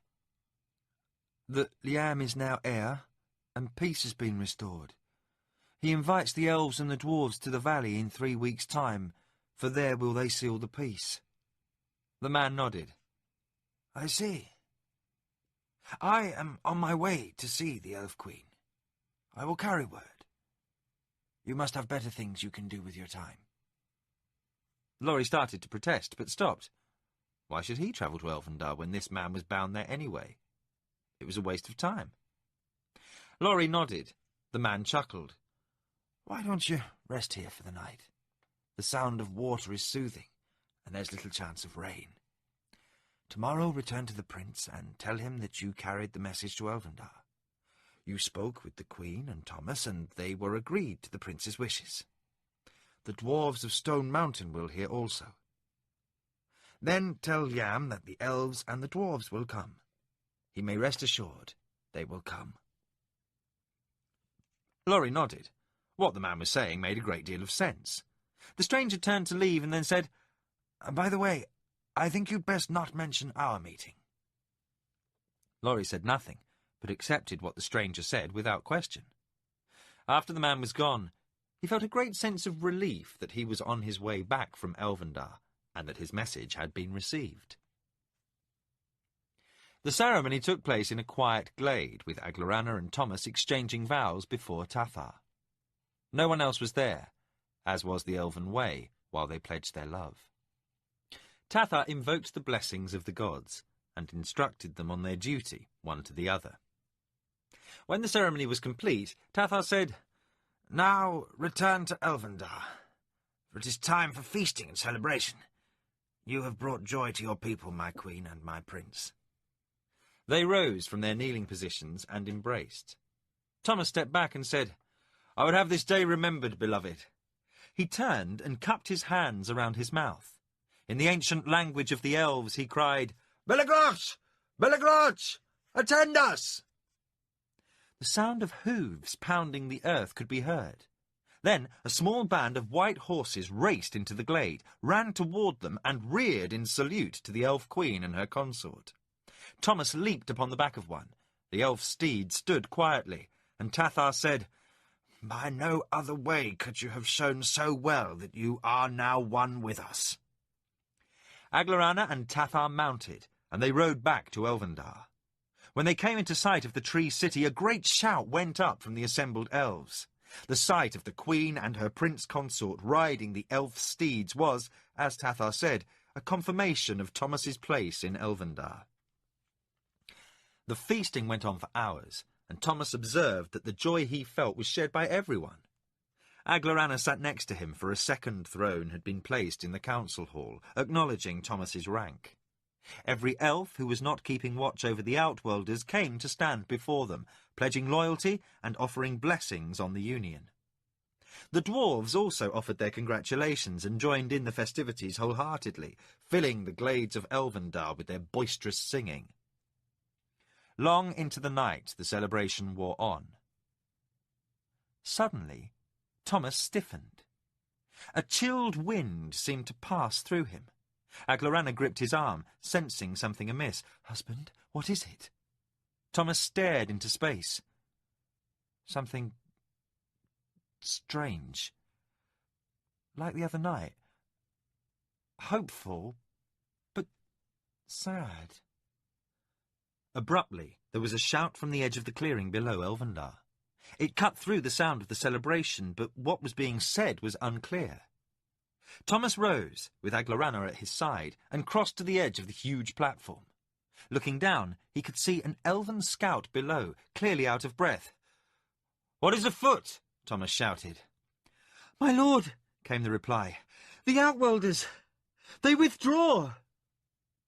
Thomas was rooted in place. Those simple words struck him like a blow. His mind couldn't comprehend the Shirani leaving after all these years of fighting. He shook off the feeling. "To what ends? Do they marshal?" The scout shook his head. "No, my lord, they are not staging. They move slowly, without alarm. Their soldiers look dispirited. They break camp along every mile of the Criddy and turn east." The guard's upturned face showed an expression of stunned but joyful understanding. He looked at those nearby, then, with a smile, said simply, "They are leaving!" A shout of incredible joy went up, and many openly wept, for it seemed that at last the war was ended. Thomas turned and saw tears on the face of his wife. She embraced him, and they stood quietly for a moment. After a while, the new Prince Consort of Elvendar said to Carlin, who stood nearby, "Send runners to follow, for it may be a trick." Aglarana said, "Do you truly think so, Thomas?" He shook his head. "I only wish to make sure, but something inside me tells me this is truly the end.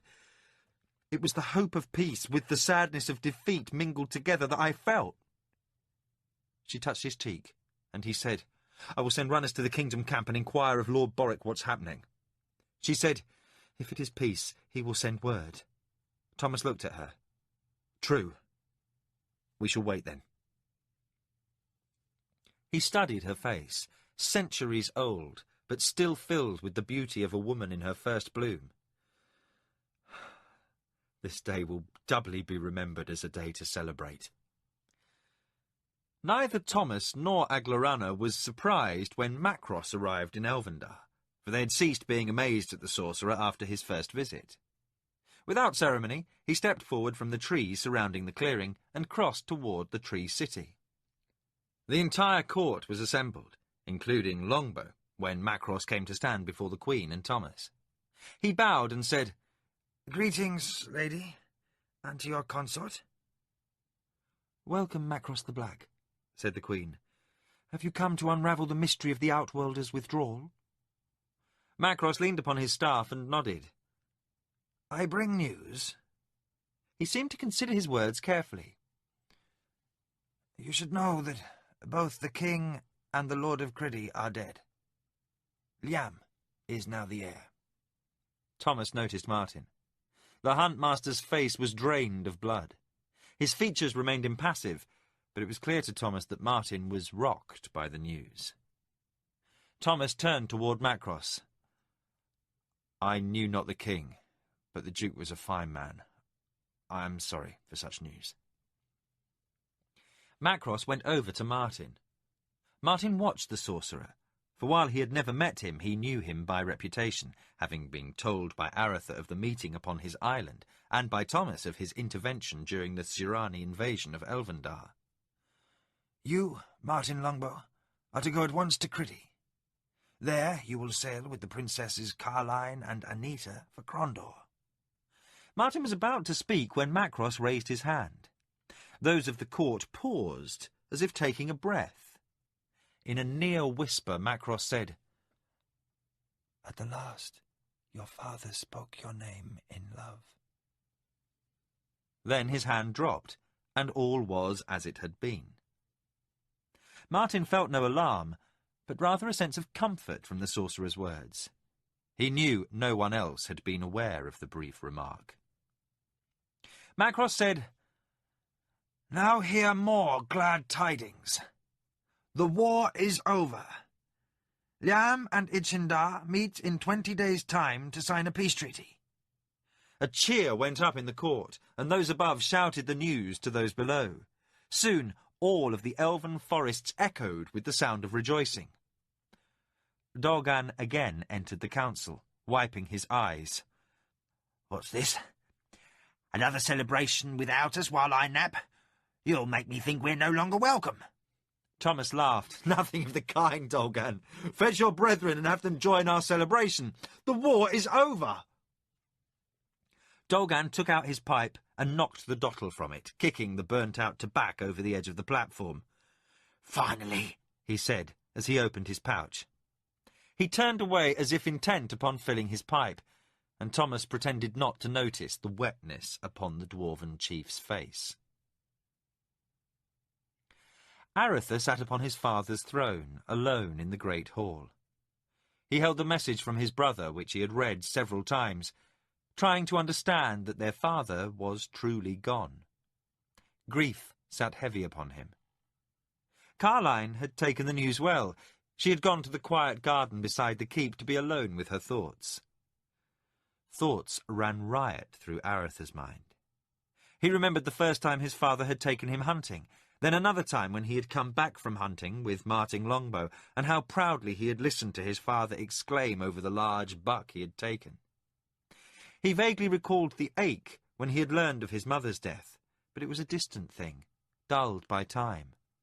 The image of his father, enraged in the king's palace, suddenly came to him, and Aretha let out a slow sigh. "At least," he said to himself, "most of what you had wished has come to pass, father.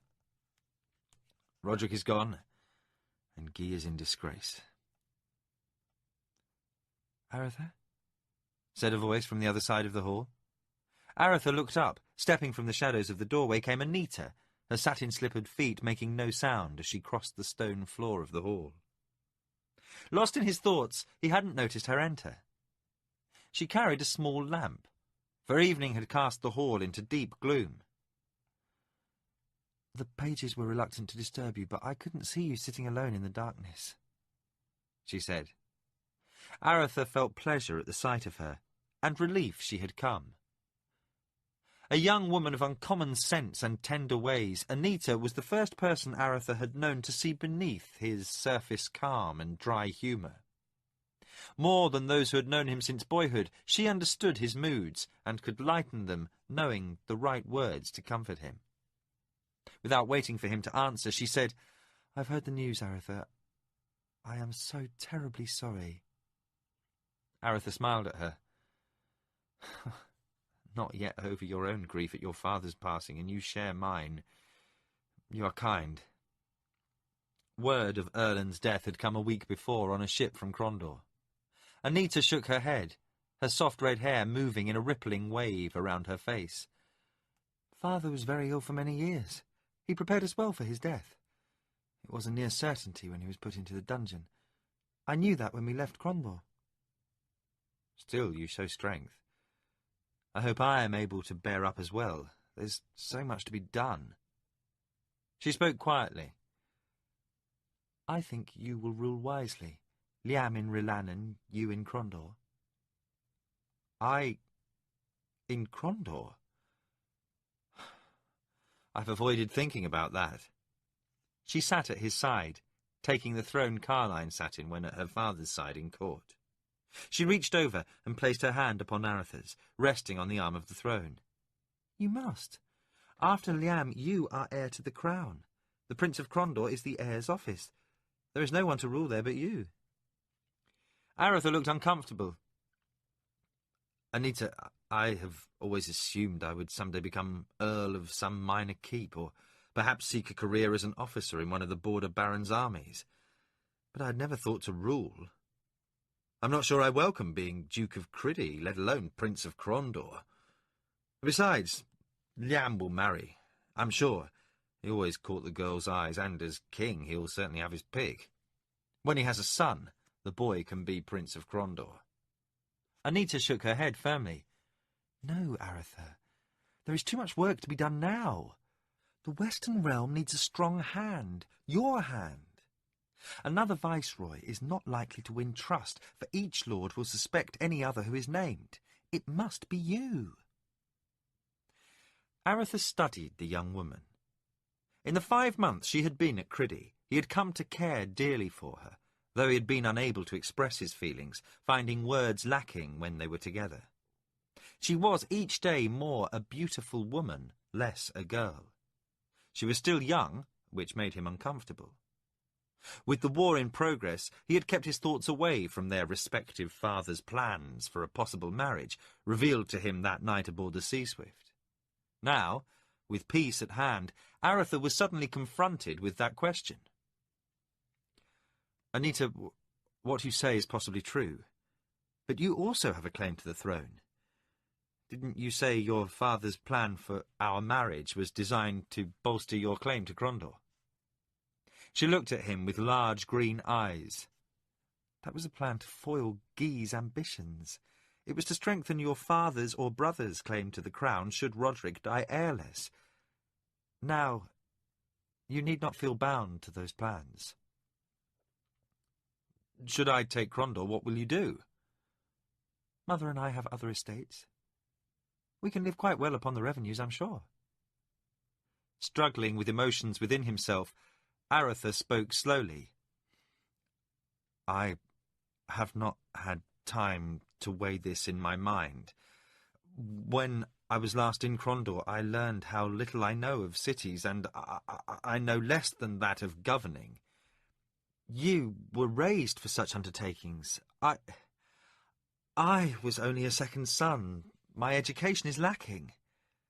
There are many able men here and in Crondor who will advise you. You have a good head for things, Aretha, the ability to see what must be done, and the courage to act. You will do well as Prince of Crondor.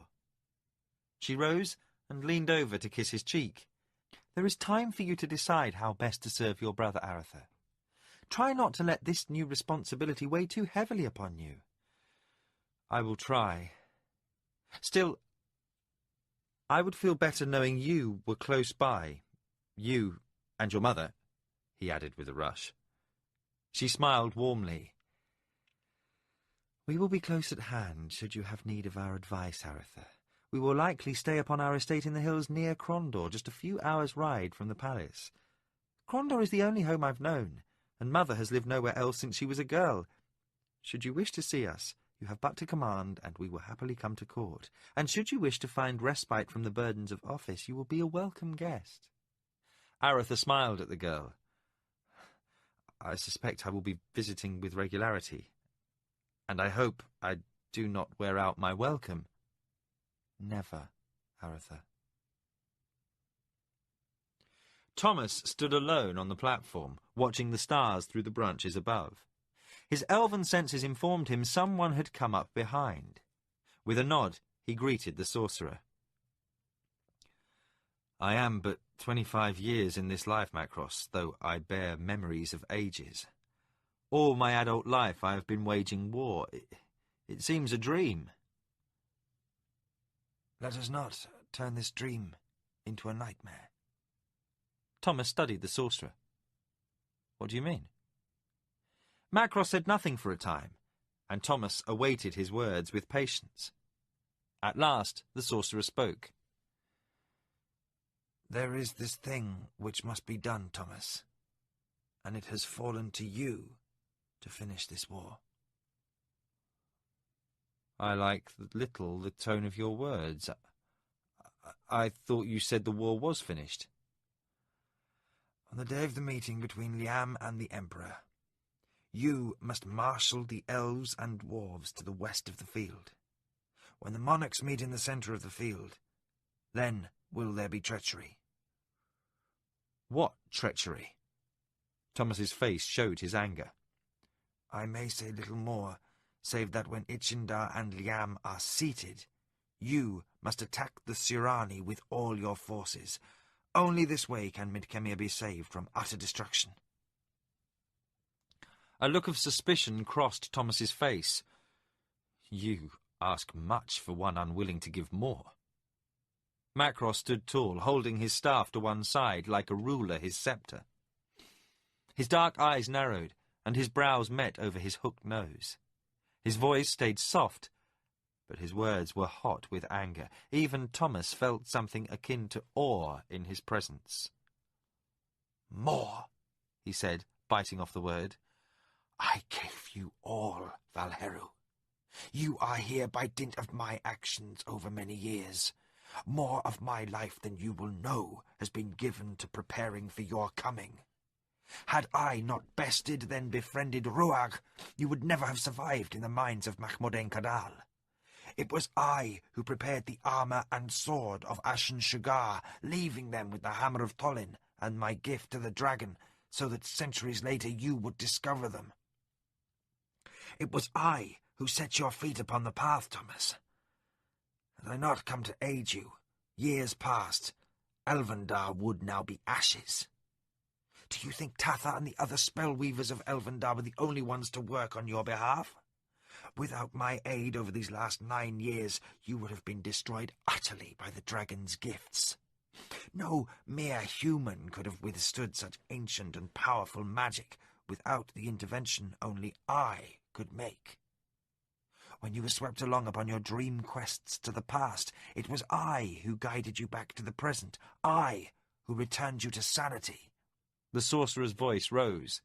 It was I who gave you the power to influence Ashen Shugar. You were my tool! Thomas stepped back before the controlled fury of the sorcerer's words. No, Thomas, I have not given you much. I have given you everything. For the first time since donning the armour in Mahmoud-en-Kadal, Thomas felt fear. In the most basic fibre of his being, he suddenly was aware of how much power the sorcerer possessed, and that should Macross choose, he could brush him aside like a nettlesome insect. "Who are you?" he asked quietly, controlled fear in his voice. Macross's anger vanished. He leaned once again upon his staff, and Thomas's fears fled, and with them all memory of his fears. With a chuckle, Macross said, I tend to forget myself upon occasion. My apologies. Then he grew serious once again. I do not ask this thing from any demand of gratitude. What I have done is done, and you owe me nothing. But know this. Both the creature called Ashen Shugar and the boy called Thomas shared an abiding love of this world, each in his own way, incomprehensible to each other as that love was. You possess both aspects of the love of the land, the desire of the Valheru to protect and control, and the desire of the Keep Boy to nurture and nourish. But should you fail in this task I set before you, should you stint in resolve when the moment is nigh, then know with dread certainty, this world upon which we stand shall be lost, lost beyond recalling. This, on my most holy oath, is the truth. Then I shall do as you instruct. Macross smiled. Go then to your wife, Prince Consort of Elvendar. But when it is time, marshal your army. I go to Stone Mountain, for Hawthorne and his soldiers will join you. Every sword and warhammer is needed. Will they know you? Macross gazed at Thomas. Indeed they will know me, Thomas of Elvendar. Never doubt. I shall gather all the might of Elvendar, Macross. A grim note entered his voice. And, for all time, we will put an end to this war. Macross waved his staff and vanished. Thomas waited alone for a time, struggling with a new-found fear that this war would last forever. Chapter 32. Betrayal. The armies stood facing one another. Seasoned veterans eyed each other across the open valley floor, not quite ready to feel at ease in the presence of an enemy they had fought for 9 years and longer. Each side was composed of honour companies, representing the nobles of the kingdoms and clans of the empire. Each numbered in excess of 1,000 men. The last of the Surani invasion army was now entering the rift, returning home to Kellowan, leaving only the Emperor's honour detachment behind. The kingdom army was still camped at the mouths of the two passes into the valley and would not leave the area until the treaty was finalised. There was still a cautious aspect to the newfound trust. On the kingdom side of the valley, Liam sat astride a white warhorse, awaiting the Emperor's arrival. Nearby, the nobles of the kingdom, their armour cleaned and polished, sat their horses. With them were the leaders of the Free Cities militia and a detachment of Natalie's rangers. Trumpets sounded from across the field, and the Emperor's party could be seen emerging from the rift. Imperial banners fluttered in the breeze as the procession moved to the head of the Sirani contingent. Awaiting the Sirani herald, who was walking across the several hundred yards that separated the opposing monarchs, Prince Liam turned to regard those who sat on horseback nearby. Pug, Culgan, Meacham, and Lorry were accorded their position of honour by dint of their service to the kingdom. Earl Van Dross and several other officers who had distinguished themselves were also close by. Next to Liam sat Aratha, astride a chestnut warhorse, who pranced in place out of high spirits. Pug looked around, feeling a giddy sensation at the sight of all the symbols of two mighty nations with whose fates he had been so closely tied. Across the open field he could see the banners of the powerful families of the Empire, all familiar to him, the Kedda, the Waxatukan, the Minwanabi, and the rest. Behind him were the fluttering banners of the kingdom, all the duchies from Criddy in the west to Ran in the east. Colgan noticed his former student's far-off gaze and tapped him on the shoulder with the long staff he was holding. "Are you all right?" Pug turned. "I'm fine. I was just a little overwhelmed for a moment. Engulfed in memories. It seems strange to see this day in a way. Both sides of the war were bitter enemies, and yet I have ties with both lands. I find I have feelings I've yet to explore." Colgan smiled. "There will be much time for introspection later.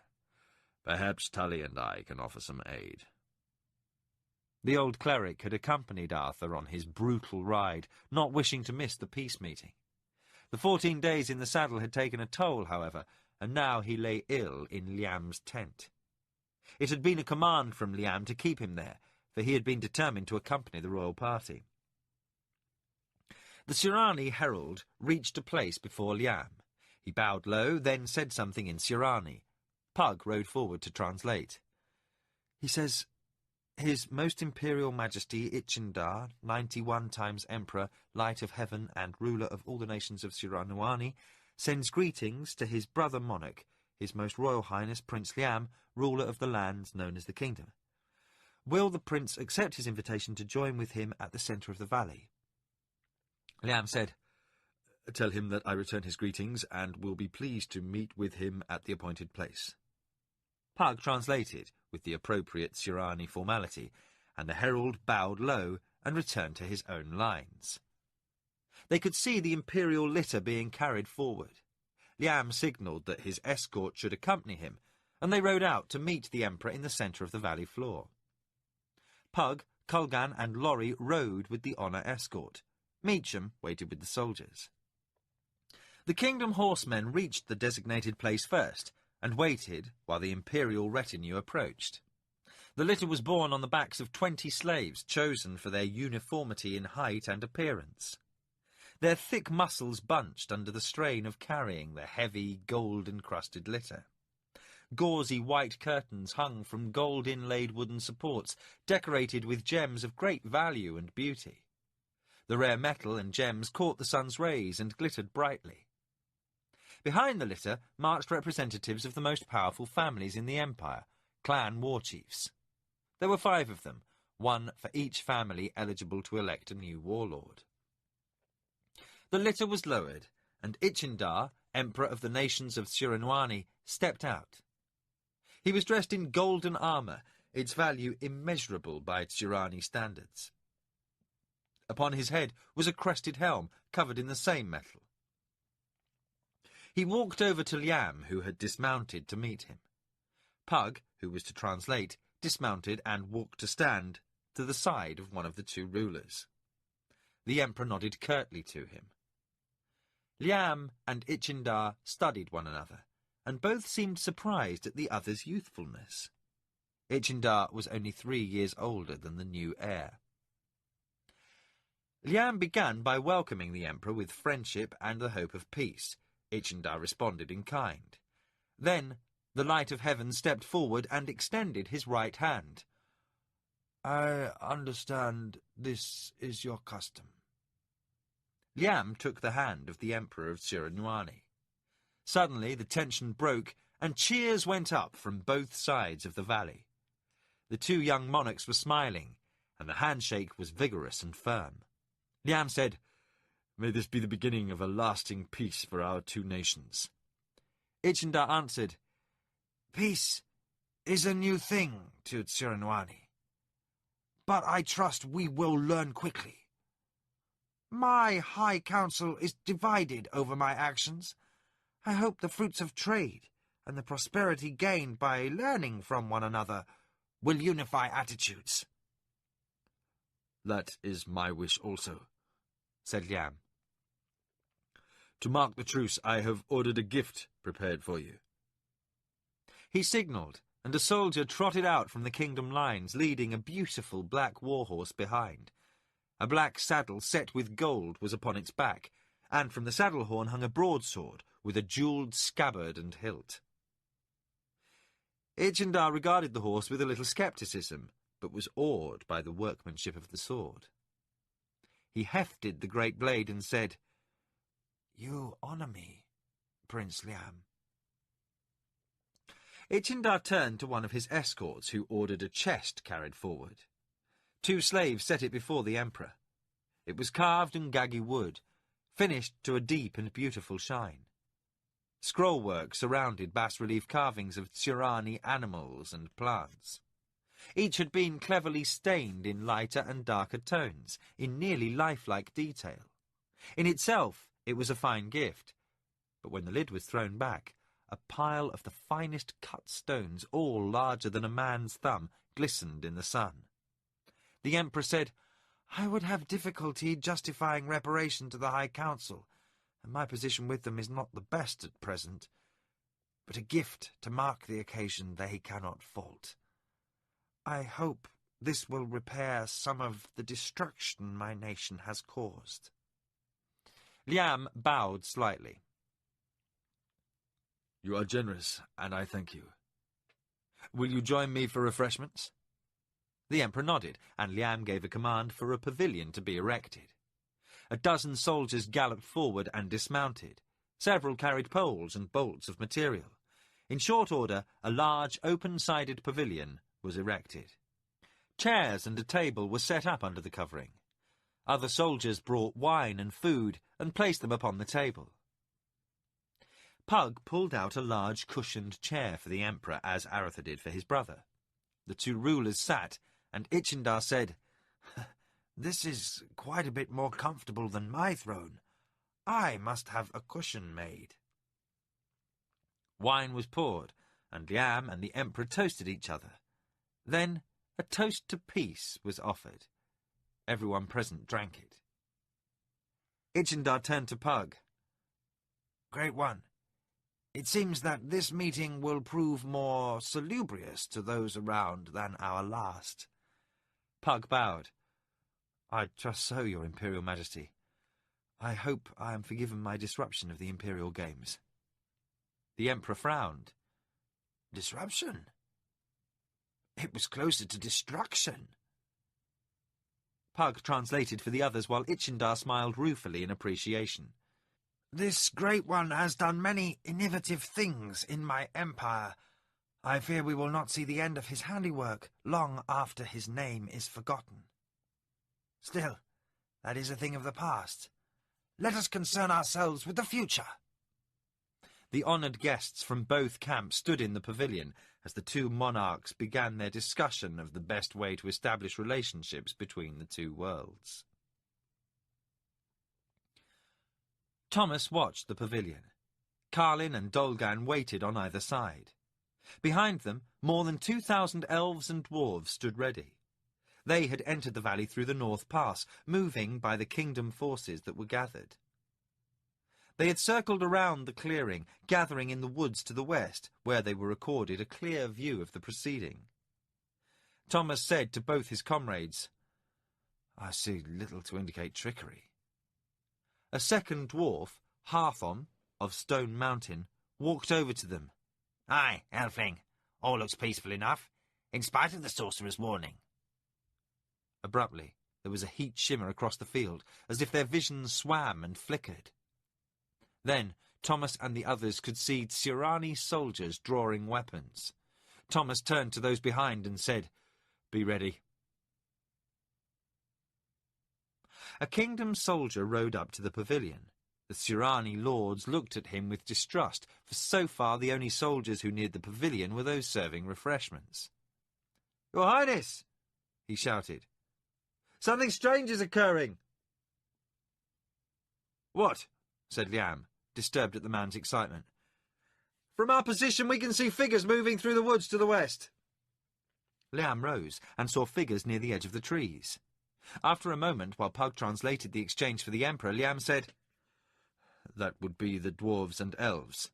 He turned to Ichindar. "I sent word to the Elf Queen and the dwarven war leaders of the peace. They must be now approaching." The Emperor came over to Liam and studied the woods. "Why are they remaining in the trees? Why do they stay hidden?" Liam turned to the horseman. "Ride, and bid those in the trees join us." The guard obeyed. When he was halfway to the woods, a shout went up from the trees, and green-clad elves and armoured dwarves came running forward. Battle chants and cries filled the air. Ichindar looked at the onrushing figures in confusion. Several of his companions drew weapons. A soldier from the Sirani lines dashed to the pavilion and cried, "Majesty, we are undone! It's a trap!" Every Sirani backed away, swords drawn. Ichindar shouted, "Is this how you treat for peace, mouthing pledges while you plot treachery?" Liam didn't understand his words, but the tone made the meaning clear. He gripped Pug's arm and said, "Tell him I know nothing of this." Pug tried to raise his voice over the commotion in the pavilion, but the Sirani nobles were backing away, surrounding the light of heaven, while soldiers were rushing forward from the Sirani lines to join in, protecting Ichindar. Liam shouted, "Back! Back to our own lines!" as the Sirani soldiers approached. The Midkemians quickly mounted. Pug heard Ichindar's voice carrying over the noise. "Treacherous one! You show your true nature! Never will Siranuani deal with those without honour. We will grind your kingdom into dust!" Sounds of fighting erupted as the elves and dwarves clashed with the Sirani soldiers. Liam and the others raced back to their own soldiers, who sat waiting to join the fight. As Liam reined up, Lord Bruchel said, "Shall we advance, Highness?" Liam shook his head. "I will not be a party to treachery." He regarded the scene before him. The elves and dwarves were pushing the Sirani back toward the rift machine. The Emperor and his guards were circling, avoiding the fighting, keeping the 1,000 honour guards between the attackers and themselves. Runners could be seen disappearing into the rift. A moment later, Sirani soldiers erupted from the rift. They rushed forward to engage the attackers. The collapsing Sirani line held, then started to push the elves and dwarves back. Aratha moved his horse next to Liam's. "Liam, we must attack. Soon the elves and the dwarves will be overwhelmed. There are 10,000 more Sirani on the other side of that rift, only a step away. If you ever hope to end this bloody war, we must capture and hold that machine." Pug forced his own horse to the other side of Liam's mount. "Liam," he shouted, "you must do as Aratha says." Doubt still held the young heir. Pug raised his voice even louder. "Understand this. For 9 years you have faced only a part of the might within the Empire, only those soldiers belonging to the clans of the war party. Until now, you have many hidden allies blocking a major effort against the kingdom. But now this betrayal has inflamed the one man who can command unquestioned obedience from all the clans of the Empire. Ichindar can order every clan of Suranoani to martial. You have never faced more than 30,000 warriors along all fronts. By tomorrow, those 30,000 can be back in this valley. In a week, double again that number. Lamb, you have no idea how vast his powers are. Within a year, he can send 1,000,000 men and 1,000 magicians against us. You must act." Liam sat stiffly, the bitterness of the moment clearly showing in his expression. "Can you aid us?" "I may, should you open a path for me to reach the machine, but I don't know if I have the ability to shut off the rift. Other powers I have, but even if I overcame my conditioning and could oppose the Empire, and I killed every man on the field, it would avail little, for a greater host would still be but a step away." Liam gave a curt nod. Slowly he faced Aretha. "Send gallopers to the north and south passes. Call all the armies of the kingdom to arms." Aretha wheeled and shouted the order, and riders sped away toward both passes. Liam looked back toward Pug. "If you can help, do so, but not until the way is safe. You are the only master of your arts upon this world." Indicating Laurie, Meacham, and Culgan, he said, "Keep them from the fighting as well, for they have no part in it. Stay back, and should we fail, use your arts to go to Crondor. Carline and Anita must be taken to the east, to their grand uncle Caldric, for the west will surely be Sirani." He drew his sword and gave the order to advance. The 1,000 horsemen lumbered forward, a moving wall of steel, gaining momentum as officers shouted orders, keeping the columns orderly. Then Liam signalled the charge, and the lines became ragged as horsemen rushed across the clearing towards the Sirani. The Sirani heard the rumbling of cavalry, and many fell back from the elves and dwarves to form a shield wall. Pug, Laurie, Meacham, and Culgan watched while the kingdom horsemen collided with it. Horses and men screamed as long spears bent and broke. The shield wall wavered as men died, but others leaped forward to take their places, and the kingdom host was turned back. Liam reformed his troops and charged again, this time breaking through the shields. Pug could see the right side of the Sirani forces rolled back before the horsemen, but the Emperor himself rallied the balance of his soldiers, and the centre of the line held. Even at this distance, Pug could see the Sirani nobles entreating the Emperor to flee. The Emperor stood, with sword drawn, shouting orders. He refused to leave the field. He was forming his men into a tight circle protecting the rift machine, so others could return to this valley from Kellowan. He looked and saw that soldiers were now rushing forth from the rift in greater numbers. Soon there would be enough of them to destroy the king's small force. A faint trembling could be felt beneath his feet. Then one of the Sirani lords pointed behind the Emperor. Ichindar saw hundreds of horsemen erupting from the trees to the north. The northern cavalry units were the first to answer Liam's call. The Emperor directed newly arriving soldiers to the north line to meet the new threat. A shout from the left caused him to turn. A tall warrior, clad in white and gold, was cutting a swathe through the Sirani guards, heading straight for the light of heaven. All the Sirani lords rushed to cut him off. A clan force leader stood nearby. He raced to the Emperor and shouted, "Your Majesty, you must leave! We can hold only a short while! If you are lost, the Empire is without a heart, and the gods will turn their faces from us!" The Emperor tried to push past him, as the gold and white giant cut down another Sirani lord. The officer said, "May heaven understand!" and struck Ichindar across the back of the head with the flat of his sword. The Emperor crumpled to the ground, and the force leader shouted for soldiers to carry him through the rift. "The Emperor is overcome! Take him to safety!" Without question, the soldiers picked up the supreme ruler and conveyed him to the machine. A strike leader rushed to the force leader's side, shouting, "Sir, all our lords have been killed!" The force leader saw that the tall warrior was being forced back by the sheer number of Sirani soldiers intercepting him, but not until after he had butchered every senior war chief who had accompanied the Emperor. A quick glance informed the force leader the Emperor was near safety, as the guards carrying Ichindar disappeared from view at the far side of the rift. More soldiers came streaming through from the near side of the rift. Seeing no more time to waste, the force leader said, "I will act as force commander. You are acting sub-commander. More men to the north!" The man rushed off to place more men along the north line, as the cavalry from the north pass bore down in a mad gallop. The attackers from the north hit the Surani position with a thunderous crash. The hastily erected shield wall wavered, but finally held. The force commander looked about and prayed they could hold until sufficient reinforcements arrived. Pug and his 3 companions could see the northern elements of the kingdom army hit the shield wall. Spears shattered and horses fell, while screaming men were trampled underfoot. The wall still held, and the kingdom forces withdrew to reform for another charge. Liam's command was being pushed back, and he ordered a withdrawal, so that he could coordinate his attack with the one from the north. The elves and dwarves under Thomas were among the Surani to the west, and were causing them the most difficulty, though they were also being slowly repulsed. As the horsemen pulled back, the Surani's attention was turned to the elves and dwarves. Those behind the north and south shield positions left their posts to lend support to their comrades on the west flank.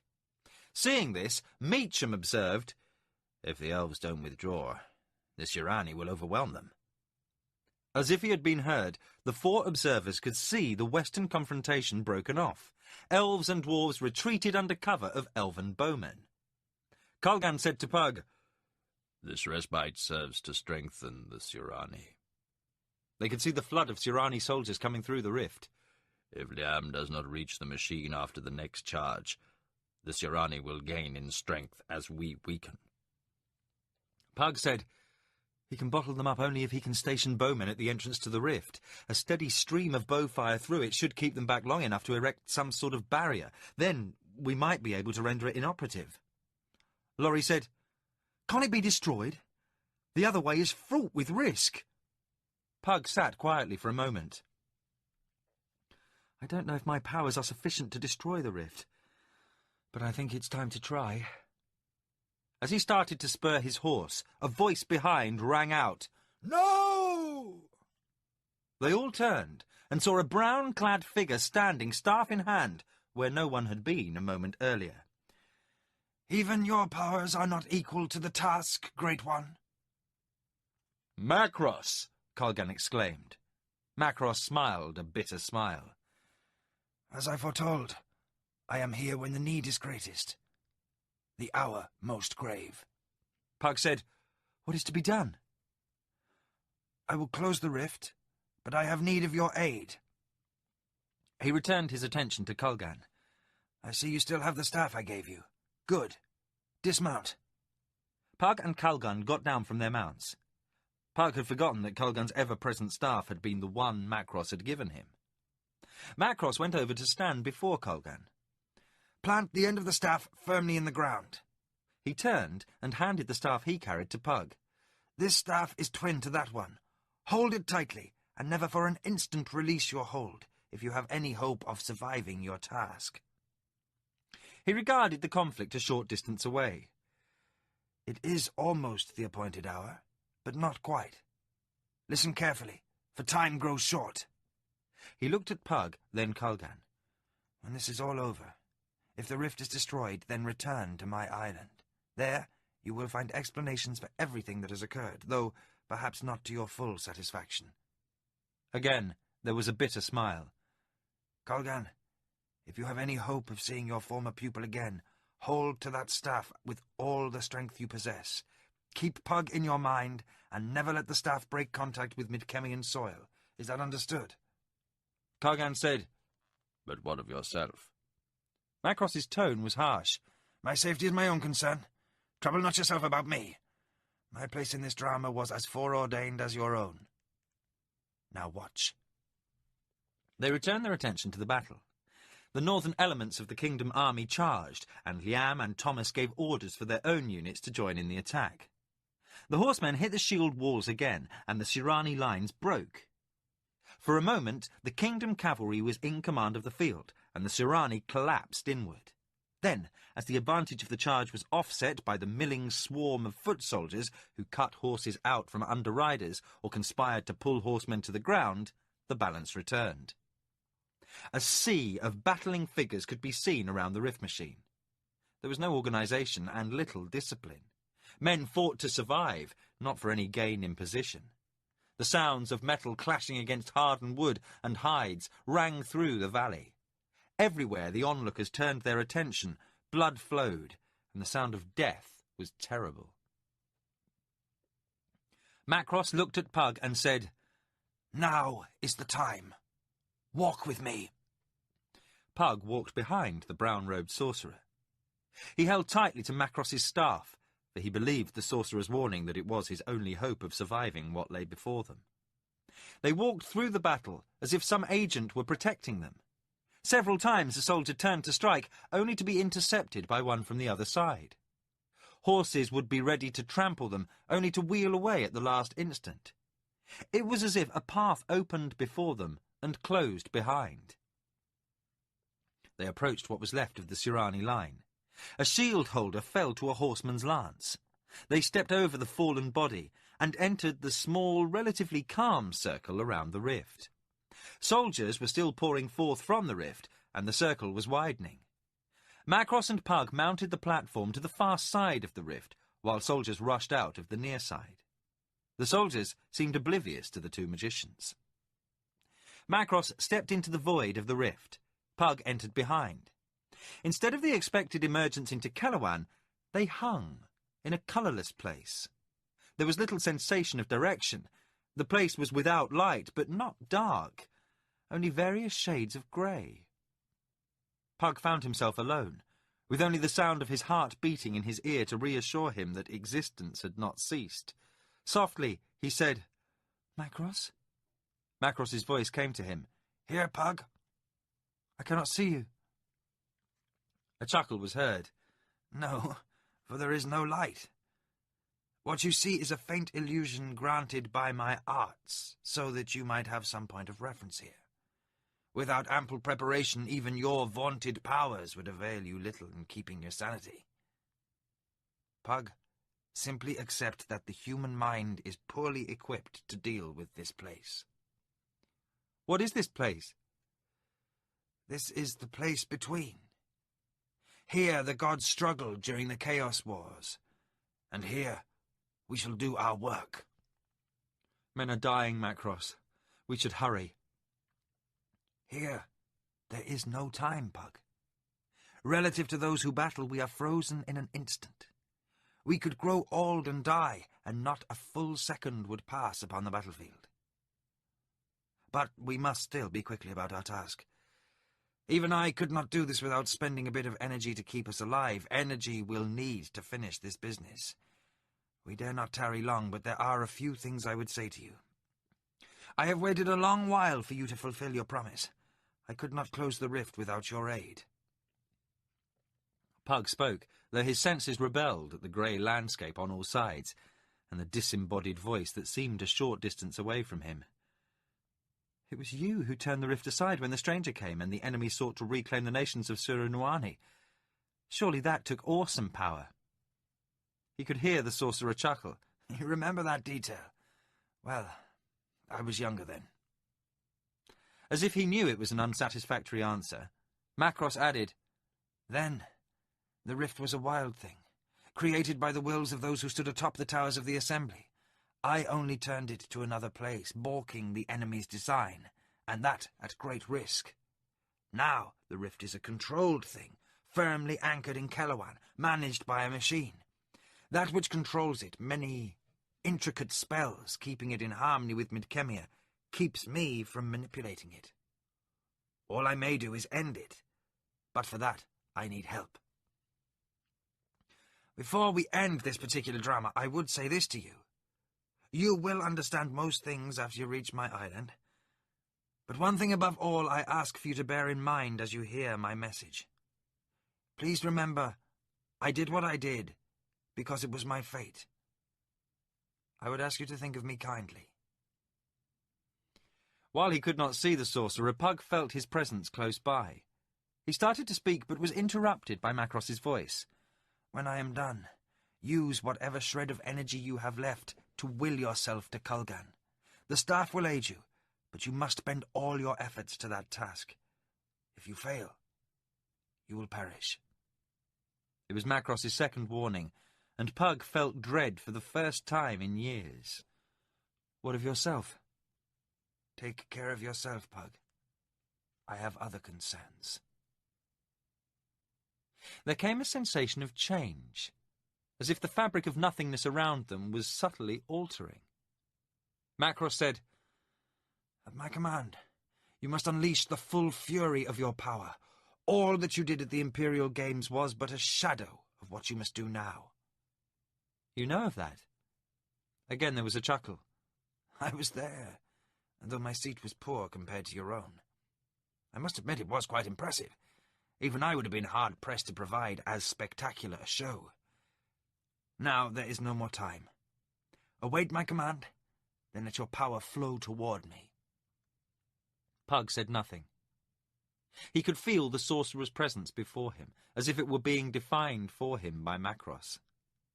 Again, he felt the sensation of twisting change around him. Suddenly there was a blinding light, then darkness.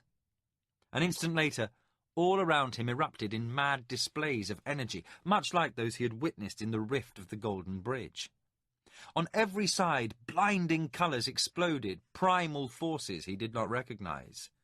"Now, Pug!" came Macross's cry. Pug bent his will to the task. He reached down into the deepest recess of his being. From there he brought forth all he could of the magic power he had gained from 2 worlds. Forces sufficient to destroy mountains, move rivers from their courses, and level cities to rubble, all these he focused. Then, like casting away something painful to hold, he directed all this energy toward where he sensed the sorcerer to be. There came an unimaginable, insane explosion of those forces, and the primal matter of time and space screamed in protest at its presence. Pug could feel it writhe and twist around him, as if the fundamental universe were trying to cast the invaders out. Then there came a sudden release, and they were expelled. Pug found himself floating in total blackness. He drifted, numb and without coherent thought.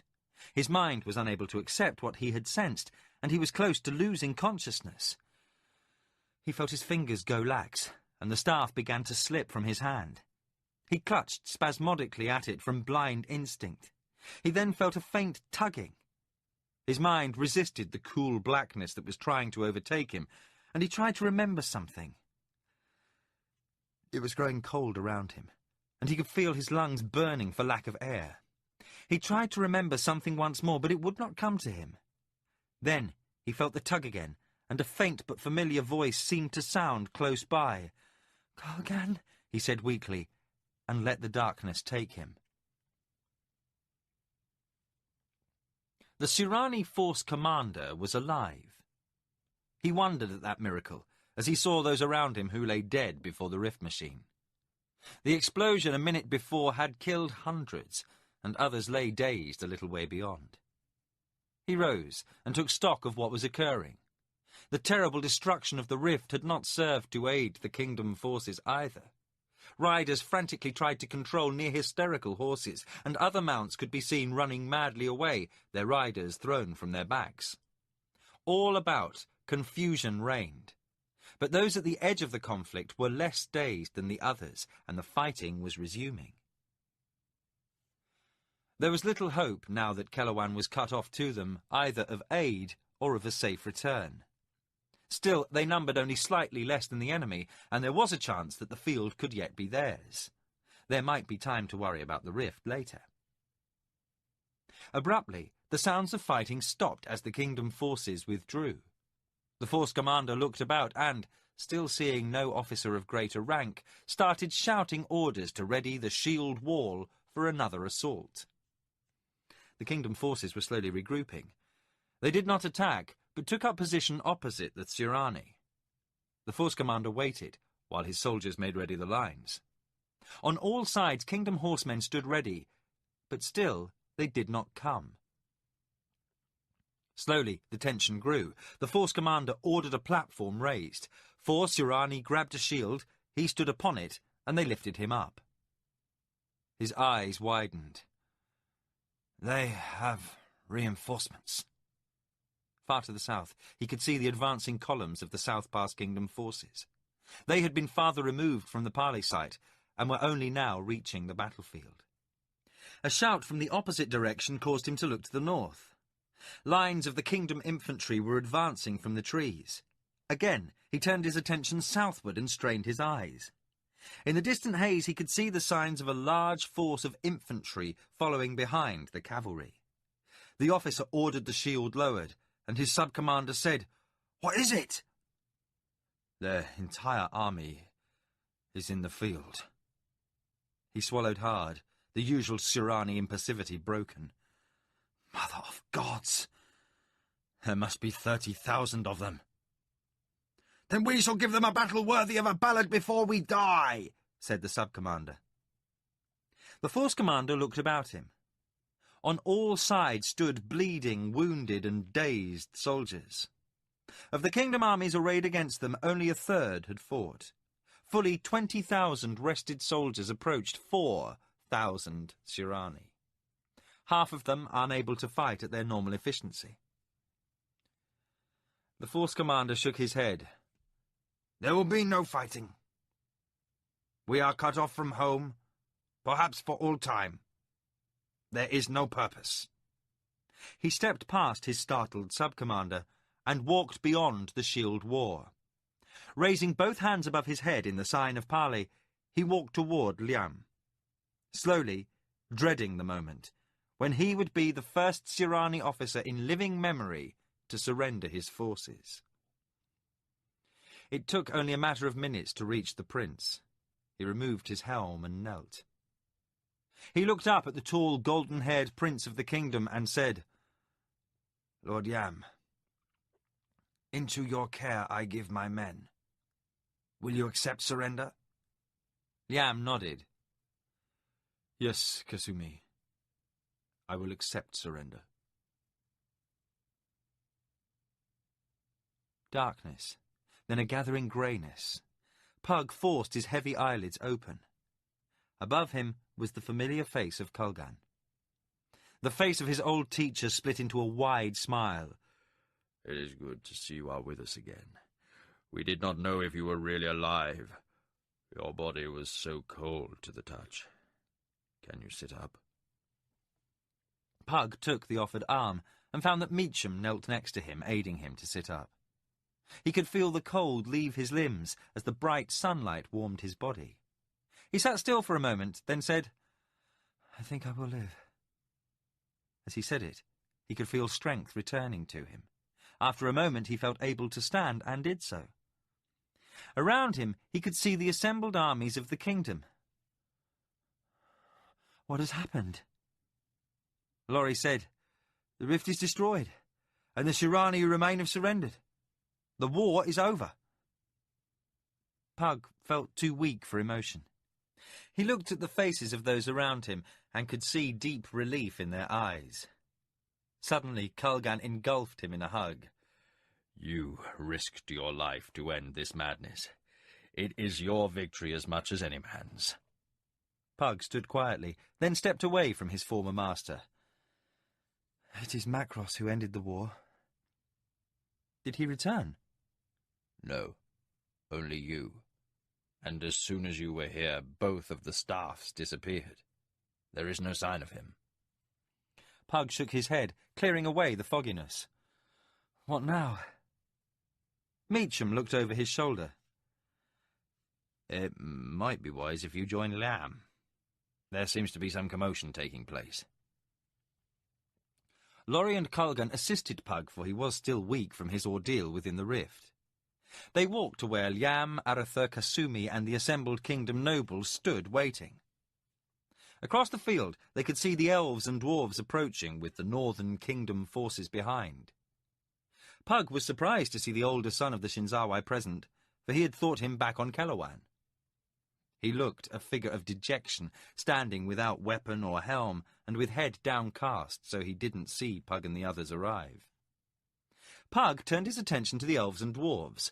4 figures walked at their head. 2 he recognized, Dolgan and Karlin. There was another dwarf with them who was unknown to the magician. As the 4 reached a place before the prince, Pug realized that the tall warrior in white and gold was his boyhood friend. He stood, speechless, amazed at the change in Thomas. for his old friend was now a towering figure who resembled an elf as much as a human. Liam was too exhausted for outrage. He looked at the war leader of Elvendar and said quietly, "What cause did you have to attack, Thomas?" The Prince Consort of the Elves said, "The Shirani drew weapons, Liam. They were ready to attack the pavilion, could not you see?" In spite of his fatigue, Liam's voice rose. "I saw only your host attack a conference of peace. I saw nothing in the Shirani camp that was untoward." Kasumi raised his head. "Your Highness, on my word, we drew weapons only when we were set upon by those." He pointed at Thomas's forces. Liam turned his attention back to Thomas. "Did I not send word that there was to be a truce and a peace?" "Aye," answered Dolgan. "I was there when the sorcerer brought word." "Sorcerer?" said Liam. He turned and shouted, "Lorry, I would have words with you." Lorry stepped forward and said, "Highness?" "Did you carry word to the Elf Queen as I bid?" "On my honour, I spoke with the Elf Queen herself." Thomas looked Liam in the eye, head tilted back, an expression of defiance upon his face. "And I swear that I have never seen that man before this moment. Word of the planned Shirani treachery was carried to us by Macross." Kulgan and Pug came forward. "Your Highness," said Kulgan, "if the sorcerer's hand is in this, and it has been in everything else, it seems, then it may be best to unravel this mystery at leisure." Liam still fumed, but Aretha said, "Let it lie. We can sort out this mess back at the camp." Liam gave a curt nod. "We return to camp." The heir turned to Brukel and said, "Form a proper escort for the prisoners and bring them along." He then looked at Thomas. "You I would also have in my tent when we return. There is much we must explain." Thomas agreed, though he did not look happy at the prospect. Liam shouted, "We return to camp at once! Give order!" Kingdom officers rode toward their companies, and the order was given. Thomas turned away and found a stranger standing next to him. He looked at the smiling face. Then Dolgan said, "Are you blind, boy? Can't you recognize your own boyhood companion?" Thomas looked at Pug as the exhausted magician moved close. "Pug?" he said softly. Then he reached out and embraced his once-lost foster-brother. "Pug!" They stood together quietly amid the clamour of armies on the move, both with tears upon their faces. Kulgan placed his hands upon both men's shoulders. "Come, we must return. There is much to speak of, and, thank the gods, there is now ample time to do so." The camp was in full celebration. After more than 9 years, the soldiers of the kingdom knew they would not have to risk death or injury tomorrow. Songs rang out from around campfires, and laughter came from all quarters. It mattered little to most that others lay wounded in tents tended by the priests, and that some would not live to see the first day of peace or taste the fruits of victory. All the celebrants knew was that they were among the living, and they revelled in the fact. Later, there would be time for mourning lost comrades. Now they drank in life. Within Liam's tent, things were more subdued. Kulgan had given a great deal of thought to the day's occurrences as they had ridden back. By the time they had reached the tent, the magician from Criddy had pieced together a rough picture of what had occurred. He had presented his opinion to those assembled there, and was now finishing. "It would seem, then," said Kulgan, "that Macross intended for the rift to be closed. Everything points to the terrible duplicity as having been used for that purpose." Liam sat with Aretha and Tully by his side. "I still can't understand what would possess him to undertake such grave measures. Today's conflict cost over 2,000 lives. Pug spoke up. "I suspect we may find the answer to that and other questions when we reach his island. Until then, I don't think we can begin to guess." Liam sighed. He said to Thomas, At least I am convinced that you acted in good faith. I am pleased. It would have been a hard thing to imagine you responsible for all the carnage today. Thomas held a cup of wine from which he sipped. I also am pleased that we have no cause for contention, but I feel ill-used in this matter. As were we all, echoed Harthom and Dolgan. Carlin said, It is likely that we have all played a part in some scheme of the Black Ones. Perhaps it is as Pug has said, and we shall learn the truth at Sorcerer's Isle, but I, for one, resent this bloody business. Liam looked to where Kasumi sat stiffly, eyes forward, seemingly oblivious to what was being said around him. Kasumi, Liam said, what am I to do with you and your men? Kasumi's eyes came into focus at mention of his name. He said, Your Highness, I know something of your ways, for Lorry has taught me much. But I am still Tsurani. In our land, the officers would be put to death and the men enslaved. I may not advise you in this matter. I do not know what is the usual method of dealing with war prisoners in your world. His tone was flat, without emotion. Liam was about to say something, but a signal from Pug silenced him. There was something the magician wanted to say. Kasumi? Yes, Great One. Thomas looked surprised at the honorific, but said nothing. There had been time only for the most superficial exchange of histories between the two boyhood friends as they had marched to the camp. What would you have done if you had not surrendered to the prince's custody? We would have fought to the death, Great One. Pug nodded. I understand. Then you are responsible for preserving the lives of nearly 4,000 of your men, and thousands more kingdom soldiers. Kasumi's expression softened, revealing his shame. I have been among your people, Great One. I may have forgotten my Tsurani training.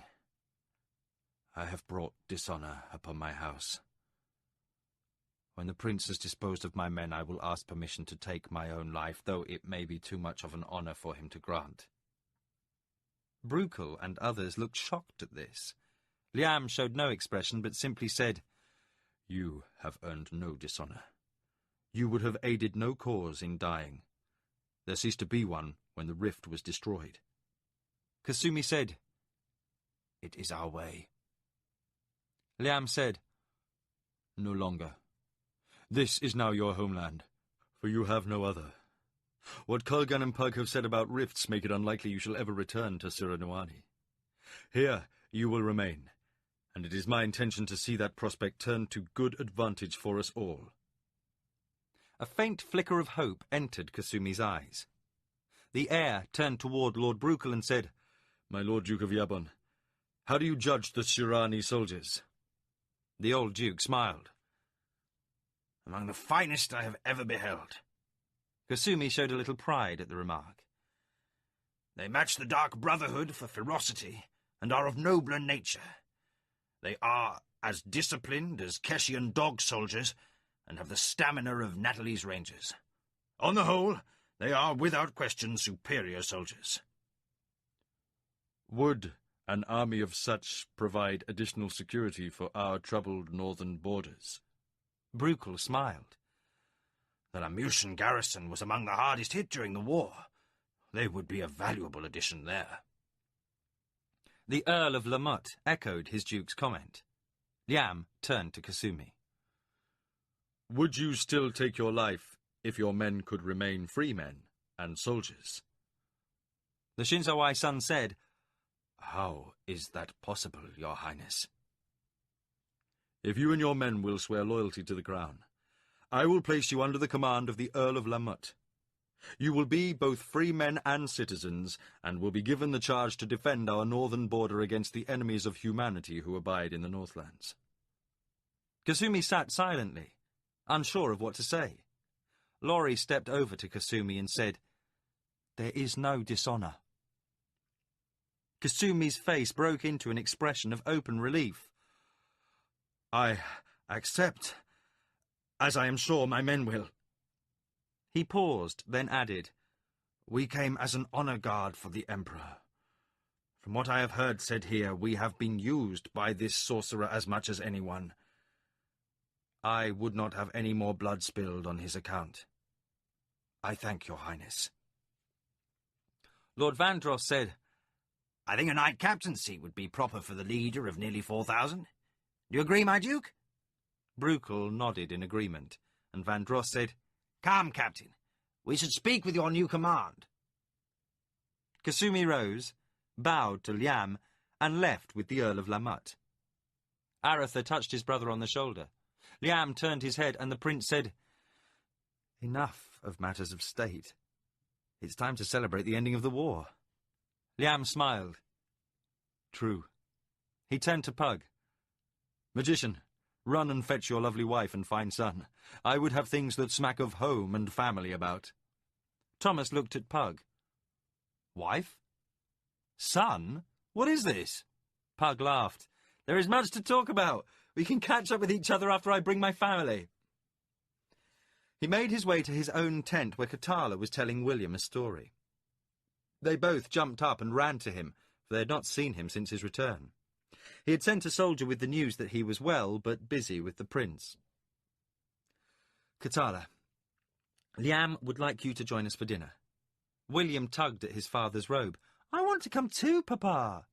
Pug picked up his son. "You too, William." The celebration within the tent was of a quieter sort than the one taking place outside. Still, they had been entertained by Laurie's ballads, and had enjoyed the exhilaration of knowing that peace had finally come. The food was the same camp fare as before, but somehow it tasted better. A great deal of wine had also added to the festive mood. Liam sat with a cup of wine in his hand. Around the tent the others were engaged in quiet conversation. The air was a little drunk, and none grudged him that relief, for he had endured much in the last month.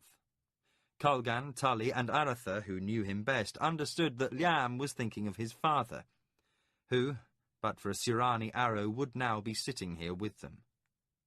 With the responsibility of first the war, then the succession thrust upon him, Liam had not found time for mourning as his brother had.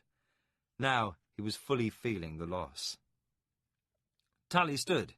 In a loud voice he said, "I am tired, your highness. Have I your leave to withdraw?" Liam smiled at his old teacher. "Of course. Good night, Tully." The others in the tent quickly followed suit and took leave of the heir. Outside the pavilion, the guests bade each other good night. Laurie, Colgan, Meacham, and the dwarves also left, leaving Pug and his family standing with Carlin and Thomas.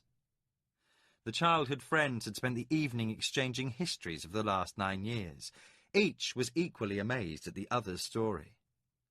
Pug had expressed interest in the Dragon Lord's magic, as had Colgan. They expressed an interest in visiting the Dragon's Hall some day. Dolgan allowed he would be willing to guide them should they wish to make the journey. Now the reawakened friendship glowed within the 2 young men, though they understood it was not what it had once been, for there had been many and great changes in both. As much as by the dragon armour and the black robe, this point was dramatized by the presence of William and Katala. Katala had found the dwarves and elves fascinating. William had found everything fascinating, especially the dwarves, and now lay asleep in his mother's arms. Of Thomas, she didn't know what to make. He resembled Carlin in many ways, but still looked a great deal like the other men in camp. Thomas regarded the sleeping boy. "He has his mother's looks, but there is enough devil in him to put me in mind of another boy I knew." Pug smiled at that. "His life will be far calmer, I hope." Aratha left his brother's tent and came to join them. He stood beside the 2 boys who had ridden with him to the mines of Macmordain Cadal so many years ago.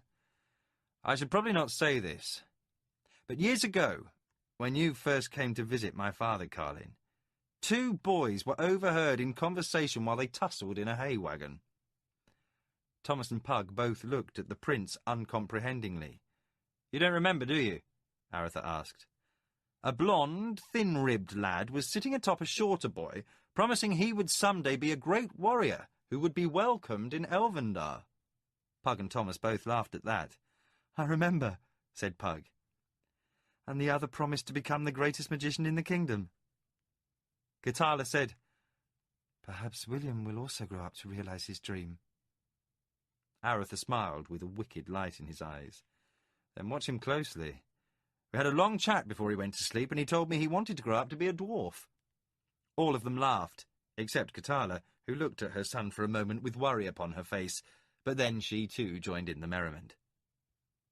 Aretha and Carlin bade the others good night, and Thomas said, "I too will be to bed." Pug said, "Will you come to Rilannan with us?" "No, I may not. I would be with my lady. But when the child is born, you must guest with us, for there will be a great celebration." They promised they would come. Thomas said, "We are for home in the morning. The dwarves will return to their villages, for there is much work to be done there. They have been overlong from their families, and with the return of Dolin's hammer there is a talk of a moot to name Dolgan king in the west." Lowering his voice, he added, "Though my old friend will most likely use that hammer on the first dwarf to openly suggest it in his presence." Placing his hand upon Pug's shoulder, he said, "It is well we both came through this. Even in the depths of my strange madness, I never forgot about you." Pug said, "I never forgot you either, Thomas." "When you unravel this mystery on Sorcerer's Isle, I trust you will send word." Pug said he would. They embraced, saying goodbye, and Thomas walked away, but stopped and looked back, a boyish glint in his eyes. "Still, I would love to be there when you meet Carline again, with a wife and son in tow." Pug flushed, for he viewed that coming reunion with mixed feelings. He waved to Thomas as he walked from sight, then found Katala regarding him with a determined look upon her face. In even, measured tones she said, "Who is Carline?" Liam looked up as Aretha entered the command tent. The younger brother said, "I thought you would have retired by now. You're exhausted." "I wanted some time to think, Aretha. I've had little time alone and wanted to put things in order." His voice was tired and troubled. Aretha sat next to his brother. "What sort of things?" "This war. Father. You. I." He thought of Martin. "Other things?" "Aretha, I don't know if I can be king." Aretha raised his eyebrows a little. "It is not as if you had a choice, Liam. You will be king, so make the best of it." "I could refuse the crown in favour of my brother," said Liam slowly, "as Erland renounced it in favour of Roderick." And what a fine kettle of soup that became! Should you want a civil war, that would be one way to get it. The kingdom cannot afford a debate in the Congress of Lords. There are still too many wounds to be healed between East and West, and de Bas-Tira is still at large. Liam sighed. "You would make a better king, Aretha." Aretha laughed. "Me? I'm little pleased at the prospect of being Prince of Krondor. Look, Liam, when we were boys, I envied you of the affection you gained so quickly. People always preferred you to me. As I grew older, I understood it wasn't that I was disliked. It was simply there was something about you that brings out trust and love in people. That's a good quality for a king to possess. I never envied the fact you would follow father as duke, nor do I now envy your crown. I once thought I might take some time after the war to travel, but now that will not be possible, for I must rule Krondor. So do not wish this additional burden of the entire kingdom upon me. I would not take it." "Still, you would make a better king." Liam caught Aretha's gaze and held it. Aretha paused, frowned, then fixed his brother with a sceptical look. "Perhaps, but you are to be king, and I expect you will remain king for quite some time." He stretched as he rose. "I'm for bed. It's been a long and hard day." Nearing the entrance to the tent, he said, "Ease your doubts, Liam. You will be a good ruler. With Caldric to advise you and the others, Culgan, Tully and Pug, you will lead us through this time of rebuilding. Liam said, Aretha, before you go... Aretha waited as Liam made a decision. I wish you to go with Culgan and Pug to Sorcerer's Isle. You have been there once before, and I'd like your judgment on what is found there. Aretha was displeased and started to object. Liam cut him off. I know you wish to go to Crondor, but it will take only a few days. There will be 12 days between the time we reach Rilannan and the coronation. Ample time for you to join us. Aretha again began to object, then, with a wry smile, acceded. Trust in yourself, Liam. If I won't take the crown, you're left with it. As he departed the tent, he added with a laugh, There's no other brother to claim it. Liam sat alone, absently sipping at his wine. With another long sigh, he said to himself, There is one other, Aretha, and may the gods help me decide what is right to do. Chapter 33. Legacy. The ship dropped anchor. The crew secured the sails aloft while the landing party made ready. Meacham watched the preparation of the longboat. The magicians were anxious to reach the castle of Macross, for they had more questions than the others. Aretha was also curious, after resigning himself to the voyage. He found he also had little desire to take part in the long funeral procession that had left from Illith the day they sailed. He had buried his grief for his father deep inside, and would deal with it in his own time. Laurie had stayed with Kasumi to aid the assimilation of the Shirani soldiers into the Lemutian garrison, and would meet them later in Rilannan. Liam and his nobles had shipped for Crondor, escorting the bodies of Boric and Roderick. They would be joined by Anita and Carline, then all would convey the dead in a procession of state to Rilannan, where they would be laid to rest in the tomb of their ancestors. After the traditional period of 12 days' mourning, Liam would be crowned king. By then, all who would attend the coronation would have gathered in Rilannan. Pug and Culgan's business should be completed in ample time for them to reach the capital. The boat was readied, and Aretha, Pug and Culgan joined Meacham. The longboat was lowered, and 6 guards bent their backs to the oars. The sailors had been greatly relieved that they were not required to accompany the landing party, for in spite of the magician's reassurances, they had no desire to set foot upon the Sorcerer's Isle. The boat was beached, and the passengers stepped out. Aretha looked about. There seems to have been no change here since we last came. Culgan stretched, for the ship's quarters had been cramped, and he enjoyed the sensation of dry land under his feet again. I would have been surprised to find it otherwise. Macross was one to keep his house in order, I wager. Aretha turned and said, You 6 will stay here. If you hear our call, come quickly. The prince started toward the path up the hill, and the others fell in without comment. They reached the place where the path forked, and Aretha said, We come as guests. I thought it best not to appear invaders. Culgan said nothing, being occupied with observing the castle they were approaching. The strange blue light that had been so visible when they had last visited the island was absent from the window of the high tower. The castle had the look of a place deserted, without movement or sound. The drawbridge was down, and the portcullis raised. Meacham observed, At least we won't have to storm the place. When they reached the edge of the drawbridge, they halted. The castle rose above them, its high walls and taller towers forbidding. It was built of dark stone, unfamiliar to them. Around the great arch over the bridge, strange carvings of alien creatures regarded them with fixed gazes. Horned and winged beasts sat perched atop ledges, seemingly frozen in an instant, so cleverly were they fashioned. They stepped on the bridge and crossed the deep ravine that separated the castle from the rest of the island. Meacham looked down, seeing the rock walls of the crevice fall away to the level of the sea, where waves crashed through the passage between. It serves better than most moats I've seen. You'd think twice before trying to cross this while someone was shooting at you from the walls.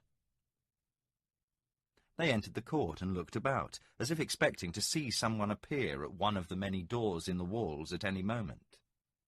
Nowhere was there sign of any living creature, yet the grounds about the central keep were well tended and in order. When no one was forthcoming, Pug said, "I imagine we'll find what we're after in the keep." The others moved with him toward the broad stairs that led to the main doors. As they mounted the steps, the large doors began to swing open, until they could all see a figure standing in the darkness beyond. As the doors finished their movement, with a loud thump against the keep walls, the figure stepped forward into the sunlight. Meacham's sword was in his hand without thinking, for the creature before them bore a strong resemblance to a goblin. After a brief examination, Meacham put up his weapon. The creature had made no threatening gesture, but simply stood waiting for them at the top of the stairs. It was taller than the average goblin, being nearly Meacham's height. Thick ridges dominated its forehead, and a large nose was the focus of its face, but it was nobler in features than a goblin. Two black, twinkling eyes regarded them as they resumed their climb. As they came up to it, the creature gave a toothy grin. Its head was covered with a thick mat of black hair, and its skin was tinged with the faint green of the goblin tribe, but it lacked the hunched-shouldered posture of a goblin, instead standing erect like a man. It wore a finely fashioned tunic and trousers, both bright green. Upon its feet were a pair of polished black boots, reaching nearly to its knees. The creature said, grinning, "Welcome, masters. Welcome. I am Gathis, and I have the honor of acting as your host in my master's absence." There was a slight hiss to its speech.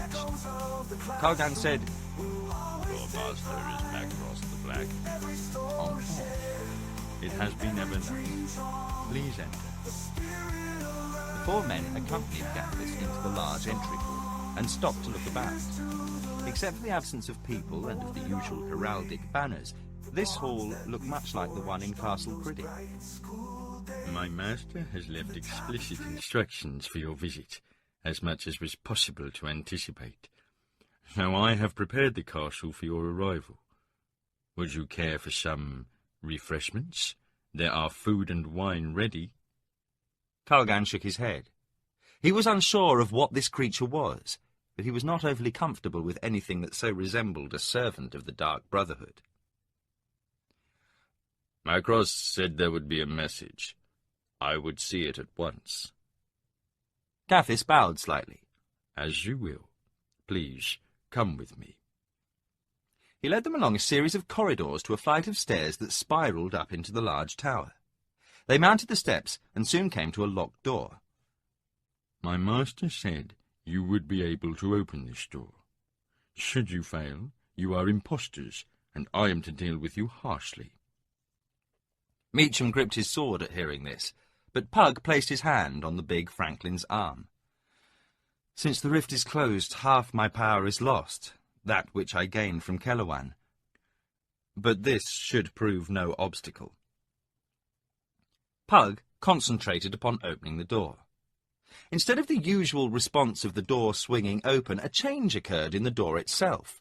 The wood seemed to become fluid, flowing and ebbing as it fashioned its surface into a new form. In a few moments, a face could be seen formed in the wood. It looked like a bas-relief, with a slight resemblance to Macross. It was very lifelike in detail, and appeared to be asleep. Then its eyelids opened, and they could see that the eyes were alive, black centres showing against white. Its mouth moved, and a voice issued from it, the sound deep and resonant, as it spoke in perfect Sirani. "What is the first duty?" Without thinking, Pug answered, "To serve the Empire."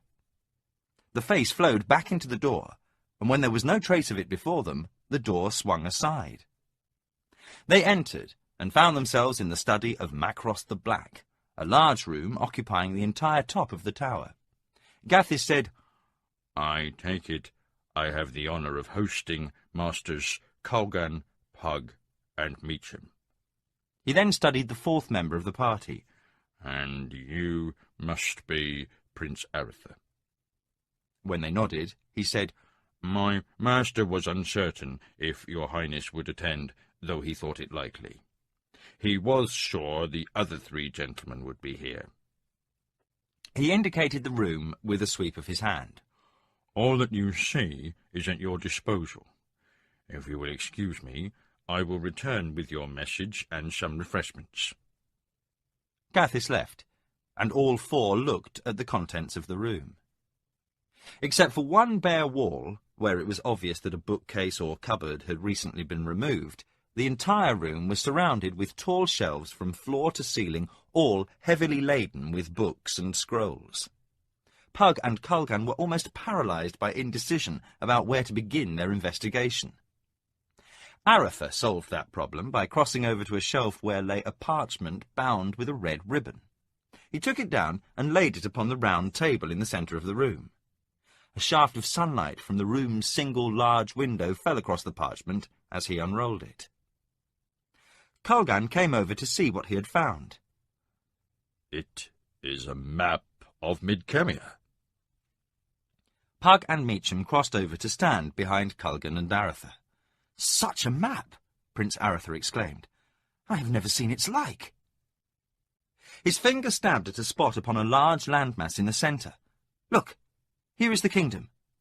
Across a small portion of the map were inscribed the words Kingdom of the Isles. Below could be seen the larger borders of the Empire of Great Kesh. To the south of the empire, the states of the Keshian Confederacy were clearly shown. "To the best of my knowledge," said Kulgan, "few from the kingdom have ever ventured into the Confederacy. Our only knowledge of its members is through the Empire and a few of our more venturesome captains who visited some of their ports. We hardly know the names of these nations and nothing about them." Pug said, "We learn much about our world in an instant. Look at how small a part of this continent the kingdom is." He pointed to the great sweep of the Northlands to the north of the kingdom and the far-reaching mass of land below the Confederacy. The entire continent bore the inscription Triagia. Kulgan said, "It appears there is a great deal more to our Midkemia than we had dreamed." He indicated additional land masses across the sea. These were labelled Winyet and Novindus. Upon each, cities and states were delineated. 2 large chains of islands were also shown, many with cities marked. Kulgan shook his head. "There have been rumours of traders from far distant lands venturing into the trading ports in the Keshian Confederacy, or treating with the pirates of Sunset Islands. But they are only rumours. It is small wonder we have never heard of these places. It would be a brave captain who set his ship upon a course for so far a port." They were brought out of their study by the sound of Gathis returning to the room. He carried a tray with a decanter and 4 wine cups. "My master bade me say that you are to enjoy the hospitality of his home as long as you desire." He placed the tray on the table and poured wine into the cups. He then removed a scroll from within his tunic and handed it to Kulgan. "He bade me give you this. I will retire while you consider my master's message. Should you need me, simply speak my name and I will return quickly." He bowed slightly and left the room. Kulgan regarded the scroll. It was sealed with black wax, impressed with the letter M. He broke the seal and unrolled the parchment. He started to read to himself, then said, "Let us sit." Pug rolled up the large map and put it away, then returned to the table where the others were sitting. He pulled out a chair and waited with Meacham and Aratha while Kulgan read. Kulgan shook his head slowly. "Listen," he said, and read aloud. "To the magicians Kulgan and Pug, greetings. I have anticipated some of your questions and have endeavoured to answer them as best I can. I fear there are others that must go begging, as much about myself must remain known only to me. I am not what the Sirani would call a great one, though I have visited that world, as Pug knows, upon a number of occasions. My magic is peculiar to myself, and defies description in your terms of greater and lesser paths. Suffice it to say, I am a walker of many paths. I see myself as a servant of the gods, though that may be only my vanity speaking. Whatever the truth is, I have travelled to many lands and worked for many causes. Of my early life I will say little. I am not of this world, having been born in a land distant both in space and time. It is not unlike this world, but there are ample reasons to count it strange by your standards. I am older than I care to remember, old even by the elves' reckoning. For reasons I do not understand, I have lived for ages, though my own people are as mortal as yours. It may be that when I entered into the magic arts, I unwittingly gave this near immortality to myself, or it may be the gift, or curse, of the gods. Since becoming a sorcerer, I have been fated to know my own future as others know their pasts. I have never retreated from what I knew to be before me, though often I wished to. I have served great kings and simple peasants both. I have lived in the greatest cities and the rudest huts. Often I have understood the meaning of my participation, sometimes not, but always I have followed the foreordained path that was set for me. Colgan stopped for a moment. This explains how he knew so much. He resumed his reading.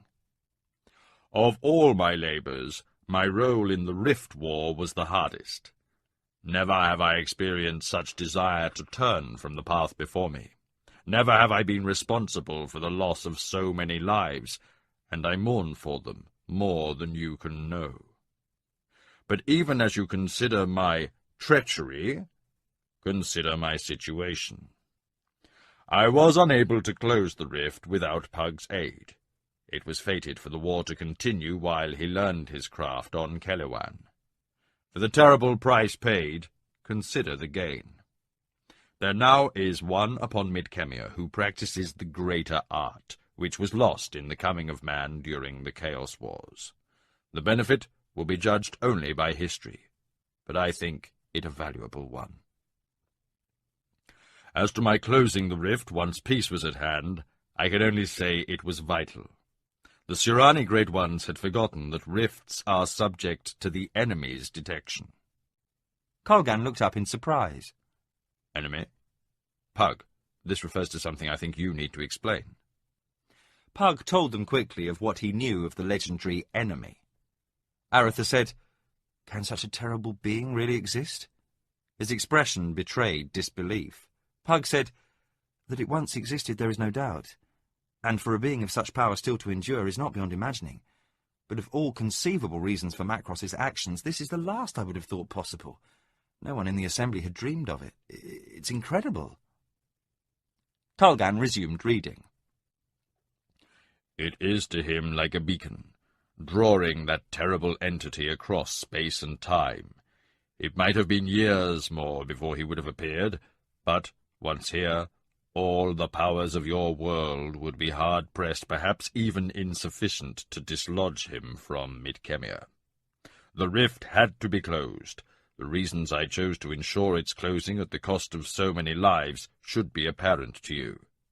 Pug interrupted. What does he mean? Should be apparent. Colgan said, Macross was nothing, it seems, if not a student of human nature. Could he alone have convinced the king and emperor to close the rift, with so much to be gained by keeping it open? Perhaps, perhaps not. But in any event, there would have been the all-too-human temptation to keep it open just a little longer. I think he knew that, and was ensuring there would be no choice. Colgan returned to reading the scroll. As to what will happen now, I cannot say. My seeing of the future ends with the explosion of the rift. Whether it is finally my appointed hour, or simply the beginning of some new era of my existence, I do not know. In the event, you have witnessed my death. I have decided upon the following course. All my research, with some exceptions, is contained within this room. It is be used to further the greater and lesser arts. It is my wish that you take possession of the books, scrolls, and tomes contained here, and use them to that end.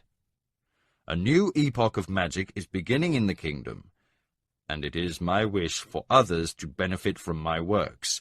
In your hands I leave this new age. It is signed Macross. Colgan placed the scroll upon the table. Pug said, "One of the last things he said to me was he wished to be remembered kindly." They said nothing for a time.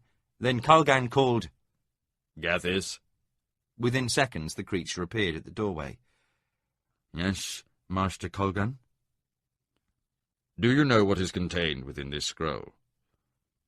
Yes, Master Colgan. My master was most explicit in his instructions. He made sure that we were aware of his requirements. "We?" said Aretha. Gathis smiled his toothy grin. I am but one of my master's servants. The others are instructed to keep from your sight, for it was feared their presence might cause you some discomfort. My master lacked most of the human prejudices, and was content to judge each creature he met on its own merits. "What exactly are you?" asked Pug. I am of a race akin to the goblins, as the elves are to the Dark Brotherhood. We are an old race, and perished but for a few long before humans came to the Bitter Sea. Those that were left were brought here by Macross, and I am the last. Colgan regarded the creature. In spite of his appearance, there was something about him that was likeable. What will you do now?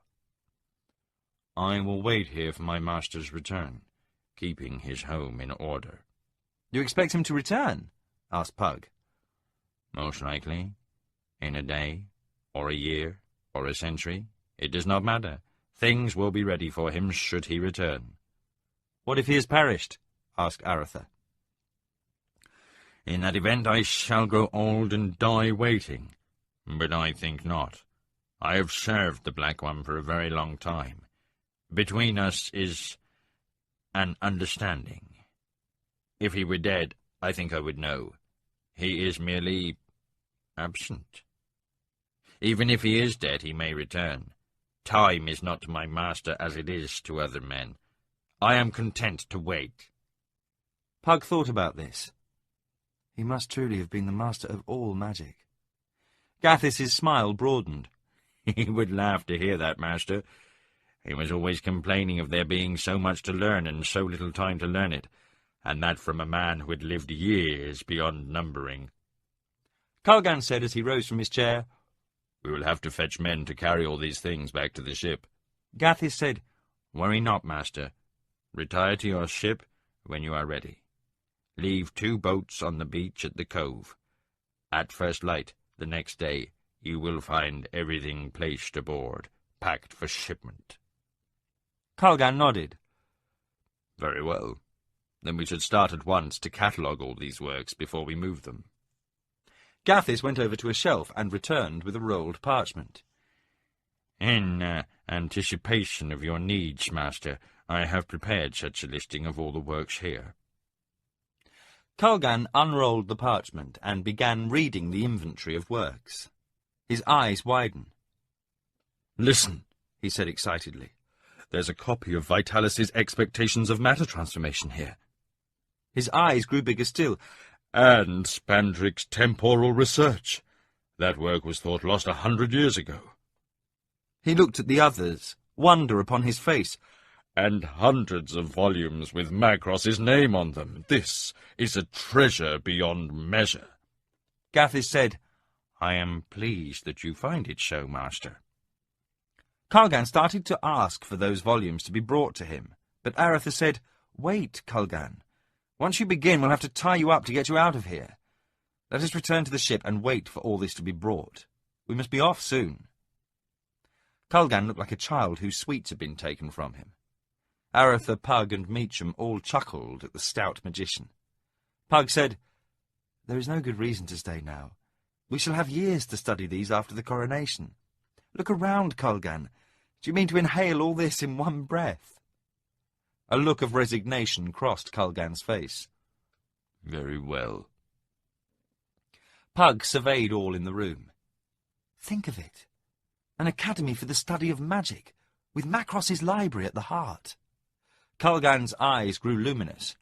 I had all but forgotten the Duke's bequest. A place to learn. No longer will an apprentice learn from this master or that, but from many. With this legacy and your own teachings, Pug, we have a wonderful start. Aretha said, "Let us be on our way if we're to have any sort of start. There's a new king to crown, and the longer you tarry, the more likely you'll lose yourself in here." Culgan looked as if his good name were impugned. Well, I will take a few things to study while on the ship, if you have no objections. Aretha raised a placating hand. "Whatever you wish," he said with a rueful smile. "But please, no more than we can reasonably lug down to the boat."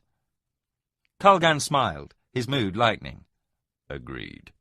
He turned to Gathis. Would you fetch those 2 volumes I mentioned? Gathis held out the 2 volumes, old and well read.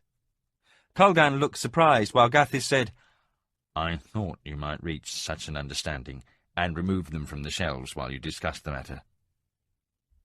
Culgan walked toward the door, shaking his head slowly as he regarded the 2 books he held.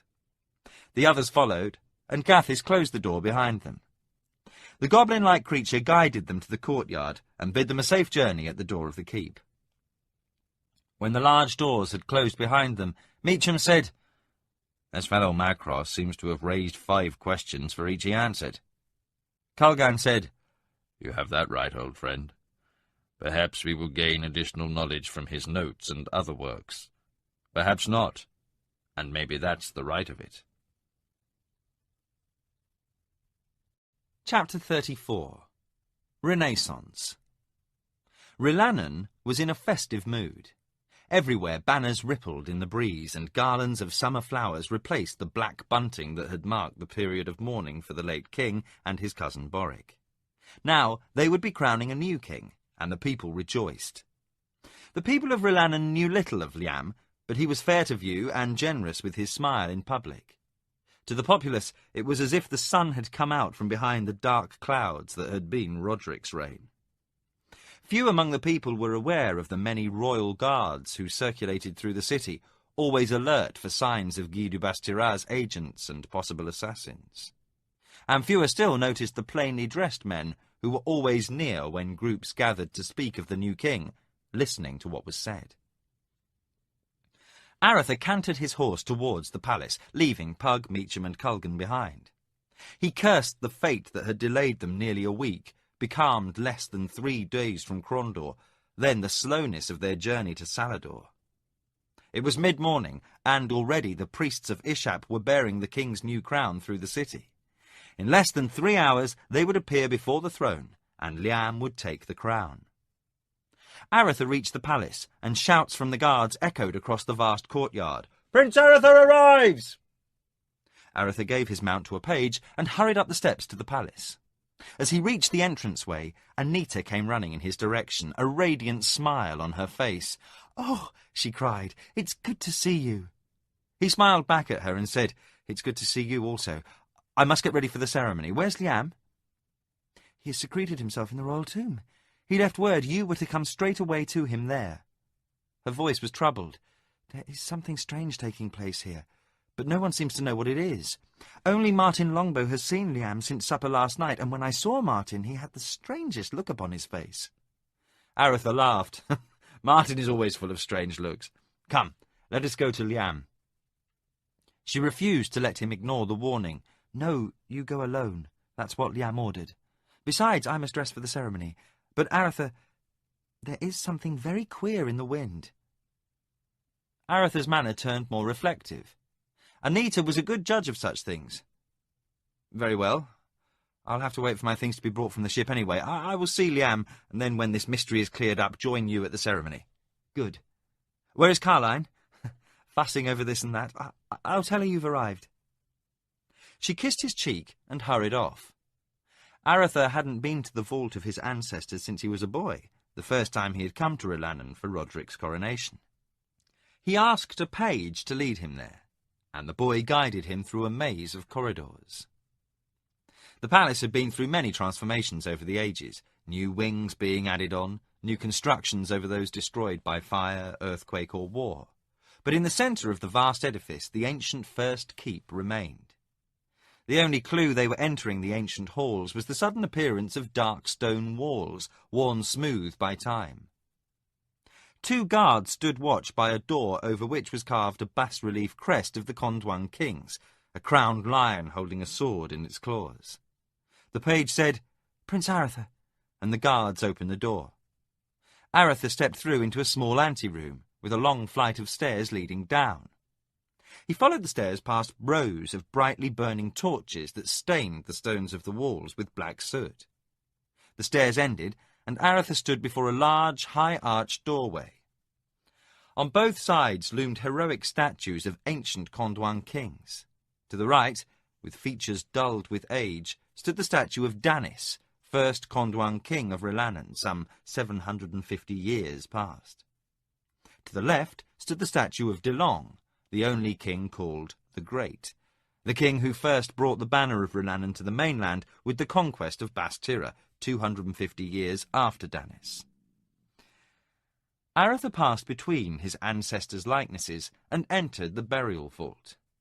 He walked between the ancient forebears of his line, entombed in the walls and upon great catafalques. Kings and queens, princes and princesses, scoundrels and rogues, saints and scholars lined his way. At the far end of the huge chamber he found Liam, sitting next to the catafalque that supported his father's stone coffin. A likeness of Boric had been carved in the coffin's surface, and it looked as if the late Duke of Criddy lay sleeping. Aretha approached slowly, for Liam seemed deep in thought. Liam looked up and said, "I feared you might come late." "As did I. We had wretched weather and slow progress, but we're all here. Now, what is this strange business? Anita told me you've been here all night, and there is some mystery. What is it?" "I've given great thought to this matter, Aretha. The whole of the kingdom will know within a few hours' time, but I wanted you to see what I have done, and hear what I must say before any others." "Anita said Martin was here with you this morning. What is this, Liam?" Liam stepped away from his father's catafalque and pointed. Inscribed upon the stones of the burial place were the words, "Here lies Boric, 3rd Duke of Criddy, husband of Catherine, father of Martin, Liam, Aretha, and Carline." Aretha's lips moved, but no words came forth. He shook his head, then said, "What madness is this?" Liam came between Aretha and the likeness of their father. "No madness, Aretha. Father acknowledged Martin on his deathbed. He is our brother. He is the eldest." Aretha's face became contorted with rage. "Why didn't you tell me?" His voice was tormented. "What right had you to hide this from me?" Liam raised his own voice. "All who knew were sworn to secrecy. I could not think of anyone knowing until the peace was made. There was too much to lose."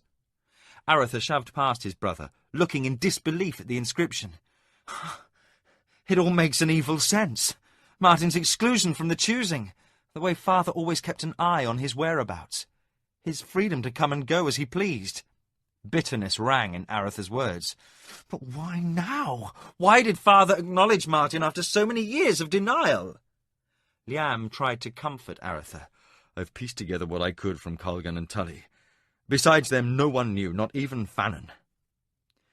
Father was a guest of Bruchel's when he was in his first year of office after grandfather's death. He tumbled a pretty serving girl and conceived Martin. It was 5 years before father knew of him.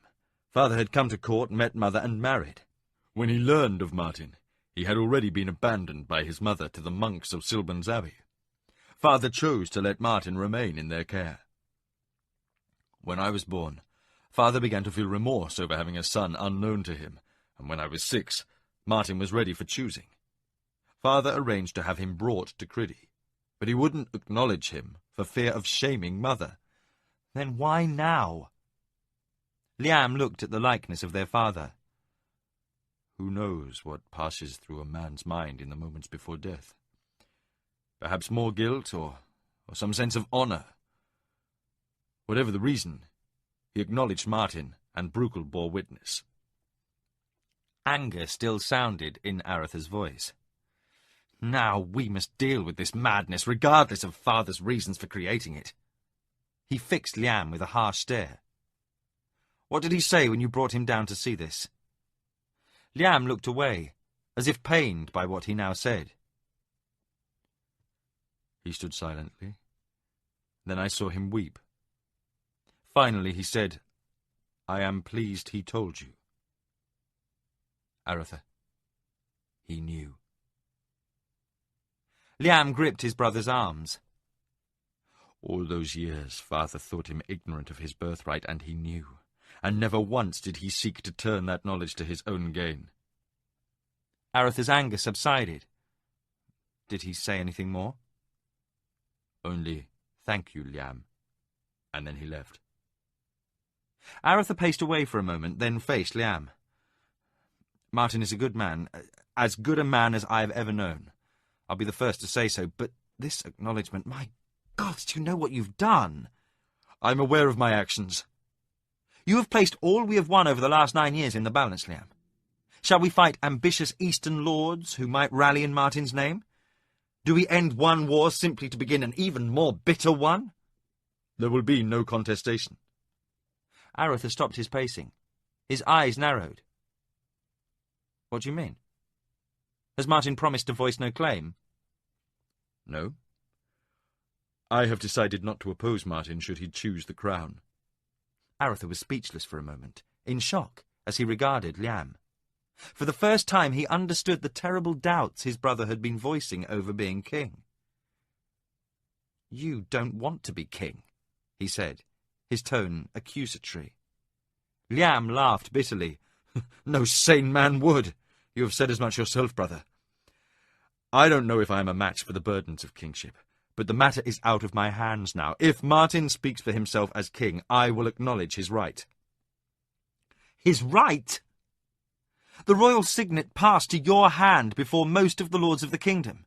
You are not sick Erland deferring to his brother's son because of ill health and by reason of no clear succession. You are named the heir. Liam lowered his head. The announcement of succession is invalid, Aretha. Roderick named me heir as eldest Condoin male, which I am not. Martin is. Aretha confronted his brother. A pretty point of law, Liam, but one that may prove the destruction of this kingdom. Should Martin voice a claim before the Congress assembled, the priests of Ishap will break the crown and the matter passes to the Congress of Lords for resolution. Even with Guy in hiding, there are dozens of dukes, scores of earls, and a host of barons who would willingly cut their neighbours' throats to convene such a congress. Such bargaining would end with half the estates in the kingdom switching hands in trade for votes. It would be a carnival. If you take the crown, Bastira cannot act. But if you back Martin, many will refuse to follow. A deadlocked congress is exactly what Guy wishes. I'll bet all I own he is somewhere in the city at this very moment, plotting against such an event. If the Eastern Lords bolt, Guy will emerge, and many will flock to his banner. Liam appeared overwhelmed by his brother's words. I cannot say what will happen, Aretha, but I know I could not do other than I have done. Aretha looked on the verge of striking Liam. You may have inherited the burden of father's sense of family honour, but it will fall to the rest of us to deal with the killing. Heaven's mercy, Liam, what do you think will happen if some heretofore nameless huntsman sits the Condoin throne simply because our father tumbled a pretty maid nearly 40 years ago? We shall have civil war. Liam stood firm. Should our positions have been reversed, would you have robbed Martin of his birthright? Aretha's anger vanished. He looked at his brother with open amazement on his face. Gods! You feel guilt because father denied Martin all his life, don't you? He stepped away from Liam, as if trying to gain perspective on him. Should our positions have been reversed, I most assuredly would deny Martin his birthright. After 37 years, what's a few more days? After I was king, firm on my throne, then I would make him a duke, give him an army to command, name him first adviser, whatever need be to salve my conscience, but not until the kingdom was secure. I would not wish Martin to play Boric the First to Guise John the Pretender, and I would do whatever must be done to see that would not come to pass." Liam sighed with deep regret. "Then you and I are two different sorts of men, Aretha. I told you back at the camp I thought you would make a better king than I, and perhaps you're right. But what's done is done. Does Bruchel know of this? Only we three. He looked directly at Aretha. Only our father's sons." Aretha flushed, irritated at the remark. "Don't misunderstand me, Liam. I hold Martin in no little affection, but there are issues here much larger than any personal consideration." He thought quietly for a moment. "Then it is in Martin's hands. If you had to do this, at least you did right in not making it a public matter. There will be shock enough should Martin come forth at the coronation. At least with advance warning we can prepare." Aretha moved toward the stairs, then stopped and faced his brother. "What you said cuts both ways, Liam. Perhaps because you cannot deny Martin you'll make a better king than I. But as much as I love you, I'll not let the kingdom be destroyed over the succession." Liam seemed unable to contest with his brother any longer. Fatigue, a weary resignation toward what fate would bring, sounded in his words. "What will you do?" "What must be done. I will ensure that those who are loyal to us are forewarned. If there comes a need to fight, then let us have the advantage of surprise." He paused for a moment. "I have nothing but the greatest affection for Martin, Liam. You must know that. I hunted with him as a boy, and he was in no small part responsible for my safety getting Anita away from Guy's watchdogs, a debt beyond repaying. In another time and place, I would gladly accept him as my brother. But should it come to bloodshed, Liam, I'll willingly kill him." Aretha left the vault of his ancestors. Liam stood alone, feeling the chill of ages press in upon him. Pug looked out the window, reminiscing. Katala came to his side, and he came out of his reverie. "You look lovely," he said.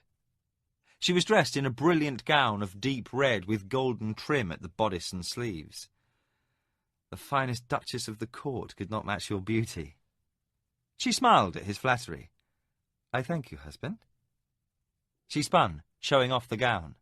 "Your Duke Coldrick is the true magician, I'm thinking. How his staff could manage to find all these things and have them ready in 2 short hours is true magic." She patted at the full skirt. "These heavy gowns will take some practice getting around in. I think I prefer the short robes of home." She stroked the material. "Still, this is a lovely cloth, and in this cold world of yours I can see the need." The weather had turned much cooler, now that summer was waning. In less than 2 months, snow would begin falling. "Wait until winter, Katala, if you think it's cold now." William came running into the room from the bedroom that adjoined their own. "Mama! Papa!" he yelled in boyish exuberance.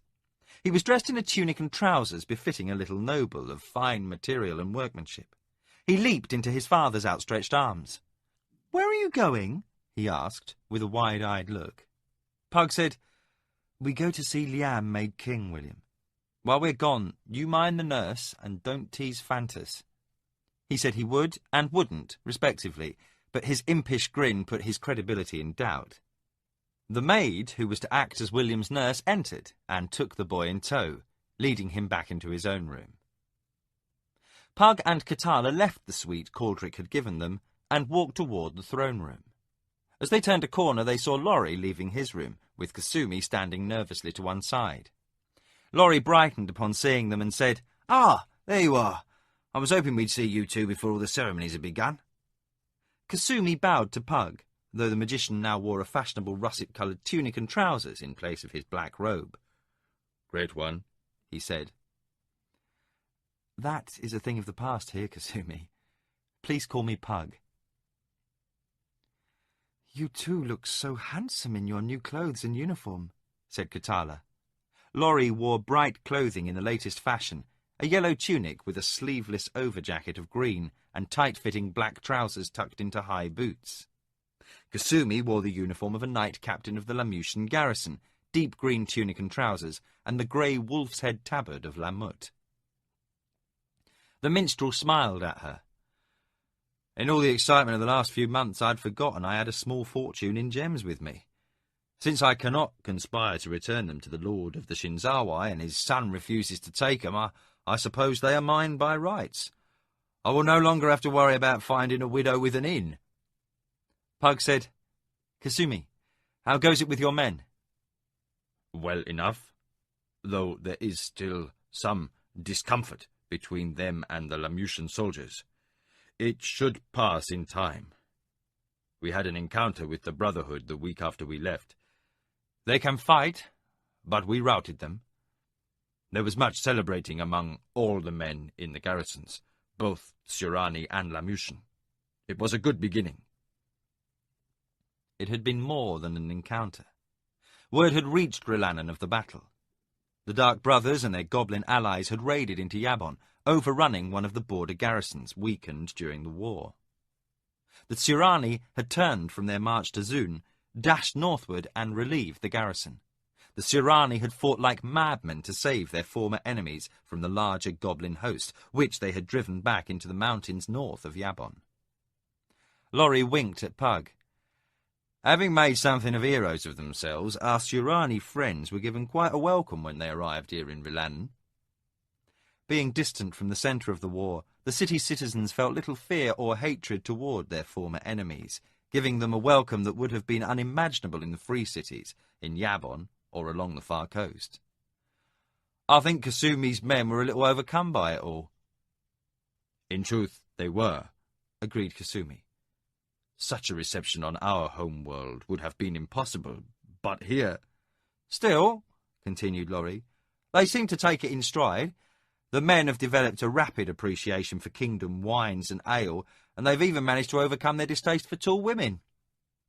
Kasumi looked away with an embarrassed smile on his face. Lorry said, "Our dashing knight captain was guested a week ago by one of the richer merchant families, one seeking to develop border trade with the West.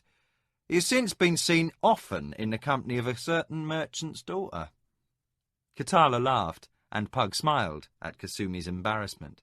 Pug said, "He was always a quick student." Kasumi lowered his head, cheeks flushed, but grinning broadly. "Still, it is a hard thing learning that your countrywomen have such freedom. Now I see why you two were always so strong-willed. You must have learned from your mothers." Lorry's attention was diverted by someone approaching. Pug noticed a look of open admiration upon the singer's face. The magician turned and was greeted by the sight of a beautiful young woman approaching with a guard escort. Pug's eyes widened as he recognized Carline. She was as lovely a woman as her girlhood had promised. She came up to them and with a wave of her hand dismissed the guard. She looked regal in a fine green gown, with a pearl-studded tiara crowning her dark hair. "Master Magician," she said, "have you no greeting for an old friend?" Pug bowed before the princess, and Kasumi and Lorry did also. Katala curtsied as she had been shown by one of the maids. Pug said, "Princess, you flatter me by remembering a simple keep boy." Carline smiled with a gleam in her blue eyes. "Oh, Pug, you were never a simple anything." She looked past him to Katala. "Is this your wife?" When he nodded and introduced them, the princess kissed Katala's cheek and said, "My dear, I had heard you were lovely, but the reports my brother gave did you little justice." Katala said, "Your Highness is gracious." Kasumi had returned to his nervous posture, but Lorry stood unable to take his eyes from the young woman in green. Katala had to grip his arm firmly to recapture his attention. "Lorry, will you show Kasumi and me about the palace a little before the ceremonies begin?" Lorry smiled broadly, bowed to the princess, and accompanied Kasumi and Katala down the hallway. Pug and the princess watched their retreating backs. Carline said, "Your wife is a most perceptive woman." Pug smiled. "She is indeed remarkable." Carline looked genuinely glad to see him. "I understand you also have a son." "William. He's a little devil, and a treasure." There was a trace of envy in Carline's expression. "I would like to meet him." She paused, then added, "You've been most fortunate." "Most fortunate, Highness." She took his arm, and they slowly started to walk. "So formal, Pug? Or should I call you Millamber, as I have heard you were known?" He saw her smile and returned it. "I sometimes don't know, though here Pug seems more proper." He grinned. "You seem to have learned a great deal about me." She feigned a small pout. "You were always my favourite magician." They shared a laugh. Then, lowering his voice, Pug said, "I am so very sorry about your father's death, Carline." She clouded a little. "Liam told me you were there at the last. I am glad he saw you safely back before he died. Did you know how much he cared for you?" Pug felt himself flush with emotion. "He gave me a name. There is little more he could have done to show me." "Did you know that?" She brightened. "Yes. Liam also told me that. We're cousins of sorts," she said with a laugh. As they walked, she spoke softly. "You were my first love, Pug. But even more, you were always my friend. And I am pleased to see my friend once more home." He stopped and kissed her lightly upon the cheek. "And your friend is most pleased to be home." Blushing slightly, she led him to a small garden on a terrace. They walked out into bright sunlight and sat upon a stone bench. Carline let out a long sigh. "I only wish Father and Roland could be here." Pug said, "I was also grieved to hear of Roland's death." She shook her head. "That jester lived as much in his few years as most men do in their entire lives. He hid much behind his raffish ways, but, do you know, I think he may have been one of the wisest men I'll ever know. He took every passing minute and squeezed all the life from it he could." Pug studied her face and saw her eyes were bright with memory. "Had he lived, I would have married him. I suspect we would have fought every day, Pug. Oh, how he could make me angry, but he could always make me laugh as well. He taught me so very much about living. I shall always treasure his memory." "I am pleased you are at peace with your losses, Carline. So many years a slave, then a magician in another land have changed me much. It seems you have greatly changed as well." She tilted her head to look at him. "I don't think you've changed all that much, Pug. There's still some of the boy in you, the one who was so rattled by my attentions." Pug laughed. "I guess you're right. And in some ways you are also unchanged. Or at least you still have the knack of rattling men, if friend Lorry's reaction is any measure." She smiled at him, her face radiant, and Pug knew a faint tugging, an echo of what he had felt when he was a boy. But now there was no discomfort, for he knew he would always love Carline, though not in the way he had imagined as a boy. More than any tumultuous passion or the deep bond he had with Katala, he knew that what he felt was affection and friendship. She pursued his last comment. "That beautiful blonde man who was with you a few minutes ago, who is he?" Pug smiled knowingly. "Your most devoted subject from all appearances." "He's Lorry, a troubadour from Tir Sog, and a rascal of limitless wit and charm. He has a loving heart and brave spirit, and is a true friend. I'll tell you sometime of how he saved my life at peril of his own." Carline again cocked her head to one side. "He sounds a most intriguing fellow. Pug could see that while she was older and more self-possessed and had known sorrow, much about her remained unchanged. I once, in jest, promised him an introduction to you. Now I am sure he would be most delighted to make your Highness's acquaintance. Then we must arrange it. She rose. I fear I must go make ready for the coronation. Any time now the bells will sound and the priests will arrive. We shall speak again, Pug. Pug came to his feet as well. I shall enjoy it, Carline. He presented his arm. A voice behind him said, Squire Pug, may I speak with you? They turned around and found Martin Longbow standing some distance away, farther back in the garden. He bowed to the princess. Carline said, Master Longbow, there you are. I've not seen you since yesterday. Martin smiled lightly. I've had a need to be alone. In Criddy, when such a mood strikes, I return to the forest. Here, he indicated the large terraced garden. This was the best I could manage. She looked quizzically at him, but shrugged off the remark.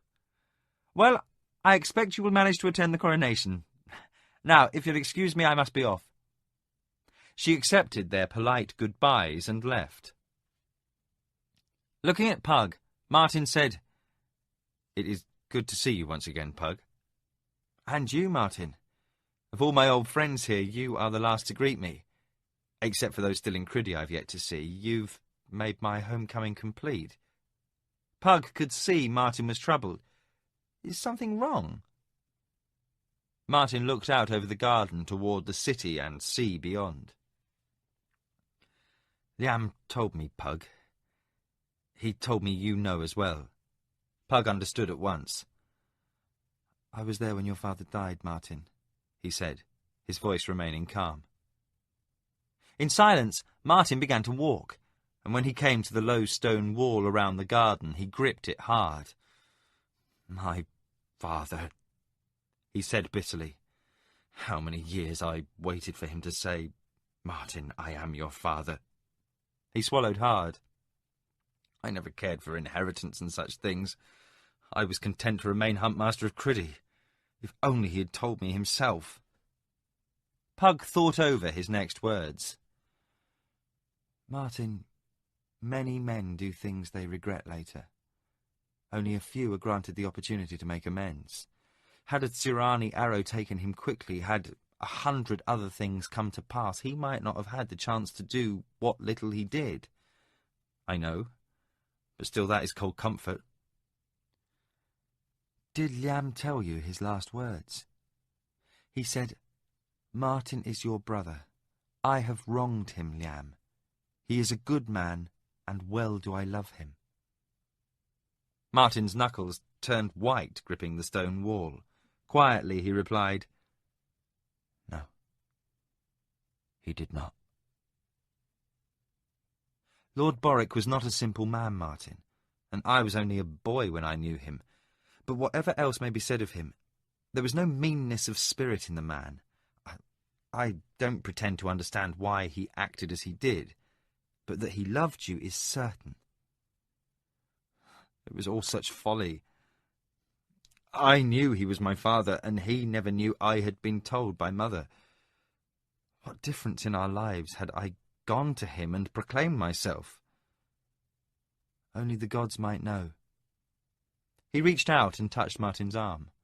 What matters now is what you will do. That Liam told you means he will make public your birthright. If he's already told others, the court will be in an uproar. You are the eldest, and have the right of first claim. Do you know what you will do? Studying Pug, Martin said, You speak calmly enough of this. Doesn't my claim to the throne disturb you at all? Pug shook his head. You would have no way of knowing. But I was counted among the most powerful men in Tsiranawani. My word was, in some ways, more important than any king's commander. I think I know what power can do, and what sort of men seek it. I doubt you have much personal ambition as such, unless you've changed a great deal since I lived in Criddy. If you take the crown, it will be for what you believe are good reasons. It may be the only way to prevent civil war, for should you choose the mantle of king, Liam will be the first to swear fealty. Whatever the reason, you would do your best to act wisely, and if you take the purple, you will do your best to be a good ruler. Martin looked impressed. You have changed much, Squire Pug, more than I would have expected. I thank you for your kind judgment of me, but I think you are the only man in the kingdom who would believe such. Whatever the truth may be, you are your father's son and would not bring dishonour upon his house. Again, Martin's words were tinged with bitterness. There are those who will judge my birth itself a dishonour. He looked out over the city below, then turned to stare at Pug. If only the choice were simple. But Liam's seen that it is not. If I take the crown, many will balk. If I renounce in Liam's favour, some may use me as an excuse to refuse Liam their allegiance. Gods above, Pug. Were this issue between Aretha and myself, I would not hesitate for an instant to stand aside in his favour. But Liam, I've not seen him for 7 years, and those years have changed him. He seems a man beset with doubts. An able field commander, no question, but a king? I am faced with the fearful prospect I would prove a more able king. Pug spoke softly. As I have said, should you claim the throne, you will do so for what you judge good reasons, reasons of duty. Martin's right hand closed into a fist held before his face. Where ends duty and begins personal ambition? Where ends justice and begins revenge? There is a part of me, an angry part of me, that says, wring all you can from this moment, Martin. Why not King Martin? And then another part of me wonders if Father may have placed this upon me, knowing some day I must be king. Oh, Pug, what is my duty? That is something each of us must judge for himself alone. I can offer you no counsel. Martin leaned forward upon the rail, hands covering his face. I think I would like to be left alone for a time, if you do not mind. Pug left, knowing a troubled man considered his fate, and the fate of the kingdom. Pug found Katala with Laurie and Kasumi speaking with Duke Bruchel and Earl Vandross.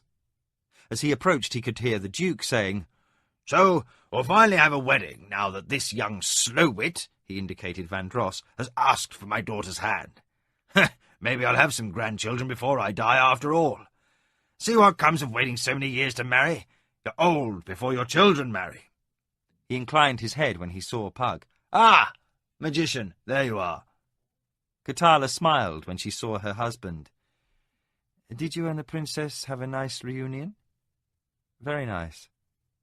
Prodding him in the chest with her forefinger, she said, And when we're alone, you'll repeat every single word. The others laughed at Pug's embarrassment, though he could see she was only having fun with him. Bruchel said, Ah, magician, your wife is so lovely. I wish I was 60 again. He winked at Pug. Then I'd steal her from you, and damn the scandal. He took Pug by the arm and said to Katala, If you'll forgive me, lady. Instead, I'll have to steal a moment of your husband's time. He steered Pug away from the surprised group, and when they were out of earshot said, I have grave news. I know.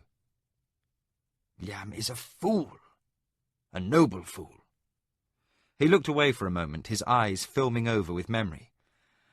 But he is his father's son, and his grandfather's grandson as well. And like both before him, has a strong sense of honour. The old eyes came into sharp focus again. Still, I wish his sense of duty were as clear. Lowering his voice even more, he said, Keep your wife close about. The guards in the hall wear the purple and will die defending the king, whoever he may be. But it may get messy. Many of the Eastern lords are impulsive men, overly used to having their petty demands instantly gratified. A few might open their mouths and find themselves chewing steel. My men and Vandross's are positioned throughout the palace, while Kusumi's Tsurani are outside at Liam's request. The Eastern Lords don't like it, but Liam is heir, and they cannot say no. With those who will stand with us, we can seize the palace and hold it. With Dubastira hiding, and Richard of Salador dead, the Eastern Lords have lost their leadership. But there are enough of them on the island, with enough of their honor guards in and around the city to turn this island into a pretty battleground should they flee the palace before a king is named. No, we'll hold the palace. No traitorous Easterner will leave to plot treason with Black Guy. Each one will bend a knee before whichever brother takes the crown. Pug was surprised by this. You'll support Martin, then? Old Brukel's voice became harsh, though he kept it low. No one will plunge my kingdom into civil war, magician. Not while I have a breath left to spend. Aretha and I have spoken. Neither of us likes the choices, but we are clear on our course. Should Martin be king, all will bow before him. Should Liam take the crown, Martin will swear fealty or not leave the palace alive. Should the crown be broken, we hold this palace and no lord leaves until a congress has named one brother king, even if we're a year in that bloody damned hall. We've already picked up several of Guy's agents in the city. He's here in Rilannan, there's no doubt. If even a handful of nobles can win free of the palace before a congress is convened, we have civil war. He struck his fist into his open hand. Damn these traditions! As we speak, the priests walk towards the palace, each step bringing them closer to the moment of choice. If only Liam had acted sooner, given us more time, or not acted at all. Or if we could have caged Guy, if we could have spoken to Martin, but he's vanished. I've spoken to Martin. Brukel's eyes narrowed. What is his mood? What are his plans? He's a troubled man, as you may well imagine. To have all this put upon him with scant time to adjust.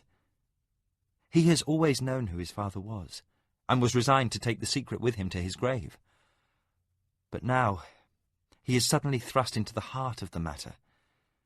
I don't know what he'll do. I don't think he'll know until the priests put the crown before him. Brukel stroked his chin. Or that he knew and tried not to use that knowledge for his own gain speaks well of him. But there's still no time. He indicated the group by the main door to the hall. You'd best be back to your wife. Keep your wits sharp, magician, for we may have need of your arts before this day is through. They returned to the others, and Brukel led Vandross and Kasumi inside, speaking with them in low tones. Before Katala could speak, Laurie said, "What is afoot?" When I took Katala and Kasumi outside to a balcony overlooking the courtyard, I saw Kasumi's men everywhere. For a moment I thought the Empire had won the war. I couldn't get a thing from him. Pug said, "Brukel knows they can be trusted to follow Kasumi's orders without question." Katala said, "What is this, husband? Trouble?" "There is little time to explain. There may be more than one claimant to the crown. Stay near Kasumi, Laurie, and keep your sword loose. If there's trouble, follow Aretha's lead." Laurie nodded, his face set in a grim expression of understanding. He entered the hall, and Katala said, "William?" "He's safe. If there is trouble, it will be in the great hall, not in the guest quarters. It will be afterward the true grief will begin." Her expression showed she didn't fully understand, but she quietly accepted what he said. "Come. We must take our places inside." They hurried into the great hall to a place of honour near the front. As they passed by the throng gathered to see the king crowned, they could hear the buzz of voices as rumour swept the room. They came up to Kulgan, and the stout magician nodded greeting. Meacham waited a few paces behind, his back to a wall. His eyes surveyed the room, marking the positions of all within a sword's length of Kulgan. Pug noticed the old, long-bladed hunter's knife was loose in its scabbard. He might not know what the problem was, but he would be instantly ready to protect his old companion. Kulgan hissed, "What is going on? Everything was calm until a few minutes ago. Now the room is abuzz." Pug leaned his head closer to Kulgan's and said, "Martin may announce for the crown." Kulgan's eyes widened. Gods and fishes! That'll set this court on its ear. He looked around and saw most of the kingdom's nobles had taken their places within the hall. With a sigh of regret, he said, "It's too late to do anything now, but wait." Amos crashed through the garden, swearing furiously. Why the hell does anyone want all these bloody posies about anyway? Martin looked up and barely caught the crystal goblet thrust at him by Amos Trask. "What?" he said, as Amos filled it with wine from a crystal decanter he held. "I thought you might be in need of a bracer and a shipmate to share it with." Martin's eyes narrowed. "What do you mean?" Amos filled his own goblet and took a long pull. "It's all over the palace now, fella me lad. Liam's a good enough sort, but he's got rocks for ballast if he thinks he can have a crew of stone-cutters put your name on your father's tomb and then hush them up with something as petty as a royal command. Every servant in the parish knew you were the first mate within an hour after those boys finished work. It's all up in the wind, you can believe me." Martin drank the wine and said, "Thank you, Amos." He studied the deep red wine in the glass. "Shall I be king?" Amos laughed, a good-natured, hearty sound. "I have two thoughts on that, Martin. First, it's always better to be captain than deckhand, which is why I'm a captain and not a deckhand. Second, there's some difference between a ship and a kingdom." Martin laughed. "Pirate, you're no help at all." Amos looked stung. "Blast me, I got you to laugh, didn't I?" He leaned over, resting an elbow on the garden wall, while he poured more wine into his cup. "See here, there's this pretty little three-master in the royal harbour. I've not had much time, but with the king's pardon being declared, there's plenty of good lads fresh from the brig who'd jump to sail with Captain Trenchard. Why don't we cast off from here and go a-roving?" Martin shook his head. "That sounds fine. I've been on a ship 3 times in my life, and with you I nearly got killed all 3 times. Amos looked injured. The first 2 times were Arthur's fault, and the 3rd time wasn't my fault. I didn't send those Sarician pirates to chase us from Salador to Renalan. And besides, if you sign aboard with me, we'll do the chasing. The kingdom sees a whole new sea for Trenchard to sail. What do you say?" Martin's voice turned sombre. "No, Amos. Though I'd almost as soon sail with you as return to the forest, but what I must decide cannot be run from.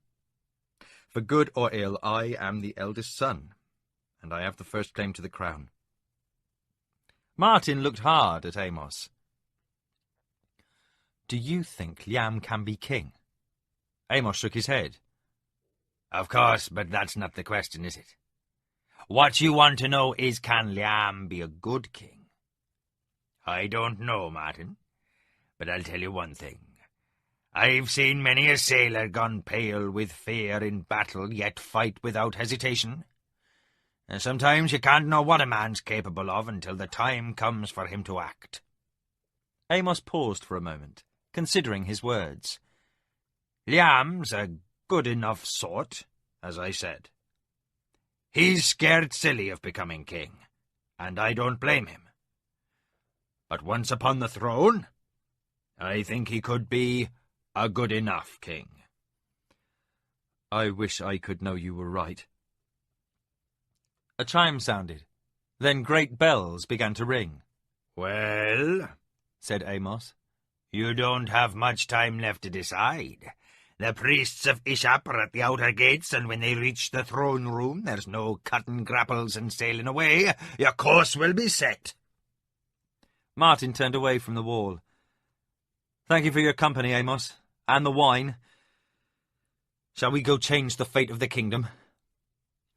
Amos drank the last of the wine from the crystal decanter.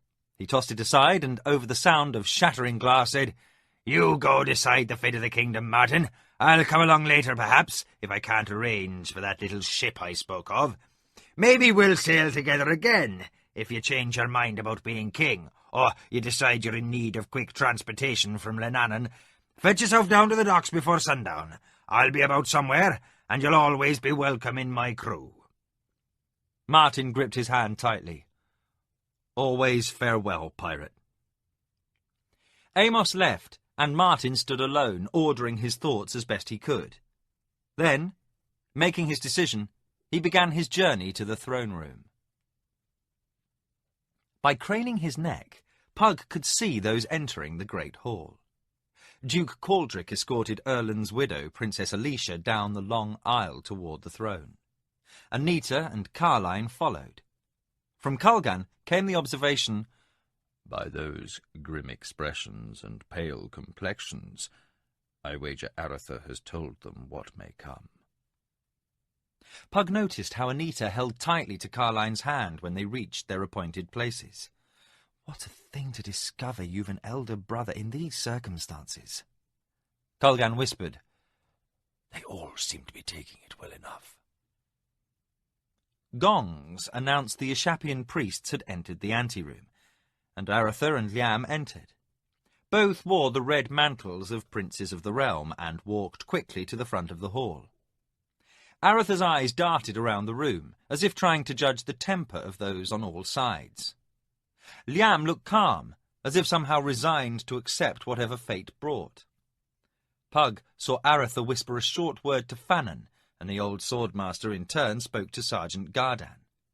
Both looked about tensely, hands near sword hilts, watching everyone in the room. Pug could see no sign of Martin.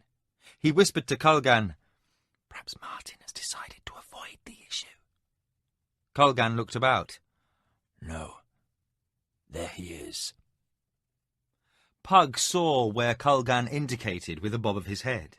By the far wall, near a corner, a giant column rose. Standing deep within its shadow was Martin. His features were hidden, but his stance was unmistakable. Bells began to chime, and Pug looked to see the first of the Ishapian priests entering the great hall. Behind, others followed, all walking in unison at the same measured pace. From the side doors came the sound of bolts being driven into place, for the hall traditionally was sealed from the start of the ceremony to its end. When 16 priests had entered the room, the great doors were closed behind. The last priest paused before the door, a heavy wooden staff in one hand and a large wax seal in the other. Quickly he affixed the seal to the doors, but could see that the seal bore the 7-sided device of Ishap inscribed upon it, and he felt the presence of magic within it. He knew the doors could not be opened save by the one who affixed the seal, or by another of high arts, and then at great risk. When the doors were sealed, the priest with the staff walked forward between the lines of his brother priests, who waited, incanting soft prayers. One held the new crown, fashioned by the priests, resting upon a cushion of purple velvet. Roderick's crown had been destroyed by the blow that had ended his life, but had it survived according to custom, it would have been interred with him. Should no new king be crowned today, this crown would be smashed upon the stones of the floor, and no new one made until the Congress of Lords informed the priests they had elected a new king. Pug marvelled how much importance could be attached to such a simple circlet of gold. The priests moved forward to stand before the throne, where other priests of the lesser orders were already waiting. As was the custom, Liam had been asked if he wished his family priest to officiate at the investiture, and he had agreed. Father Tully stood at the head of the delegation from the Temple of Astalon. Pug knew the old priest would be quick to take charge of things without question, regardless of which of Boric's sons took the crown, and counted it a wise choice. The chief Ishapian priest struck his staff upon the floor 16 even measured blows. The sound rang through the hall, and when he was done, the throne room was silent. "We come to crown the king," exclaimed the head priest. "Ishap, bless the king," answered the other priests. "In the name of Ishap, the one God over all, and in the name of the 4 greater and 12 lesser gods, let all who have claim to the crown come forth." Pug found himself holding his breath as he saw Liam and Aratha come to stand before the priests. A moment later, Martin stepped from the shadows and walked forward. As Martin came into view, there was a hissing of intaken breath, for many in the hall had either not heard the rumour or not believed it. When all three were before the priest, he struck the floor with the heavy staff. "Now is the hour, and here is the place!" He then touched Martin upon the shoulder with his staff, resting it there as he said, "By what right do you come before us?" Martin spoke in a clear, strong voice. "By right of birth." Pug could feel the presence of magic. The priests were not leaving the claims to the throne subject to honour and tradition alone. Touched by the staff, no one could bear false witness. The same procedure was repeated, and the same answer given by Liam and Aratha. Again, the staff rested upon Martin's shoulder as the priest asked, "State your name and your claim." Martin's voice rang out. "I am Martin, eldest son of Boric, eldest of the royal blood." A slight buzzing ran through the hall, silenced by the priest's staff striking the floor. The staff was placed upon Liam's shoulder, and he answered, "I am Liam, son of Boric, of the royal blood." A few voices could be heard saying, "The heir!" The priest hesitated, then repeated the question to Aratha, who answered, "I am Aratha, son of Boric, of the royal blood." The priest looked at the three young men, then to Liam said, "Are you the acknowledged heir?" Liam answered, with the staff resting upon his shoulder, "The right of succession was given to me in ignorance of Martin. It is a false bequest, for Roderick thought me the eldest Condoin male." The priest removed the staff and conferred with his fellow priests. The hall remained silent as the priests gathered together to discuss the unforeseen turn of events. Time passed tortuously, until at last the chief priest turned once more to face them. He surrendered his staff, and was handed the golden circle that was the crown of the kingdom. He uttered a brief prayer. "Ishap, give all before us in this matter guidance and wisdom. Let the appointed one do right." In a strong voice he said, "That the succession is flawed is clear." He placed the crown before Martin. "Martin, as eldest son of the royal blood, you have the right of first claim. Will you, Martin, take up this burden, and will you be our king?" Martin looked at the crown. Silence hung heavy in the room as every eye was fixed upon the tall man in green. Breath was held as the throng in the hall waited upon his answer. Then Martin slowly reached out and took the crown from the cushion upon which it rested. He raised it up, and every gaze in the room followed it as it caught a ray of light entering through a high window, scattering glittering glory throughout the hall. Holding it above his head, he said, "I, Martin, do hereby abdicate my claim to the crown of the Kingdom of the Isles, for now and for ever, on my own behalf and on behalf of all my issue from now henceforth to the last generation." He moved suddenly and placed the crown upon Liam's brow. Martin's voice rang out once more, his words a defiant challenge. "All hail Liam, true and undoubted king!"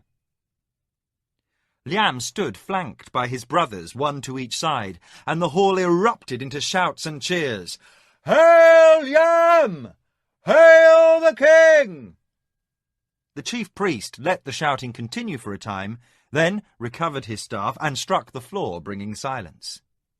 He looked at Liam and said, "Will you, Liam, take up this burden and be our king?" Looking at the priest, Liam answered, "I will be your king." Again the room sounded with cheers, and the chief priest let the din go unchecked. Pug looked and saw relief on the faces of many, Bruchel, Caldric, Fannon, Vandross and Gardan, all who had stood ready to face trouble. Again the head priest silenced the room with the striking of his staff. "Tully, of the Order of Astalon," he called, and the old family priest stepped forward. Other priests removed Liam's red mantle, replacing it with the purple mantle of kingship. The priests stepped away, and Tully came before Liam. To Martin and Aretha he said, "All in the kingdom thank you for your forbearance and wisdom." The brothers left Liam's side and returned to stand with Anita and Carline. Carline smiled warmly at Martin, took his hand, and whispered, "Thank you, Martin." Tully faced the crowd and intoned, "Now is the hour, and here is the place. We are here to witness the coronation of His Majesty, Liam, first of that name, as our true king. Is there any here who challenge his right?" Several eastern lords looked unhappy, but no objection was raised. Tully again faced Liam, who went on his knees before the priest. Tully placed his hand upon Liam's head. "Now is the hour, and here is the place.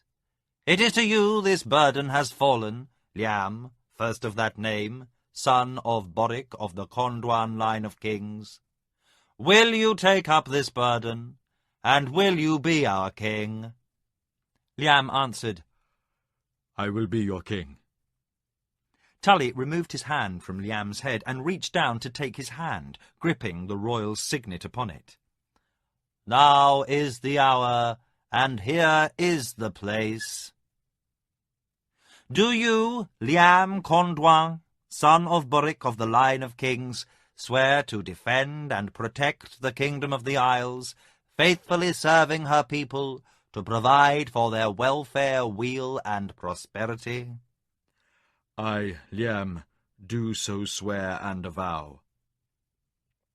Tully began a long liturgy.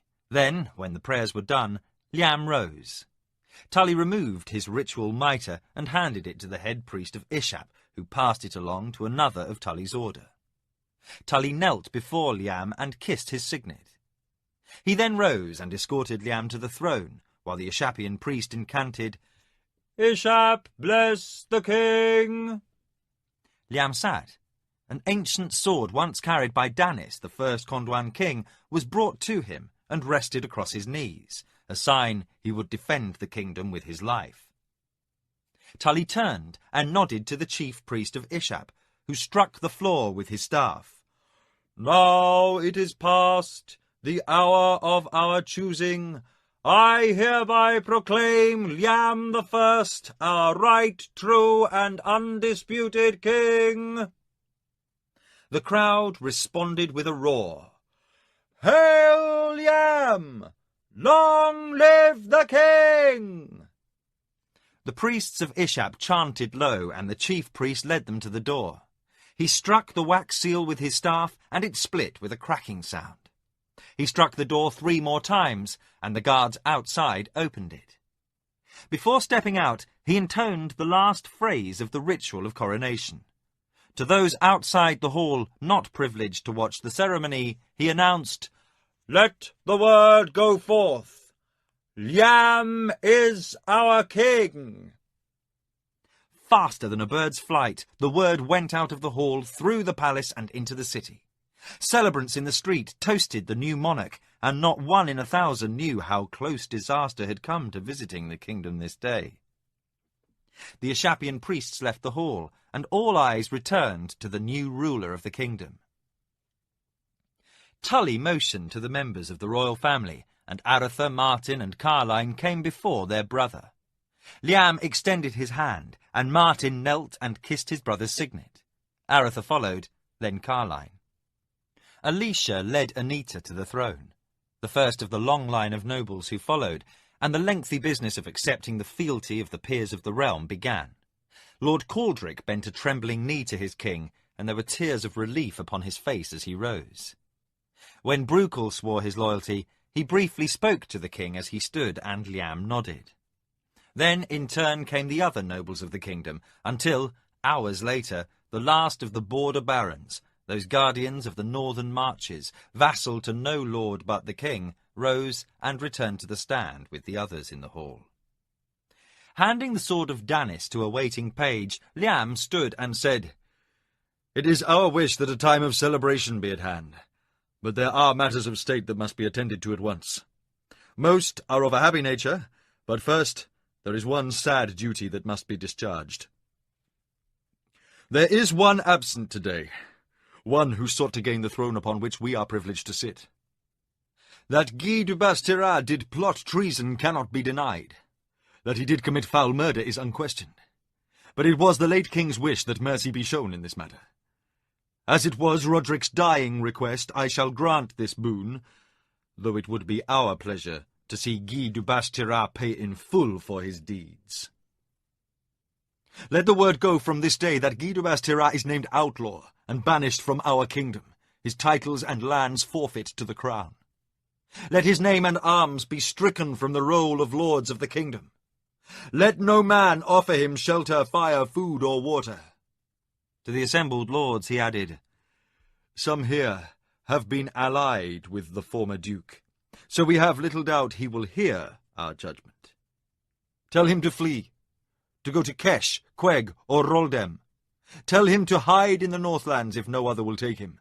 But should he be found inside our borders within a week's time, his life is forfeit." No one in the hall spoke for a moment. Then Liam said, "It has been a time of great sorrow and suffering in our realms. Now let us embark upon a new era, one of peace and prosperity." He indicated that his two brothers should return to his side, and, as they approached, Aretha looked at Martin. Suddenly he grinned and, in an unexpected display of emotion, hugged both Martin and Liam. For a brief instant all in the hall were silent, as the three brothers clung closely to one another. Then, again, cheers filled the room. While the clamour continued, Liam spoke to his brothers. At first, Martin smiled broadly. Then suddenly his expression changed. Both Aretha and Liam nodded vigorously, but Martin's face drained of colour. He started to say something, his manner intense and remonstrative. Liam cut him off and held up his hand for silence. "There is a new ordering of things in our kingdom. Let it be known that from this day forward our beloved brother Aretha is Prince of Crondor, and until such a time as there is a son in our house, heir to the throne." At the last, Aretha seemed less than pleased. Then Liam said, "And it is our wish that the Duchy of Criddy, home of our father, stay within our family so long as his line remains. To this end I name Martin, our beloved brother, Duke of Criddy, with all lands, titles, and rights pertaining thereunto." A cheer again rose from the crowd. Martin and Aretha left Liam's side, and the new king said, "Let the Earl of Lamut and Knight Captain Kasumi of Lamut approach the throne." Kasumi and Vandross started. Kasumi had been nervous all day, for Vandross had placed a great trust in him. His Tsurani impassivity asserted itself, and he fell in beside Vandross as he reached the throne. Both men knelt before Liam, who said, "My Lord Bruchel has asked us to make this happy announcement. His vassal, the Earl Vandross, will wed his daughter, the Lady Felina."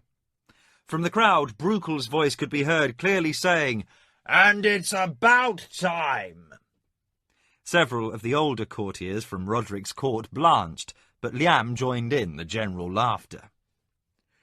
"It is also the Duke's wish that he be allowed to retire to his estates, where he may seek the rewards of a long and useful service to his kingdom. We have given consent, and as he has no son, it is also his wish that his title pass to one able to continue in the service of the kingdom, one who has shown uncommon ability in commanding the Lamutian garrison of the armies of the West during the late conflict.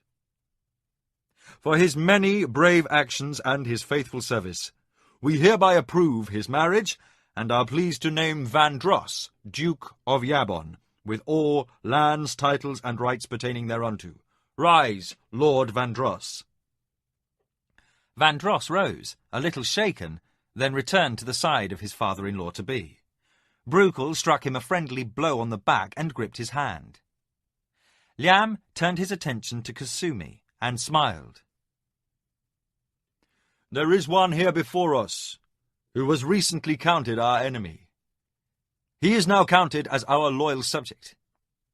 Kasumi of the Shinzawai, for your efforts to bring peace to two warring worlds, and your wisdom and courage in the defense of our lands against the Brotherhood of the Dark Path, we give to you command of the garrison of Lamut, and name you Earl of Lamut, with all lands, titles, and rights pertaining thereunto.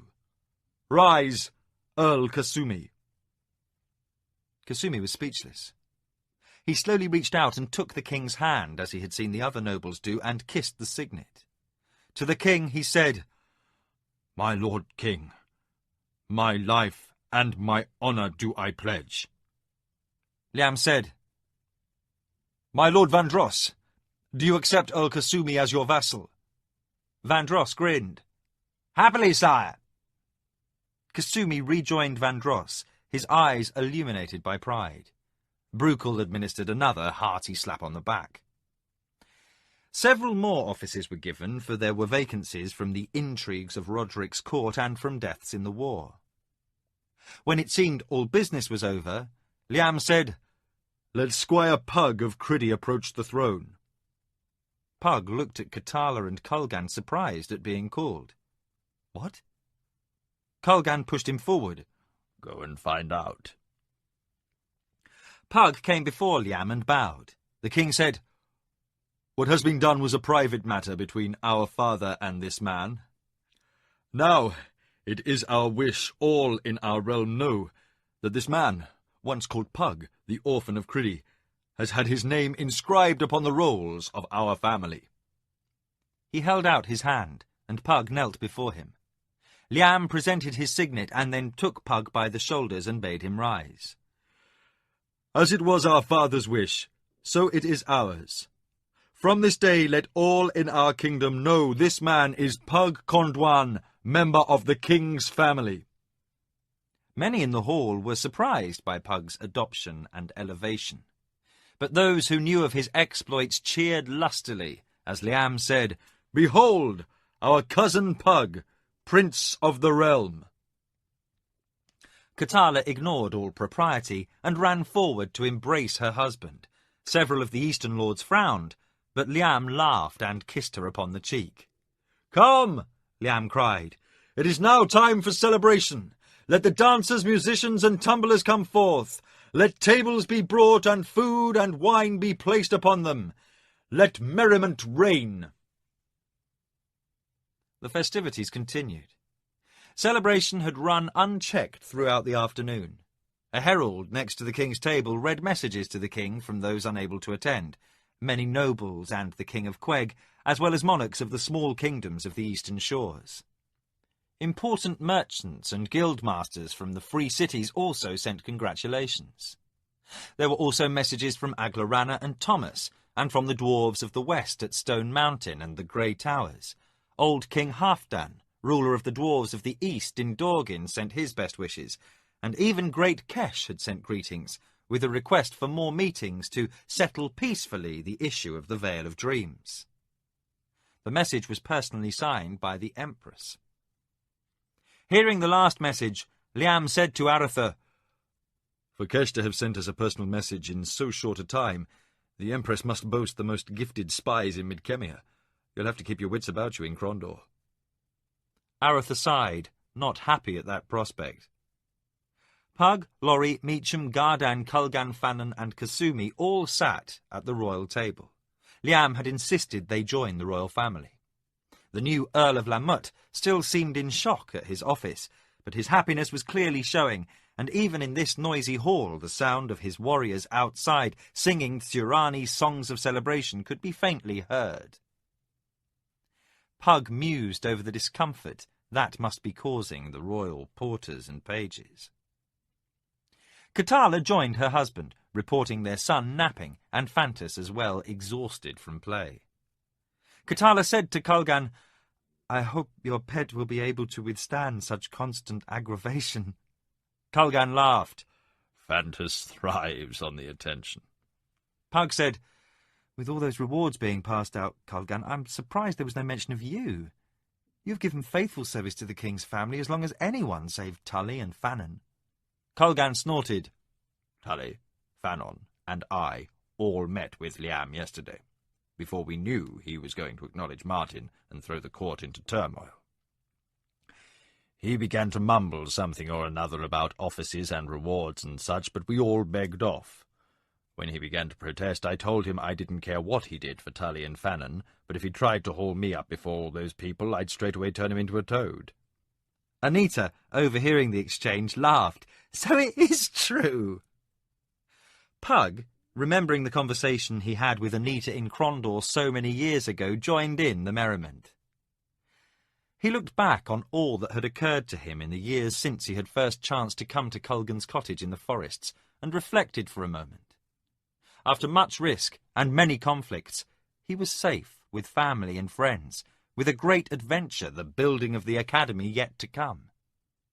He wished that a few others, Hotchapepper, Shimon, Kamatsu, Hokanu, as well as Almorella and Netoha, could share in his happiness. And he wished Ichindar and the lords of the High Council could know the true reason for the betrayal on the day of peace. And most of all, he wished Thomas could have joined them. So thoughtful, husband. Pug snapped out of his mood and smiled. Beloved, I was thinking that in all things I am a most fortunate man. His wife placed her hand upon his and returned his smile. Tully leaned across the table and inclined his head toward the other end, where Laurie sat enraptured by Carline, who was laughing at some witticism he had made. It was obvious she found him as charming as Pug had promised. In fact, she looked captivated. Pug said, I think I recognise that expression on Carline's face. I think Laurie may be in for some trouble. Kasumi said, Knowing friend Laurie, it is a trouble he will welcome. Tully looked thoughtful. There is a duchy at Bastilla now in need of a duke, and he does seem a competent enough young man. Colgan barked. Enough! Haven't you had your fill of pomp? Must you go marrying the poor lad off to the king's sister so you can officiate in the palace again? Gods, they just met today. Tully and Colgan seemed about to launch into another of their famous debates when Martin cut them both off. Let us change the subject. My head is a whirl, and we don't need your bickering. Tully and Colgan exchanged startled looks, then both smiled. As one, they said, Yes, my lord. Martin groaned, while those close by joined in the laughter. Martin shook his head. This seems so strange. After so much fear and worry such a short time back. Why, I nearly chose to go with Amos. He looked up.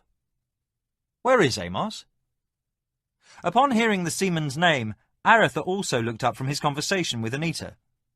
Where is that pirate? Martin answered. He said something about arranging for a ship. I thought he was only making light, but I haven't seen him since the coronation. Aretha said, Arranging for a ship? The gods weep. He stood and said, With your majesty's permission. Liam said, Go and fetch him back. From all you've told me, he warrants some reward. Martin stood and said, I'll ride with you. Aretha smiled. Gladly. The two brothers hurried from the hall, making quick time to the courtyard. Porters and pages held horses for guests departing early.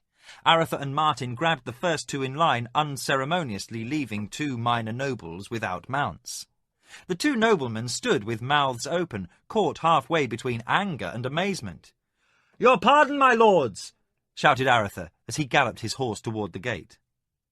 As they rode through the gates of the palace, across the arched bridge over the river Rilannan, Martin said, He said he would sail at sundown. That gives us scant time, shouted Aretha. Down winding streets they flew to the harbour. The city was thick with celebrants, and several times they had to slow to avoid harming those who crowded the streets. They reached the harbour side and pulled up their mounts. A single guard sat as if sleeping before the entrance to the royal docks. Aretha jumped down from his horse and jostled the man. The guard's helm fell from his head, as he toppled over, slumping to the ground. Aretha checked him and said, "He's alive, but he'll have a head on him tomorrow." Aretha remounted, and they hurried along Rhiannon's long dockside to the last wharf. Shouts from men in the rigging of a ship greeted them as they turned their horses toward the end of a long pier. A beautiful vessel was slowly moving away from the docks, and as they pulled up, Martin and Aretha could see Amos Trask standing upon the quarterdeck. He waved high above his head, still close enough so they could see his grinning face. "Ha! It seems all ends well." Aretha and Martin dismounted as the distance between ship and pier slowly lengthened. "Amos!" shouted Aretha. Amos pointed at a distant building. "The boys who stood watch here are all in that warehouse. They're a little bruised, but they're alive." "Amos! That's the king's ship!" yelled Aretha, waving for the ship to put back. Amos Trask laughed. "I thought the Royal Swallow a grand name. Well, tell your brother I'll return it some day." Martin began to laugh. Then Aretha joined in. "You pirate!" shouted the youngest brother. "I'll have him give it to you." With a deep cry of despair, Amos said, "Ah, Aretha, you take all the fun out of life.